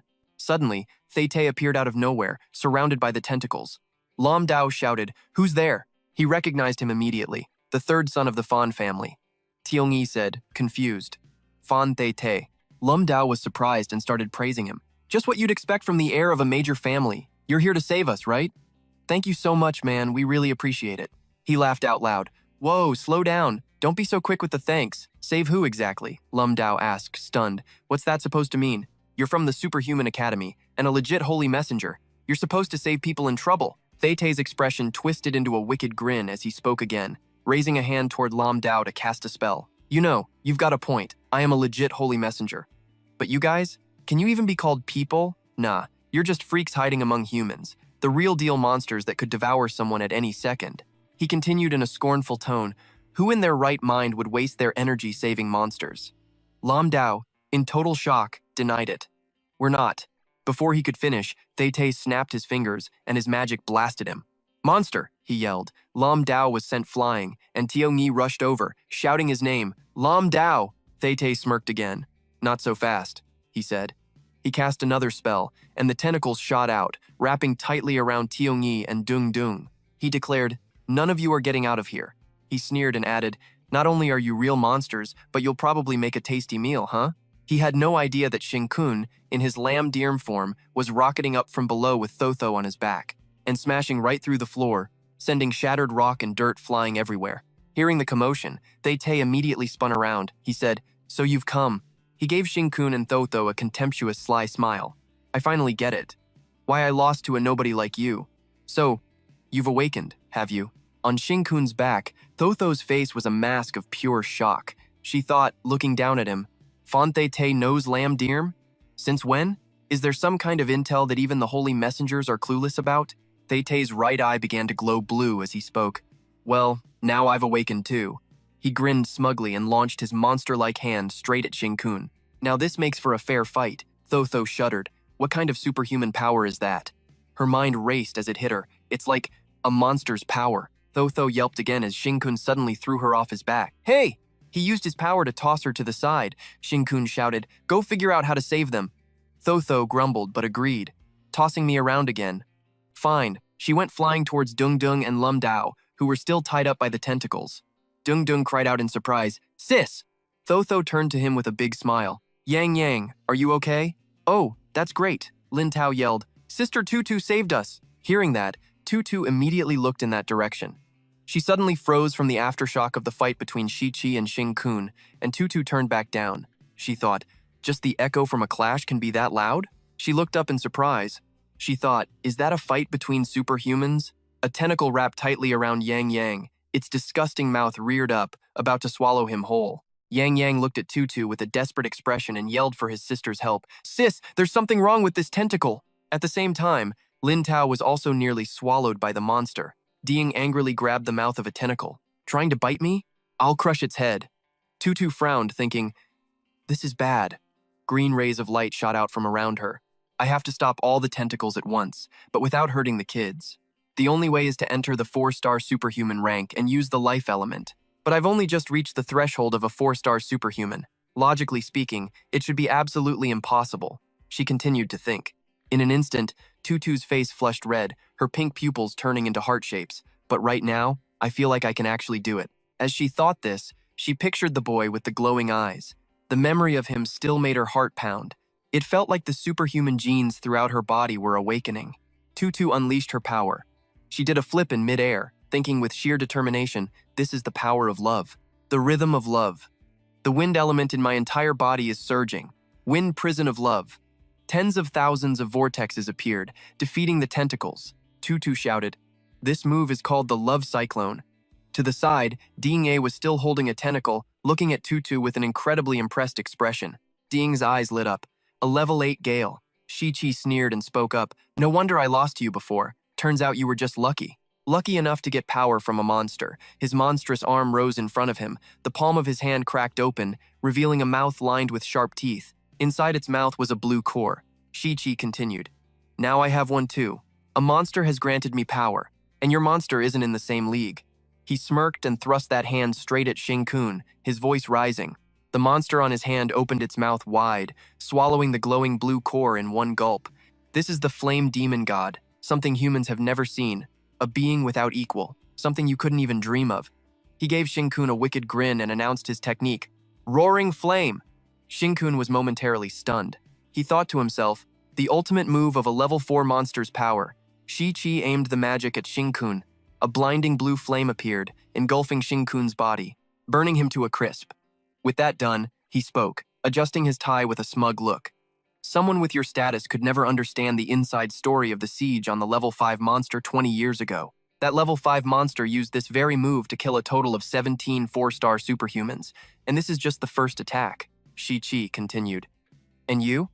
What kind of power could the monster that blessed you possibly pass on to such a tiny, weak little body? Or is it the skill to change hair color like some hack stylist at a salon?" Just then, Shinkun staggered, pushing himself up with his hands. Shichi's arm split in two. He said with contempt, pathetically weak. Shichi's two hands reached out to grab Shinkun.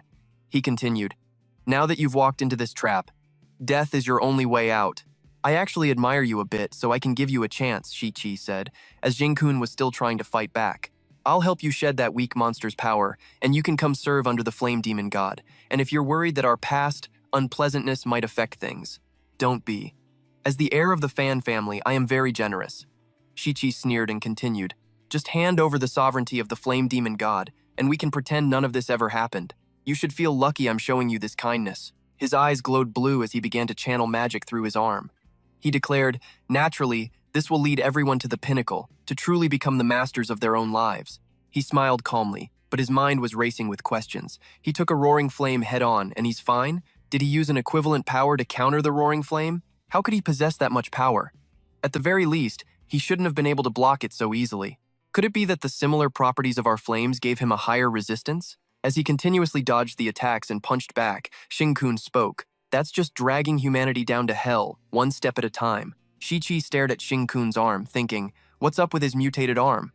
Shichi glanced at him, his mind still racing. That black bone spike. How could it slice through my monster arm so easily?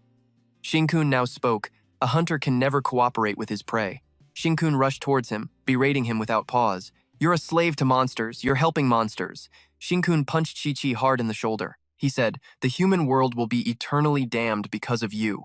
Unfazed, Shichi shot back, "Who the hell are you to lecture me?" "Of course I know that. I knew it from the moment I was granted the monster's power." Shichi furiously unleashed all of his power. Streams of red and black energy swirled around his body. Shichi screamed, "And I also understood with perfect clarity that humanity can't fight back. We're screwed. The world is going to end. But as long as I can crush the majority of humans under my heel, what's so bad about being a monster's slave?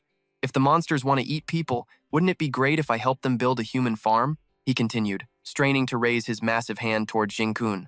"That way, human society will continue to exist for the sole purpose of serving me and the monsters. I'm saving the world.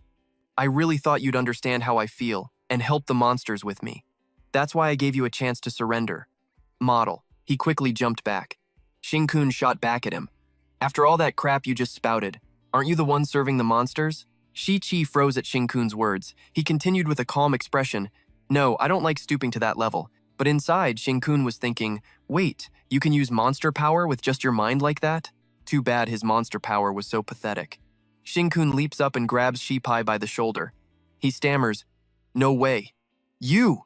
He continues, "So I figured it out. The monster power in your body is fading away, the superhuman gene. You're going to die." Grabbing Shipai's hand, he says, "I can remove the monster gene from your body, the one that doesn't belong to you. As a fellow human, I'll give you a chance to turn back." He grinds his teeth. "Screw off. You want me to live a normal mortal life? I don't want it." He places his hand on his shoulder again. Shipai struggles to break free. He yells, "No, you're sucking out my monster gene." This time, he completely loses control. Shipai screams as Shinkun drains his monster gene.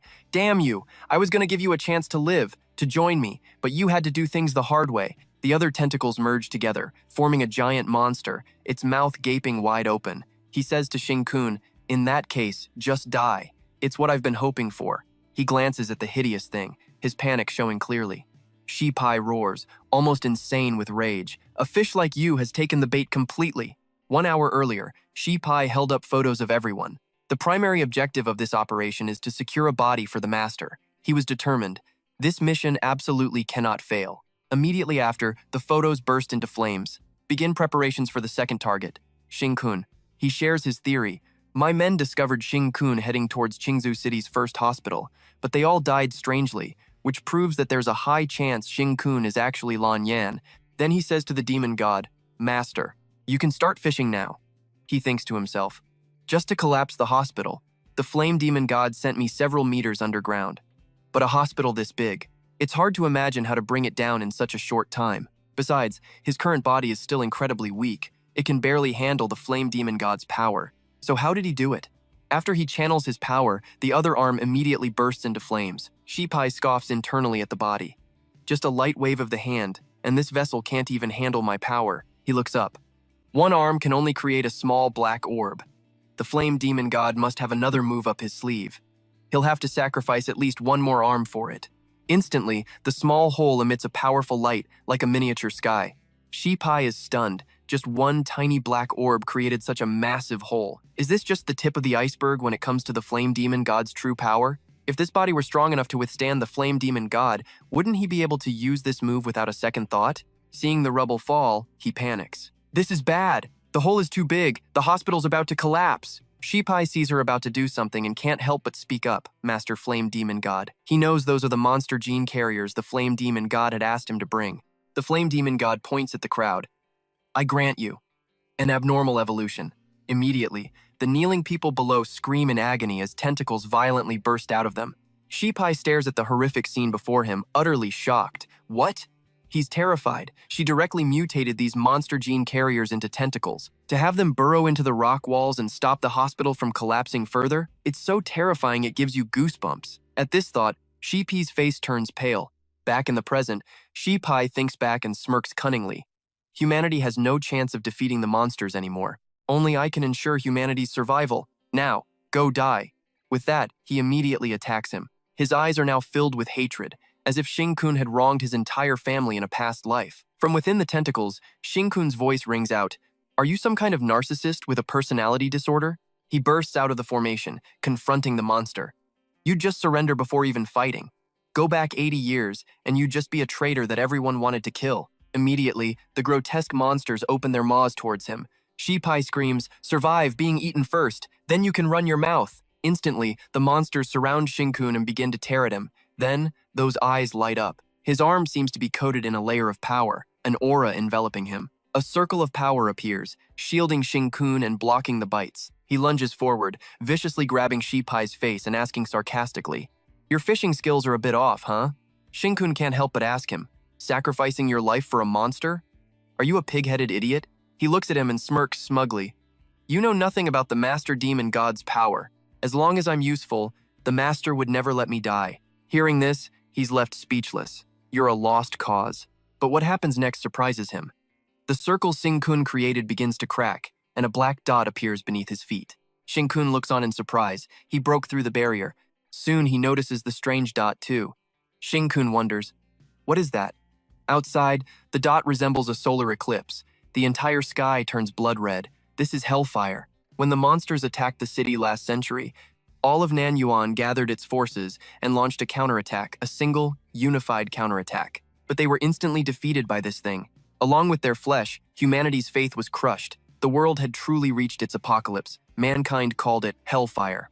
It's appearing here again? Shipai is incredibly smug. This is the Master Demon, God's true power, the power that drives humanity to despair. He uses his tentacles to bind his arms and legs. Whether it's you or those cronies you brought with you, you'll all disappear from this world, reduced to a pile of ash. Meanwhile, Zhao Cheng's group is still fighting that other monster. The monster is fighting with incredible strength, like it's on steroids. It relentlessly pummels its opponent. Shipai's voice seems to echo from every corner. No one can stop me from ensuring humanity's survival. At the same time, the vines are sliced apart. Zhao Cheng is gravely injured, spitting out fresh blood. He still couldn't break free from Shichi's grip, but Shinkun kept his eyes locked on that black dot. He decided to go for it, to strike the black dot directly and stop it from swallowing everything. The black blade instantly dodged aside. Shinkun did some quick mental math. After I absorbed the sovereign's power, I have my black blade now. The hellfire isn't that fast, he thought, as the sword in his hand sliced through that weird thing. But Shinkun realized, even with the black blade, I can't stop it. And it didn't even flinch. He got super smug seeing that reaction. I told you, he sneered, humans can't beat monsters. His eye glowed. Your stupidity made you choose the wrong path. A path that leads straight to your death. Just then, a thread-thin stream of yellow light wrapped around Shinkun's hand as he spoke slowly to the guy. No. His hand started to mutate. Shinkun sneered at him. You seriously underestimate humans. You have absolutely no clue that monsters can fear people too. He reached his hand toward that black circle and declared, Monsters are about to learn to fear the superhumans. Right after that, Shinkun slammed himself into the wall, shocking Shichi. So you're not even going to try to escape? Guess that wall isn't as tough as your talk. Go on, give it a shot. Monsters fearing superhumans? Nice act, but anyone can see through it. You're not getting out of this. These tentacles will squeeze you tight. Shinkun replied with a fierce tone. Yeah. Well, let me just set the record straight. Who said I was trying to escape? I'm just getting focused. monster power and superhuman power. Theoretically, they come from the same root. The only reason monsters can push us around now is because they got a head start by a few thousand, maybe even a few billion years. Shi-Chi couldn't help but think, those invisible monsters from before. They're kind of like Triceratops. Even the experts are still arguing about them. But then he shot back, so what if superhumans have unlimited potential? It's got nothing to do with you. Suddenly, Shi-Chi realized something and whipped around. He stared at the kid, confused. That fire element on Xing-kun, that's not right. A little context for you. The blue flame on Xing-kun isn't like a normal superhuman's fire element. It seems like it's alive. From the get-go, the blue flame's fire element was bloodthirsty and savage, filled with this primal hunger. It's a type of living element that's basically uncontrollable. But now, the fire element's insane rampage seems to have stabilized. It's like a part of his own superhuman metal element is taking command of the monster's fire element. But the tentacles controlled by the flame demon god were getting weirdly chaotic, and they started moving faster. Wait, is the monster actually scared of a superhuman?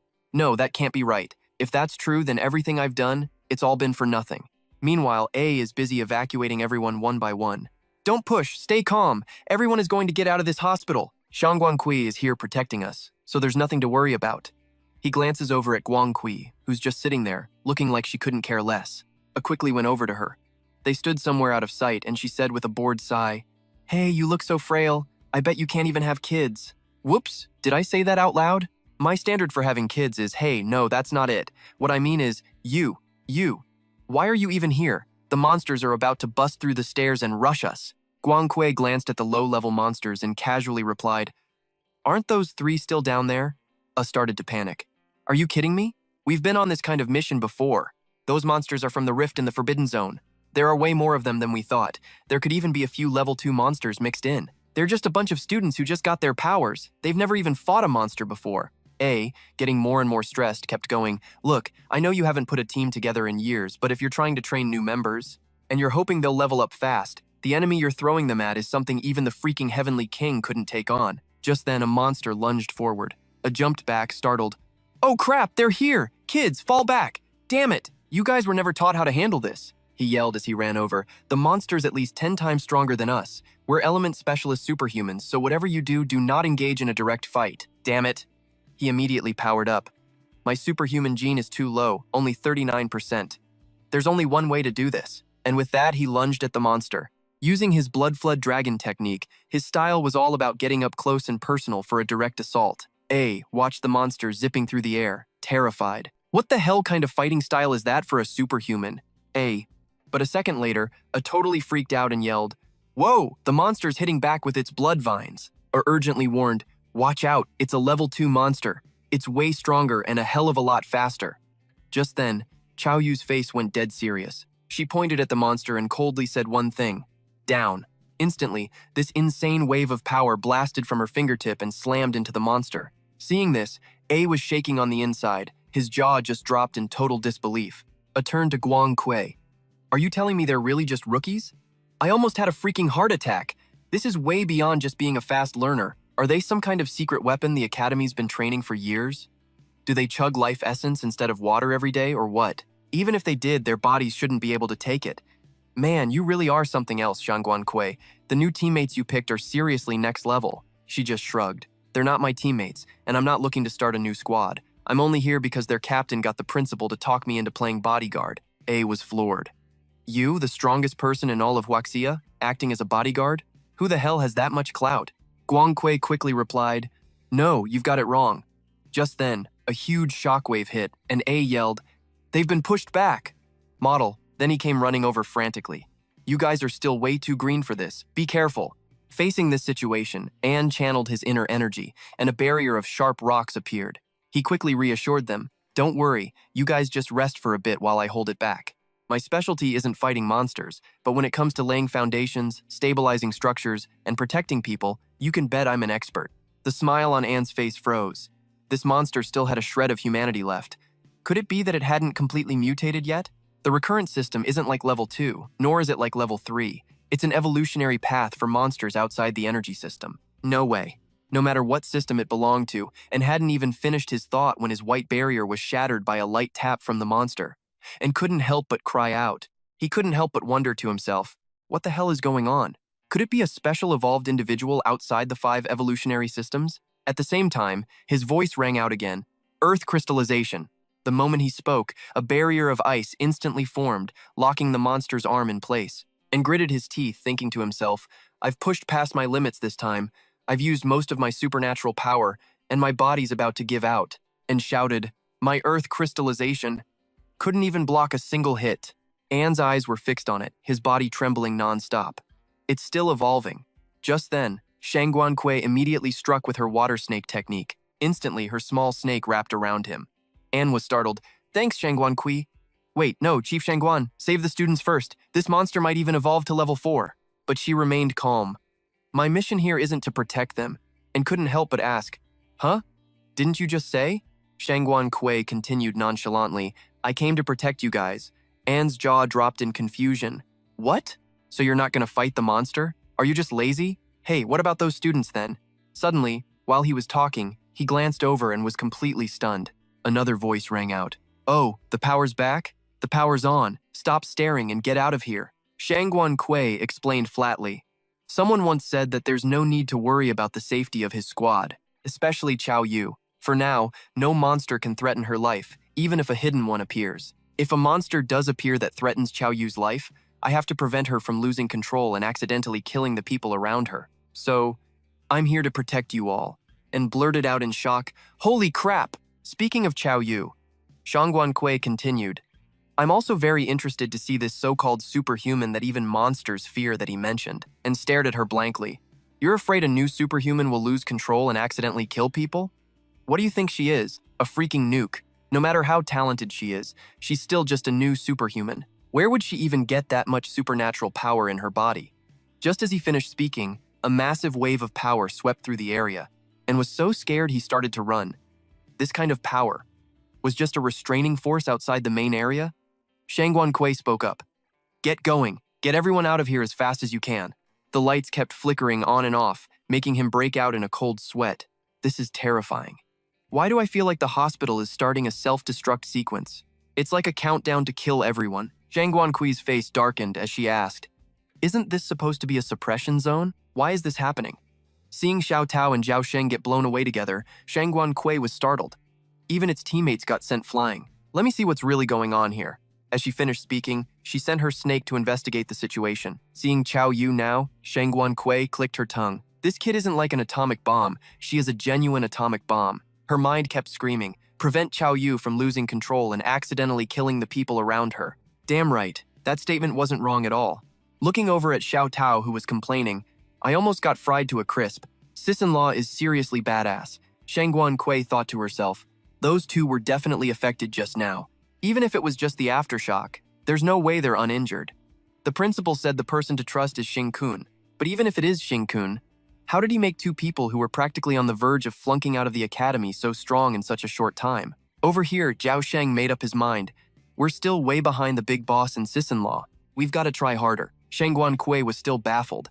Their growth rate is even faster than mine was back then. It makes absolutely no sense. Looking at the monster, she silently assessed it. Chao Yu's suppression zone can eliminate all lightning elements. It attacks any object that enters the zone. When the monster pulled its hand back, its fingers were burned to the point where white bone was showing. Shangguan Kui couldn't help but be impressed. That's some seriously OP effectiveness. She made another assessment. There's still something inside the monster's body causing it to constantly evolve. Once it evolves to the level of that invisible monster from the other day, it'll be able to destroy Chao Yu's suppression zone. At the same time, Chao Yu's condition isn't looking good. The zone is at risk of collapsing, and once it does, it'll explode just like an atomic bomb. She found it interesting. Repels all other fields, huh? Let's see if my water system field can seep into every nook and cranny. As she spoke, she quickly raised her hand and pushed it through the power barrier. The moment Shangguan Kui got inside, she asked in surprise, Jiao Yu, have your superhuman genes gone insane? Why are they so volatile? She exclaimed in surprise. Senior Shangguan Kui. After her shock faded, she said happily, Senior Shangguan Kui, you're just as reliable as Xiao Qing said. With Senior Shangguan Kui protecting me, I can go all out. The superhuman genes are out of control. Maybe it's because of my mood. She couldn't help but scowl in annoyance. Was this kid just waiting here for me, expecting me to follow you guys around and clean up your messes? Despite her words, she still looked up to observe. What's up with that monster? It's already evolved to level 4. Xiao Yu was silent. She immediately channeled her power, faced the monster, and shouted, "Compress!" Shangguan Kui screamed in alarm. "If you keep compressing it like that, are you trying to destroy this whole place? Pull it back, now." Xiao Yu got nervous when she heard that. "Crap, I can't pull it back." Shangguan Kui frowned, spinning the artifact in her hand, wondering what the hell Xiao Qing had done behind her back. Then, she launched an attack. "Screw it. I can't just stand here and watch you bury all the survivors underground." That tube started merging with Xiao Yu's power, basically turning into a giant straw. Quan Shangguan Kui then quickly held it out in front of Xiao Yu. "Hurry up and suck this thing back into your stomach for me." She couldn't help but be shocked. "Huh? Swallow it?" Quan Shangguan Kui explained. "That's your transcendent gene. Hurry and suck all your transcendent power back in." Immediately, Xiao Yu did as she was told. Her cheeks puffed up. As Quan Shangguan Kui unleashed her power, she thought to herself, "Just 10% of my power probably won't destroy the ground's balance, right?" Her tube slowly extended outwards. The monster outside was still staring intently at her. Right after, a burst of light erupted, the force sending dirt and rocks flying everywhere. Quan Shangguan Kui glanced at Xiao Yu, thinking it seemed like she was okay. Then she said to her junior, "Your transcendent gene level is really high, so this makes sense." Quan Shangguan Kui then explained, "A transcendence elements aren't your typical elements. Every time you attack, you have to use them all up, just like an atomic bomb. You can think of them like kids. Imagine every single element is a child. They go out and play until they're tired, then they come home. They'll also grow up, getting stronger and stronger, and step by step, they'll turn into life elements. You just have to make this happen. Once you complete the star chart, you'll naturally level up and become a 4-star transcendent. Got it?" Xiao Yu looked a bit clueless. Quan Shangguan Kui couldn't help but get annoyed. Even Lin Shi understood that, and you still don't get it? You're such a lost cause. And to think you're a genius with a 95% transcendent gene. Let me break it down for you. Xiao Yu then launched into a lecture. So I just have to recall the elements, right? According to Newton's law of universal gravitation, the gravitational force exerted by the Earth on a satellite is inversely proportional to the square of the distance from the satellite to the Earth's center. When the centrifugal force generated by the satellite's velocity balances with the Earth's gravitational pull, then, suddenly, she froze, staring in terror at the monster. What's powering that thing? It's evolving again. Quan Shangguan Kui watched, feeling a bit tense. This killing intent. It's aimed at Xiao Yu. She stepped forward and said, "So this is a monster that fears transcendence. You're terrified of Xiao Yu getting stronger, aren't you?" A glint suddenly appeared in Quan Shangguan Kui's eyes. She gave the monster a cold look. "However, you should be more afraid of my growth." Deep beneath the academy, an aggressive voice yelled out, "You're not getting away!" To Shi-Chi's astonishment, his tentacles suddenly snapped. He couldn't understand why the power he'd always been so proud of was failing. Looking over, Shi-Chi wondered, "Is this the power of a star chart?" Xiao Qing spoke up, "The Hellfire technique is just a monster's trick to distract everyone. The real goal is to eliminate any transcendence with potential." He shouted in fury, "You monkey! Hellfire has never appeared before. You think you can just say whatever you want and be right?" He replied nonchalantly, "Believe it or not, but inside, he was thinking. In my past life, Hellfire appeared for the first time, but in this life, it's because of me." At this, Xiao Qing shouted, "Then bring it on." He summoned his powerful inner energy. "Let's see if I can use a transcendence method to activate a monster's power and break through this Hellfire." Monster Element Star Chart, 99% Monster Gene, Myriad Sword Star Chart, Fire Star. Right after that, he aimed for that round hole and attacked. He recalled what Shi-Chi's uncle once said, "What is a star chart? It's a battle formation. It's about condensing scattered energy into a single rope, a technique that helps you unleash your power more forcefully." Back then, he had asked, "Can monsters use star charts?" His uncle had replied in surprise, "Monsters?" His uncle had explained, "Theoretically, monsters from level 4 and up who can use elements should be able to use them too. It's just that no one knows what that would actually be like. But it doesn't matter if it's a monster gene or a transcendent gene. What determines a star chart's power is the total gene count. A star chart with a transcendent or monster gene count over 90% might see an improvement. Back in the present, he thought, the monster gene that the great demon god gave me is only 10%. Looking at the power erupting from the kid, he couldn't help but wonder, "Xiao Qing, just how much monster gene percentage do you have?" Meanwhile, he was silently calculating, "My transcendent gene has finally managed to force the monster gene into the shape of a star chart. But before, a transcendent sword was made of metal. Now, the monster's sword is basically a bomb waiting to explode." As soon as he finished his thought, he struck with all his might. And just like that, the Starfire sword erupted. charging straight for the black hole. His power was like a raging storm, relentlessly boring deeper, but it seemed like it still couldn't break through. Seeing this, Shi-Chi couldn't help but say with a smug sneer, "You're biting off more than you can chew." He hadn't even finished speaking when suddenly a blast of power swept past, shutting him up instantly. As he was sent flying, watching everything explode, Shi-Chi was horrified. What is this? What's going on? He looked in terror at his mutating arm, the aftershock from the collision of the two powers. Over here, Quan Shangguan Kui was also channeling her inner energy, wielding her weapon to unleash the Serpent Dragon Star chart. A blue aura radiated from her as she followed up with a water dragon's tongue attack, giving the monster no chance to recover. Faced with her overwhelming pressure, the monster roared non-stop, baring its sharp fangs at Quan Shangguan Kui. But right in the middle of the intense fight, rocks and dirt suddenly came crashing down. Quan Shangguan Kui's face darkened as she said to herself, "I made sure to control my power so I wouldn't destroy the building. This definitely wasn't my fault, right?" Suddenly, a loud voice boomed from below. "Who the hell is fighting so recklessly up there? Damn it, are you guys trying to bury us alive or what?" Meanwhile, up top, Lin Si's still busy evacuating people. Move it, get out of here!" Back with our boy, Shi-Chi is totally freaking out inside. How the hell is Jin-kun this strong? Just the shockwave from their clash caused insane destruction. Good thing the flame demon god's tentacles were propping up all the rubble. Seeing how much rock those tentacles were holding back, he knew that without them, the whole underground hospital would have caved in by now. Watching that fiery orb shrink, he starts to panic a little.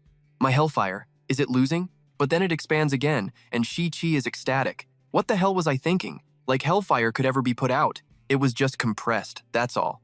Getting all cocky, Shi-Chi yells, "What was that nonsense about monsters fearing the transcendent?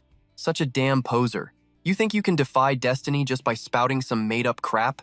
I gave you a way out, you idiot, but you insisted on running straight to your death. Now you can go cry about it in hell?" But Jin-kun just calmly says, "Myriad sword star chart." Shi-Chi is clueless for a sec, and just stares blankly. "The what?" He continues.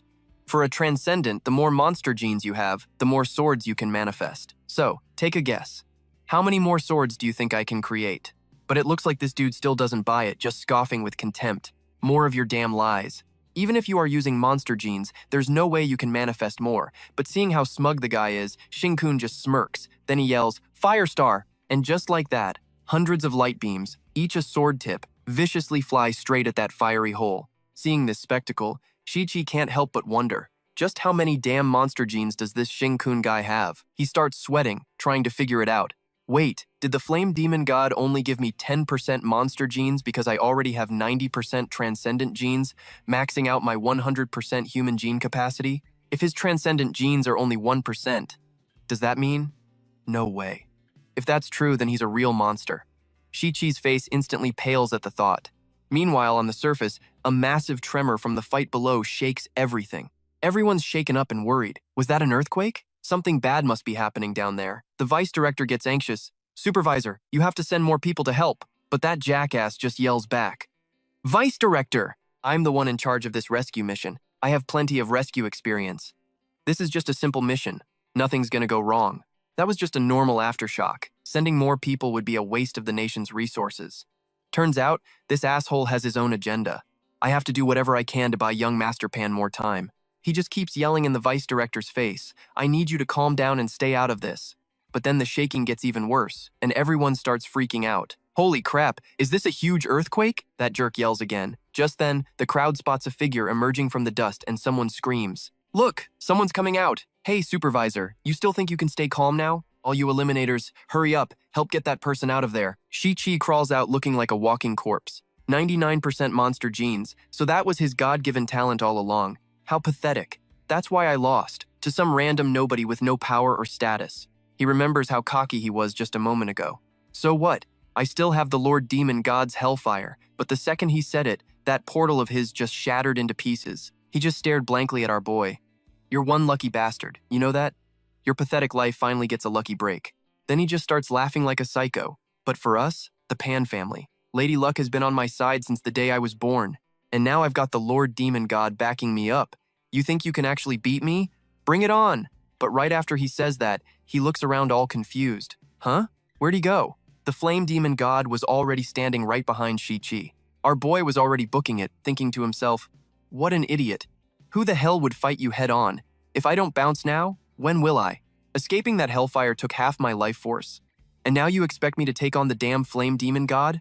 I'm not a complete moron. My only goal here is to get the people with monster genes out of this mess. After wasting all that breath, he finally made an opening to escape, eventually reaching a huge cavern. The moment he steps in, Tutu jumps. Shing-kun, you're back. Shing-kun can't help but praise her. Good girl, Tutu. He reaches out and caresses her cheek, which leaves her totally stunned. She's thinking, he's praising me and touching my face. Is he rewarding me? But what he's actually doing is feeling for the vein on her neck to transfer his monster genes. The monster genes invade her system directly. Bloodline power, activate. Shing-kun immediately asks her, what's the max number of people you can fly up with? Tutu is shocked. Wait a sec. I don't know how, but my hand. I think it's healed. Right now, I can feel the transcendent genes in my body surging. My heart's racing. I feel like I can carry all of us up. He says urgently, that's perfect. We need to leave. Now. Hop on. Tutu makes a confused noise, and Shing-kun is like, what's up? What's wrong? Tutu thinks to herself, my hand is actually all better. I don't need a piggyback ride anymore. But she keeps her mouth shut. Nothing. Let's go. Back with the flame demon god, he gives an order. The traitor's power is spent. It's time to end this little game. Instantly, the collars on the Yang Yang sisters' necks start to glow. Meanwhile, Chu Sheng nervously stammers to his sister, Xiao Tao, is the skin of a level 4 monster like really hard? She just freezes. Bro, did you even bother to listen during class? 20 years ago, back when that level 5 monster was still level 4, it invaded Nabat City, the most populated city in Tianzhu back then. The footage clearly shows how desperate the military was. It was one single level 4 monster against 3 whole divisions. 300 rocket cannons fired all at once, but it just shrugged it off like nothing, charged into Nabat, and started eating people without a second thought. By the time the military decided to just nuke the whole city with missiles, that thing had already evolved into a level 5 monster. It wasn't even scared of the missiles anymore. Qi Sheng just listens, completely dumbfounded. Damn, she's terrifyingly strong.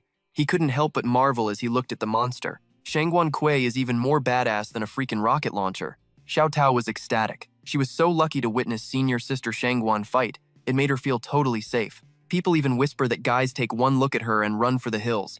Zhu Cheng was baffled. I mean, she's gorgeous, strong, and a total badass at everything. Xiao Tao couldn't take it and snapped, are you stupid or something? It's because she's too perfect, duh.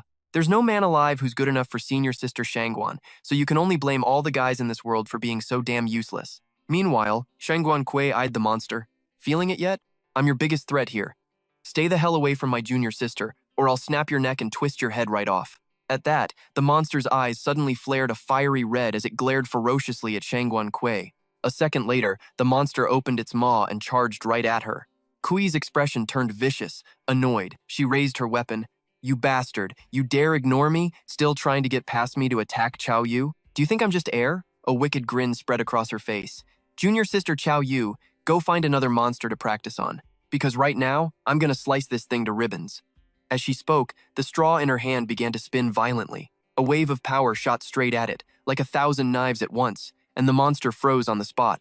Its eyes flashed with aggression as the monster scowled, staring ahead. It immediately bared its sharp teeth as a wave of internal energy surged from within.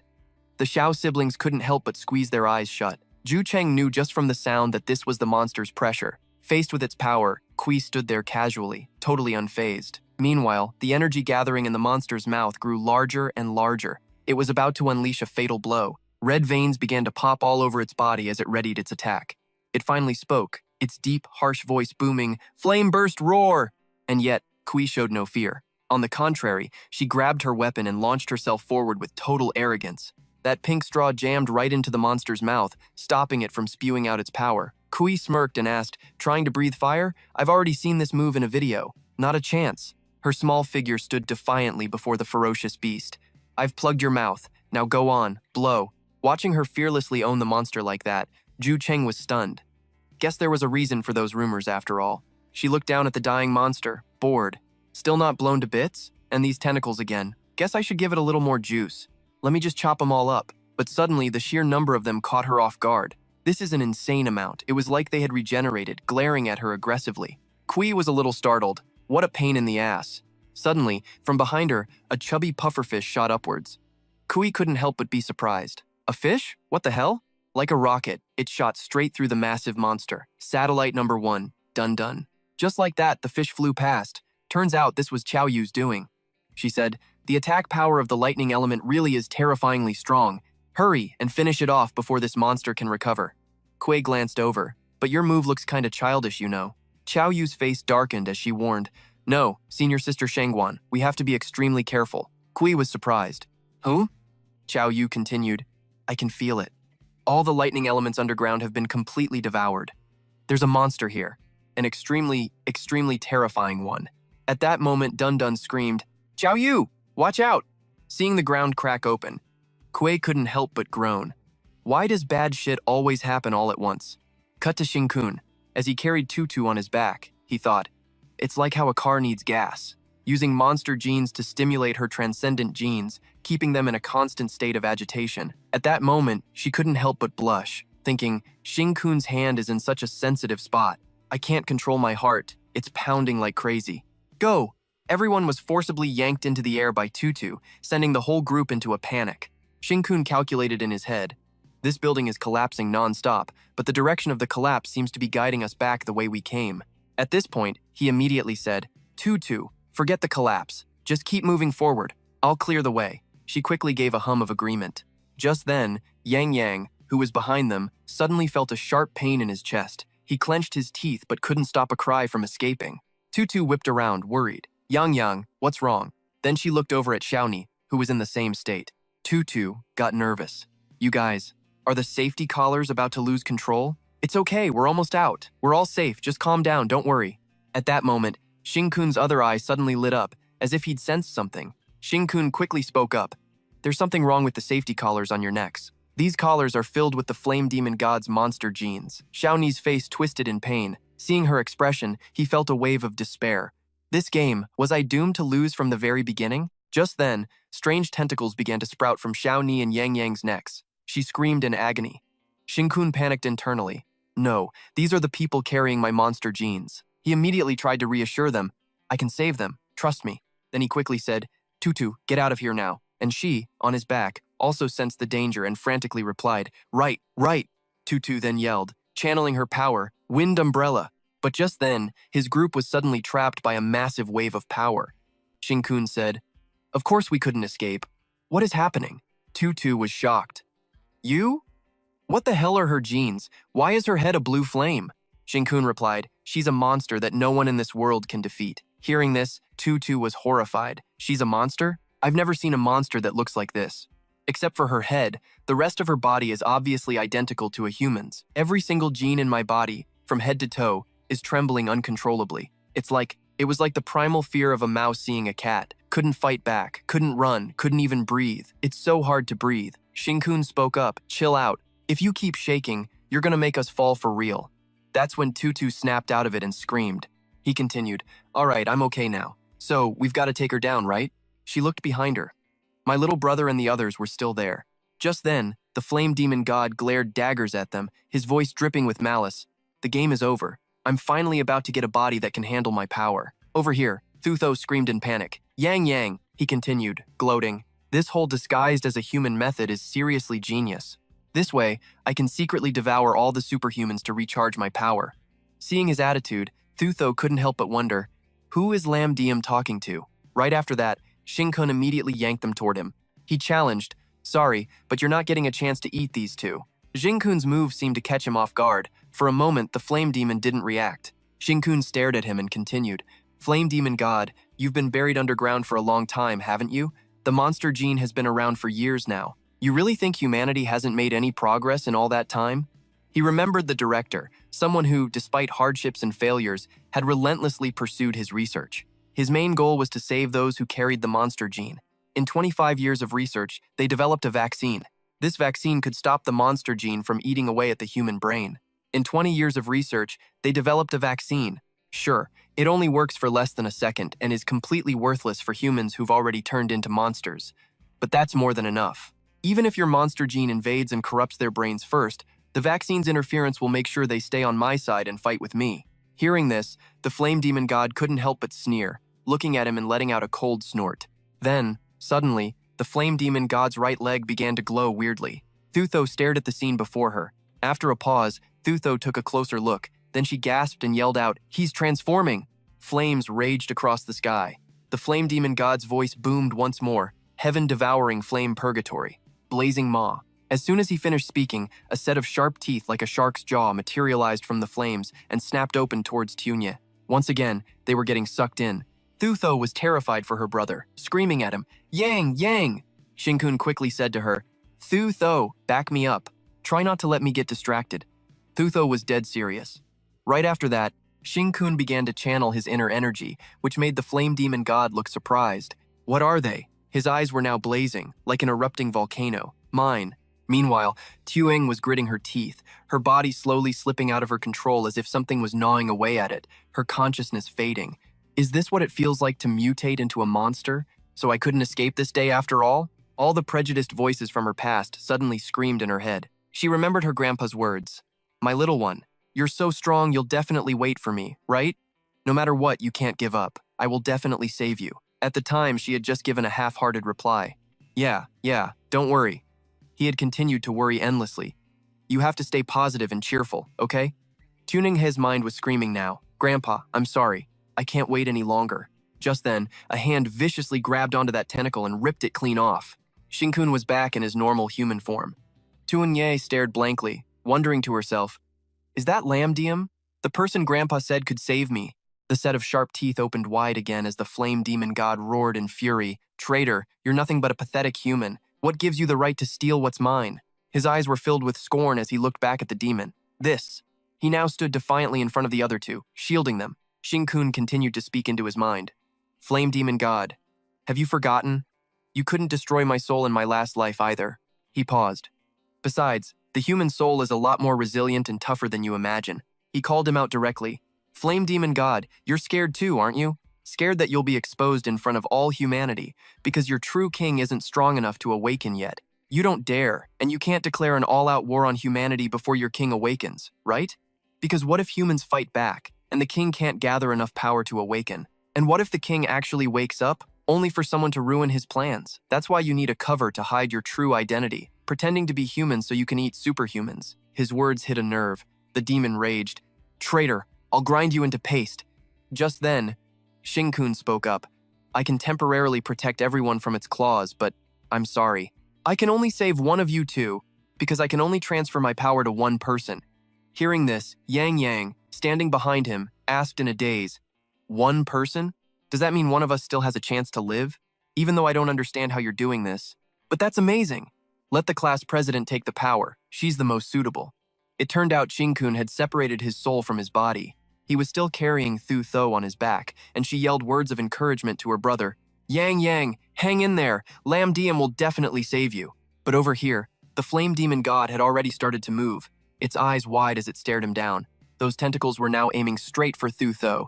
She gasped in surprise. "Tentacles!" She immediately launched an attack at it, her mind made up. I absolutely cannot let it distract Lamdium, but things didn't go as she expected. Instead of attacking her, the tentacle shot straight toward Lamdao, who was standing there in a daze. Thutho was shocked. "You've got to be kidding me." Instantly, Lamdao transformed into a grotesque monster with a horn on his head. Thutho looked over, startled. How can this be? At that moment, a shred of his consciousness remained. Tears streamed down Lamdao's face as he screamed, "Don't you dare turn me into a monster." Seeing the sight before her, she was heartbroken, tears spilling from her eyes. "Lamdao," he immediately yelled out, "Sister Thutho, I'm leaving the class president and Yang to you." He then started striking his own tentacles, causing blood to gush out. Thutho was in indescribable pain, but she could only watch helplessly. No. Of course, the flame demon god was not pleased. She was furious. I wasted my power on him, that ungrateful insect. Meanwhile, the Te was eager to prove his worth. He glanced at Tutu and said, "My lord, I'll go kill her." The moment he finished speaking, he quickly raised his hand as a powerful inner energy flared up. Crimson Flame Hand. His hand was engulfed in red fire. Tutu couldn't help but scream in rage. "The Te, so you were the one hiding in the shadows all along. Why the hell would you sell your soul to a monster?" He sneered contemptuously. "Why play dumb? You should have figured it out ages ago. That thing you've been carrying this whole time is a monster too." Tutu blocked his attack with a seal and retorted, "No, he's human, but you're the piece of scum who helped this monster cause this disaster, sacrificing your own people to them. You're the real monster here. Hearing her curse him out, he was obviously so angry he gritted his teeth. The Tay, refusing to back down, shot back. Guess that head of yours is just for decoration if you can't think for yourself. Trash like you just holds back human progress. Let's see how you cut through my flames this time. Transcendent Crimson Flame Hand. Over in the other place, Xiao Ni puffed her cheeks and yelled. Says who? But weirdly, when she hit him, Yang Yang's head went all soft like a noodle.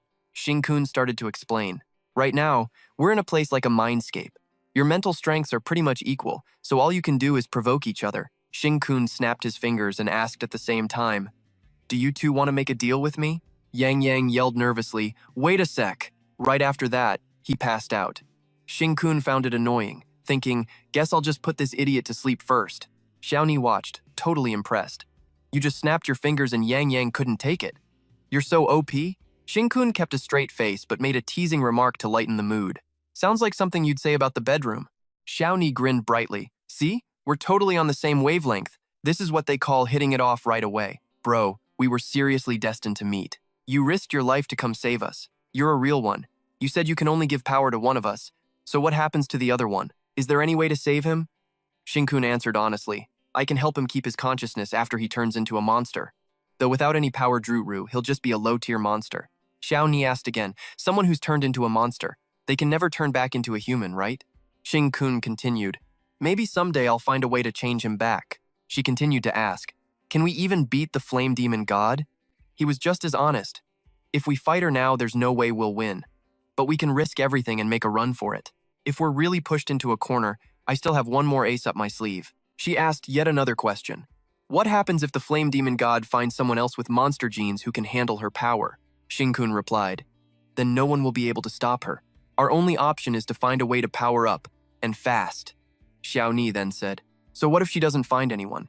Xing-kun answered patiently. Then I guess she'll get a taste of what it's like to be destroyed by humans. Finally, it dawned on Xiao Ni. Oh, hey, I still don't even know your name. He casually replied. My name's Xing-kun, she continued. Thanks, Xing-kun. You must have worked your ass off to get as strong as you are now, right? He didn't act proud about it. It's all right, I guess I'm just naturally gifted. Xiao Ni pointed at him and rambled on. Xing-kun, if the flame demon god really decides to go to war with humanity, maybe superhumans will have a chance to survive, but regular people will definitely die. Xing-kun started to lose his patience. Here we go again. Cue the righteous hero speech. Xiao Ni said cheerfully, even if he's still self-aware, having to live the rest of his life as a monster, that's just too cruel. So, do you want to hear my proposal? You've been through too much. You don't have to carry the weight of the world on your shoulders alone. Give half of that pressure to me, he thought to himself. Right. Of course she'd make this choice. Because in her past life, she was a little sun. Even if the world turned its back on her, she'd still be willing to light the way for everyone. Back on the battlefield, Tutu was already being squeezed and was struggling badly. The Tay spoke. You damn Tutu, both of your eyes are bleeding. But Tutu was determined. I absolutely cannot let Lam Diem be disturbed. Right after that, of course, her power was no match for that guy. A massive explosion went off, and Tutu couldn't help but start crying. The Tay smugly transformed those tentacles into a sharp drill. He looked at her with contempt. Well then, game over. At that moment, Tutu was helpless, sweating, bleeding from all her orifices, and staring at him in absolute terror. Suddenly, a familiar hand violently grabbed onto the tentacles. The Tay looked over at Yang Yang, completely shocked. What the hell is this insane power? You again? His legs quickly mutated into a different form, and Yang Yang launched himself forward with a direct kick. Just like that, the T was sent flying like a soccer ball as Yang Yang yelled, Don't you dare bully my sister! The moment she saw her brother was safe, she couldn't help but cry out happily. Yang Yang! With tears streaming down his face, he looked to the other side and yelled, Damn you, Lam Diem! And you idiot class president, Xiao Ni! He roared in absolute despair. Hearing her brother say that, Tutu's eyes froze. Don't tell me Xiao Ni? Immediately, the flame demon god shot tentacles from her head straight towards Xiao Ni. She couldn't help but gloat. Looks like I'm still the winner in this little game. Yang Yang's rage turned into recklessness. He couldn't stop himself from getting ready to launch, screaming, Monster! His legs began to gather energy for the push-off, glowing with a constant blue fire. And just like that, he shot off like a rocket, heading straight for Xiao Ni. Tears streamed down his face, but it looked like he was too late. That body was already an empty shell, with only a piece of tattered clothing left behind. A powerful hand grabbed his face tightly. In a way, you're a knight too. It's just that the king you serve is too weak, and you are pathetically weak yourself. She had now completely taken over Xiao Ni's body. The flame demon god looked down on Yang Yang and mocked him. Being a knight just like you. It's absolutely humiliating. Just destroy it. He stared blankly as his classmate was restrained, completely helpless. But for some reason, that bitch still hadn't made her move. Then, as if he were a rag doll, she casually tossed him aside. Yang Yang was sent flying out of sight. She switched targets, pointing a finger. I now have a body with infinite energy. Traitor, your time is up. Hell's binding shackles. Worried about her brother, Thutho immediately screamed, Yang Yang! Xiao Tin reassured her. Chill out. An attack like that won't kill him, she grumbled, cursing under her breath. That idiot just got my power and immediately rushed in to take a beating. So what now? Xiao Tin replied calmly. We wait. Thutho asked again in surprise. Wait? He remembered his earlier conversation with Xiao Ni. Her plan sounds like it has a decent shot at working, but one slip-up and you're dead meat. She quickly replied, Quit wasting time. That will only get more people killed. I have the strongest monster gene. It would be perfect if I can use it on the battlefield. If I fail, then I'll need you to get everyone out of here. The Hellfire attack was unleashed. The monster couldn't help but gloat, letting out a huge, joyful laugh over her new body. The flame demon god immediately saw through it. Let me guess. The original owner's consciousness is still in there. What are you scheming? Hearing this, Xiao Tin was a bit startled. He probably didn't think she'd figure that out. From her fingertip, another black circle appeared. What a childish game. A person's consciousness is stored in the brain. Then, she opened her mouth wide and casually swallowed the thing whole like it was a tasty snack. The flame demon god thought, if the brain explodes, the consciousness goes with it. At that moment, cracks began to appear all over Xiao Ni's body. Instantly, Xiao Ni's head exploded. He never thought she'd be that insane and screamed in utter shock, no. Right after, Xiao Tin quickly shot out a blast of power, myriad sword monster, astral chart, starfire. A powerful blast shot straight toward her. Thutho was stunned.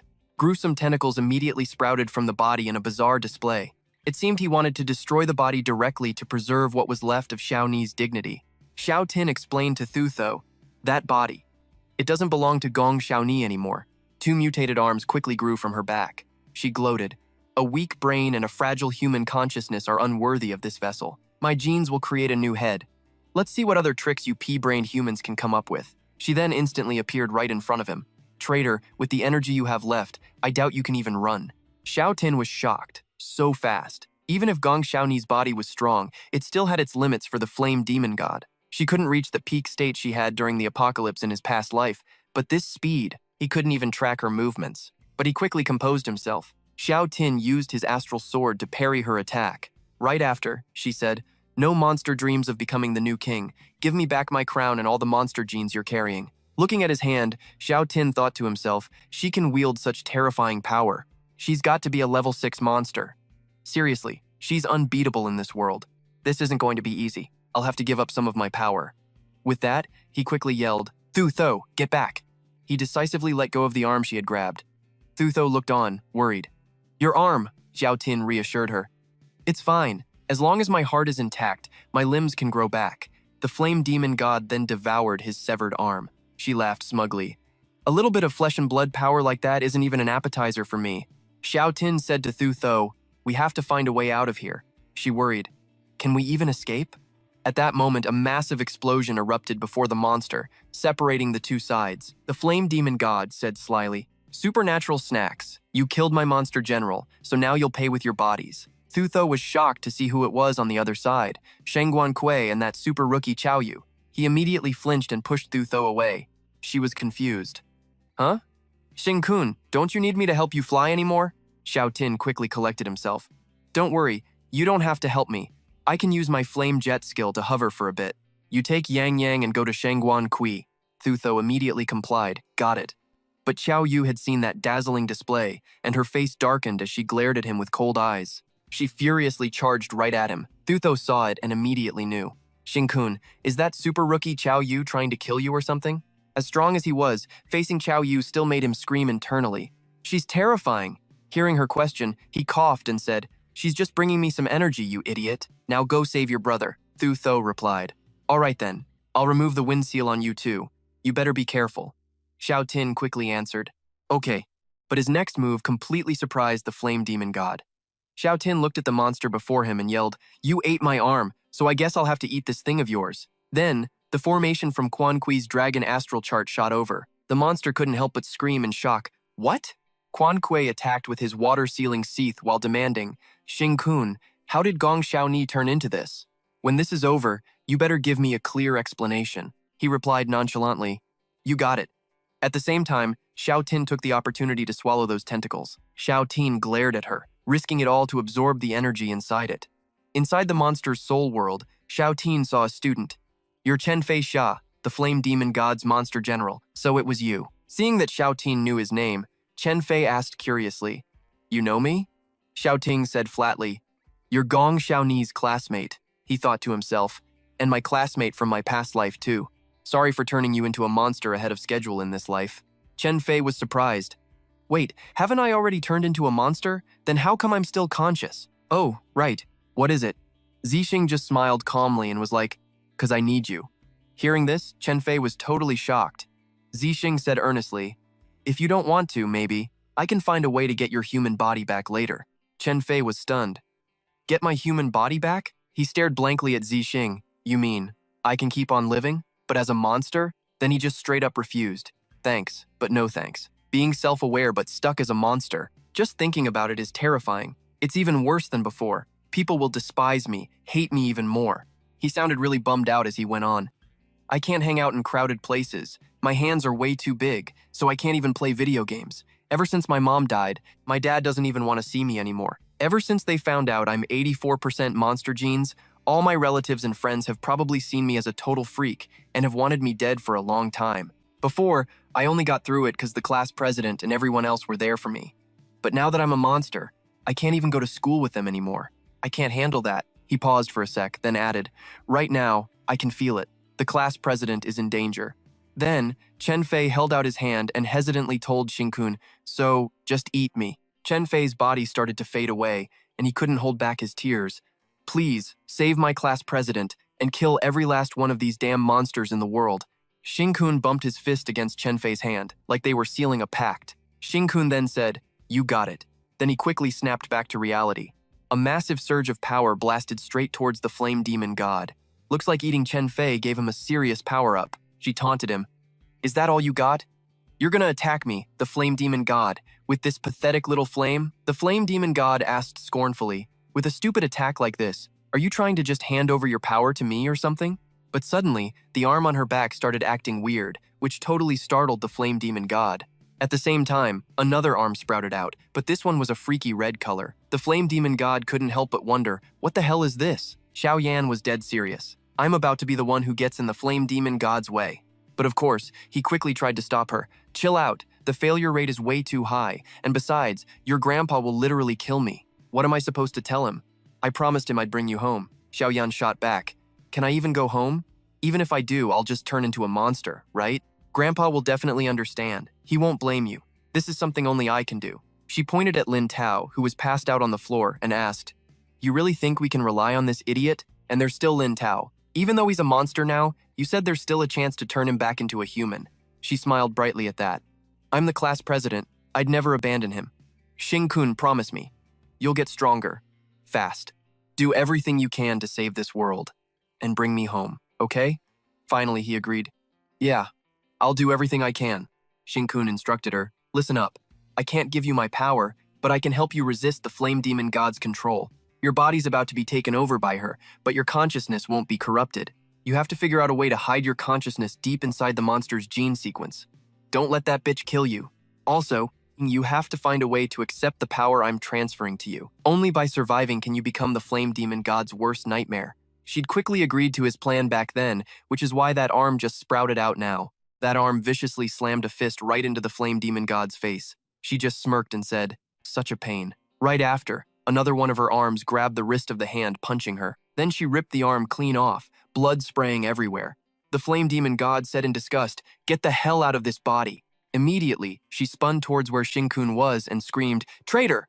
But surprise, surprise, no one was there. She looked around, but she was all alone. Of course, he knew he was outmatched, so he'd already booked it. She couldn't believe it and muttered to herself, "He ran away?" Meanwhile, outside, an argument was breaking out. We were sent by headquarters to investigate the unusual earthquake at the hospital. The rescue team leader suggested reporting the current situation. The general commander spoke up. Most of the survivors in the hospital have been evacuated, but Shangguan Kui, Captain Zhao of the Spark team, and 2 others are still trapped underground. Everyone was pissed. So what the hell are you guys still doing here? Why haven't you sent a rescue team? The guy stammered. But this situation? Just then, some figures emerged from the ruins.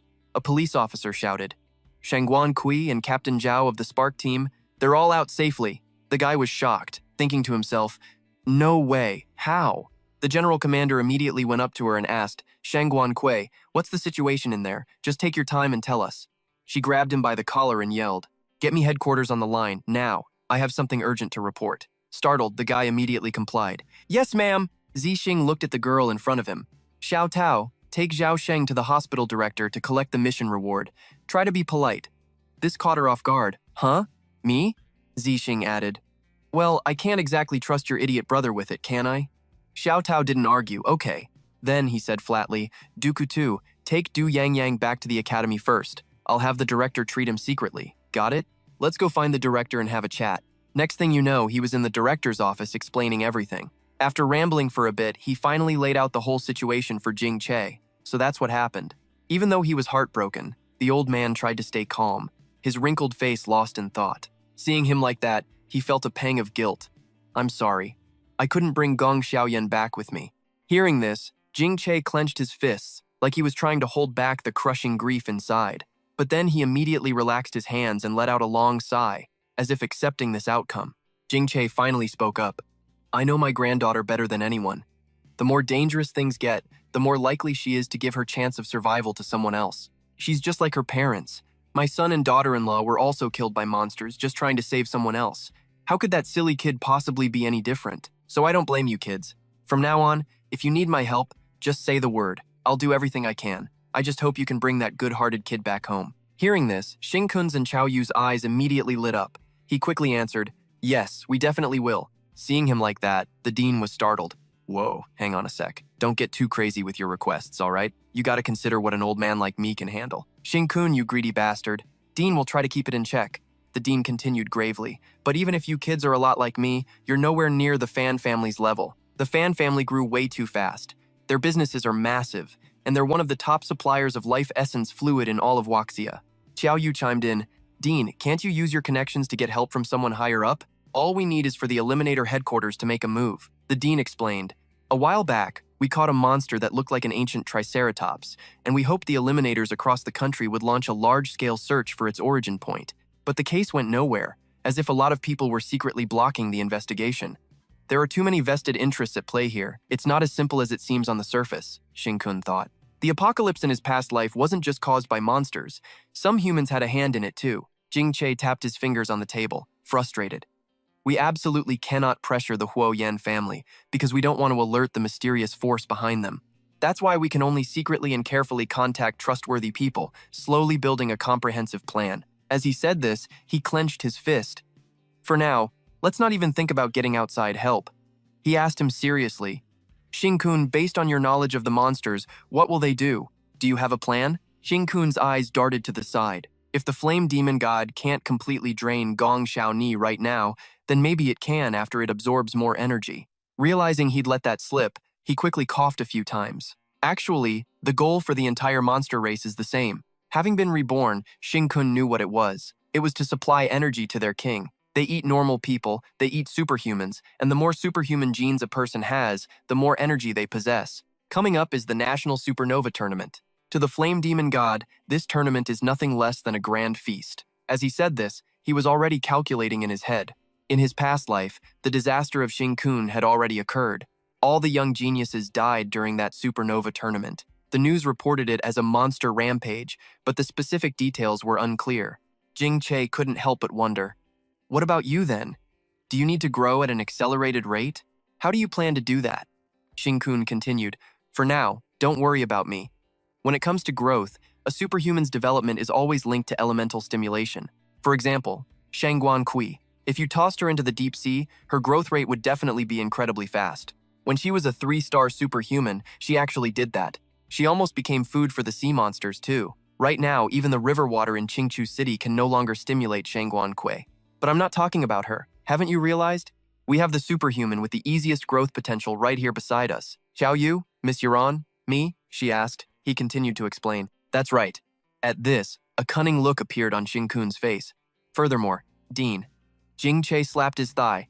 Wipe that greedy look off your face. He continued speaking, ignoring the dean's stunned expression. The National Supernova Tournament is held in Xincheng. The entire country participates, and the biggest thing there is the nuclear power plant. At this thought, he couldn't help but tremble all over as sweat quickly beaded on his skin. Wait, stop right there. The cunning look was still clear on his face. Dean Jing, don't you want to witness the country's first ever 5-star superhuman with your own eyes? A thunder god, trained by your very own hands? At this point, Jing Che spoke up. What you're asking for, this old man absolutely cannot do. Jing Che then instructed his secretary, Xiao Su, give a copy of the original purple crystal star chart to Xing-kun. She was bewildered. The original purple crystal chart? The one that's hypothesized to be an incredibly perfect star chart, constructed from a person's most perfect superhuman gene sequence? The dean lifted his teacup slowly. Yes, that's the one. It's meaningless to anyone else. According to him, this original could help Xiao Yu better understand the purple crystal. Xiao Su asked again. Is that really necessary? Jing Che continued. Whatever he needs, we just have to try our best to support him. She was alarmed, huh? What about the nuclear power plant? He waved his hand. Go and prepare it for him. The application will take quite a while. Xiao Su didn't say anything more. Yes, Dean Jing. Immediately after, Xiao Su went out and closed the door. Jing Che immediately took out his phone to make a call. But the moment the person on the other end saw his number, they hung up immediately, not even showing him a shred of respect. Jing Che didn't give up. Old Chen, it's me, Jing. Before he could say anything else, the other person hastily hung up. One after another, whoever he called would immediately hang up and refuse to help. It seemed like everyone was afraid of getting involved with the Fan family. Finally, one person answered the phone, but he immediately started yelling, Jing Che, from the moment you stole Xiumin from me, you and I became mortal enemies. Do you have no shame calling me now? What the hell do you want? That year, my poor Xiumin chose you, only to be overworked to an early grave. And now you still dare to call me repeatedly? What are you scheming now? After that, Jing Che tossed aside his shame and said, It's like this. My student needs a massive amount of electrical power. It just so happens you manage the nuclear power plant in Xin City. I want this kid to participate in the supernova tournament in your city. Help me charge her up. When necessary, temporarily cut the power to the residential areas. This concerns all of humanity. The voice on the other end continued to shout with an ear-splitting yell. You psycho! Then they abruptly hung up. Jing Che continued to call. He remained incredibly patient in order to help Xing-kun, hoping the boy could bring his granddaughter back, but there wasn't a single shred of hope. Yet another person answered, There's no way we're cutting off the residents' power. I'll report to the Eliminator headquarters that your Southern Region Superhuman Academy wants to cooperate. 1 billion. No haggling. Jing Che was in a difficult position. My academy doesn't have that much money. The person on the other end was merciless. Goodbye. He hurriedly spoke again. Oh, please don't. All right, let's just decide on that. I'll figure out a way to solve the other matters later. Right after that, the other person quickly hung up. He held his phone, rubbing his aching temples as he spoke to himself with a headache. I don't know how many more phone calls I'll have to make to resolve this. After that, he dialed another number, muttering, That kid Xing-kun really knows how to torture this old man. Jing Che called him and instructed, Xing-kun, you kids don't have much time left. I'm begging you. You absolutely must rescue Xiaoni. Over here, a booming voice echoed, followed by the sharp crack of a slap. Fan Shizai, our fan family is at its most critical moment. I'm about to become a 5-star transcendent. If I can secure the position of Commander-in-Chief of the Purifiers, do you have any idea what that means? What we need right now is prime energy, so we're not looked down on by others. But take a look at what the hell you've done. Not only did you fail to win the Supernova title, but you even dared to go behind my back and cause that whole mess at the hospital. I've told you so many times, it doesn't matter what you do. What matters is that you clean your hands of it afterwards. Look at this fine mess you've made. How many more times does the family have to clean up after you? You son of a bitch, are you thinking with your dick? And on top of that, you brought Jing Che's granddaughter here. God damn it, I don't know what kind of black magic you've fallen under. He was beaten by his own father until his mouth was filled with blood, and Fan Shizai, filled with rage, smashed the large doors open. He finally talked back. Everything I do, and everything you do, is for the family's future. Qian Tian gestured at his son, cursing him without restraint. Bullshit. If it was for the family, you should have just listened to me and done your job, obediently using the eternal flower to refine the immortal flame. Helping me become the first 5-star transcendent in Huaxia, that is the most important thing for our fan family right now. Not running around causing trouble. Fan Han was beaten to a pulp but was still defiant. My great father, without me, you would never have gotten the immortal flame, and of course, you wouldn't be able to become a 5-star transcendent either. Then he slowly stood up, looking at his father with contempt. So forgive me for being blunt, but that makes you nothing but a useless piece of trash. Qian Thian couldn't believe what his son was doing. He glared and asked, "You traitorous son, what did you just say?" His uncle, standing nearby, was terrified. Fan Shizai, apologize to your father, now. He showed no sign of fear. What are we supposed to do with useless people? I seem to recall you showing me an example many years ago. Hearing this, Qian Thian was stunned. He couldn't believe his son had changed so much in such a short time. Remembering the past, a woman being held captive spoke desperately to the little boy in front of her, who was Fan Shizai as a child. "Sweetheart, let's go. Let's leave this place." The boy was confused at the time. "Who are you? Why did you just barge into my room?" "I have to go to the gene research lab for a test now." The poor woman explained in agony. "I'm your mother. The Fan family forced me to have their children. You're the only one who survived." He was shocked at the time. "Mother?" she continued patiently. "Because my transcendent genes are so strong, I was forced to have gifted children with Fan Chen Tian by any means necessary. I can't take it anymore. Now, you're all I have left. Come on, let's leave together. Let's get out of this hell." Just then, a ferocious gaze appeared from behind them. The man said coldly, "You've gone crazy. You've become useless." Fan Chen Tian channeled his inner energy. Useless things must be turned to ash. In the next moment, the woman's body was incinerated, and all that remained before the young Fan Shizai's eyes was her scream. The image of that day has haunted him to this very moment. Fan Shizai could never forget the scene he witnessed all those years ago. Back in the present, Qian Thian spoke again. "You ungrateful brat. If you're going to be so defiant to the bitter end, then I'll just rip the immortal flame right out of your body. We'll just consider all the resources the Fan family wasted raising you all these years as having been fed to the dogs." His uncle quickly tried to mediate. "Brother, calm down. Fan Shizai is just being foolish for a moment," he said coldly. "Foolish? I think you're the foolish one. Is this how you normally teach the heir of our Fan family?" Burn off one of his arms as a warning. Immediately, a massive flame shot forward. Qian Thian ruthlessly used the scarlet flame hand to attack his son while yelling, "You rebellious son, get on your knees for me!" He gave a sly smirk, channeling his energy to block with his mutated hand. "I've done nothing wrong. Why should I kneel?" Qian Tian contemptuously flicked his fingers at him, but tentacles suddenly sprouted from his son's hand, attacking him at the same time. His other hand grabbed his uncle, leaving Qian Tian bewildered. "What is this?" His uncle was shocked. "Fan Shizai, what's wrong with your hand?" He smirked slyly. "You're the one who's clueless. You have no idea what this world is really like. My dear father, you want the immortal flame so badly, don't you? Then take it." At this point, the man's body was completely bound by those tentacles, unable to move at all. His uncle couldn't help but scream in shock. "Fan Shizai, what are you doing?" Qian Thian's face grew cold. "So, you had some kind of lucky encounter that made you this arrogant," he retorted. "But don't you forget I'm the transcendent closest to reaching 5 stars. At the same time, the flame demon instantly appeared before his father. Is this the offering for me?" Qian Thian thought in shock. So fast. Looking at the girl before him, he obviously didn't understand what was happening. A huge question formed in his mind. Jing Che's granddaughter? How could it be? Her hand shot out and dug straight into his heart, making him recoil in shock. Such incredible power. Looking at her hand, he silently deduced. This isn't the kind of power a human should possess. Then Qian Thian declared, "You're not Jing Che's granddaughter." Fan Shizai introduced her. "She is the eternal flower. You all wanted so desperately for the Fan family's future." He was utterly surprised. "I can't believe it. The eternal flower." His uncle, standing beside them, pleaded urgently. "Fan Shizai, let Qian Thian go. He's your biological father." His face was cold as he looked at his father. "Is that so?" It seemed Fan Shizai was enjoying this moment. He chuckled softly and said, "Someone with genes like mine must taste delicious." Fresh blood sprayed out as his uncle screamed in terror. "No!" Fan Shizai's uncle had a sudden realization. Retracting the immortal flame ahead of schedule to preserve its power, asking the research staff for help. Tonight's events. "You planned all of this from the start, didn't you?"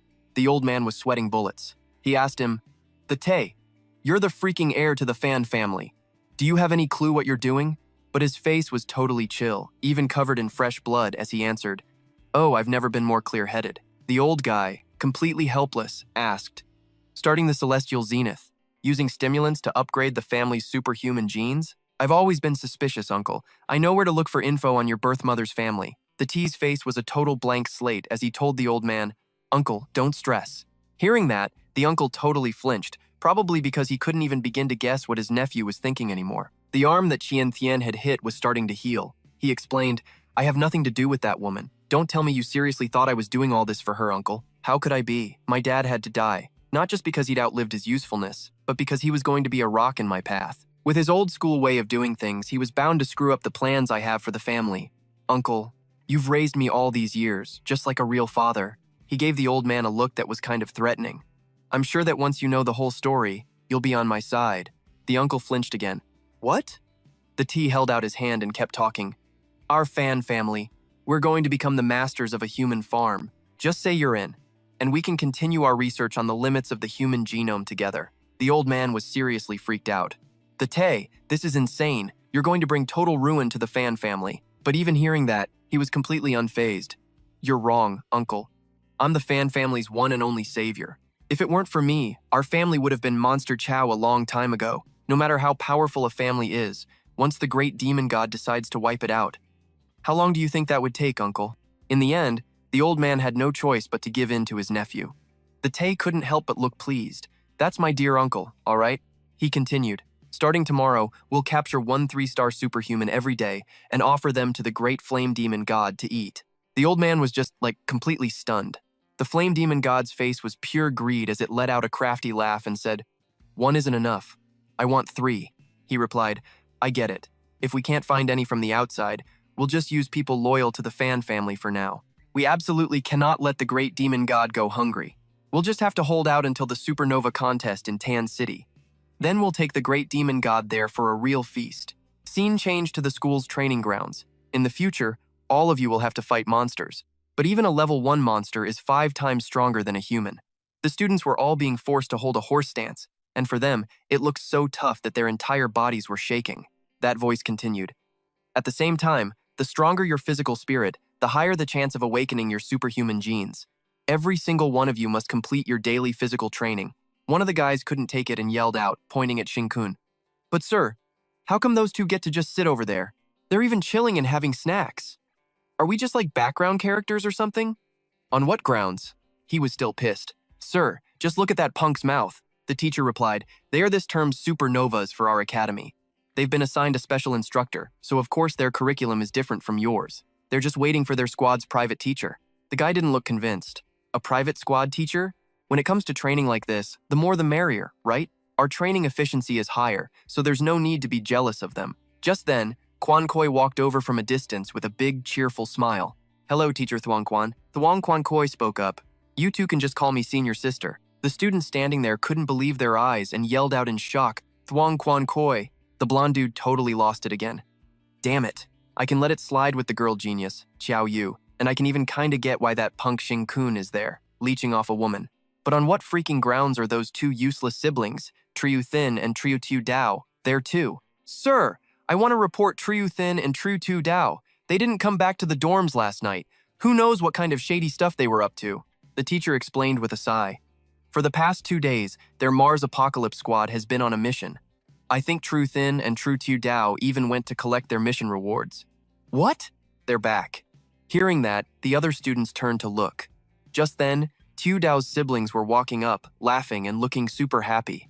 Right away, Triu Thin looked over at him and shouted, Boss, mission complete. We had the vice principal exchange all the money for life essence liquid. Shinkun couldn't help but smile, pleased. Tu Dao, you did great.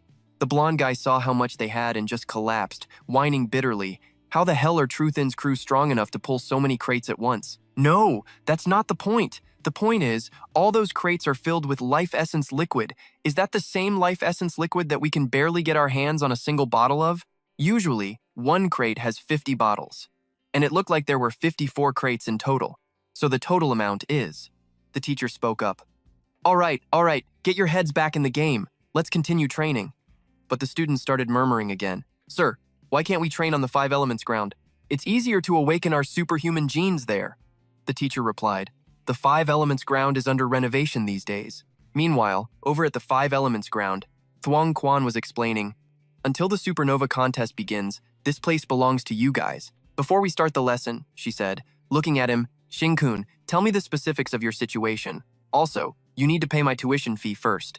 The principal said the academy is broke these days, so you have to pay the fee yourself. Shin-kun was speechless. That old geezer again. Thuong Quan Koi glanced at the two siblings, her mind racing, figuring she should be getting at least half a crate of that life essence liquid. So hungry, so hungry. If they keep chugging life essence liquid like that, aren't they gonna die from bloating? Shin-kun answered cheerfully, nope, just the opposite. If they don't drink it, they'll die of starvation. Quan Koi was taken aback. Huh? Seeing her reaction, he added, Senior sister, I'll give you something else. Something special. Consider it my payment for this mission. And don't worry, if it's you, the side effects won't be nearly as bad as theirs. He held out a small monster sprout in his hand. As you can see, I can control monster genes. The blue flame I use isn't some superhuman ability. It's monster power. If you're worried, Senior, I get it. I can give you half of the life essence. At this, Kwang Koi relaxed a bit. So that was it. She tried touching the thing in his hand. So you can control monster genes. How intriguing. But at that same moment, the little monster quickly bit down hard on her hand. Kwang Koi slowly sensed it. His monster genes are invading my body, making my superhuman genes react. Let's see just what you've done. The monster gene is infiltrating my mysterious superhuman gene sequence, and besides the 91% superhuman genes, it also found the 9% that are normal. Kwang Koi could feel it inside her body, clinging on like a leech. Holding it back, she said, I have to use all my willpower to even barely accept the fact that there's a parasite inside my body. Tu Tin explained, actually, this is how monsters above Tier 2 devour people. Most of a person's energy comes from their superhuman gene sequence. Invading it directly like this can wipe a person out in the blink of an eye. Of course, my monster genes won't devour people like other monsters do. It just stimulates the superhuman genes, making them evolve faster. A chill ran down Kwang Koi's spine. I can't believe I accepted such a twisted form of payment. Soon after, the three of them sat down together. Tu Tin explained everything and Kwang Koi immediately understood. So that's how it is. Kung Tungye's body has been temporarily taken over by the flame-faced demon god. It's definitely going to recover its strength fast. The national supernova competition being held in Tan Thi is bound to become an all-you-can-eat buffet for the flame-faced demon god. We have to figure out how to get stronger before this feast begins. Qiao Yu's plan is Tu Tin and the nuclear power plant. Kwang Koi looked at him and continued. As for you, Shin-kun, I have an idea. It's worth a shot. He was surprised. What idea? Kwang Koi proposed her most audacious idea yet. Eat me. Qiao Yu was startled. Huh? Senior? Are you crazy? Going this far? Do you have a death wish or something? She quickly explained. No.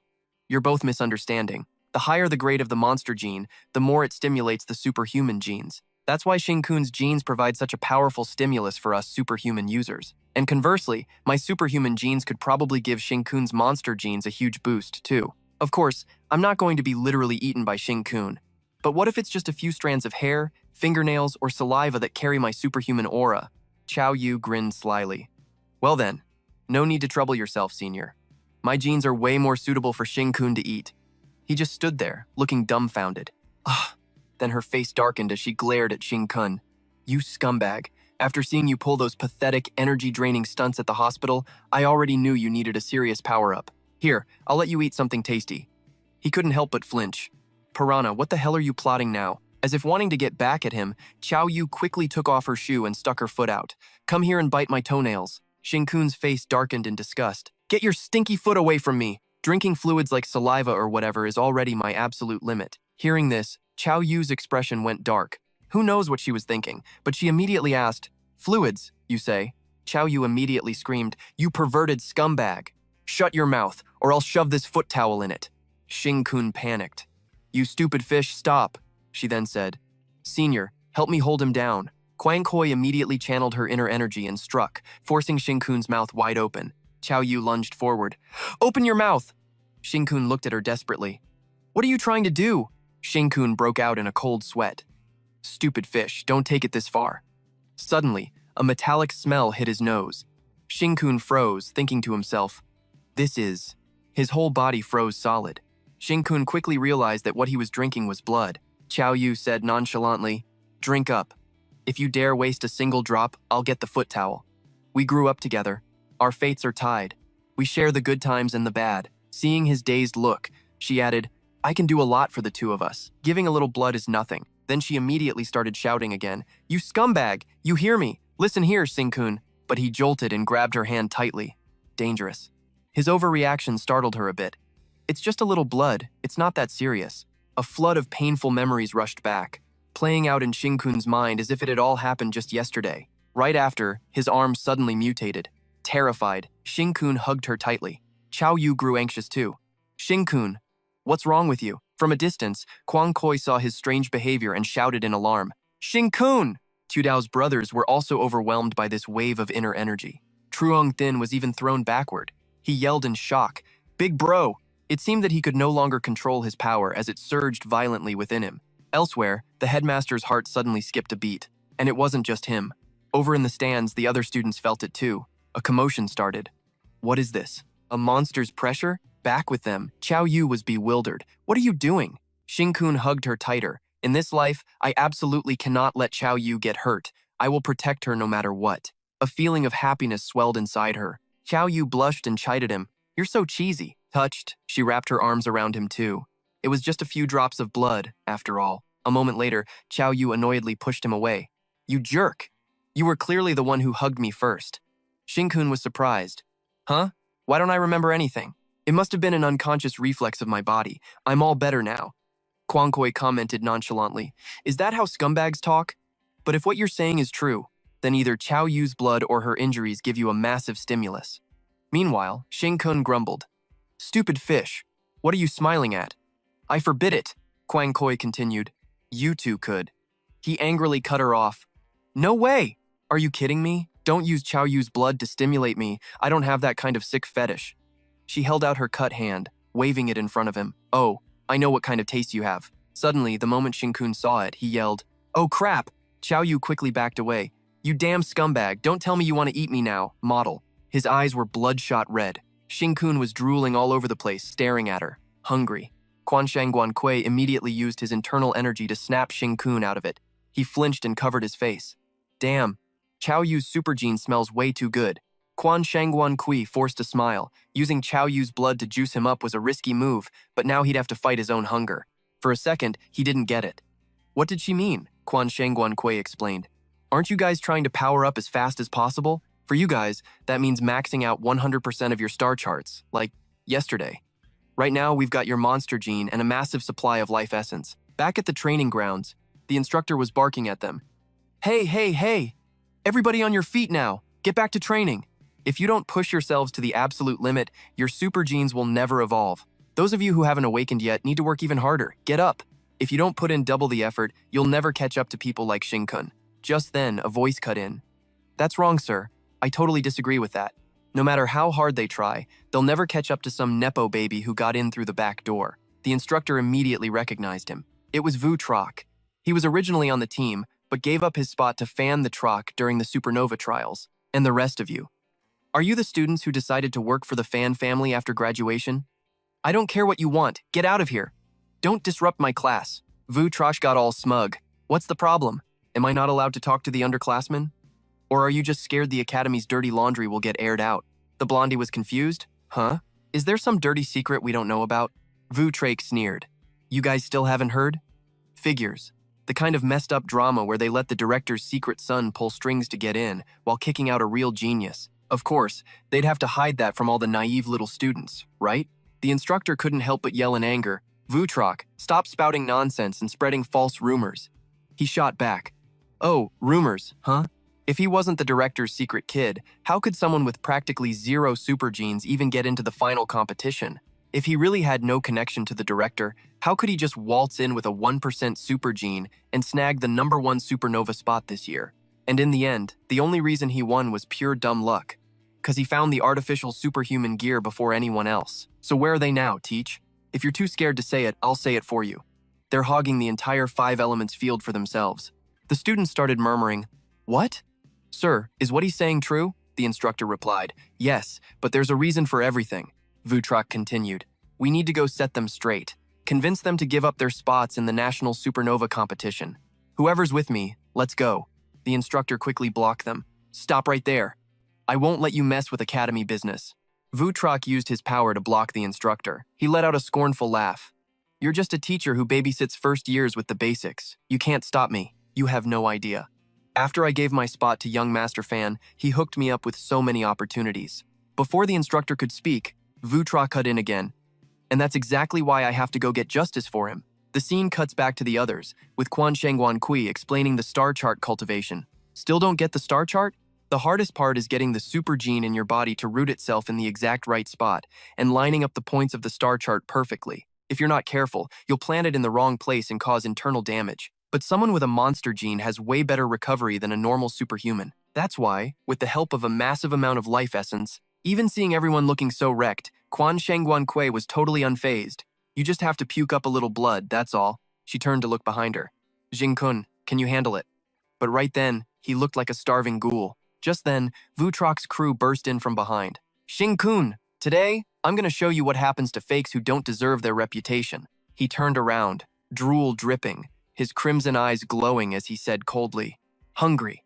Rewind to that night. Vutrok got a phone call. Even young Master Fan wants to drop out of Nanyu Superhuman Academy? Is it because of that backdoor bastard Jing-kun? I can rally the other students and we can report this to the director. I'll definitely get justice for you. On the other end of the line, the Troc replied, no need, I've got a better place to go. Rose Superhuman Academy. Vutrac, you should come here too, he replied. Rose? Isn't Nanyue always kicking their ass? Not a problem. As long as young Master Fan joins, I'm sure Rose will be different this year. Vutroc was ecstatic. If young Master Fan wants me to join, I'll join. The Troc started to reveal his true intentions. Do something for me. Vutroc replied slyly, anything for you, young Master Fan. He immediately tempted him. Get more people to join Rose. Back in the present, he looked at Quan Shengguan Kui's group and thought to himself, I know that even if I beat him to a pulp, it's already too late. I can't get young Master Fan's spot back in the Nationals anymore. So now, I just need to thrash this guy so badly that the other students see the Academy's dark side. After that, with the sweet rewards young Master Fan promised, I can definitely convince the other students to follow me to Rose. Qiao Yu gasped when she saw him walking towards that group. Quick, go pull Xing-kun back. If he loses control and eats the other students, we're so screwed. Vutroc powered up his internal energy. Just as I thought. Xiao Tin, you've only been fooling everyone because other people have been covering for you. But today, you're gonna get exposed. He slammed his hand on the ground. I'll execute every last one of you. Wu Zhe was determined. Today, he was gonna make everyone see what you're really made of. Right after that, flames shot straight at Xiao Tin. Zhao Yu's crew was stunned. Zhao Sheng quickly tried to explain. Whoa, hold on. We're here to save you, man.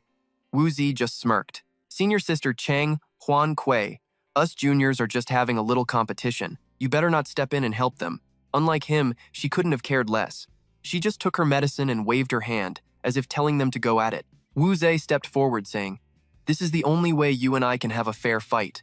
Just like that, he was right in front of him. Wu Zhe sneered, don't go crying that I'm picking on a little guy. After all, you're the so-called super rookie of Nanyue Academy. You're supposed to represent us at Nationals, right? So how could you possibly let someone like me beat you so easily? Am I right? But before he could even make a move, the kid unleashed the Mountain Lord Star Chart's Heavenly Fire Lotus. Xiao Tin calculated, I'm the team's defender, a fire-type superhuman who uses a defensive star chart. This move won't kill him, it'll just burn his clothes clean off, give him some nasty burns, and totally humiliate him. Wu Zhe jumped back from the flames and screamed, whoa! Inside, he was totally freaking out. What the hell just happened? How did that brat just break through my Heavenly Fire Lotus? During the Super Rookie tryouts, he beat everyone like it was a total cakewalk. Was it not that they underestimated him, but that this kid is actually the real deal? But right then, Wu Zhe felt like something was off. Wait a sec, why does he look like he wants to tear me apart? Wu Zhe was getting pummeled into the ground. He crawled toward his teammates, begging, hey, a little help here. But the next second, his teammates were suddenly sent flying. Wu Zhe couldn't believe his eyes. He stared at Xiao Qing in absolute horror. The guy who sent Fire Eye flying. Was that loser Zhao Sheng? And those vines? They're not normal at all. Immediately, Qiao Yu ran over and started slapping Xiao Tin across the face. You idiot, snap out of it? Wu Zhe was completely bewildered. Are these guys for real? They just awakened their powers? I'm the one getting humiliated here. The mission young Master Pan gave me. I absolutely cannot fail. Just then, Xiao Tin yelped. I'm up, ow, ow, ow. But Wu Zhe was still running his mouth. You see that, huh? This is what happens when the headmaster hooks them up.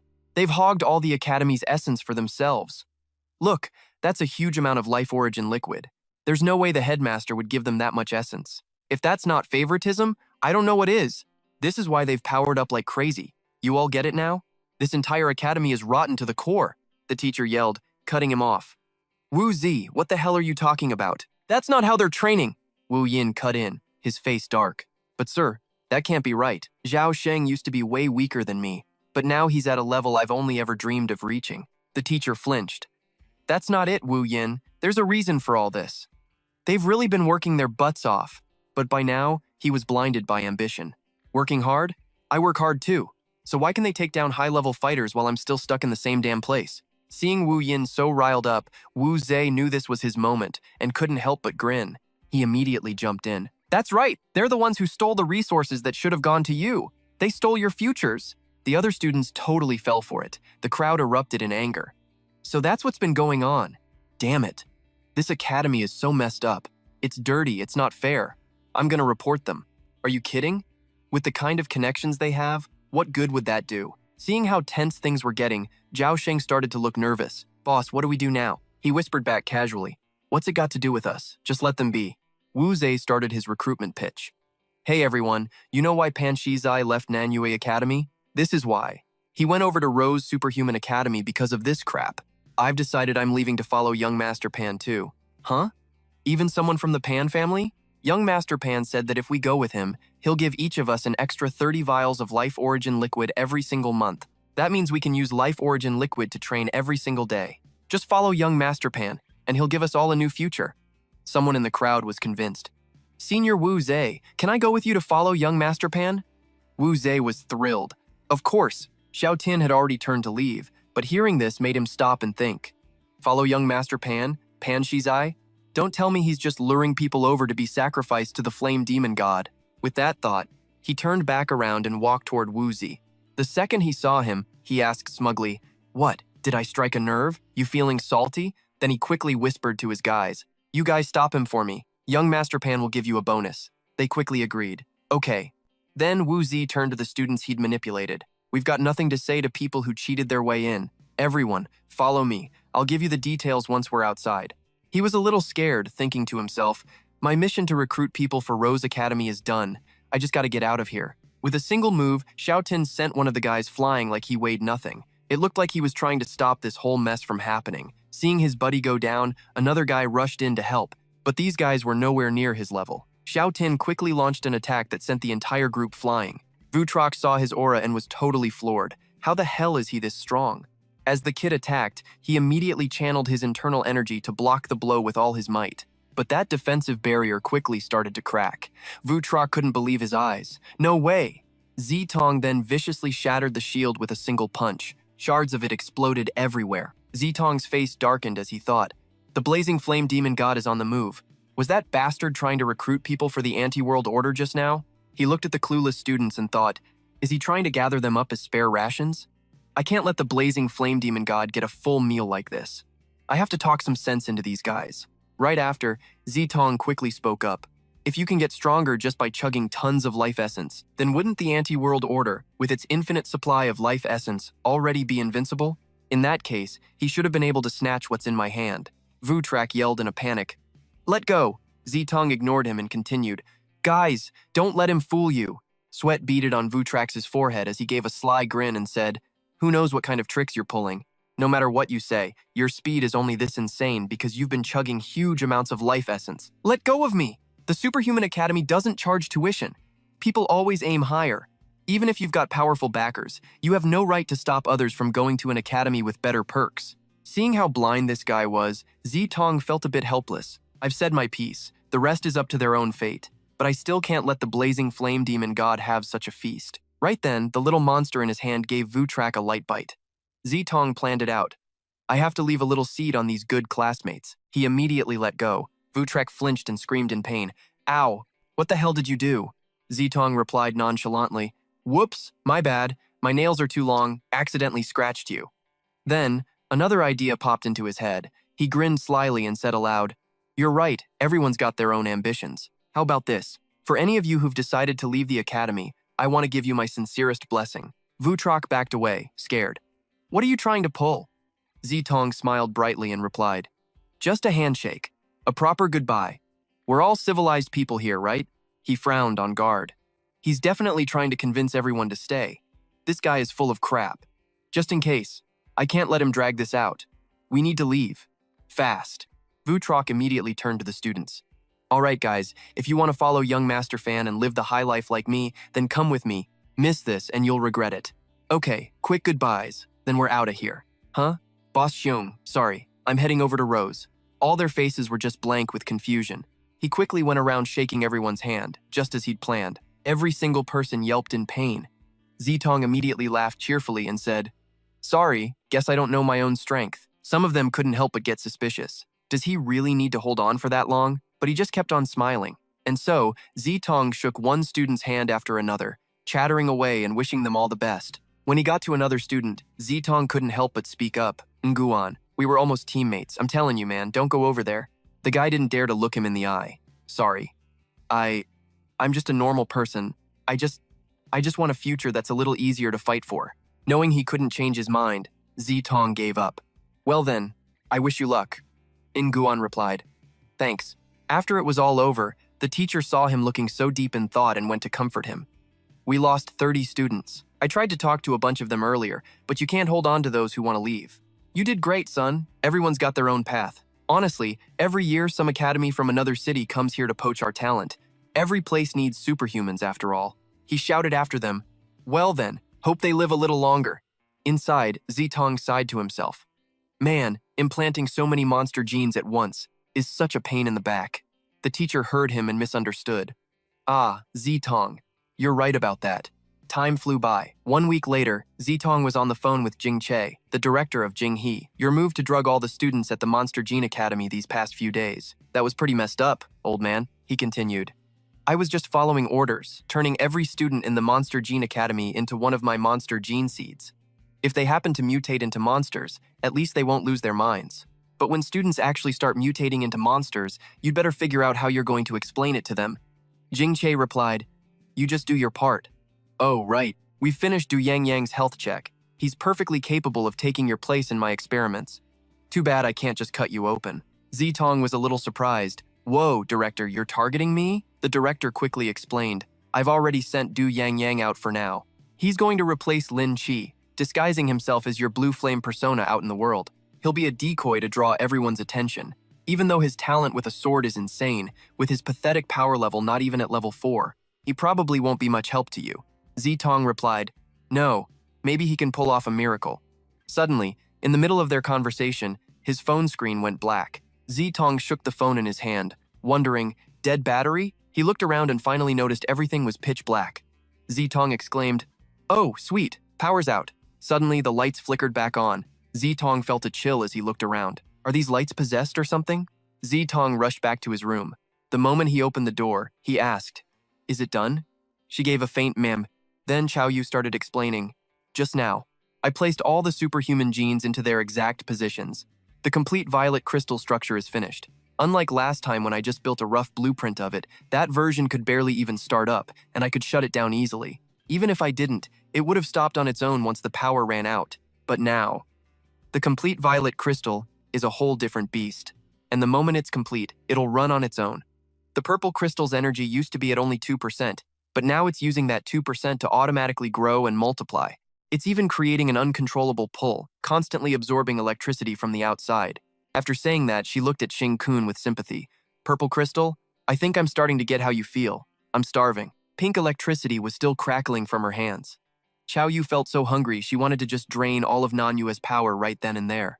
An idea suddenly popped into her head. Hey, what if we go find a thunderstorm or something? But Ziyue quickly stopped her. Whoa, hold on. Don't underestimate the power of nature. If you really go face to face with lightning, it'd be a miracle if you didn't get fried. Not only that, you need to stay away from storm-prone areas. Right now, you're a walking lightning rod, you idiot, so don't even think about it. But I think we can totally use Nan Yue's electricity. Just then, a ghostly figure zipped past them. Ziyue immediately turned around. Huh? Director Jing? I was just on the phone with you. How'd you get over to my place so fast? Jing Che calmly said the electricity bill had suddenly skyrocketed. Then, just as quickly, Jing Che said, Follow me. I've already told Xiao Su to go wake up Zhao Sheng's group. Xing Kun asked curiously, Where are you taking us? Jing Che gave his instructions. Don't bother packing. I'll have Xiao Su send your stuff over. If you can't bring it, just buy new things when you get there. I'm paying. Xing was confused. Luggage?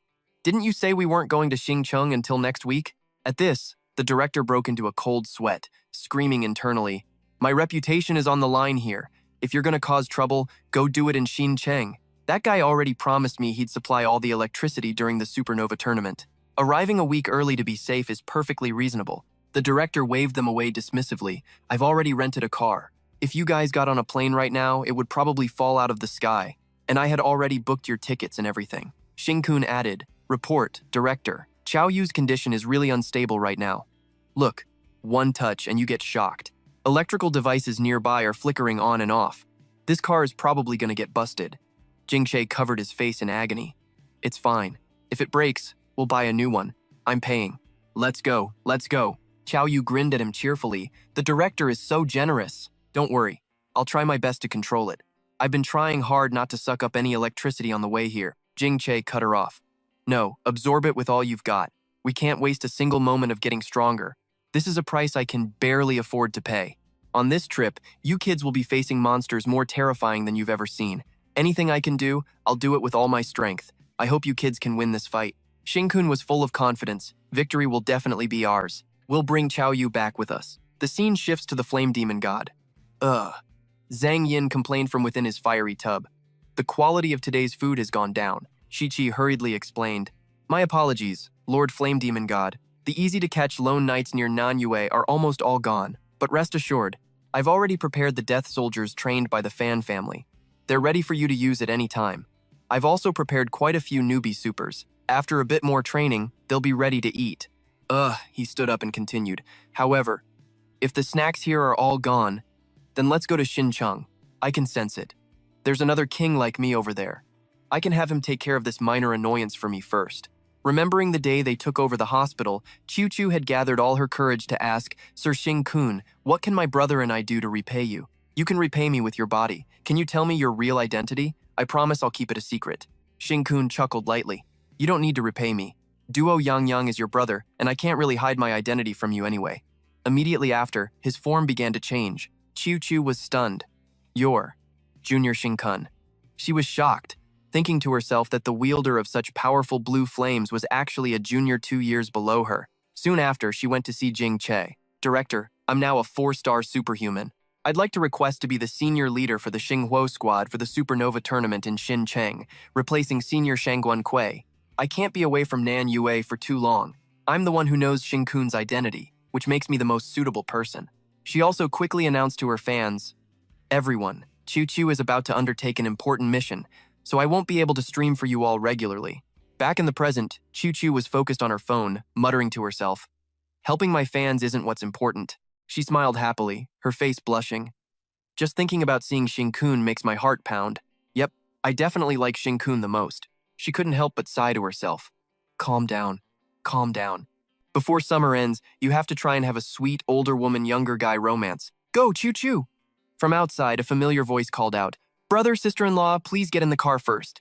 Hearing this, Chu froze solid. Brother, sister-in-law. Huh? Is my love life over before it even started? Xing couldn't help but be surprised. Seeing her jaw hanging open, Chao Yu reminded her, Senior, did you drop your chin? Chu replied mechanically, I'm fine. Embarrassed, she quickly turned around and said, Junior Xing everyone, don't worry. I'll definitely get you all to Xincheng safely and fulfill my duties as your leader.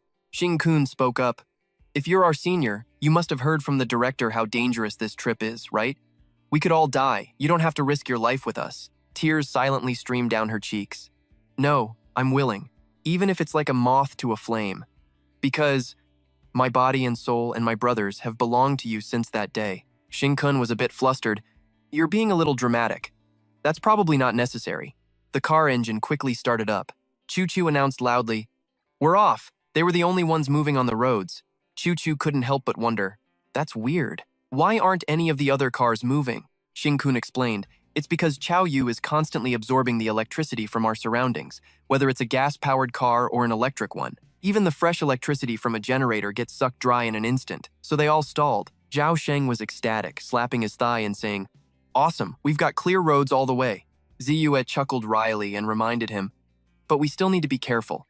Even though Chao Yu is trying her best to control it and not absorb our car's electricity, she's only trying to control it. There's still a chance it could get drained. At that exact moment, the car suddenly lost control and smashed right into the guardrail. The car was hurtling through the air, making everyone inside totally freak out. "We're about to fall off a cliff!" Zixing screamed. "So what are we supposed to do now?" But Zixing was like super calm and just said, "It's cool." Tutu's eyes were filled with confidence and grit. "You guys don't need to worry. I'm the best person to handle this car. I'll get you all to Xincheng at top speed. Guaranteed." And just like that, her wind power immediately lifted the car. Everyone couldn't help but be amazed. "Whoa, we're flying! Are we seriously gonna fly like this all the way to Xincheng? This is so sick. That's over 700 kilometers. Are we just gonna find a path and land when we're stable or something?" Meanwhile, at another location, an announcement came through. "The monsters from the north have been successfully lured to the designated position. Reporting, monsters from the west. The monster count from the south is 20% higher than planned, and they're approaching the designated position. Monsters from the north, west, and south have all reached their designated positions. The isolation wall is starting to crack. The monster gathering mission is complete." Heli was pleased with the situation. "Not bad. All extermination personnel, on my command, ensure your own safety and retreat." Instantly, the group below looked up with a buzz, then shouted in unison, "Roger that!"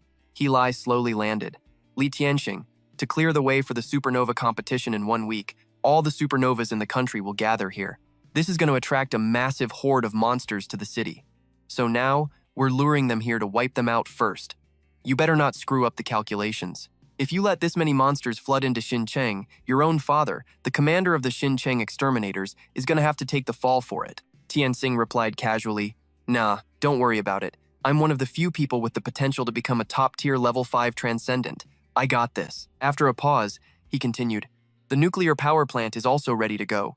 The entire city's power grid, plus my lightning of life. Even Shangguan Kui of the 5 couldn't block my next attack." Heli pouted, "So cocky. This is going to be the strongest slash in the entire country, maybe even the whole world." She immediately perked up and raised her phone. "In that case, I'm totally recording this for Tok Tok to get some views." Right then, Tianxing raised his hand to summon the awakening blade. Star chart, his expression dead serious. Blinding lightning immediately erupted. Sparks flew. Facing the monster horde, Tianxing quickly channeled his power, guiding electricity into his sword. In an instant, all the power from the plant was unleashed. Seeing this, Heli cheered with excitement. "Here it comes! Here it comes!" From a distance, she suddenly spotted something flying toward them. Heli couldn't help but yell, "Yo, what is that?" "A car," Tianxing said. "Where'd it come from? Help!" Heli warned him, "Don't you dare slash that car. There can't be people inside, right?" At the same time, she suddenly realized something was wrong and repeated, "Help?" Tianxing was baffled. "I lost power. With just my own strength, I can't slash through this many monsters." Heli was shocked too. "What the hell are you talking about? How did you lose your power? We have the most powerful nuclear plant in the whole country here in Xincheng." Tianxing added, "It's really gone. That car stole it all." She was astonished.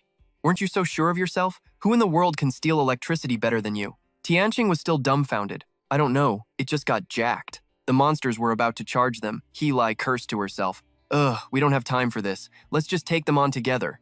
Right after that, the two of them flew up and charged straight at the monster horde. The creatures were immediately sliced in two, but the problem was, there wasn't enough electricity to wipe out a crowd that huge. Heli watched them charge forward anxiously. There's still a third of them left, hundreds of monsters. "Tianxing, can you still use that move from before?" He quickly replied, "Not without a power boost. Using it once drains way too much energy." Heli couldn't help but groan. "Well, this is a mess. Even with the exterminators backing us up, some are bound to slip through the cracks and get into the city." Tianxing was pissed. "Damn it. What the hell is in that car? No matter what, we absolutely cannot let a single monster get into Xincheng." Inside the car, Chao Yu spoke up guiltily. Zixing replied nonchalantly, "It's fine. It's just someone who wanted to borrow some electricity to fight monsters." He turned pale, thinking to himself, "All this power from so many monsters and I can't even absorb it. It's all just turning to ash and seeping into the ground. The pain is so bad I can barely breathe." Chao Yu asked, flustered, "So what do we do? We've totally messed up the exterminator's plan." Zixing grinned and slapped her on the shoulder. "It's cool. We've got our sister Tutu here on the bus." Tutu jumped. "Huh? Me? Those two down there are the strongest transcendent in Xincheng, on the same level as Shangguan Kui." Zixing quickly encouraged her. Don't sell yourself short. You're super strong. Don't be scared. I'm rooting for you. In her head, Tutu was totally freaking out. Not again. My heart is beating like crazy. Meanwhile, Helai's crew was really struggling. There are too many monsters. If this keeps up, some are definitely going to slip past and get into the city. She quickly came up with an idea. Tianxing, let's burn our life force. For you, dude, I'm going all in. After this, you have to buy me sashimi for half a month. Tianxing grinned. Thanks, bro. Just then, the scene unfolding before her was unbelievable. Tianxing was nonchalant. It's normal. It'd be weird if they didn't have a seizure after absorbing that much electricity. He sounded a little annoyed. This is such a pain. Not only do I have to deal with monsters, but now I have to save people too. What was happening right in front of them was shocking. The monsters were all tossed into the air, sent flying in a chaotic circle. Tianxing recognized it instantly. Nan Yue's Wind Dragon star chart. Flood Dragon. It's Nan Yue's competition team. Helai was also bewildered. That's a wind-type transcendent, and clearly a 4-star at that. Where the hell did Nan Yue find a wind user this powerful? Tianxing added, that's weird. They absorbed so much electricity that it made the car fall, but that person isn't showing any signs of convulsing at all. At that moment, tears were just streaming down Tutu's face. My stupid little heart is going wild, but my chest feels so tight. Is this what heartbreak feels like? This sucks so much. Because of this, her fighting style was also a complete mess, with wind blasting chaotically all over the place. Su Jing quickly realized that her senior sister's emotions seemed a little off. Xiao Tao shrieked in a panic. Senior sister, the car the director rented for us is a pile of junk now. Over here, Zijing spoke up. Even better. Hit me up later. I'll be back in a flash. Chao Yu was nonchalant. Got it. He thought to himself, I gotta go deep underground and try to soak up some of that insane power. This stuff is the good stuff. By now, Thutho's face was a mess of tears. The faster her heart beat, the more she wanted to cry. Her feet immediately started kicking wildly in the air, her emotions uncontrollably turning into sobs. The moment she lost control of herself, her power started leaking out, exploding from her body. The horde of monsters was relentlessly blasted, and finally came crashing down from the sky in a chaotic mess. Halai watched from the side, totally stunned. Damn, her electrical power and aura are raw as hell. She paused for a long moment. She's gotta be from Namenguyet, right? Come on, let's go meet Namenguyet's new heavy hitter. Thian Hin added, for real, we've gotta check her out. The two of them chatted as they walked. Halai couldn't hide her curiosity, sucking up electricity like a freaking vortex. They're that nuclear power plant team Director Ho was talking about, aren't they? Thian Hin replied, yup, that's them. He explained, Director Ho said some old dude dropped 1 billion to buy up all the surplus electricity from our Bin City nuclear power plant during the Supernova tournament. Director Ho told me to place this Namenguyet team as far from the plant as possible. His exact words were basically, if you've got the balls, go ahead and suck it all dry. Ha Lai was speechless. Seriously, their appetite for power is on a whole other level, and Director Ho is known for being such a chill guy. For him to act like this, I bet that guy totally backed him into a corner when they were younger, didn't he? Speaking of which, the one who needs to absorb a massive amount of electricity. Thutho quickly got her emotions in check and stepped forward. Li Thian Hin, Ha Lai, you two senior purifiers, hello? Sorry to butt in while you were cleaning up the monsters. I'm the senior leading the team from Nam Nguyet Superhuman Academy, Thu Tutu. I brought my students to Bin City to compete in the Supernova tournament. Ha Lai replied cheerfully, wait, you're the team captain, Thu Tutu, who took 3rd place in the Supernova tournament 2 years ago? And you're already a 4-star superhuman? You're even playing in our league now. Damn, the new generation really is on another level.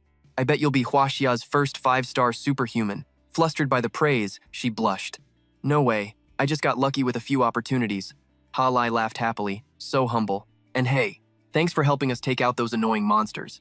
Alright, I'll take you to where you're staying. I'm dying to meet that genius who can straight up jack power from Bin City's own Thunder God.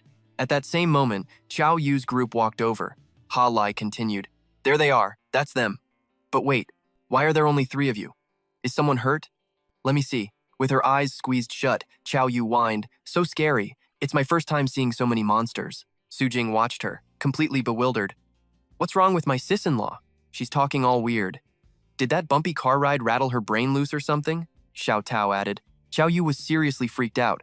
She even lost control of her emotions and started sucking up electricity earlier. Seeing how unstable she was, Ha Lai immediately stepped forward to calm her down. Hey, don't freak out. You're okay now. Chao Yu still felt horrible. It's no use. I can't stop shaking. I'm about to lose control again. And right after that, she finally lost it, and her power erupted from her. Thien Hin was shocked. Electricity. He was amazed. No star map activation, no weapon as a conduit. To be able to summon this much electrical power without even using her superhuman gene. It finally clicked for Ha Lai. I know who she is now. She's not a sophomore from the class of 23, she's a freshman who just enrolled this year. The rarest superhuman gene from the lab, the one that shatters the thunder treatment threshold for 95% of superhuman gene carriers. Chow Yu, Ha Lai explained. She qualified for the supernova tournament not long after she enrolled. Thien Hin added, all that electricity just vanishes inside her body. Her energy demand is ridiculous. She's cultivating the legendary violet crystal. Ha Lai stepped forward. The violet crystal, huh? With such a violent way of absorbing electricity, she must have already finished forming it. That's some scary talent. After a pause, Ha Lai was internally amazed. She turned to Thien Hin and said, if that's the case, then as long as she's in Bin City, no amount of distance can stop her from absorbing power. Director Ho's plan totally backfired. In fact, keeping them far from the power plant is going to cost Director Ho even more, because when the electricity has to jump a longer distance, it'll invisibly fry every electronic device in its path. We have no choice but to find them another place to stay. She's Nam Nguyet's ace this year, isn't she? Looks like first place in the supernova tournament is going to Nam Nguyet this year. Suddenly, a cough echoed from within the rubble. Chow Yu finally calmed her emotions, a small smirk playing on her lips. She was finally calm. Chow Yu then spoke up. I'm okay now, Thien Hin replied. As long as you've got it under control. Director Ho already gave us a heads up about your situation, since things got a little out of hand for a moment. His face went pale as he said, for the time being, you all will stay in my house that's closest to the power plant. Hearing this, Ha Lai's face darkened too. She couldn't stop herself from asking, who the hell is he? At that exact moment, Zi Jing walked up cheerfully and said, everyone had some urgent business, I just had to take a leak. Sorry, my bad for being late. Thien Hin stared at the smiling young man in front of him, internally shocked. What the hell is this? Am I hallucinating? Why am I feeling such an insane pressure from him? Thu Tho couldn't help but speak up when she saw their reactions. Seniors? She wondered to herself, why do they look like they've just seen a final boss? Thu Tho immediately stepped forward and said, Junior brother Zijing, hurry up and greet Senior Lai Thien Hin and Senior Ha Lai. They're two of the strongest badasses in all of Huaxia, on the same level as our senior sister Shangguan Kui. Seniors, this is the captain of the Radiant Sun Squad. He's leading Nam Nguyet's team in this supernova tournament. Zi Jing is a freshman, just like Chow Yu. Ha La finally relaxed, so that's how it is. Nam Nguyet is seriously stacked with talent this year. If everyone's here, then head back and get some rest. I'll take you guys to your rooms. Let's fly. Thien Hin waved his hand and spoke up. Come to think of it, your squad only has 4 people. The other standard 5-person squads are short 1 member. Xing-kun chimed in. Oh yeah, there are only 4 of us, but I'm sure the last person will probably arrive with another squad. Thien Hin replied. All right, whatever, let's get going. Right after that, everyone quickly flew up together. He silently thought about this whole supernova competition. Bin City is protected by the Purifier's headquarters. Pictures of the Purifiers are plastered everywhere, and you can't even feel a hint of any weird monster aura on these streets. A city this heavily guarded, and in such a special state, how could the supernova starfall disaster even happen? Are the monsters hiding underground or something? But with security this tight, and after what went down in Nam Nguyet, there's no way the Purifier headquarters wouldn't send people to investigate Bin City. Or maybe, just like in Nam Nguyet, some high-ranking family has sided with the monsters. I have to figure out the reason, and fast. A moment later, everyone arrived at the villa. Tu Tin spoke up. Even though we got sidetracked a bit, I've already put you guys through a few rounds of combat training back in Tan City. I've got some stuff to do. While I'm gone, Senior Tho will be your sparring partner. Tutu noticed right away. Why were they all shaking like that? She screamed internally. On paper, I'm their senior squad leader, but really I'm just an assistant for my dear Lam Dien. I wonder when I'll be able to just casually stand by my dear Lam Dien's side like this. Tu Tin then looked over at Chow Yu. Dopey, you're up, she immediately replied. Got it. Right after, Chow Yu closed her eyes tight, focusing on the flow of internal energy running through her body. A second later, she spoke again. Done. I've fried all the electronics in the area. Any surveillance cameras are toast, too. You guys can go all out with the fire. I'll absorb some of the electricity. Tutu was a little worried. Are we really just gonna trash someone else's villa like this? Tutin quickly explained. Don't worry, the headmaster already gave them a heads up. They've been mentally prepared for a while now. Then he turned back to Chow Yu. Dopey. Get ready. Tu Tin continued, speaking to the two behind him. Meatball Zhao, Xiao Tao, you guys ready? Meatball Zhao spoke up. Big bro. Bring it on. I ain't afraid to die. Xiao Tao also stepped forward. I'm ready. Seeing Meatball Zhao's expression, Tutu couldn't help but laugh to herself. He really said he's not afraid to die? This team captain's style is so over the top. They look like they're about to face a final boss. Lam Dian's training must be absolutely brutal.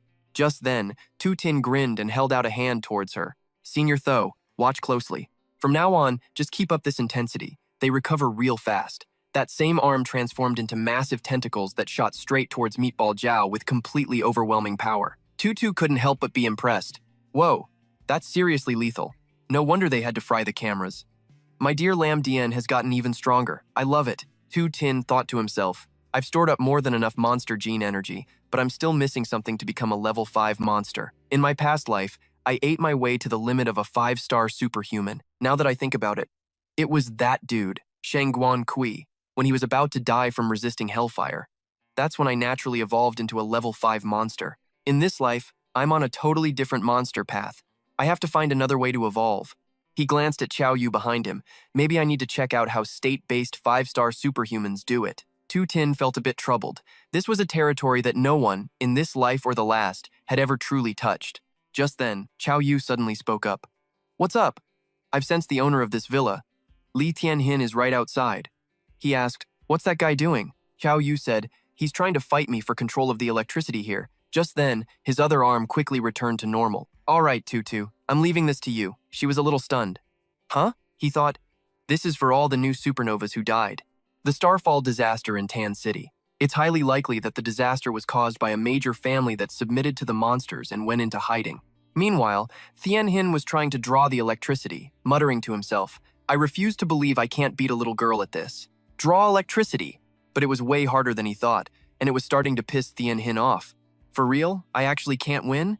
He calculated in his head. According to the headmaster's report, the only family in Tan City capable of hiding everyone and the monsters would be Li Tianhin's Li family. Meanwhile, he was telling himself, calm down.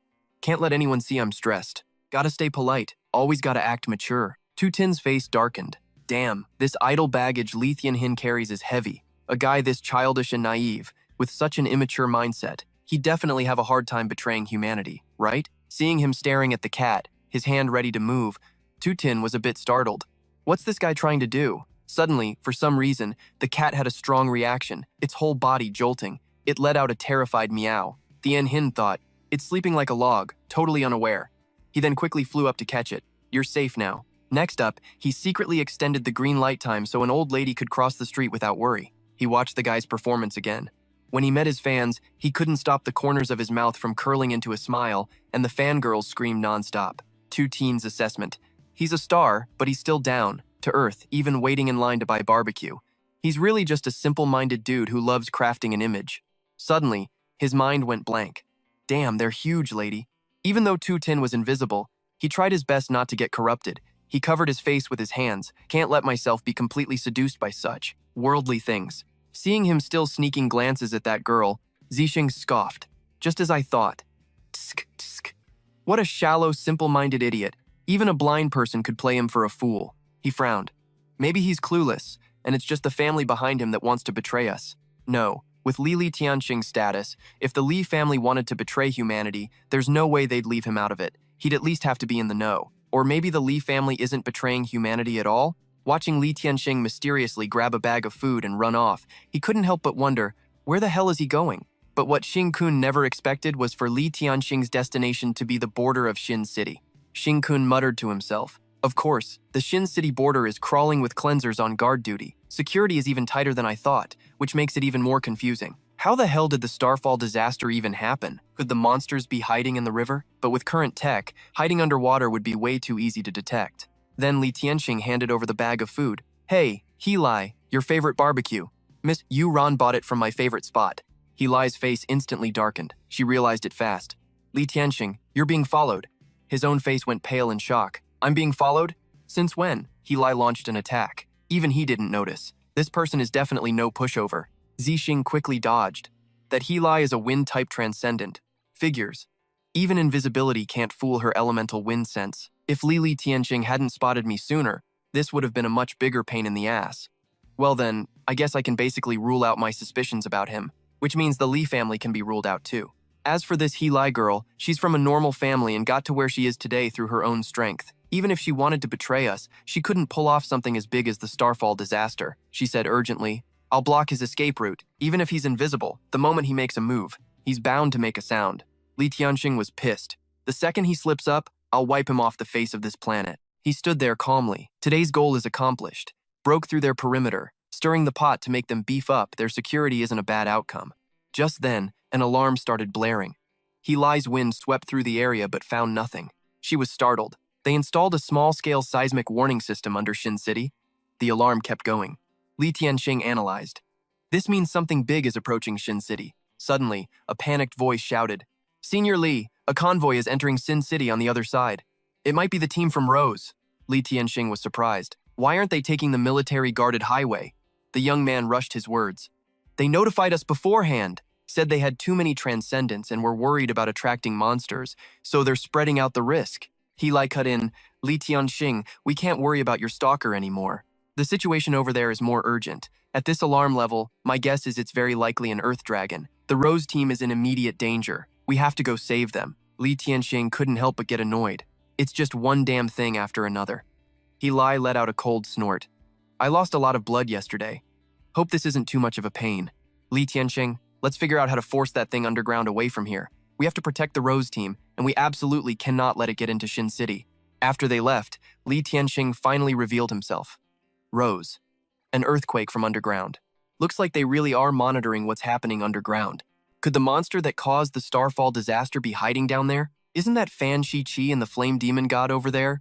Don't tell me they brought an Earth Dragon and other monsters up from underground and got caught. I really want to check it out. Although, based on my guess, the Flame Demon God will definitely lay low for now and wait for the supernova party. There probably won't be any conflict this time. But just in case. As his hand reached out, his face immediately began to warp. The Flame Demon God, who had appeared out of nowhere, spoke in a chilling voice. Don't be tense. I'll be gentle as I break you down into my nutrients. But Xingkun spoke calmly. Gong Xiaoni. He paused, then corrected himself. Flame Demon God. The Flame Demon God's hand viciously squeezed his neck. Xingkun struggled to breathe, the veins on his neck already bulging. Then, she decisively ripped a piece of skin from Xingkun's neck. Blood! A wave of pain shot through him. He grit his teeth, thinking, shit. Now that the Flame Demon God has a body, she can openly appear anywhere she wants. Plus, she can turn invisible. My invisibility ability came from an invisible monster she broke down. A second ago, if this monster body couldn't heal so fast, I would have been dead. Regeneration. He glared furiously at the woman before him, thinking, fight her? No fucking way. Then, the Flame Demon God arrogantly launched another attack. But yeah, that's absolutely impossible. She's way faster than me. 6th rank. Don't tell me she's already recovered to the 7th rank? This demoness's body is seriously insane. Thinking this, his face darkened. This situation was seriously hanging by a thread.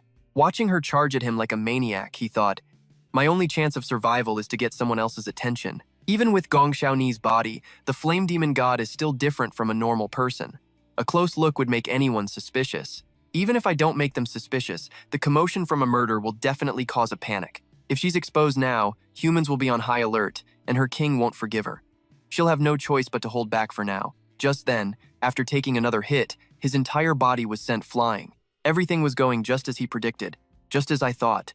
She's intentionally forcing me into this secluded forest. She's even stopping me from making a sound, leaving some of her flame power in my throat. It'll take me some time to get rid of this power. I have to get the 2 cleansers outside the forest to notice something's wrong. The Flame Demon God was finally satisfied. No one will bother me while I eat here.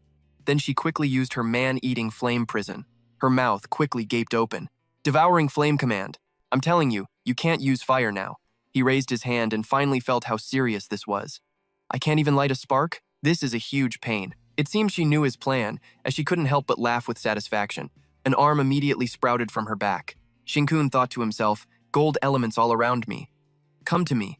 Answer the call of the Gold Element King, right here, right now. Instantly, golden sprouts erupted from the ground, clustering together. They fused together to form a giant sword. The Flame Demon God couldn't help but be impressed. Gotta admit, even I have no clue what kind of freak you're supposed to be. The bitch stared him down, sizing him up. Meanwhile, Li Tianqing noticed his partner acting weird and called out, "Ha Lai." She immediately said, "I think I feel something moving in that forest." Right away, Li Tianqing warned her, "Careful, watch your feet." The ground suddenly split open, with blue sparks erupting from the cracks. Li Tianqing flinched as he saw what was crawling out. For real? Electric dragons. And 2 of them. Guess I can't worry about the other disturbance now. He urgently gave orders. Ha Lai, I'll take them down. You get that vehicle to a safe spot. At that, Ha Lai tensed up too. She furrowed her brow and shot back. Right. Back with Xing, the flame demon god effortlessly shattered his attack. You grotesque freak, she sneered contemptuously. You're nothing but a reject, the trash of the monster world.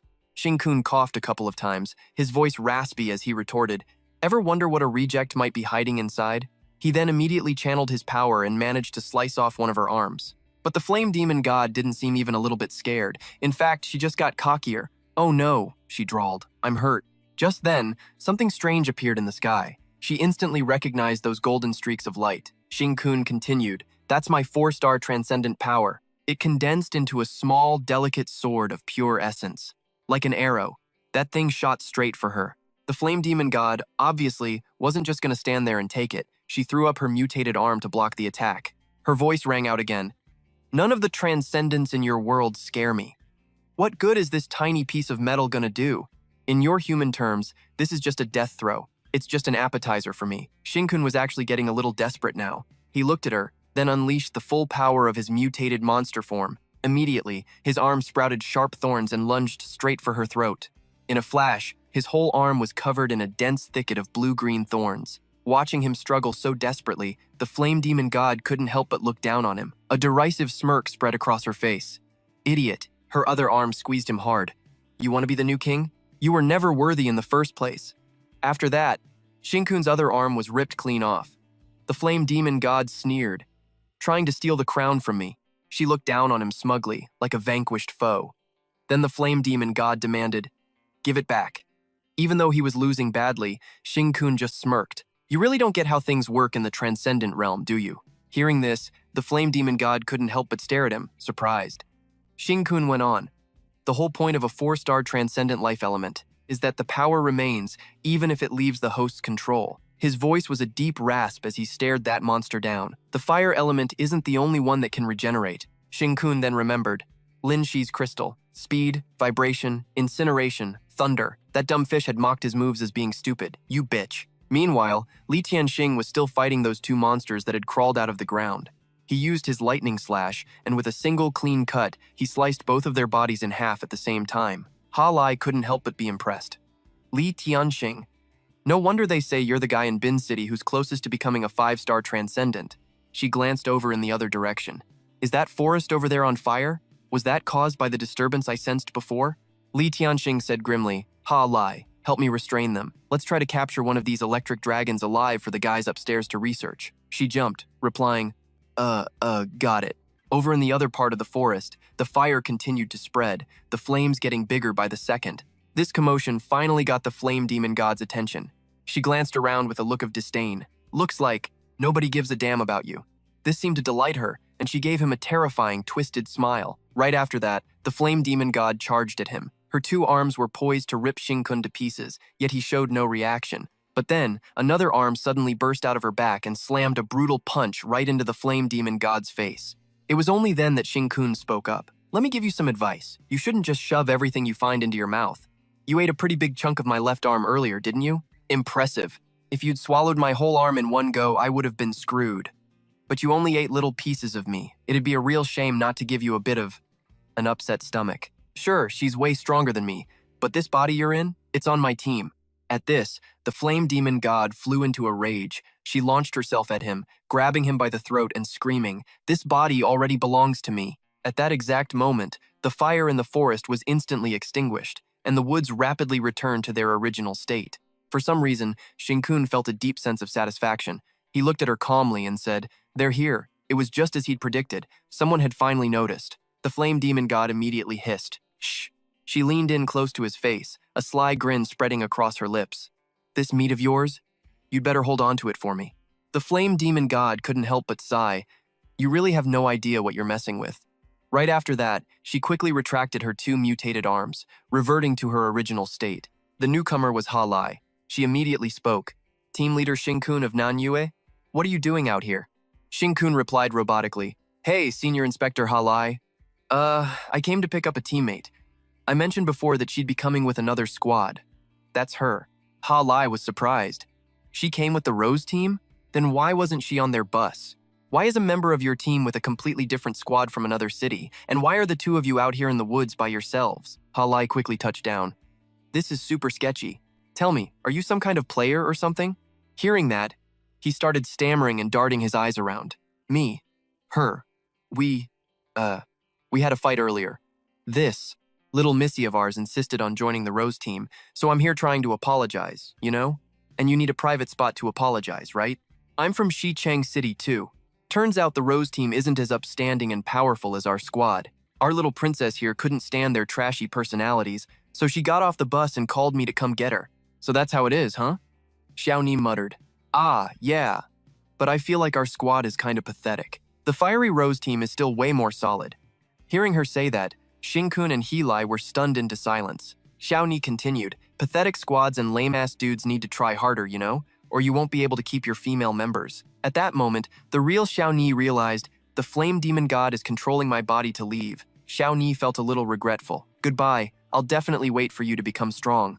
Watching her leave, he thought regretfully, I finally got to see Xiaonie after so long, and it ended with such a weird conversation.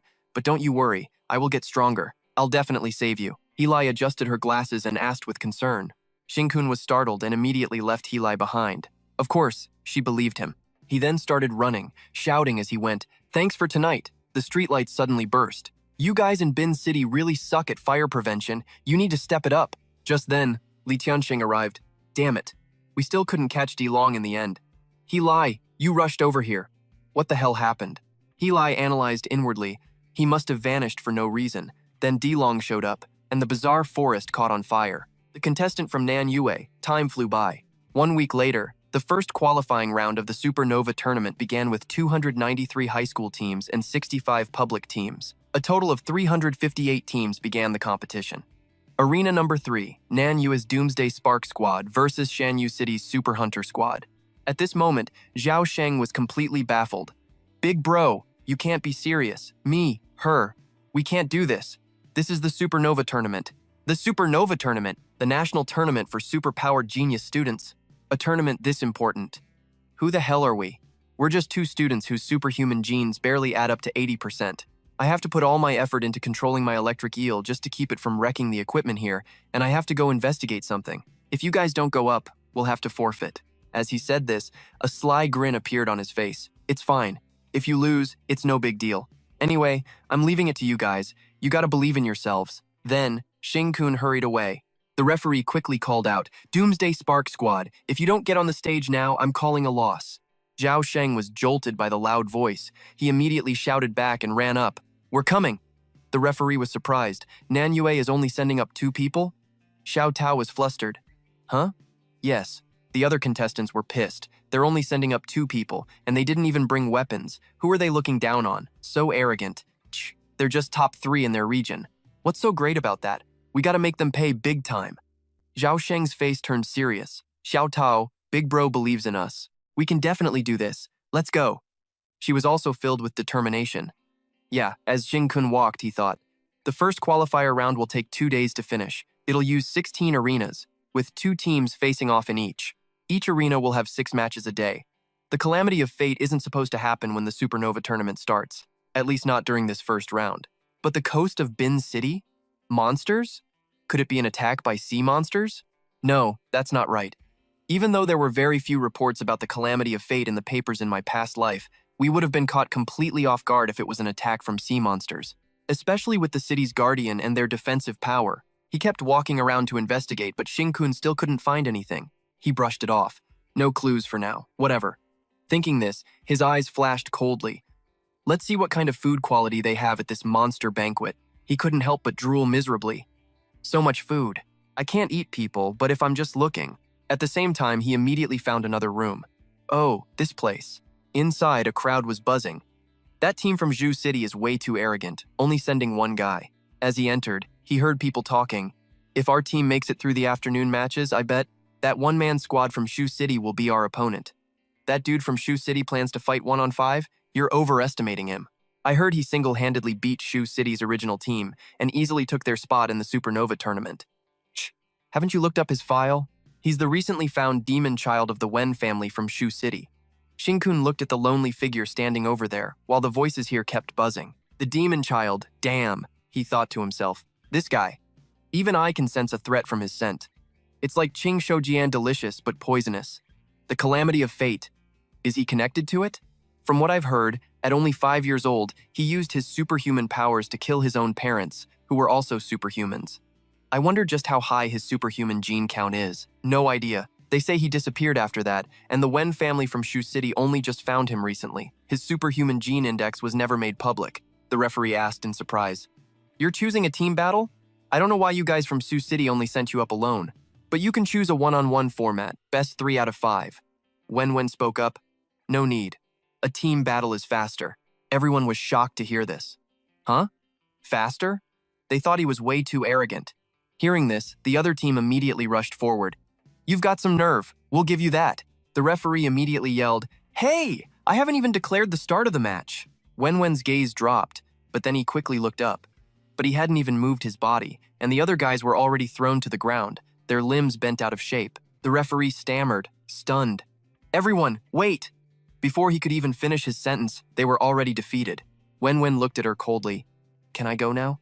The referee was speechless for a moment. She quickly composed herself. Ah, yes, you can. I declare. Shu City's one-man team is the winner. The crowd was shocked. Damn, his superhuman power is even crazier than the rumors said. That move, I couldn't even see it. How the hell did he even fight? Just how high are that guy's superhuman genes? I swear, he's even creepier than that kid who used to hold the world record. Any superhuman gene that goes over 90% triggers a radical change. But there's one type of power that's never ever been recorded above 90%. He's a psychic type. Yeah, that's right. Haven't a bunch of those so-called superhuman researchers been saying psychic powers are theoretically the strongest? Shinkun thought to himself. To a monster. This guy. Looks delicious. Follow him. Maybe I should. Suddenly, Wen was standing right in front of Shinkun. Everyone flinched and started whispering, Ugh. Why is he coming over here? This is so freaky. Is he trying to intimidate us future opponents or what? A guy who killed his own parents at 5 years old wouldn't hesitate to kill us, right? Wen didn't flinch at being called out. You want to follow me? And you think I look tasty? You want to eat me? The crowd freaked out and backed away. Whoa! The rumors about Wen being a mind reader. Is he doing it right now? What's this about tasty? Like food? Or some kind of messed up fantasy? Oh my god. What a total freak! So gross! Being called out like that, Shinkun's face darkened. Don't you dare accuse me of something like that. How could I possibly be some kind of flesh-eating monster? Wen couldn't help but ask. For the past few days, there's been a voice that keeps wanting to eat me. Was that you? Hearing this, Shinkun was lost in thought. A voice that always wants to eat him. Just then, another voice called out, Wen, stop dawdling. The exam's over. Let's head back to the hotel. The crowd started whispering again. That's the team leader from Voidstar City. Man, that helmet looks so weird. Wen immediately replied, Yes, sir. Shinkun watched them leave, thinking, if he can really read minds, then that voice, it belongs to the flame demon god. No, she just got here yesterday, but he said the voice has been there for days. Only monsters eat superhumans. Meanwhile, on Xiao Tao's side, the referee asked the two siblings, Do you choose a team battle or solo? Xiao Tao spoke up. Solo! Solo! We choose solo! Chu Sheng hesitated. I'll go. Xiao Tao stepped forward, cutting him off. No, bro, let me go first. I'm better at defense. You use the time to find his weakness. We have to beat at least one of them. We can't get totally humiliated like this. Her brother finally gave in. All right, just be careful. The referee announced. All right then. Nam Nie's Doomsday Starfire team versus Sam Min's Collection Ball team. The match begins. Xiao Tao thought to herself, I used to dream about awakening a superhuman power, about changing my life. But I never thought I'd end up following a captain who can control monster genes. So that's how it is. You guys decide what you're gonna do next. Of course we're gonna keep following the boss. I never ever imagined I'd be standing on the Supernova stage, representing the most talented superhumans in the entire country. Just then, her opponent charged forward. I'm a Wind-type superhuman. I heard your whole little strategy. You're gonna let your teammate find my weakness before he steps in to beat me? Do you guys not even know the rules? After I beat you, we get to switch out our fighter. I don't know what the hell is wrong with you Nam and Guyet guys this year. Your performance is just sad. When we drew Nam and Guyet, we were actually kinda nervous and excited. But now, we're just disappointed. On the sidelines, the blonde guy was laughing his ass off. Someone like Shin-kun just used his connections to get into the Supernova tournament. And he's trashing Nam Guyet's reputation by pulling this crap, sending 2 reserve students to fight. Good thing we quit Nam Guyet and joined Huo Hong. Otherwise, we'd be humiliated right along with them. The Nam Nguyen Superhuman Academy must be absolutely losing their minds right now. The same Nam Nguyen that placed in the top 3 last time is about to get knocked out in the very first round. The other guy kept using his Cyclone Star Map. A wind-guiding greatsword slashed relentlessly at Xiao Tao. He charged forward aggressively. Is this the great prodigy from Nam Guyet? All you know how to do is dodge? Or did Nam Guyet run out of people and just send you weaklings here to embarrass yourselves? The reason Xiao Tao looked so spaced out this whole time was because she felt his sword was just too slow. Compared to Shin-kun's attacks, this is a joke, she thought. You have my monster genes inside you. Even though it's still in a semi-awakened state, it's enough to make your bodies as strong as a level 1 monster. This is way different from a normal sparring match. Shin-kun pushed me to this level. It's true. Because we have monster genes, we can recover super fast. Hang in there, Xiao Tao. Yeah, they didn't have to worry about killing us, so every training session was for real. I thought he was just kidding. Turns out, I don't have to just dodge like I did in training. I can find an opening in this storm of sloppy attacks. His superhuman energy is definitely greater than mine, but it's so chaotic and weak, I actually feel comfortable. At that moment, she looked at her opponent with a hint of doubt. Is this guy really a prodigy? Or have my brother and I been completely reborn?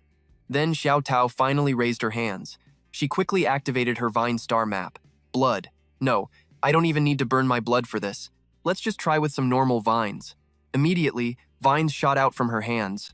Her opponent was stunned by the attack. He'd been underestimating Xiao Tao this whole time. Right away, Xiao Tao shouted, "Sorry, but you're just too slow. Now it's my turn." The other guy was shocked. Slow? Xiao Tao continued. It's been a while since I used my superhuman energy to actually hit someone. I'm not sure how strong it'll be. Xiao Tao was a little curious. After being stimulated by Shin-kun's monster genes for so long, I must be a little stronger than before, right? The referee over here announced. Nam and Guyet Superhuman Academy, Doomsday Starfire Team, wins. Realizing she'd gone overboard, she shuddered. Whoops, my bad. Xiao Tao was still in a daze. Bro, I actually won. Chu Sheng cheered. My little sis is awesome, she shot back shyly. Oh, shut up. The guy lay on the ground crying, Captain, I lost. The other guy said confidently, It's fine, you did your best. They really are prodigies from Nam Nguyen after all. So cunning. They must have been faking weakness to make you overconfident. I'll take it from here. She's a wood-type superhuman. I'll definitely win. The blonde dude was shocked. What the hell? Wasn't this Chu Xiao Tao chick just some nobody who got lucky? How could she be this strong? Yu Yin was stunned, thinking to himself, since when did they get so powerful? During the last practice match, they were way weaker than this. When did the gap get this huge? Did they get a massive power boost from Shin-kun? That's gotta be it. Whatever, I've got young Master Fan backing me up. I'll get a power-up soon enough too. I'll definitely leave them in the dust. Just then, the referee spoke up. Team Doomsday, Starfire of Southern Moon, do you need to substitute a player? But I must remind you, once a player is swapped out, they cannot re-enter the match. Xiao Tao answered, I'll keep fighting. The cocky team captain sneered. So what if you're Southern Moon's genius? In this match at least, we won't lose. He powered up his inner energy. For the glory of Shanmin City, our team has poured blood, sweat, and tears into this for the past 3 years. I will defeat you. My superpower is a total counter to yours. You can't just keep winning forever. Xiao Tao just stood there calmly. She held out her hand and softly said, Vines. The captain yelled, You Southern Moon guys are way too arrogant. With so few fighters, you're bound to have elemental weaknesses. Just then, Xiao Tao suddenly remembered Shin-kun's words. Hang in there. The future is going to be scarier than you can even imagine. I just need you guys to grow up fast, become my real support, and figure out your own fighting styles as soon as possible. Can you guys actually handle this? Oh right, you're all special. You've got more alien monster genes in you than actual superhuman ones. Even I don't know what kind of changes your bodies will go through. If something weird happens, remember not to freak out. Now, trapped by the flames, Xiao Tao thought to herself, find my own fighting style, huh? Should I use the Blood Peach Blossom? No, I can't just keep going all out recklessly. She closed her eyes tight, standing firm in the fire, and said with determination, I don't want to keep dodging forever. Xiao Tao's feet planted firmly on the ground. All threats must be nipped in the bud. The captain was stunned. Roots shot out from behind him, taking him completely by surprise. A sneak attack? My back is covered by my fire wings. It's not that easy. How is this possible? Her vines went around all of my flames. He stared at Xiao Tao in disbelief. No way. My fire wings should have blocked her line of sight. How could she predict my moves so perfectly? He struggled to breathe. Could it be the life element? She's almost at the superhuman level. These vines can not only avoid my fire wings, but they're also poisonous. The referee quickly announced, "Second round, Southern Moon Squad wins." Seeing her teammate get sent flying, the pink-haired girl yelled anxiously, "Captain!" She angrily charged forward. "Let me go next! I'm a fire-type superhuman too!" The captain shouted in alarm. San, wait!" He quickly warned his teammate. "Be careful. If her vines wrap around you, you're toast." San charged in, totally determined. "I'll be careful, even if I have to risk my life." Xiao Tao was confused. What's happening to the monster genes deep inside me, and what's with my vines? They've grown these little thorns that aren't part of my superpower. She was shocked. What's more, when the vines wrapped around that guy, I wanted to eat him. As soon as San entered the arena, she gritted her teeth and unleashed a fierce fire blast, charging right at Xiao Tao. But Xiao Tao's face had turned terrifying. I feel like she smells so good. At the same time, Xiao Tao's vines shot out from the ground.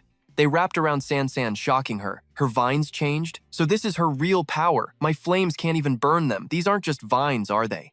On the sidelines, both the referee and Chu Jing quickly noticed something was wrong. They both yelled at the same time. "Oh, crap." Chu Jing shouted worriedly, "Little sis, Xiao Tao, Chu Xiao Tao, snap out of it." Xiao Tao turned around, confused. "What is it, bro?" Chu Jing yelled urgently. "Look what you're doing. I think this is a little overkill." He looked at the girl who was on the brink of death and screamed, "Pull back your tentacles now." On the other side, San trembled. I give up." Xiao Tao finally snapped out of it, shocked to see her opponent in such a state. "Whoa, my bad." And again, the familiar words from the referee, "First match, Southern Moon Squad wins." Ju Sheng couldn't help but admire her. "Your tentacles are so badass. Seriously awesome. Makes me want to get in there and fight too." Xiao Tao blushed bright red. "Keep your voice down." The referee's voice rang out. "Congratulations to Southern Moon for advancing. The next match is the day after tomorrow. Your opponent will be stronger, so I hope you prepare well." Xiao Tao was dazed. Huh? Chu Tu walked over cheerfully. "Congrats on advancing, you guys," Xiao Tao said humbly. "We should be thanking you, Senior Chu Tu, for promising to give us special training." The others in the crowd muttered in awe, as expected of Southern Moon. "So impressive. My team and I will keep watching and cheering for you."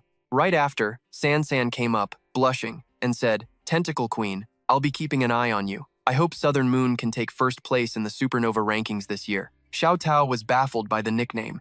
10. Tentacle Queen? Ju Sheng, standing beside her, kept chiming in. "So cool." Still stunned, Xiao Tao froze and asked San, "Are you talking to me?" But it seemed her aura was still terrifying to San, who quickly yelled, "No, don't!" After everyone got back, Ju Sheng couldn't stop gushing. "After watching today's match, I feel like Xiao Tao, the Tentacle Queen, was the real star." Xiao Tao pouted. "Hey," Ju Sheng cut her off.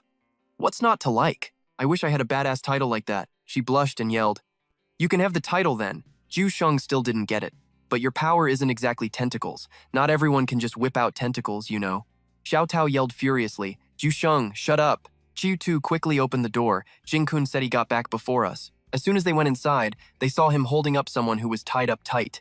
"You're back?" Jing-kun said cheerfully to everyone. "All right, let me introduce you. His name is Van, the only contestant from Void City." Jing-kun narrows his eyes, pointing to his own bloody collar. "This kid's no joke. It was a real pain in the ass bringing him back." Chusu couldn't help but be stunned. You brought back a contestant?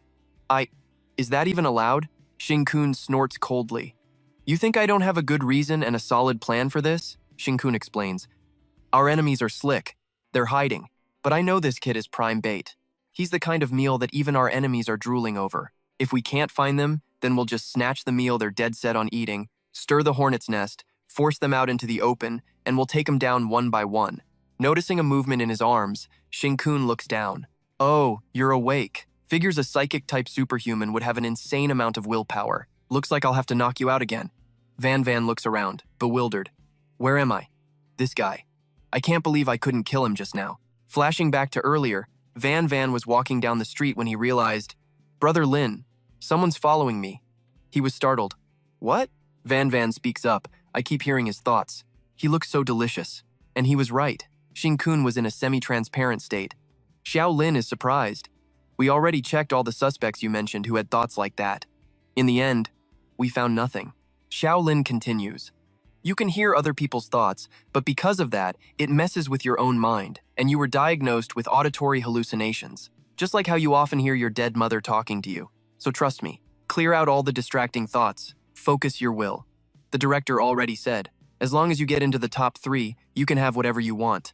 Van Van replies, I don't want anything. I just need the director to transfer the monthly quota of life essence fluid I'm supposed to use to Xiao Lin in the future. Xiao Lin answers, that's not something you need to worry about. You should think more about yourself. People can only be happy when they look out for themselves. He instructs Van Van, go home and get some good rest. Just focus on preparing for the competition. Seeing him hesitate, lingering even though they'd arrived, Xiao Lin asks with concern, Van, what's wrong? He says, it's nothing. He mutters to himself, that hallucinatory voice followed me. He's admiring me.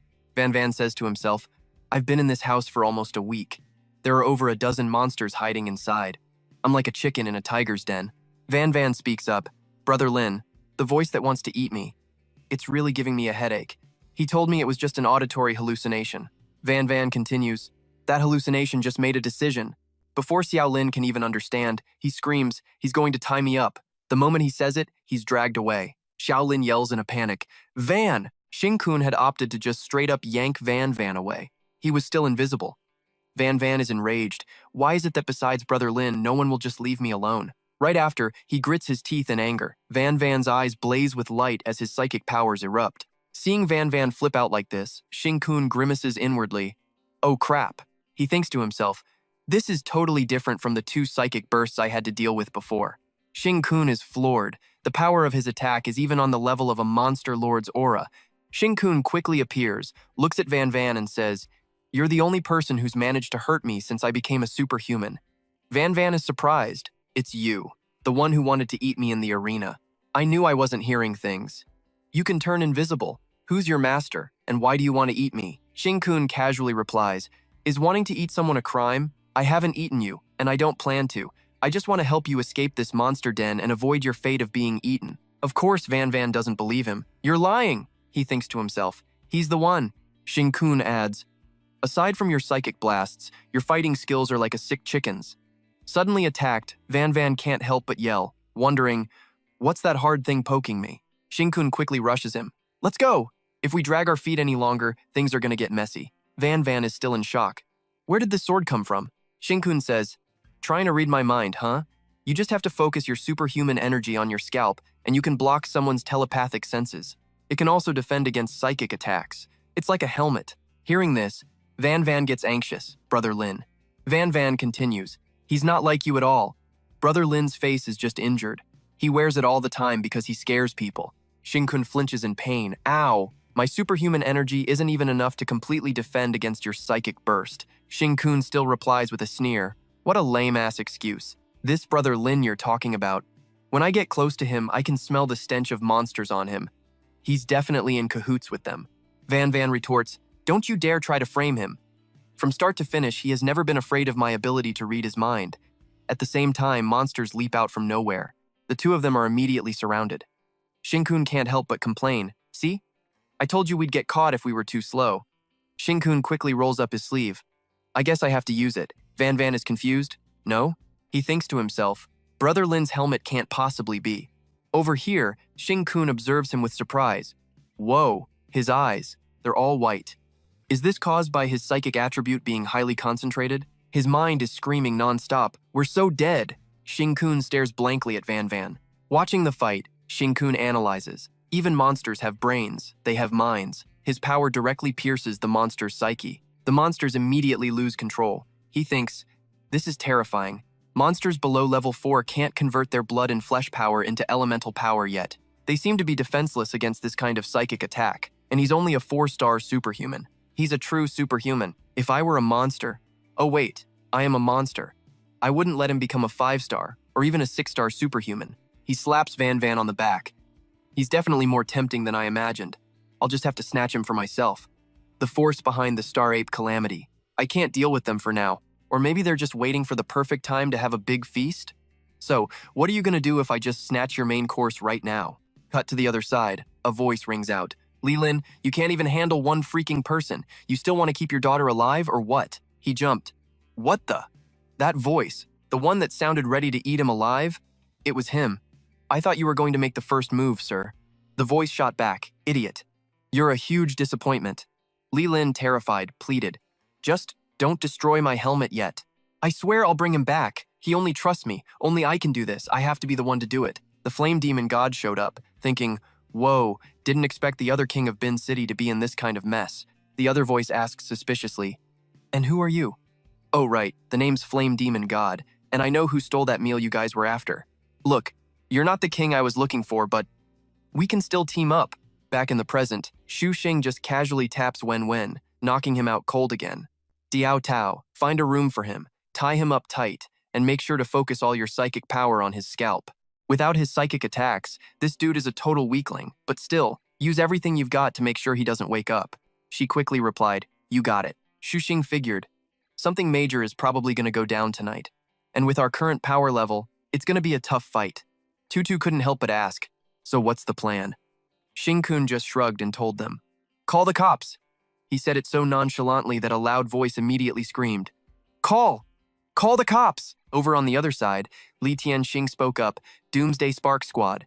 This better be good. Xing-kun stepped up to stop him. Whoa, chill out, Senior Li Tianxing. My master is Senior Shangguan Kui. You're just as famous as she is, which kinda makes you like half our master, right? And it just so happens Qiao Yu is at a super critical point in her training. He shot a look at Qiao Yu, and tonight she could really use a pro like you to watch over her. But Li Tianxing just turned and walked away. Xing-kun yelled after him, hey, where are you going? He just said, see ya. Xing-kun quickly shot back. You don't want to see how much stronger the world's top lightning user is compared to you? Want to feel the gap between yourself and the top tier? It might even give you a few tips on how to break through to 5-star. Hearing that, his face went dark. So this is the captain of that old-timer squad Chief Hu was talking about. So shameless. Tisk, tisk. Zhuo Sheng looked over at him. Shu Xing explained. The monster sealed inside him hasn't woken up yet, so it can't sense how much of a delicacy he is, not like Jian Shouqing. But it's totally weird. His powers are basically the perfect counter for monsters, yet they're dying to eat him. He couldn't help but wonder, so why not just eat him already? Are they just farming him, letting him power up? Is this dude like super poisonous? Nah, I could probably swallow him in one gulp. He said this while staring at Wen Wen like he was a snack. Then, he looked at the group and said, all right, let's team up for this fight. Shu Xing quickly broke it down. The flame demon seed came from Nan Yue to Bin City. Bin City's gotta have its own mastermind, probably someone like the flame demon god, or maybe even scarier. I snatched the tasty meal that the mastermind hadn't gotten a chance to eat yet. My whole goal is to screw up their plans and lure the big boss out, but yeah, it's super risky. The flame demon god will probably team up with the mastermind to come after us. That's why I'm leaving Bin City's strongest fighter here, and that's none other than Li Tianxing. He continued, he's our tank. Senior Tutu, tonight, you back up Li Tianxing and help defend against the Flame Demon God's attacks. You know how insane the Flame Demon God is. Don't let Li Tianxing underestimate that guy, or he'll get himself smoked. Diao Tao, Zhuo Sheng, you two are on hostage duty. Your safety comes first though. If you really can't hold him, just take him out. Tutu said firmly, I'm all set, just waiting for the brawl to start. Zhuo Sheng added, I've been ready to die for this cause for a while now. He forced a smile. Whoa, it doesn't have to be that dramatic. Tutu added, but I'm only a 4-star superhuman. Zhuo Sheng followed up with, and I'm a 3-star. Shu Xing shot back, why would I let it get that messy? We need to ramp up the difficulty for them, buy ourselves more time, no matter what kind of trap they try to spring on us. Their ultimate goal is all the young superhuman prodigies in Wuxia. If they get exposed tonight, all those talented kids they see as a buffet will scatter. Their little feast will be totally ruined. Tonight isn't the right time for them to show their hand, so we need to make sure there are enough witnesses so they don't dare go all out. The line between the hunter and the hunted isn't so clear-cut. If they actually show up tonight, they might be the ones paying the price. Zhuo Sheng added, we don't have to make this a suicide mission. I'll put my life on the line, Xing-kun. Tutu echoed, me too. Xing-kun's face fell. After all that explaining, they still didn't get it. He just sighed, fine, whatever. And with that, the meeting was finally over. Zhuo Sheng turned to his sister. Xiao Tao? Seeing her just staring at Wen Wen, he thought it was weird and asked again, Xiao Tao? She didn't even budge. Zhuo Sheng got more curious. Yo, what's up with you? Xiao Tao hesitated. Ugh. She looked at Wenwen and licked her lips. I'm seriously about to lose it. He smells so good. Just then, Wenwen's eyes snapped open, and they were staring right at each other, up close. Xiao Tao panicked internally. Why am I being such a total creep right now? Wenwen growled. Suddenly, the vines started sprouting like crazy, and it looked like Xiao Tao was losing control again. She thought to herself, if this keeps up, what the hell am I going to turn into? Just destroy it all. Zhuo Sheng got serious. Xiao Tao, starting right now, you're going to train your queen's tentacle skill until you master it. He looks like he's about to croak. Sis, you've gotten so mean. Why do you keep hitting your big bro lately? Just then, Li Tianqing walked over. So? What's going on? A whole crew of you, being all sneaky, and you won't even let me up. What are you hiding? Xing-kun replied. Yup, you got it. We conned another player. He's tied up over there. Li Tianqing just stared at him. Me wasting my night listening to you guys talk crap is completely pointless. Xing-kun quickly cut in. Senior Li Tianqing. Wait, our Dean Chin specifically asked you to watch over us. It's because we literally can't do this without you. We're begging you. Please pass on some of your knowledge about breaking through with the lightning element star chart. Li Tianqing's face darkened. Fine. Out of respect for your chief guardian, I'll stick around a little longer. Xing-kun forced a smile. You're just too kind, Senior Li Tianqing. He turned to Chao Yu. Look, even if your superhuman gene is off the charts, you're not completely immune to lightning. Training outside this room is a bad idea. You'll just attract a strike. A bolt of divine lightning is what destroyed my eye. Sure, that one blast also helped me awaken the life element, but the weather seems fine tonight. It probably won't attract a divine strike, but you still have to be on your guard. Chao Yu quickly shot him a bright smile. Got it. Let's begin. Just like that, Chao Yu closed her eyes, and her power immediately began to surge. A massive electrical current blasted down from the sky, like a river pouring right where they stood. Li Tianqing was floored. Didn't I literally just tell her to be careful? If she gets fried, it's her own damn fault. This much power, it's coming from the power station. That's an insane amount of electrical force. From this moment on, she's completely cut off all the power being generated by the station. How the hell is she withstanding that insane voltage? This means the entire city, no, not just the city, the whole freaking region that depends on that power station is gonna go dark. But Xing-kun, you're acting so chill. Li Tianqing suddenly realized. Wait, hold on a sec. He quickly put two and two together. This is my villa, the place I use for my own training, the citywide blackout tonight. The blame for this is gonna fall right on my head. That damn kid, he kept me here so I'd take the fall for this. Li Tianqing closed his eyes. Clever little punk, he sighed. But hey, I made a promise, so I guess I'll see it through to the end. Besides, I'm curious to see what the lightning user with the highest superhuman gene count in the entire world can really do. A demigod of lightning, huh? Talk about cocky. With that thought, he spoke up. Cultivating a star chart at the end of the day is all about helping your life element grow up, just like the heavenly blade I've been raising. You've got your own life element, right? Let it out. Chao Yu answered, You mean, right here? Li Tianqing nodded. Yep, a prized sword has to be drawn from its sheath to show its true brilliance. He watched her, thinking to himself, wait, why is she flying up? Geez, for most people, just being able to cultivate a life element at all is a huge accomplishment. Is she seriously arrogant enough to worry that her little life element is going to destroy my villa? Li Tianqing stared, bewildered. Hey, kid, he muttered to himself. I bet her life element isn't even the size of my fist. Her power rapidly expanded into a huge circle, already at 50% of her purple crystal. Chao Yu shouted, Still not high enough. Sorry, senior, but your roof is about to get wrecked. Then she added, I'm going up a little higher. Li Tianqing thought. This isn't. Wait, this is a domain. I totally forgot that purple crystal cultivators can use a simple domain. The sight unfolding in front of him made Li Tianqing scream internally. Holy crap! It's a domain. Seeing 7 of them, he was completely stunned. Are all of those her life elements? That many? No freaking way. The amount of lightning packed inside them is insane.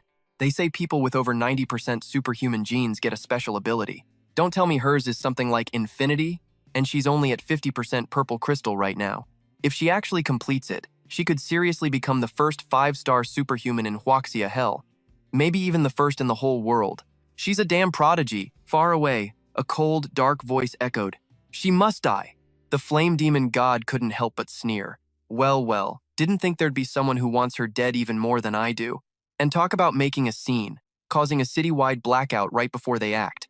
Now that guy's deploying a huge domain, and it's going to attract a ton of other superhumans real quick. He's not just some small-time troublemaker. The mysterious voice spoke again. It's fine. I'll take care of this little problem. You just go kill that lightning user and reclaim your throne.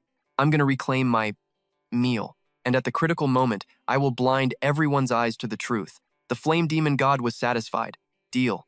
Back in the past, when Shinkun and Xiaoyu were just kids, he pushed a little notebook over to her.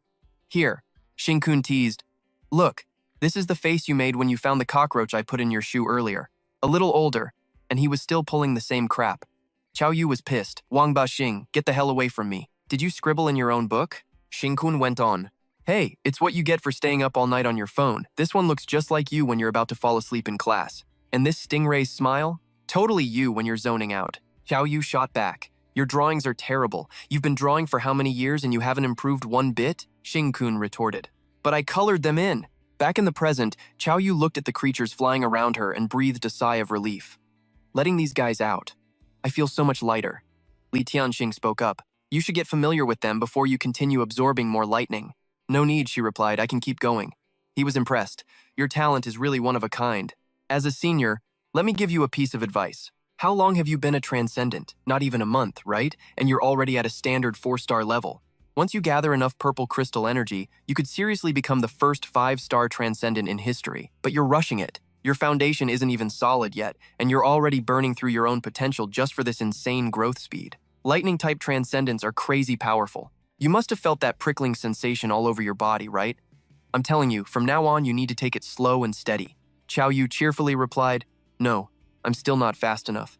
She closed her eyes, thinking to herself, I have to get stronger, fast. Right now, Shinkun is the only one holding things down every single day.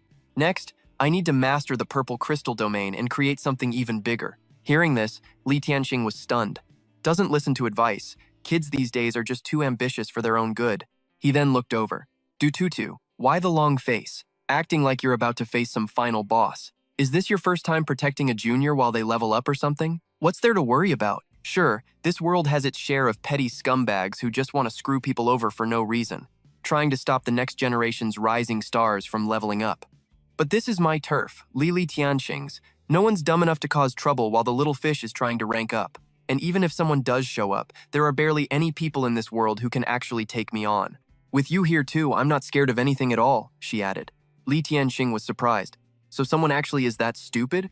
What'd she say? Is she one of your potential teammates or something? Did she see your team has a crazy strong tentacle queen and decide to join up? Honestly, what a brat. Tutu immediately yelled, Watch out! She then instantly channeled her energy and blasted it with Windwander. Thanks to her, Li Tianxing dodged the danger. He couldn't help but wonder, why the hell does she have a monster arm? So you knew about her. Abnormality. Xiaoyu steeled her resolve. I can't let him get in my way. Tutu screamed. Flame demon god! Aren't you afraid someone will find out you're a monster? The woman thought to herself. There should be a ton of people coming here, so how dare the flame demon god use her monster arm? But I really don't see anyone. Did Shinkun's plan actually fail? Li Tianxing was shocked. What flame demon god? She's a monster. She gave a wicked grin. Just kill everyone here. That way, no one will ever know. That voice echoed again. Flame demon god, don't use any of your super strong moves just yet. I'll use an illusion domain to keep outsiders from getting into your combat zone. If you use flames that are too powerful, you might shatter my illusion. Outside, everyone quickly got lost. How have we been walking for so long and still haven't reached the light? Are we lost? Li Tianxing immediately charged forward. I don't care if you're human or a monster. If you dare to start something here, you're dead. He quickly channeled his energy, drew his sword, and at the same time, unleashed Heavenly Blade, Sentient Map, a lightning/shot towards her. But in an instant, that hand swung out. Li Tianxing thought blankly, if she's a monster, then what damn level is she? Tutu quickly kicked off the ground, yelling, Senior Li Tianxing, be careful! She's crazy strong! We're no match for her! Li Tianxing was stunned. Her power is strong enough to create a sonic boom? Seeing him charge ahead, Tutu was startled and tried to stop him. Senior Li Tianxing, please, don't be reckless. Li Tianxing said with contempt, humanity should have wiped out all the monsters and had them under control a long time ago. The flame demon god sneered. Pathetic humans, this world is far more vast than you could ever imagine. Senior, your blade is broken, Li Tianxing replied. This blade is just a conduit for my life element. It's only to reduce the energy drain. My real power was never in that blade. It's something I've cultivated for years. Then he yelled, Heart Lightning Blade! Instantly, a beam of light appeared and formed into a long blade. Li Tianxing used Heavenly Lightning Slash to block the Flame Demon God's attack, who charged at him at the same time. The Flame Demon God let out a slight smile, then contemptuously flicked the blade with her finger. Li Tianxing was shocked. She's too strong. She shattered my Heart Lightning Blade with just a flick? Humanity thinking they've taken control of this world again. Turns out, it's all just a joke. She immediately grabbed his hand. But you people are nothing more than food to us. And no matter how strong the food gets, it can never escape the kitchen. Seeing how bad the situation was, Tutu instantly channeled her energy. Grade 8, Great Hurricane. And just like that, Li Tianxing was freed. She said in a panic, Senior, I can't save you every time, so please stop being so reckless. Li Tianxing was stunned. Just from that one grab, his wrist was probably fractured. He immediately steeled his resolve. Even so, I can't back down. Xiao Yu is leveling up on my turf. I have to protect her no matter what. At that moment, a worried Xiao Yu said, I can fight too. Li Tianxing replied, No, you need to completely stabilize 50% of your purple crystal.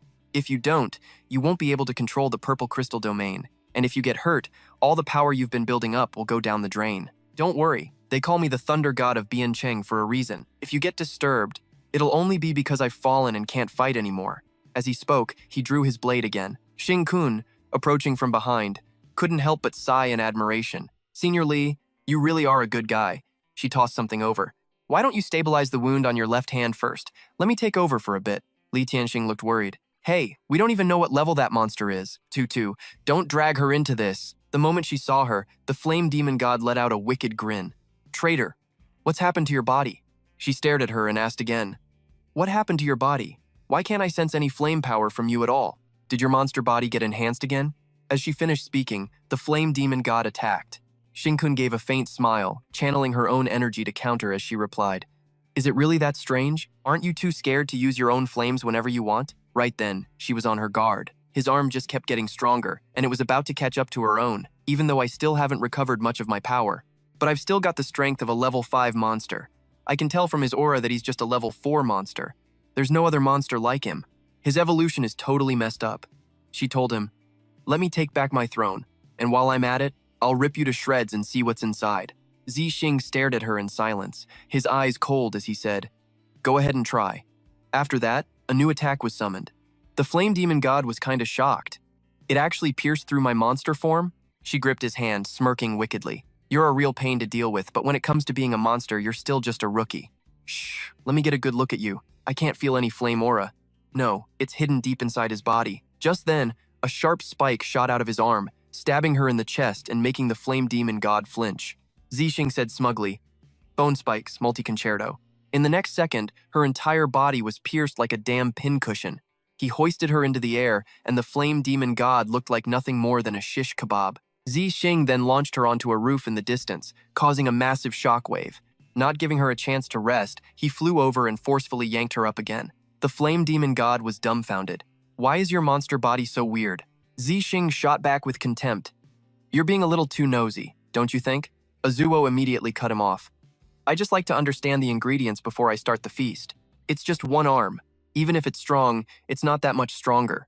Right after, the Flame Demon God unleashed a furious barrage, blowing up the spot where he stood with a deafening boom. Tutu panicked. Senior Li Tianxing, your mansion. It's not too expensive, is it? If we all chip in to pay for it, do you think we can pay it off in this lifetime? He ignored her, looking worried. What's up with that Xing Kun? How can he fight that monster bare-handed? What kind of superhuman is he? She said, That's because he is a monster. Now that I think about it, you Nan Yue people, including you and everyone else here, none of you are normal. Tutu froze. If we're still alive tomorrow, we'll explain it to you.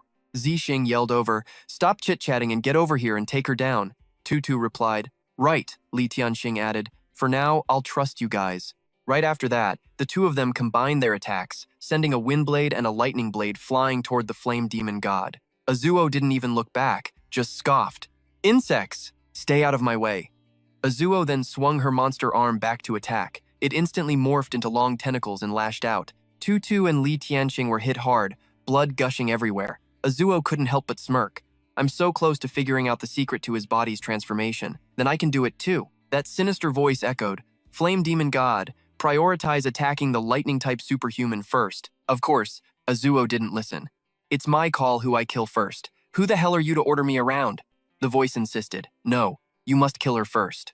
If you let her power up in peace. Before the voice could finish, a brilliant light flashed, catching the Flame Demon God by surprise. Whoa! Tutu shouted. It's Chao Yu's amethyst barrier, and her barrier isn't destroying anything. Li Tianxing added. She's already stabilized 50% of the amethyst. A giant fish was now surrounding him. The sinister voice spoke again. Her power might be able to destroy my illusion domain. Just then, the fish lifted them both high into the air, closer to Chao Yu. Zixing spoke up. All right, one of the perks of being an amethyst-class superhuman is you can choose your targets. For Chao Yu, this pure, raw amethyst energy is basically an all-you-can-eat buffet. She's already halfway charged. He shot a smug, contemptuous look at the Flame Demon God.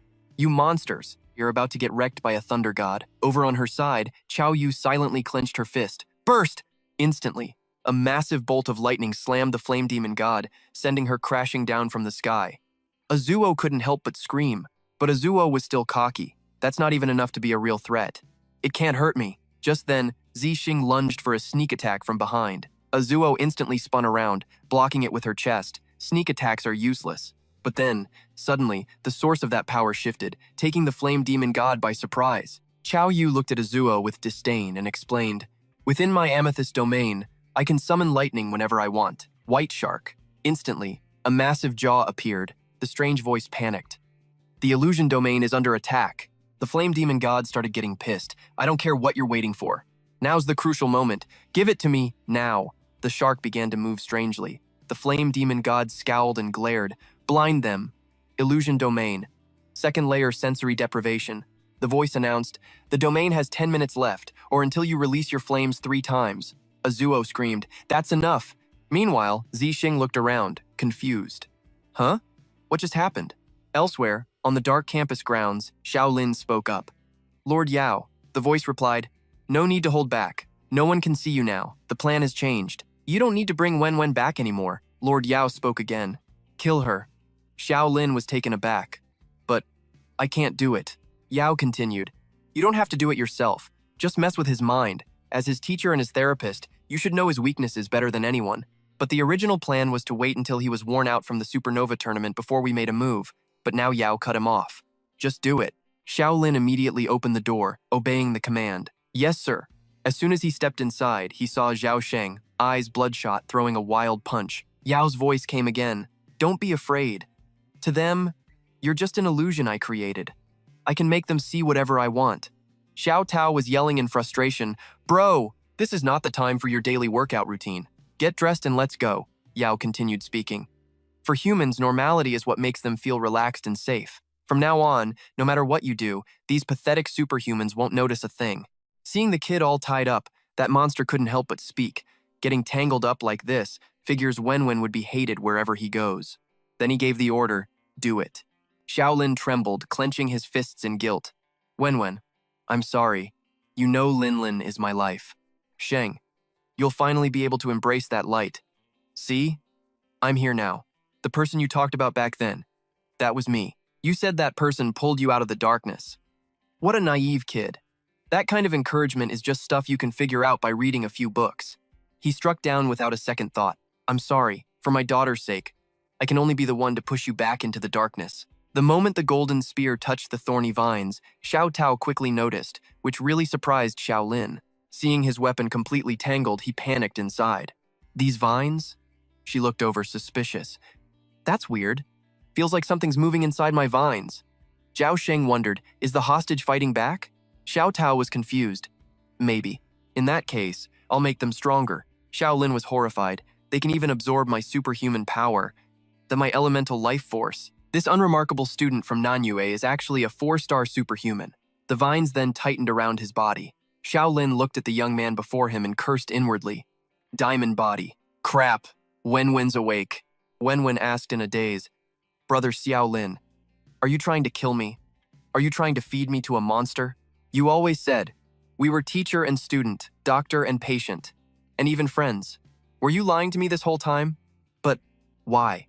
The evil spirit spoke, taunting his mind. Don't waste your breath. You're a monster who can see into the darkest secrets of people's hearts. When you lose control, you kill people by mistake. Do you really believe anyone would ever see you as a friend? All this time, I was just raising you as food for someone else. Over here, the flame demon god spoke up. I didn't expect that besides Wenwen, someone else could dispel my illusion ability. It's all your fault for not taking out that lightning superhuman first. My illusions can't penetrate her domain now. In other words, everyone here can still see you. She said nonchalantly. Doesn't matter. As long as I can still use my flames, they're already dead. Nothing can contain me. The evil spirit spoke again. Then please, eliminate her first.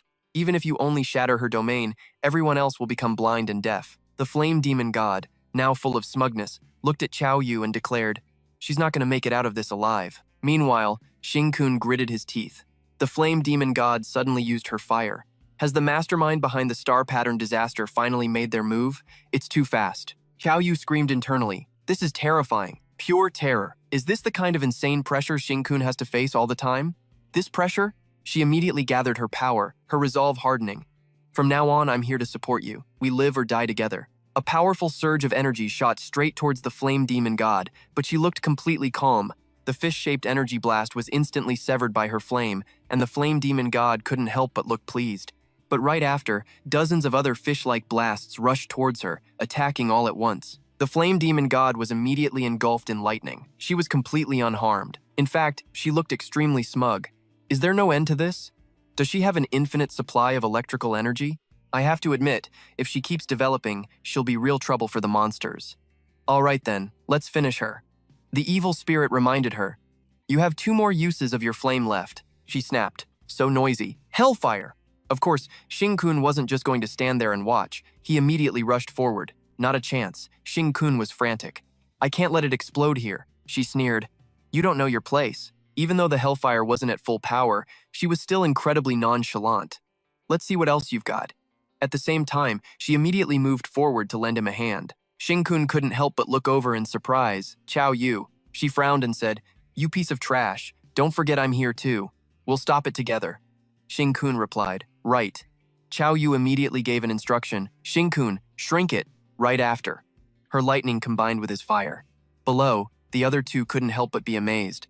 What is that? It looks like the hellfire from that video years ago. Chu replied. It is hellfire. Li Tianxing was stunned. Is she a 5th-tier monster? No, she's even more terrifying than the monster from back then. And those 2 actually managed to block an attack like that. The flame demon god spoke up. You actually managed to resist it. But you used up way too much energy. It looks like even floating is difficult for you now, isn't it? Without the purple crystal domain, you'll fall into my illusion, blind and deaf. Next up, another blast of this hellfire. How are we supposed to face this? Right then, a black hole quickly appeared. Xing-kun thought to himself, Isn't she afraid of being exposed? How can she fight so recklessly? I still don't see any crowd of onlookers. Is it time to play my trump card and evolve into a 5th-tier monster that way? Even though now isn't the best time to start the final battle, there's no other choice. Suddenly, he froze. The smell of blood. It's Qiao Yu's blood. She's hurt. Suddenly, memories from his past life flooded back. Back then, Qiao Yu had looked at him with such loving eyes before she died. The blood on her hand made Xing-kun's eyes flash. His mind screamed, I won't let anyone repeat a future like that. Immediately, his eyes turned completely black. The flame demon god gathered her power and taunted them. This ball of hellfire, what do you have left to block it with? Qiao Yu's face hardened. She put her guard up and called out to him, Xing-kun. The flame demon god found this amusing, letting out an "Oh? So you still have enough energy to reactivate your domain. But that's a suicide mission." Qiao Yu didn't care. She attacked again anyway. But before she could even finish, she just stared, dumbfounded. He had already mutated into a monster. The flame demon god got even more cautious. A 5th-stage aura. That bastard broke through to a 5th-stage monster. He straight up grabbed that black hole, making her freak out inside. His monster body got even stronger, and he actually dared to snatch at her hellfire. Xiao Ting squeezed that black ring tight, crushing it out of shape. He put more force into it, and a blast of inner energy just erupted from it. Qiao Yu just stared at him, totally stunned. Xiao Ting! Suddenly, a massive explosion ripped through the area, sending out a terrifying shockwave. Qiao Yu spoke up. Xiao Ting, a second ago, when the purple crystal exploded and spread out, I sensed a domain around us, and that domain is getting weaker. It's probably because no one's noticed the fight here yet. He gritted his teeth. Use your electricity and keep teleporting me over there. Xiao Yu was shocked. Ah, he quickly explained. I'm gonna go over there and fight her myself. Xiao Yu laid down the law. Well, you gotta say that first, otherwise I'm not doing it. Xiao Yu went on. I want to fight her with you, and that means we take the hits together, obviously. Xiao Ting just grunted. Then, she powered up her energy and gave Xiao Ting the signal. All right, get ready. Let me give you a boost.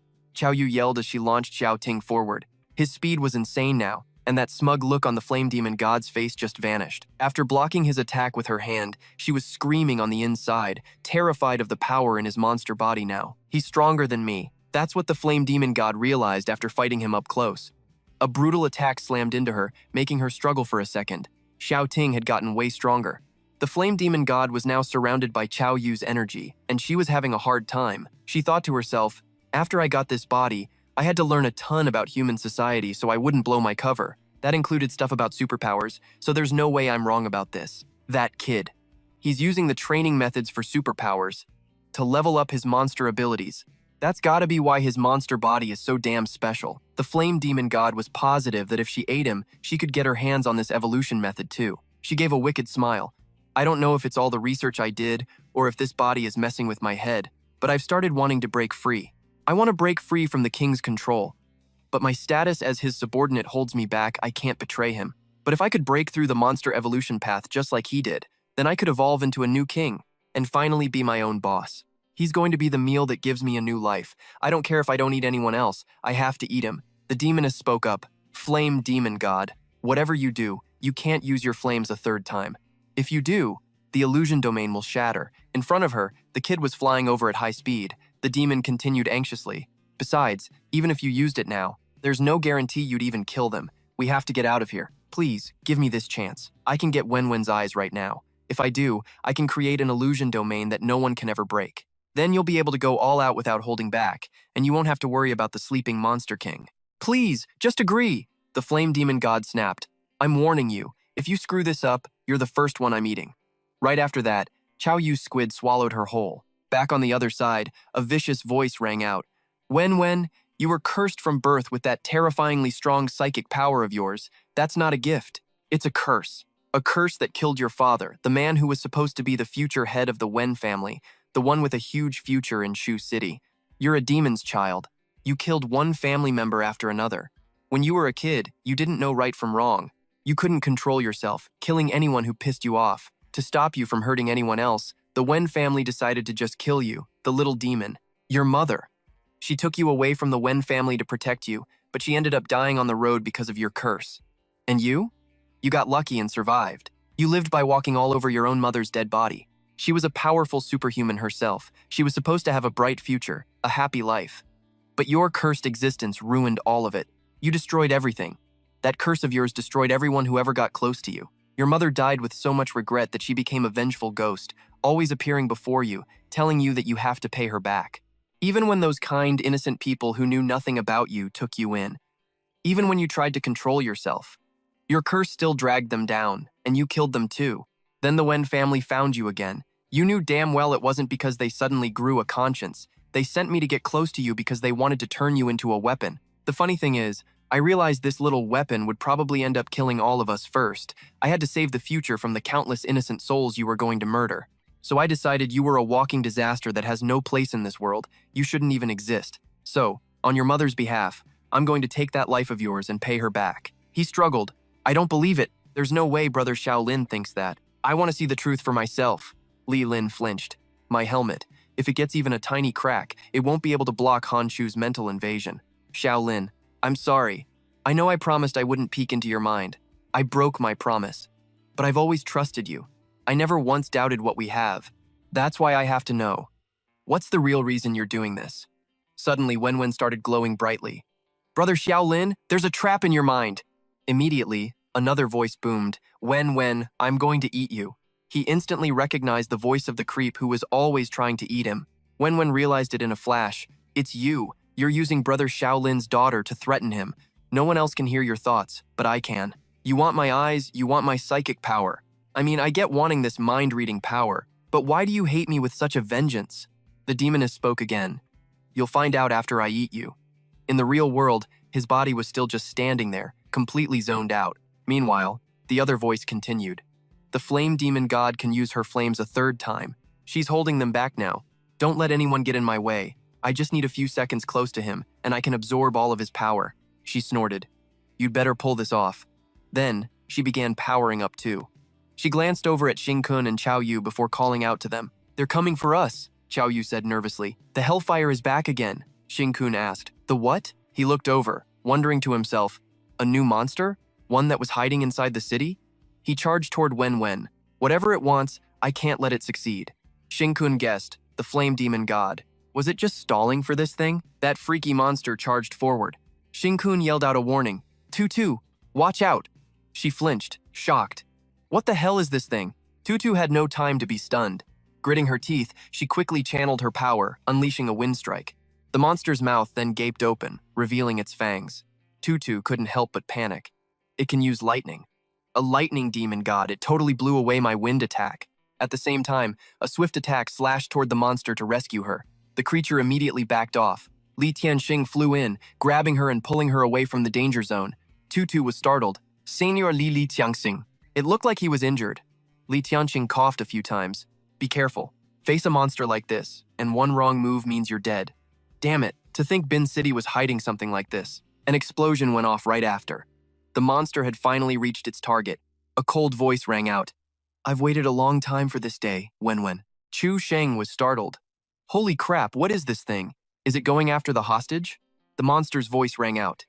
The illusion domain is on the verge of collapsing. It can't hide me from their sight any longer. But it doesn't matter. They're just a bunch of pathetic superhumans. Chu Sheng immediately powered up as a brilliant light enveloped him. Yu Long Xing Tu, Ran Shui, Li Di Tong Tian Pao. He immediately unleashed a powerful blast at the monster in front of him. A huge explosion erupted, leaving Tutu and Li Tianxing a bit dazed because it all happened so fast. He spoke up. That's Chu Sheng, the one no one on your team pays attention to. He's way stronger than I thought. But trying to save someone like this? Tutu immediately agreed. But after the attack, the monster was completely unscathed, as if it hadn't taken any damage at all. Instead, it opened its massive mouth and began gathering energy for another attack. The monster looked over, startled, and that voice spoke again. So half of the electrical power was diverted? It doesn't matter. In an instant, Tutu and Chu Sheng couldn't withstand its attack. Both of them fell back, shielding their faces. Zijing spoke up. That's the lightning demon god. It wants to eat Wen. But for a lightning-type monster like it, what's the point of eating Wen? Qiao Yu immediately said, that's not it. I remember. The domain that my Zijing sensed when it exploded earlier. It didn't feel like a monster's domain. It was nothing like the man-eating flame demon or the faceless demon god from before. In fact, it felt more like Zijing's domain, which means the one who set up this illusion domain wasn't a monster, but a... Zijing quickly finished the thought. A person. A superhuman. A Tier 5 superhuman already exists in this world. A moment ago, my Zijing exploded again. In that split second, I sensed that person on the back of the lightning demon god. Li Tianxing replied, from the looks of it, this Tier 5 superhuman can control monsters. With someone that powerful around, humanity shouldn't have been so easily wiped out by monsters in the future. He thought to himself, no, that's not right. I'm thinking about this all wrong. In my past life, I only saw the apocalypse in Nan Yue. Nan Yue was destroyed by monsters, so I just assumed the whole world was destroyed. But I never actually knew what was happening in other regions. This world is hiding a power, or maybe even more powers that I don't know about, like what I saw today. And this could very well be the Tier 5 superhuman who caused the meteor fall disaster in Biancheng. This world is so much bigger than I thought. Suddenly, Zijing paused. Wait a minute. If they're a Tier 5 superhuman, why do they need to eat people? Cut to Li Lin. He felt like he was in a dream. Is this my mental world? Wen? I'm sorry. She replied, it's okay, I get it. Wanting to kill me for Lin Lin's sake was the right thing to do. I would never let anything happen to Lin Lin either. She smiled happily. As long as you, little Lin, and Lin Lin are safe, that's all that matters to me. That other voice spoke again. A child raised with love is truly a kind one. Hearing this, Li Lin was so shocked his scalp tingled. He stammered, Yao. Lady Yao. Li Lin couldn't take it and shot to his feet. She's the monster that forced me to go after you. I couldn't fight back if I didn't do what she said. She can control me and make me do anything, including killing Lin Lin with my own hands. Wen hesitated. She's terrifying. Wen was stunned. She's not a monster. Li Lin was shocked. Not a monster? If she's not a monster, How can she eat people? Wen quickly realized the truth. She is my twin sister, Wen Yao. A girl who looked almost identical to Wen appeared. I was starting to think you'd forgotten about me, my dear little sister. A memory, as clear as yesterday, flashed before Wen's eyes, and she stammered. Ah, how could I ever forget?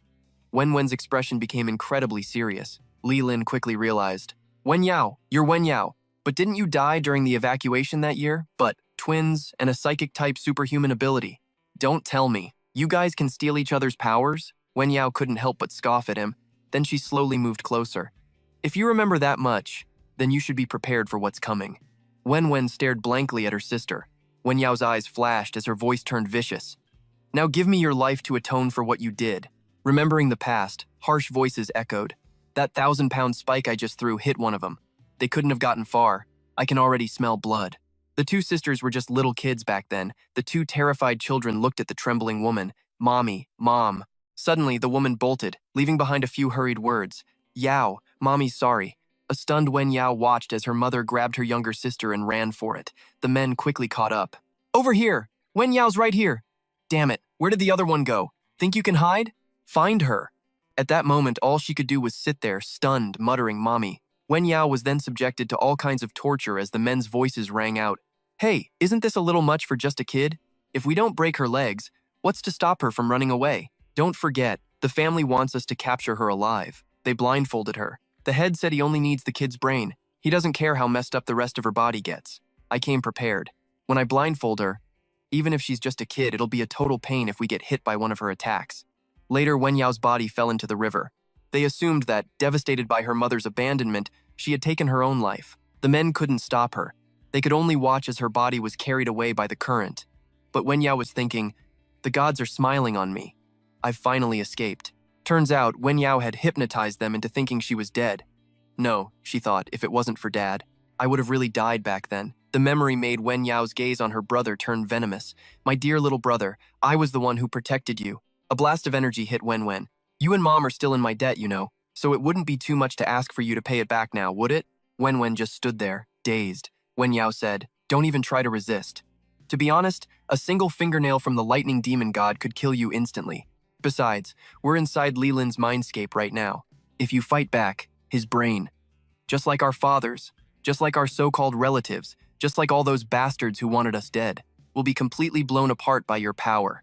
As she said this, Wen Yao couldn't stop a twisted, malicious smile from spreading across her face. But instead of freaking out, screaming, and fighting back, Wen just looked at his sister with a broken heart and calmly said, Fine, just take it. His attitude totally caught Wen Yao off guard, making her gasp.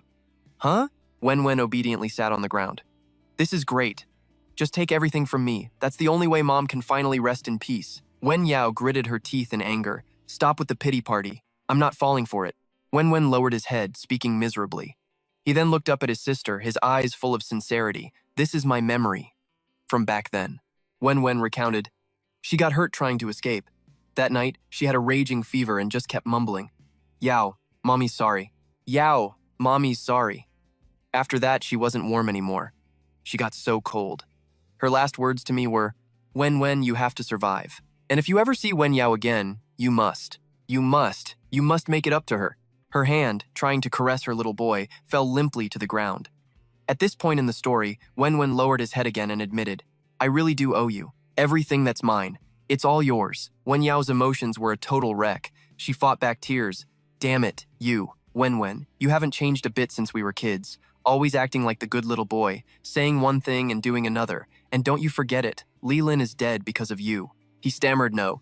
It wasn't me. Seeing the roots closing in around him, Wen Yao said with contempt, So this is your wood element superpower? So, it really was you. Wen was stunned. That witch Wen Yao thought to herself, Seriously? Someone thinks they can actually steal my kill in the mental world? Li Lin is with him. She calculated, after all, this is his mental world. I can't just take him away like this. Li Lin's mental world is collapsing. Don't tell me his entire being has been devoured. I've already poured too much of my energy into the mental world. What's going on outside? Isn't the Thunder Demon King supposed to be out there? At that moment, Xiao Tao couldn't stop herself from drooling everywhere. Chu Sheng shouted in alarm, Xiao Tao! Breaking into a cold sweat, he tried to snap his sister out of it. Xiao Tao, are you okay? You're not acting right at all. She quickly snapped out of it. Good thing you called my name in time, or I would have eaten them. Chu Sheng said worriedly. Look, we have to protect the hostages, not now. You sure just a few bites wouldn't cause any major problems? Xiao Tao screamed, don't say another word. I seriously can't hold it in anymore. Wen Yao couldn't help but frown at all the commotion. She shouted in anger, You people! Do you really have a death wish? The monster, under Wen Yao's command, began to stir. She screamed, Then die! Instantly, the monster opened its fanged maw. A brutal attack slammed right into the monster as a familiar voice rang out. When it comes to the lives of my people, you don't get to call the shots. Zijing quickly ran over, making Chuku blush. Zijing gave a sly grin. This Thunder Demon God's power is way weaker than the real thing. Is it an incomplete version, or is there another one somewhere? He looked at Wen Yao and asked, Are you humanity's first undiscovered 5-star superhuman? What's your name? Is your specialty controlling people and monsters? To be honest, I'd like to try that myself. Meanwhile, the Flame Demon God asked Qiao Yu, Are you all by yourself? To think that guy would leave such a delicious meal on a platter for me, Qiao Yu replied calmly. The limbs of a Tier 4 superhuman are pure life essence. My lightning won't be lost that easily. Think about it. How many times has my lightning struck you so far? They have all been waiting for this moment. While they can't really do any damage to you, blocking it for a split second is no problem. That witch laughed out loud. I was just being careless. An attack with this much force. You can't even call that lightning. Internally, Zijing found this amusing and thought, the party is just now getting started. Cut to the villa, where Li Tianxing's fans were screaming from below. Li Tianxing, I love you, everybody saw it. To help a student who lost control of their powers, he took a lightning bolt without a second thought, getting seriously injured in the process. Li Tianxing, the Thunder God. He looked down from above and said coldly, It was nothing. All of you, go home. I need to rest. The fans just kept cheering. He's so cool. Then he turned and explained to Chuku. They've all been implanted with severe hallucinations. You can't wake them up, you can only disperse them. As for what you said about the monster underground, the 2 great demon gods of flame and thunder will appear tonight, along with that mysterious 5-star superhuman. I'll report this to my superiors immediately. Seeing the blood pouring out non-stop, she asked worriedly, Senior Li Tianxing, are you all right? Zijing rushed over and patted him. Stop pretending. You're bleeding so much you could die. Go rest up. Li Tianxing snapped back, quit nagging, but immediately coughed up a mouthful of blood. Just then, the little monster on Zijing's arm bit Li Tianxing, and his heart rate shot through the roof. Li Tianxing thought nervously, My heart's beating way too fast. It's just pounding like crazy. Tutu chimed in, Yeah, you should really go get some rest. This time, he didn't argue. All right, I'm gonna go lie down for a bit. The group then realized the monster's plan. There's no way they want Qiao Yu to master his star crystal to 100% and evolve into a 5-star superhuman, especially not in Biancheng, where the biggest nuclear power plant is. The longer we drag this out, the worse it is for us. So, if I were the monsters, I'd make my move and stick to the original plan. The tournament in 2 days. Every single participant is going to be there. All of Huaxia's young, talented superhumans will be gathered in one place. That day could very well be an all-you-can-eat buffet for them. It seems that 5-star superhuman already got what he wanted, which means the evil forces pulling the strings aren't even a little bit scared. Li Tianxing was startled. What? Are you saying that humanoid monster tonight wasn't even going all out, and that they're hiding even more terrifying power? Zijing continued, Exactly. And if the monsters hiding deep underground all wake up, I can tell you straight up, it'll be the end of the world. He couldn't help but wonder, how did this guy know all this, and the power he showed tonight? What exactly was it? You. Who the hell are you anyway? This information was all critical, and Li Tianxing felt like Xiao Qing knew absolutely everything. He replied with a cheerful smile, I'm just a normal first-year student at South Moon Superhuman Academy. Li Tianxing started to get anxious. It doesn't even matter who you are anymore. If what you're saying is true, then humanity basically has no hope of winning. There's just too little time. We have no time to get strong enough. Xiao Qing couldn't help but look smug. No way. We've still got a trump card we haven't played yet, in Tubi. Hearing this, he was completely surprised. He thought in astonishment, wait a minute. Judging by the look on your teammates' faces, they have no idea what this trump card is either. He kept nagging. Hurry up and tell me. What other trump card do you have? At that moment, the person tied up on the ground finally started to stir. Xiao Qing immediately noticed, Wen's awake. Maybe we can get some more info about that 5-star superhuman from him. As he woke up, Wen's eyes seemed different, more alert. Xiao Tao couldn't help but wonder, why is he looking at me like that? Suddenly, Wen started acting like an excited little kid, yelling, Mommy, Why did you tie me up? This is so much fun. Mommy! She panicked and screamed. Mommy! Zhao Sheng was also surprised. What's with this guy? Did his brain short circuit or something? Wen cheered. Wow, so many aunties and uncles, I don't know. Zhao Sheng was stunned. Uncle? Auntie? The kid looked innocently at Zhao Sheng, the long-haired dude who was thinking, my sister's son would call me Uncle. The kid thought to himself. So Mommy has a brother. Mommy's brother is my uncle. Hi, Uncle, Zhao Sheng instinctively replied. Huh? Oh, hey, nephew. Zhao Tao was furious. Bro, why the hell did you respond to that? Li Tianxing guessed that the 5-star superhuman must have drained part of his spiritual power. That probably scrambled his memories. Wen looked at him. This mummy uncle. Inside, Li Tianxing was fuming. Mummy uncle, my ass! Getting angry will just make the pain worse, but I absolutely can't let Tutu see. Gotta stay calm. Gotta maintain my cool master vibe in front of Tutu.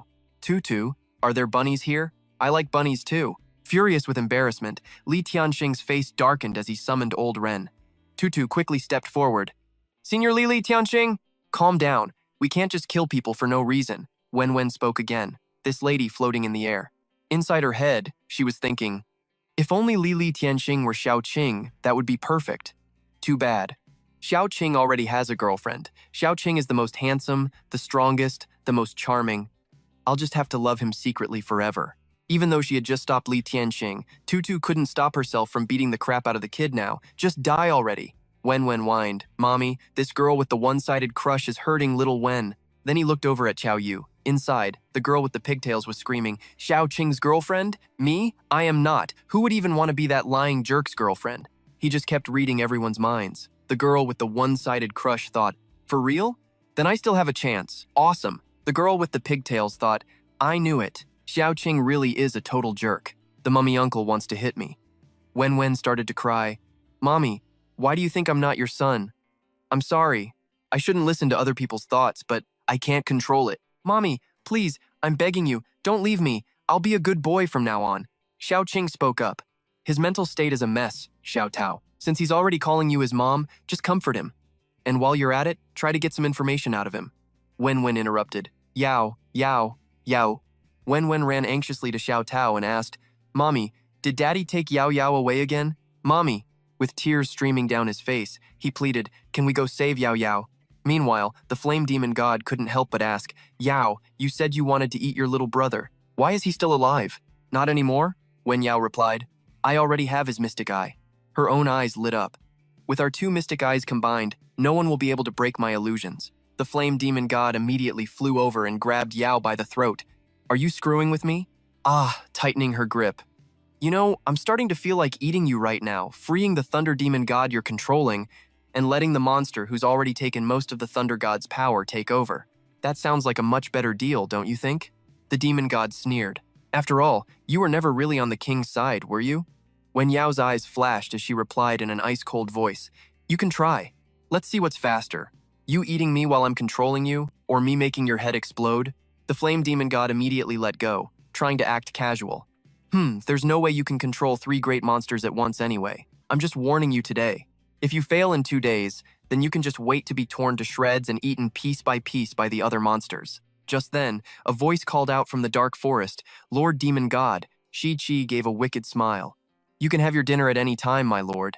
The flame demon god couldn't help but drool. Excellent. Let me eat my fill and recover my strength. Over here, the students were buzzing with excitement. Young Master Pan said he'd give me an appetizer today. Awesome. I've finally been waiting for this day, Yu Yanshen said happily. Tonight, I might get some resource support from the Pan family. This way I can catch up to. No, surpass Zhao Sheng and his crew. After all, I was always stronger than them to begin with. A moment later, that group of people cheered. It's here, it's here. The great opportunity that belongs to you all has arrived. I told you, following our Pan family was the right choice. Wu Zhe began to speak. The most important thing in life is to latch onto the right powerhouse for yourself. Today, all of you will feel what it's like for a great fortune to fall right into your laps. In the words of young Master Pan, enjoy it. The flame demon god, standing right behind them, had already unleashed its tentacles. The moment the word feast was uttered, Wu Zhe was devoured by a tentacle, shocking everyone. The splatter of fresh blood made Yu Yin's whole group jump in horror. Young Master Pan? They never expected something like this to happen, Chi continued. Wu Zhe wasn't wrong. Then it was someone else's turn. He screamed in terror. No! Screams are tearing through the forest. No, wait, is that a freaking monster? People are begging, spare us, save us. Goan was so terrified he collapsed on the spot, and that's when the regret finally hit him. So, I really did choose the wrong path, huh? If only I'd just stuck with Chu Sheng and Xing Kun like before. Seeing his classmates screaming and crying, with blood staining the ground everywhere, Ngoan was drowning in regret. After gorging itself, the flame demon god licks its lips, satisfied and feeling a bit of its strength return. Another monster appears behind it, hyped for the main course. This world is done for. No one can stand against my flames anymore. Cut to Li Tianxing's side. The second Heli sees him, she runs over in a panic. Oh my god, Li Tianxing, how did you get so messed up? Li Tianxing frowns. Heli, you're just getting here now? Good thing you finally showed up. We're running out of time, get me home as fast as you can. I'll fill you in on all the crazy crap that went down tonight in a bit. She looks back at him and asks, what? He flies up into the air. I'll tell you on the way, this is seriously gonna blow both our minds. She just says, okay, and follows him. Li Tianxing quickly explains everything. So that's the deal. A monster that terrifying has been hiding right under our world this whole time, and they've got 5-star superhumans helping them. This world is gonna be in deep trouble sooner or later. Seeing she's still quiet, he immediately asks, Heli, are you freaked out or what? Li Tianxing keeps going, Heli, is there supposed to be a massive building in the center of Xincheng? Right in front of him, the building starts to tilt. Seeing this, Li Tianxing is completely frozen in shock. Is this an illusion? This thunder demon god? You're telling me there are other monsters too? Has it been hiding out in the tallest building in Xincheng this entire time? No matter how powerful her illusions are, I'm the wind god of Xincheng. How could I not have noticed the top of the tallest building was missing? I did a massive sweep before the supernova event started. There's no way I would have missed that. So, he immediately puts the pieces together and asks Wen Yao, you're controlling Heli, aren't you? Wen Yao doesn't answer, just stands there looking cold. She slowly opens her mouth and lets out a taunting sound. Heli immediately ties him up. Sorry, bro. I'm not like you, born with a silver spoon in my mouth into some rich-ass family. That's why I've always had to fight like hell to survive, to get stronger so I don't get eaten alive by monsters, to suck up to the powerful. Becoming best friends with you was just a way to get my hands on more hidden resources. My whole damn life has been about one thing, survival. But at this point, there's seriously no hope left for human society. I'm just doing what I've always done, looking out for number one. But don't worry, you're my best friend. Even though you're gonna die, I'll do my best to let you survive. Wen Yao then glares at Li Tianxing and finally speaks. Fire the first shot in Xincheng tomorrow, and I'll give you a chance to live. Hearing this, Li Tianxing's whole body tensed up. Under Wen Yao's hypnotic power, of course he couldn't control himself. He immediately drops his gaze. Yes. Wen Yao was lost in thought. Father, I will destroy this filthy world by your side. Time flies. 2 days later, the second qualifying match of the supernova event kicks off. Right before, the ice cream in Wen Wen's hand suddenly drops to the ground. Xiao Tao screams, Wen Wen! Her shout echoes through the area, making everyone jump. It fell on the ground. You can't eat it. Startled, Wen Wen turns to Chu Sheng and tattles. Uncle, Mommy's being really scary. Xiao Tao grumbles. This brat, you're impossible. Chu Sheng hears this and feels totally helpless. Man, I guess all moms really are hot-tempered. You can literally see her getting fiercer these last 2 days. I'm scared of her too. Xing Kun chimes in, making Xiao Tao blush. You're pretty intense, Xiao Tao. You're really acting like a mom now. Xiao Tao then steps forward. Wen Wen, stay right there. Don't move. He stares blankly after her. Okay, Mommy. She says in frustration. Getting info is such a pain. Being a mom isn't easy, and that guy knows almost nothing. All he knows is the enemy's name is Wen Yao, and that he can sense her location. But I've been watching the matches today and haven't seen anything weird. Didn't Senior Li Tianxing say he was going to report this to his superiors? Xing Kun continues. Who knows what happened? Anyway, we stick to the plan. Xiao Tao, for now, you're filling in for Xu team leader, since he's still in a coma. Take your son Wen Wen and join the next match. If anything goes down, just use your power and throw everyone into the water. We've got backup in there. Xiao Tao asks cheerfully, is it senior sister Shangguan Kui? Xing Kun continues, yep, we're not fighting alone. Remember, do everything you can to protect yourself and wait for the flame demon god's demonic flames to die out. Xiao Tao looks stunned. The flame demon god's flames can die out? Xing Kun replies, yeah, that's the signal for our counterattack. He instructs, when that happens, you need to take Wen Wen, find Wen Yao, and shatter her illusion. Yan Xing Kun then says, Chu Sheng. He immediately responds, yeah? Xing Kun says, go and compete for Nan Yue in our place. He stammers, just me? All by myself? We have no choice. You're the only one free right now. Besides, our opponent is Team Huo Hong. Cut to the next scene. The chief priest sees him and is pretty surprised. Nan Yue only sent you? By yourself? Talk about arrogant. This team is the same one the Flame Demon God and Fan Shizai are on. The chief priest concludes, both sides are just as arrogant. Chu Sheng says, annoyed. Let me knock his teeth out. Shizai gives a sly grin. I didn't expect my opponent to be you. Spirit mobilization, 49%. Chu Sheng instantly blasts him with a powerful attack, and a startled Shizai is forced to block it. Just like that, he got pushed back. The Tay sneered to himself. Heh, how interesting. The so-called young master fan from Southern Yue runs off to Rose, and they send some no-name scrub named Chu Sheng to take his place. The ref couldn't help but be shocked. This Chu Sheng dude's power is actually insane. Wait, pure strength is enough to force this Chu Sheng guy into a close combat style? Ever since humanity's super genes got stronger, you really don't see this kind of thing anymore. Human strength and speed still can't match up to monsters. Anyone who dares to go for close combat must have some seriously insane reflexes to pull it off. Seeing him dodge so quickly, the ref had to give him props. Damn, this kid's reactions are fast, but then he was just stunned. Wait a sec, isn't his speed just, unbelievably fast? That fast? Is a human even capable of moving like that? I haven't even seen him use his powers. This match is getting way out of hand. I gotta focus completely, not just to call a winner, but to make sure these two kids don't get messed up beyond repair. They're both pillars of our nation, with huge lives ahead of them. Before he could even finish the thought, a crazy storm erupted, knocking the ref back and totally catching him off guard. The ground itself cracked open from the shockwave like it had just been hit by a natural disaster. The ref, sweating bullets, thought in horror, what the hell is this? The shockwave from their fists. It's tearing up the ground. This isn't power a human should have. Did Fan the Tay really block that with just pure strength?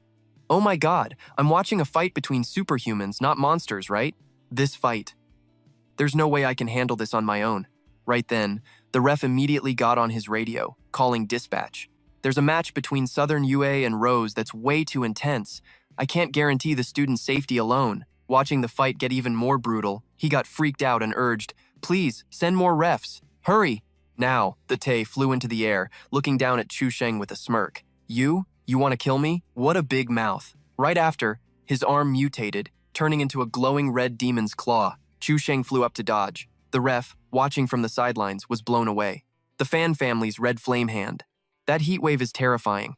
The temperature must be in the thousands of degrees. If Chu Sheng gets touched even once, it's over. This kind of free-form transformation could fund the TB. No. He's definitely reached the 4-star superhuman level. He's mastered it. The user looks like a flame-faced god with countless arms, each hand burning with the insane heat of the 1,000 red flame hands. This is the Fan family's secret technique, one they never teach outsiders. Plus, with the insanely high-level super gene Fan the Tay inherited, this fight is totally unfair. Even though Chu Sheng is a gifted fighter who tried his best, it's a shame. He has absolutely no chance of winning. The ref sighed, feeling helpless. Just as I thought, he's been caught by the red flame hand. His super gene is too weak. He can't break free. So this is it. But watching Chu Sheng break free, the ref was confused again. How did he get out? It's blood. He's a water-type superhuman, boosting his superpower with his own blood. But, realizing this, he immediately yelled for him to stop, throwing a rock to intervene. Chu Sheng, are you trying to get yourself killed? The flames around you will boil your blood dry in seconds. Stop it. This match is over. The fire kept spreading. The ref, drenched in sweat and feeling useless, thought, my rocks can't stop Fan the T's flames. No surprise there.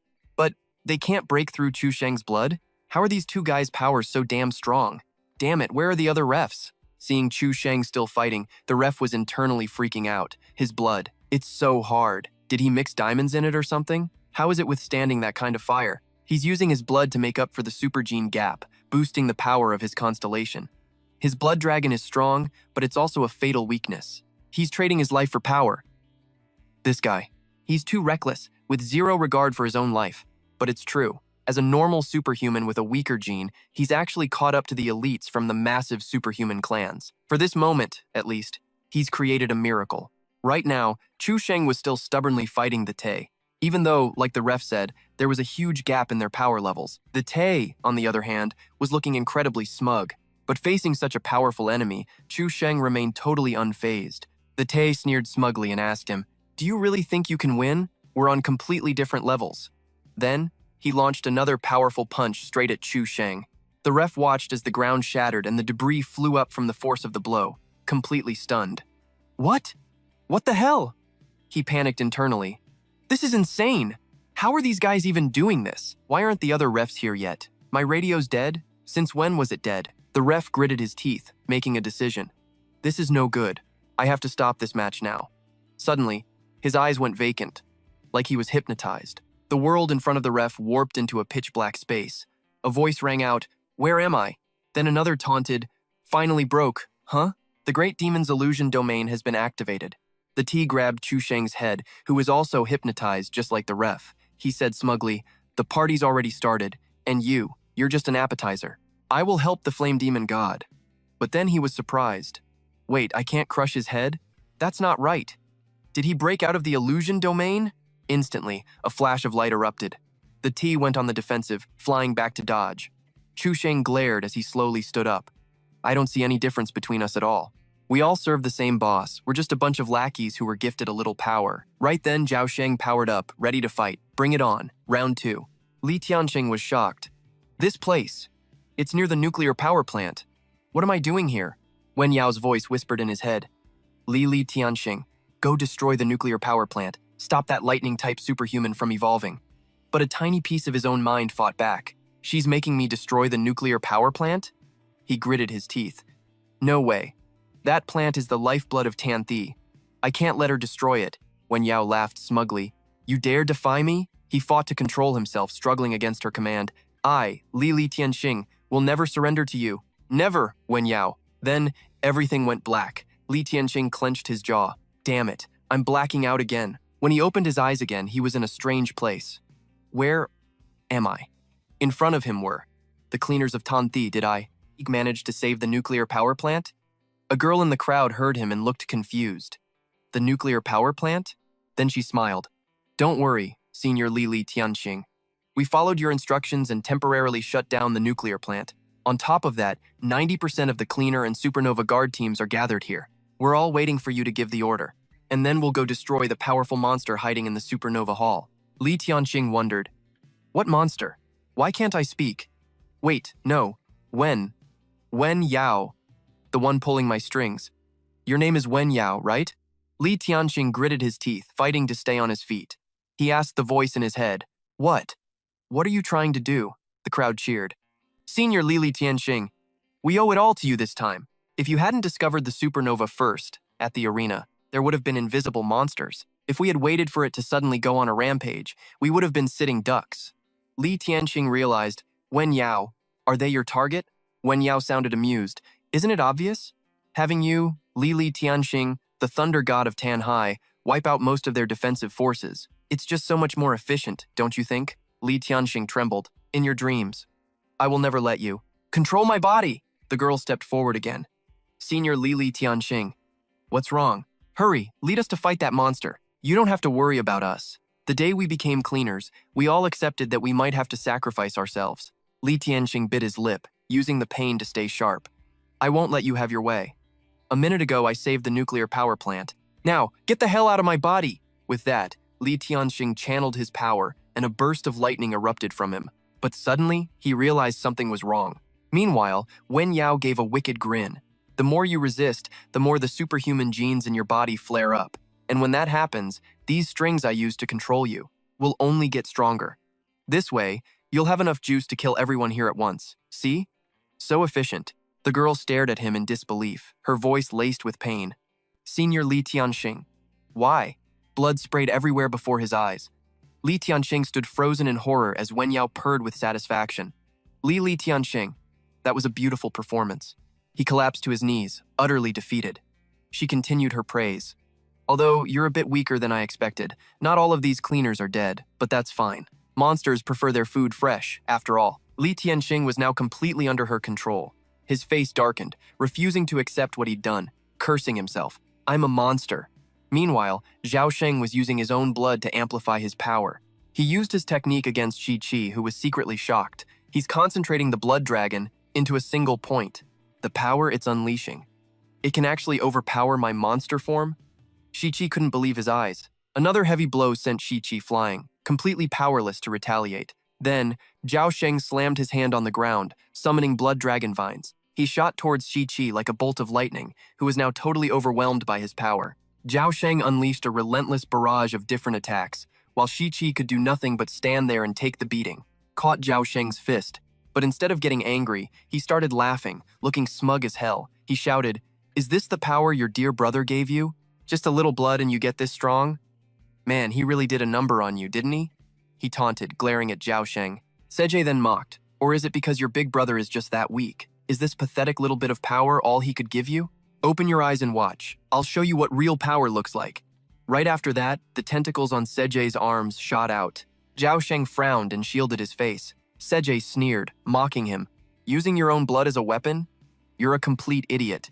He channeled his green inner energy and said smugly, "All I have to do is evaporate your blood, and you're dead for sure." He couldn't help but get excited thinking about it. "Besides, I also have these blue flames, a gift from the demon god of fire." The monster, Crimson Flame Hand, was summoned, and Sejie's hand immediately turned blue. Zhao Sheng was now surrounded by those flames. Sejie spoke again. "With your own blood burning you alive, how long do you think you can last?" Just then, Zhao Sheng leaped into the air, Sejie announced. "Just a light touch and a third of your blood will evaporate. The less blood you have, the weaker you'll get. Run. You're supposed to run. Escaping is what ants do." The massive hand closed in around the tiny Zhao Sheng inside.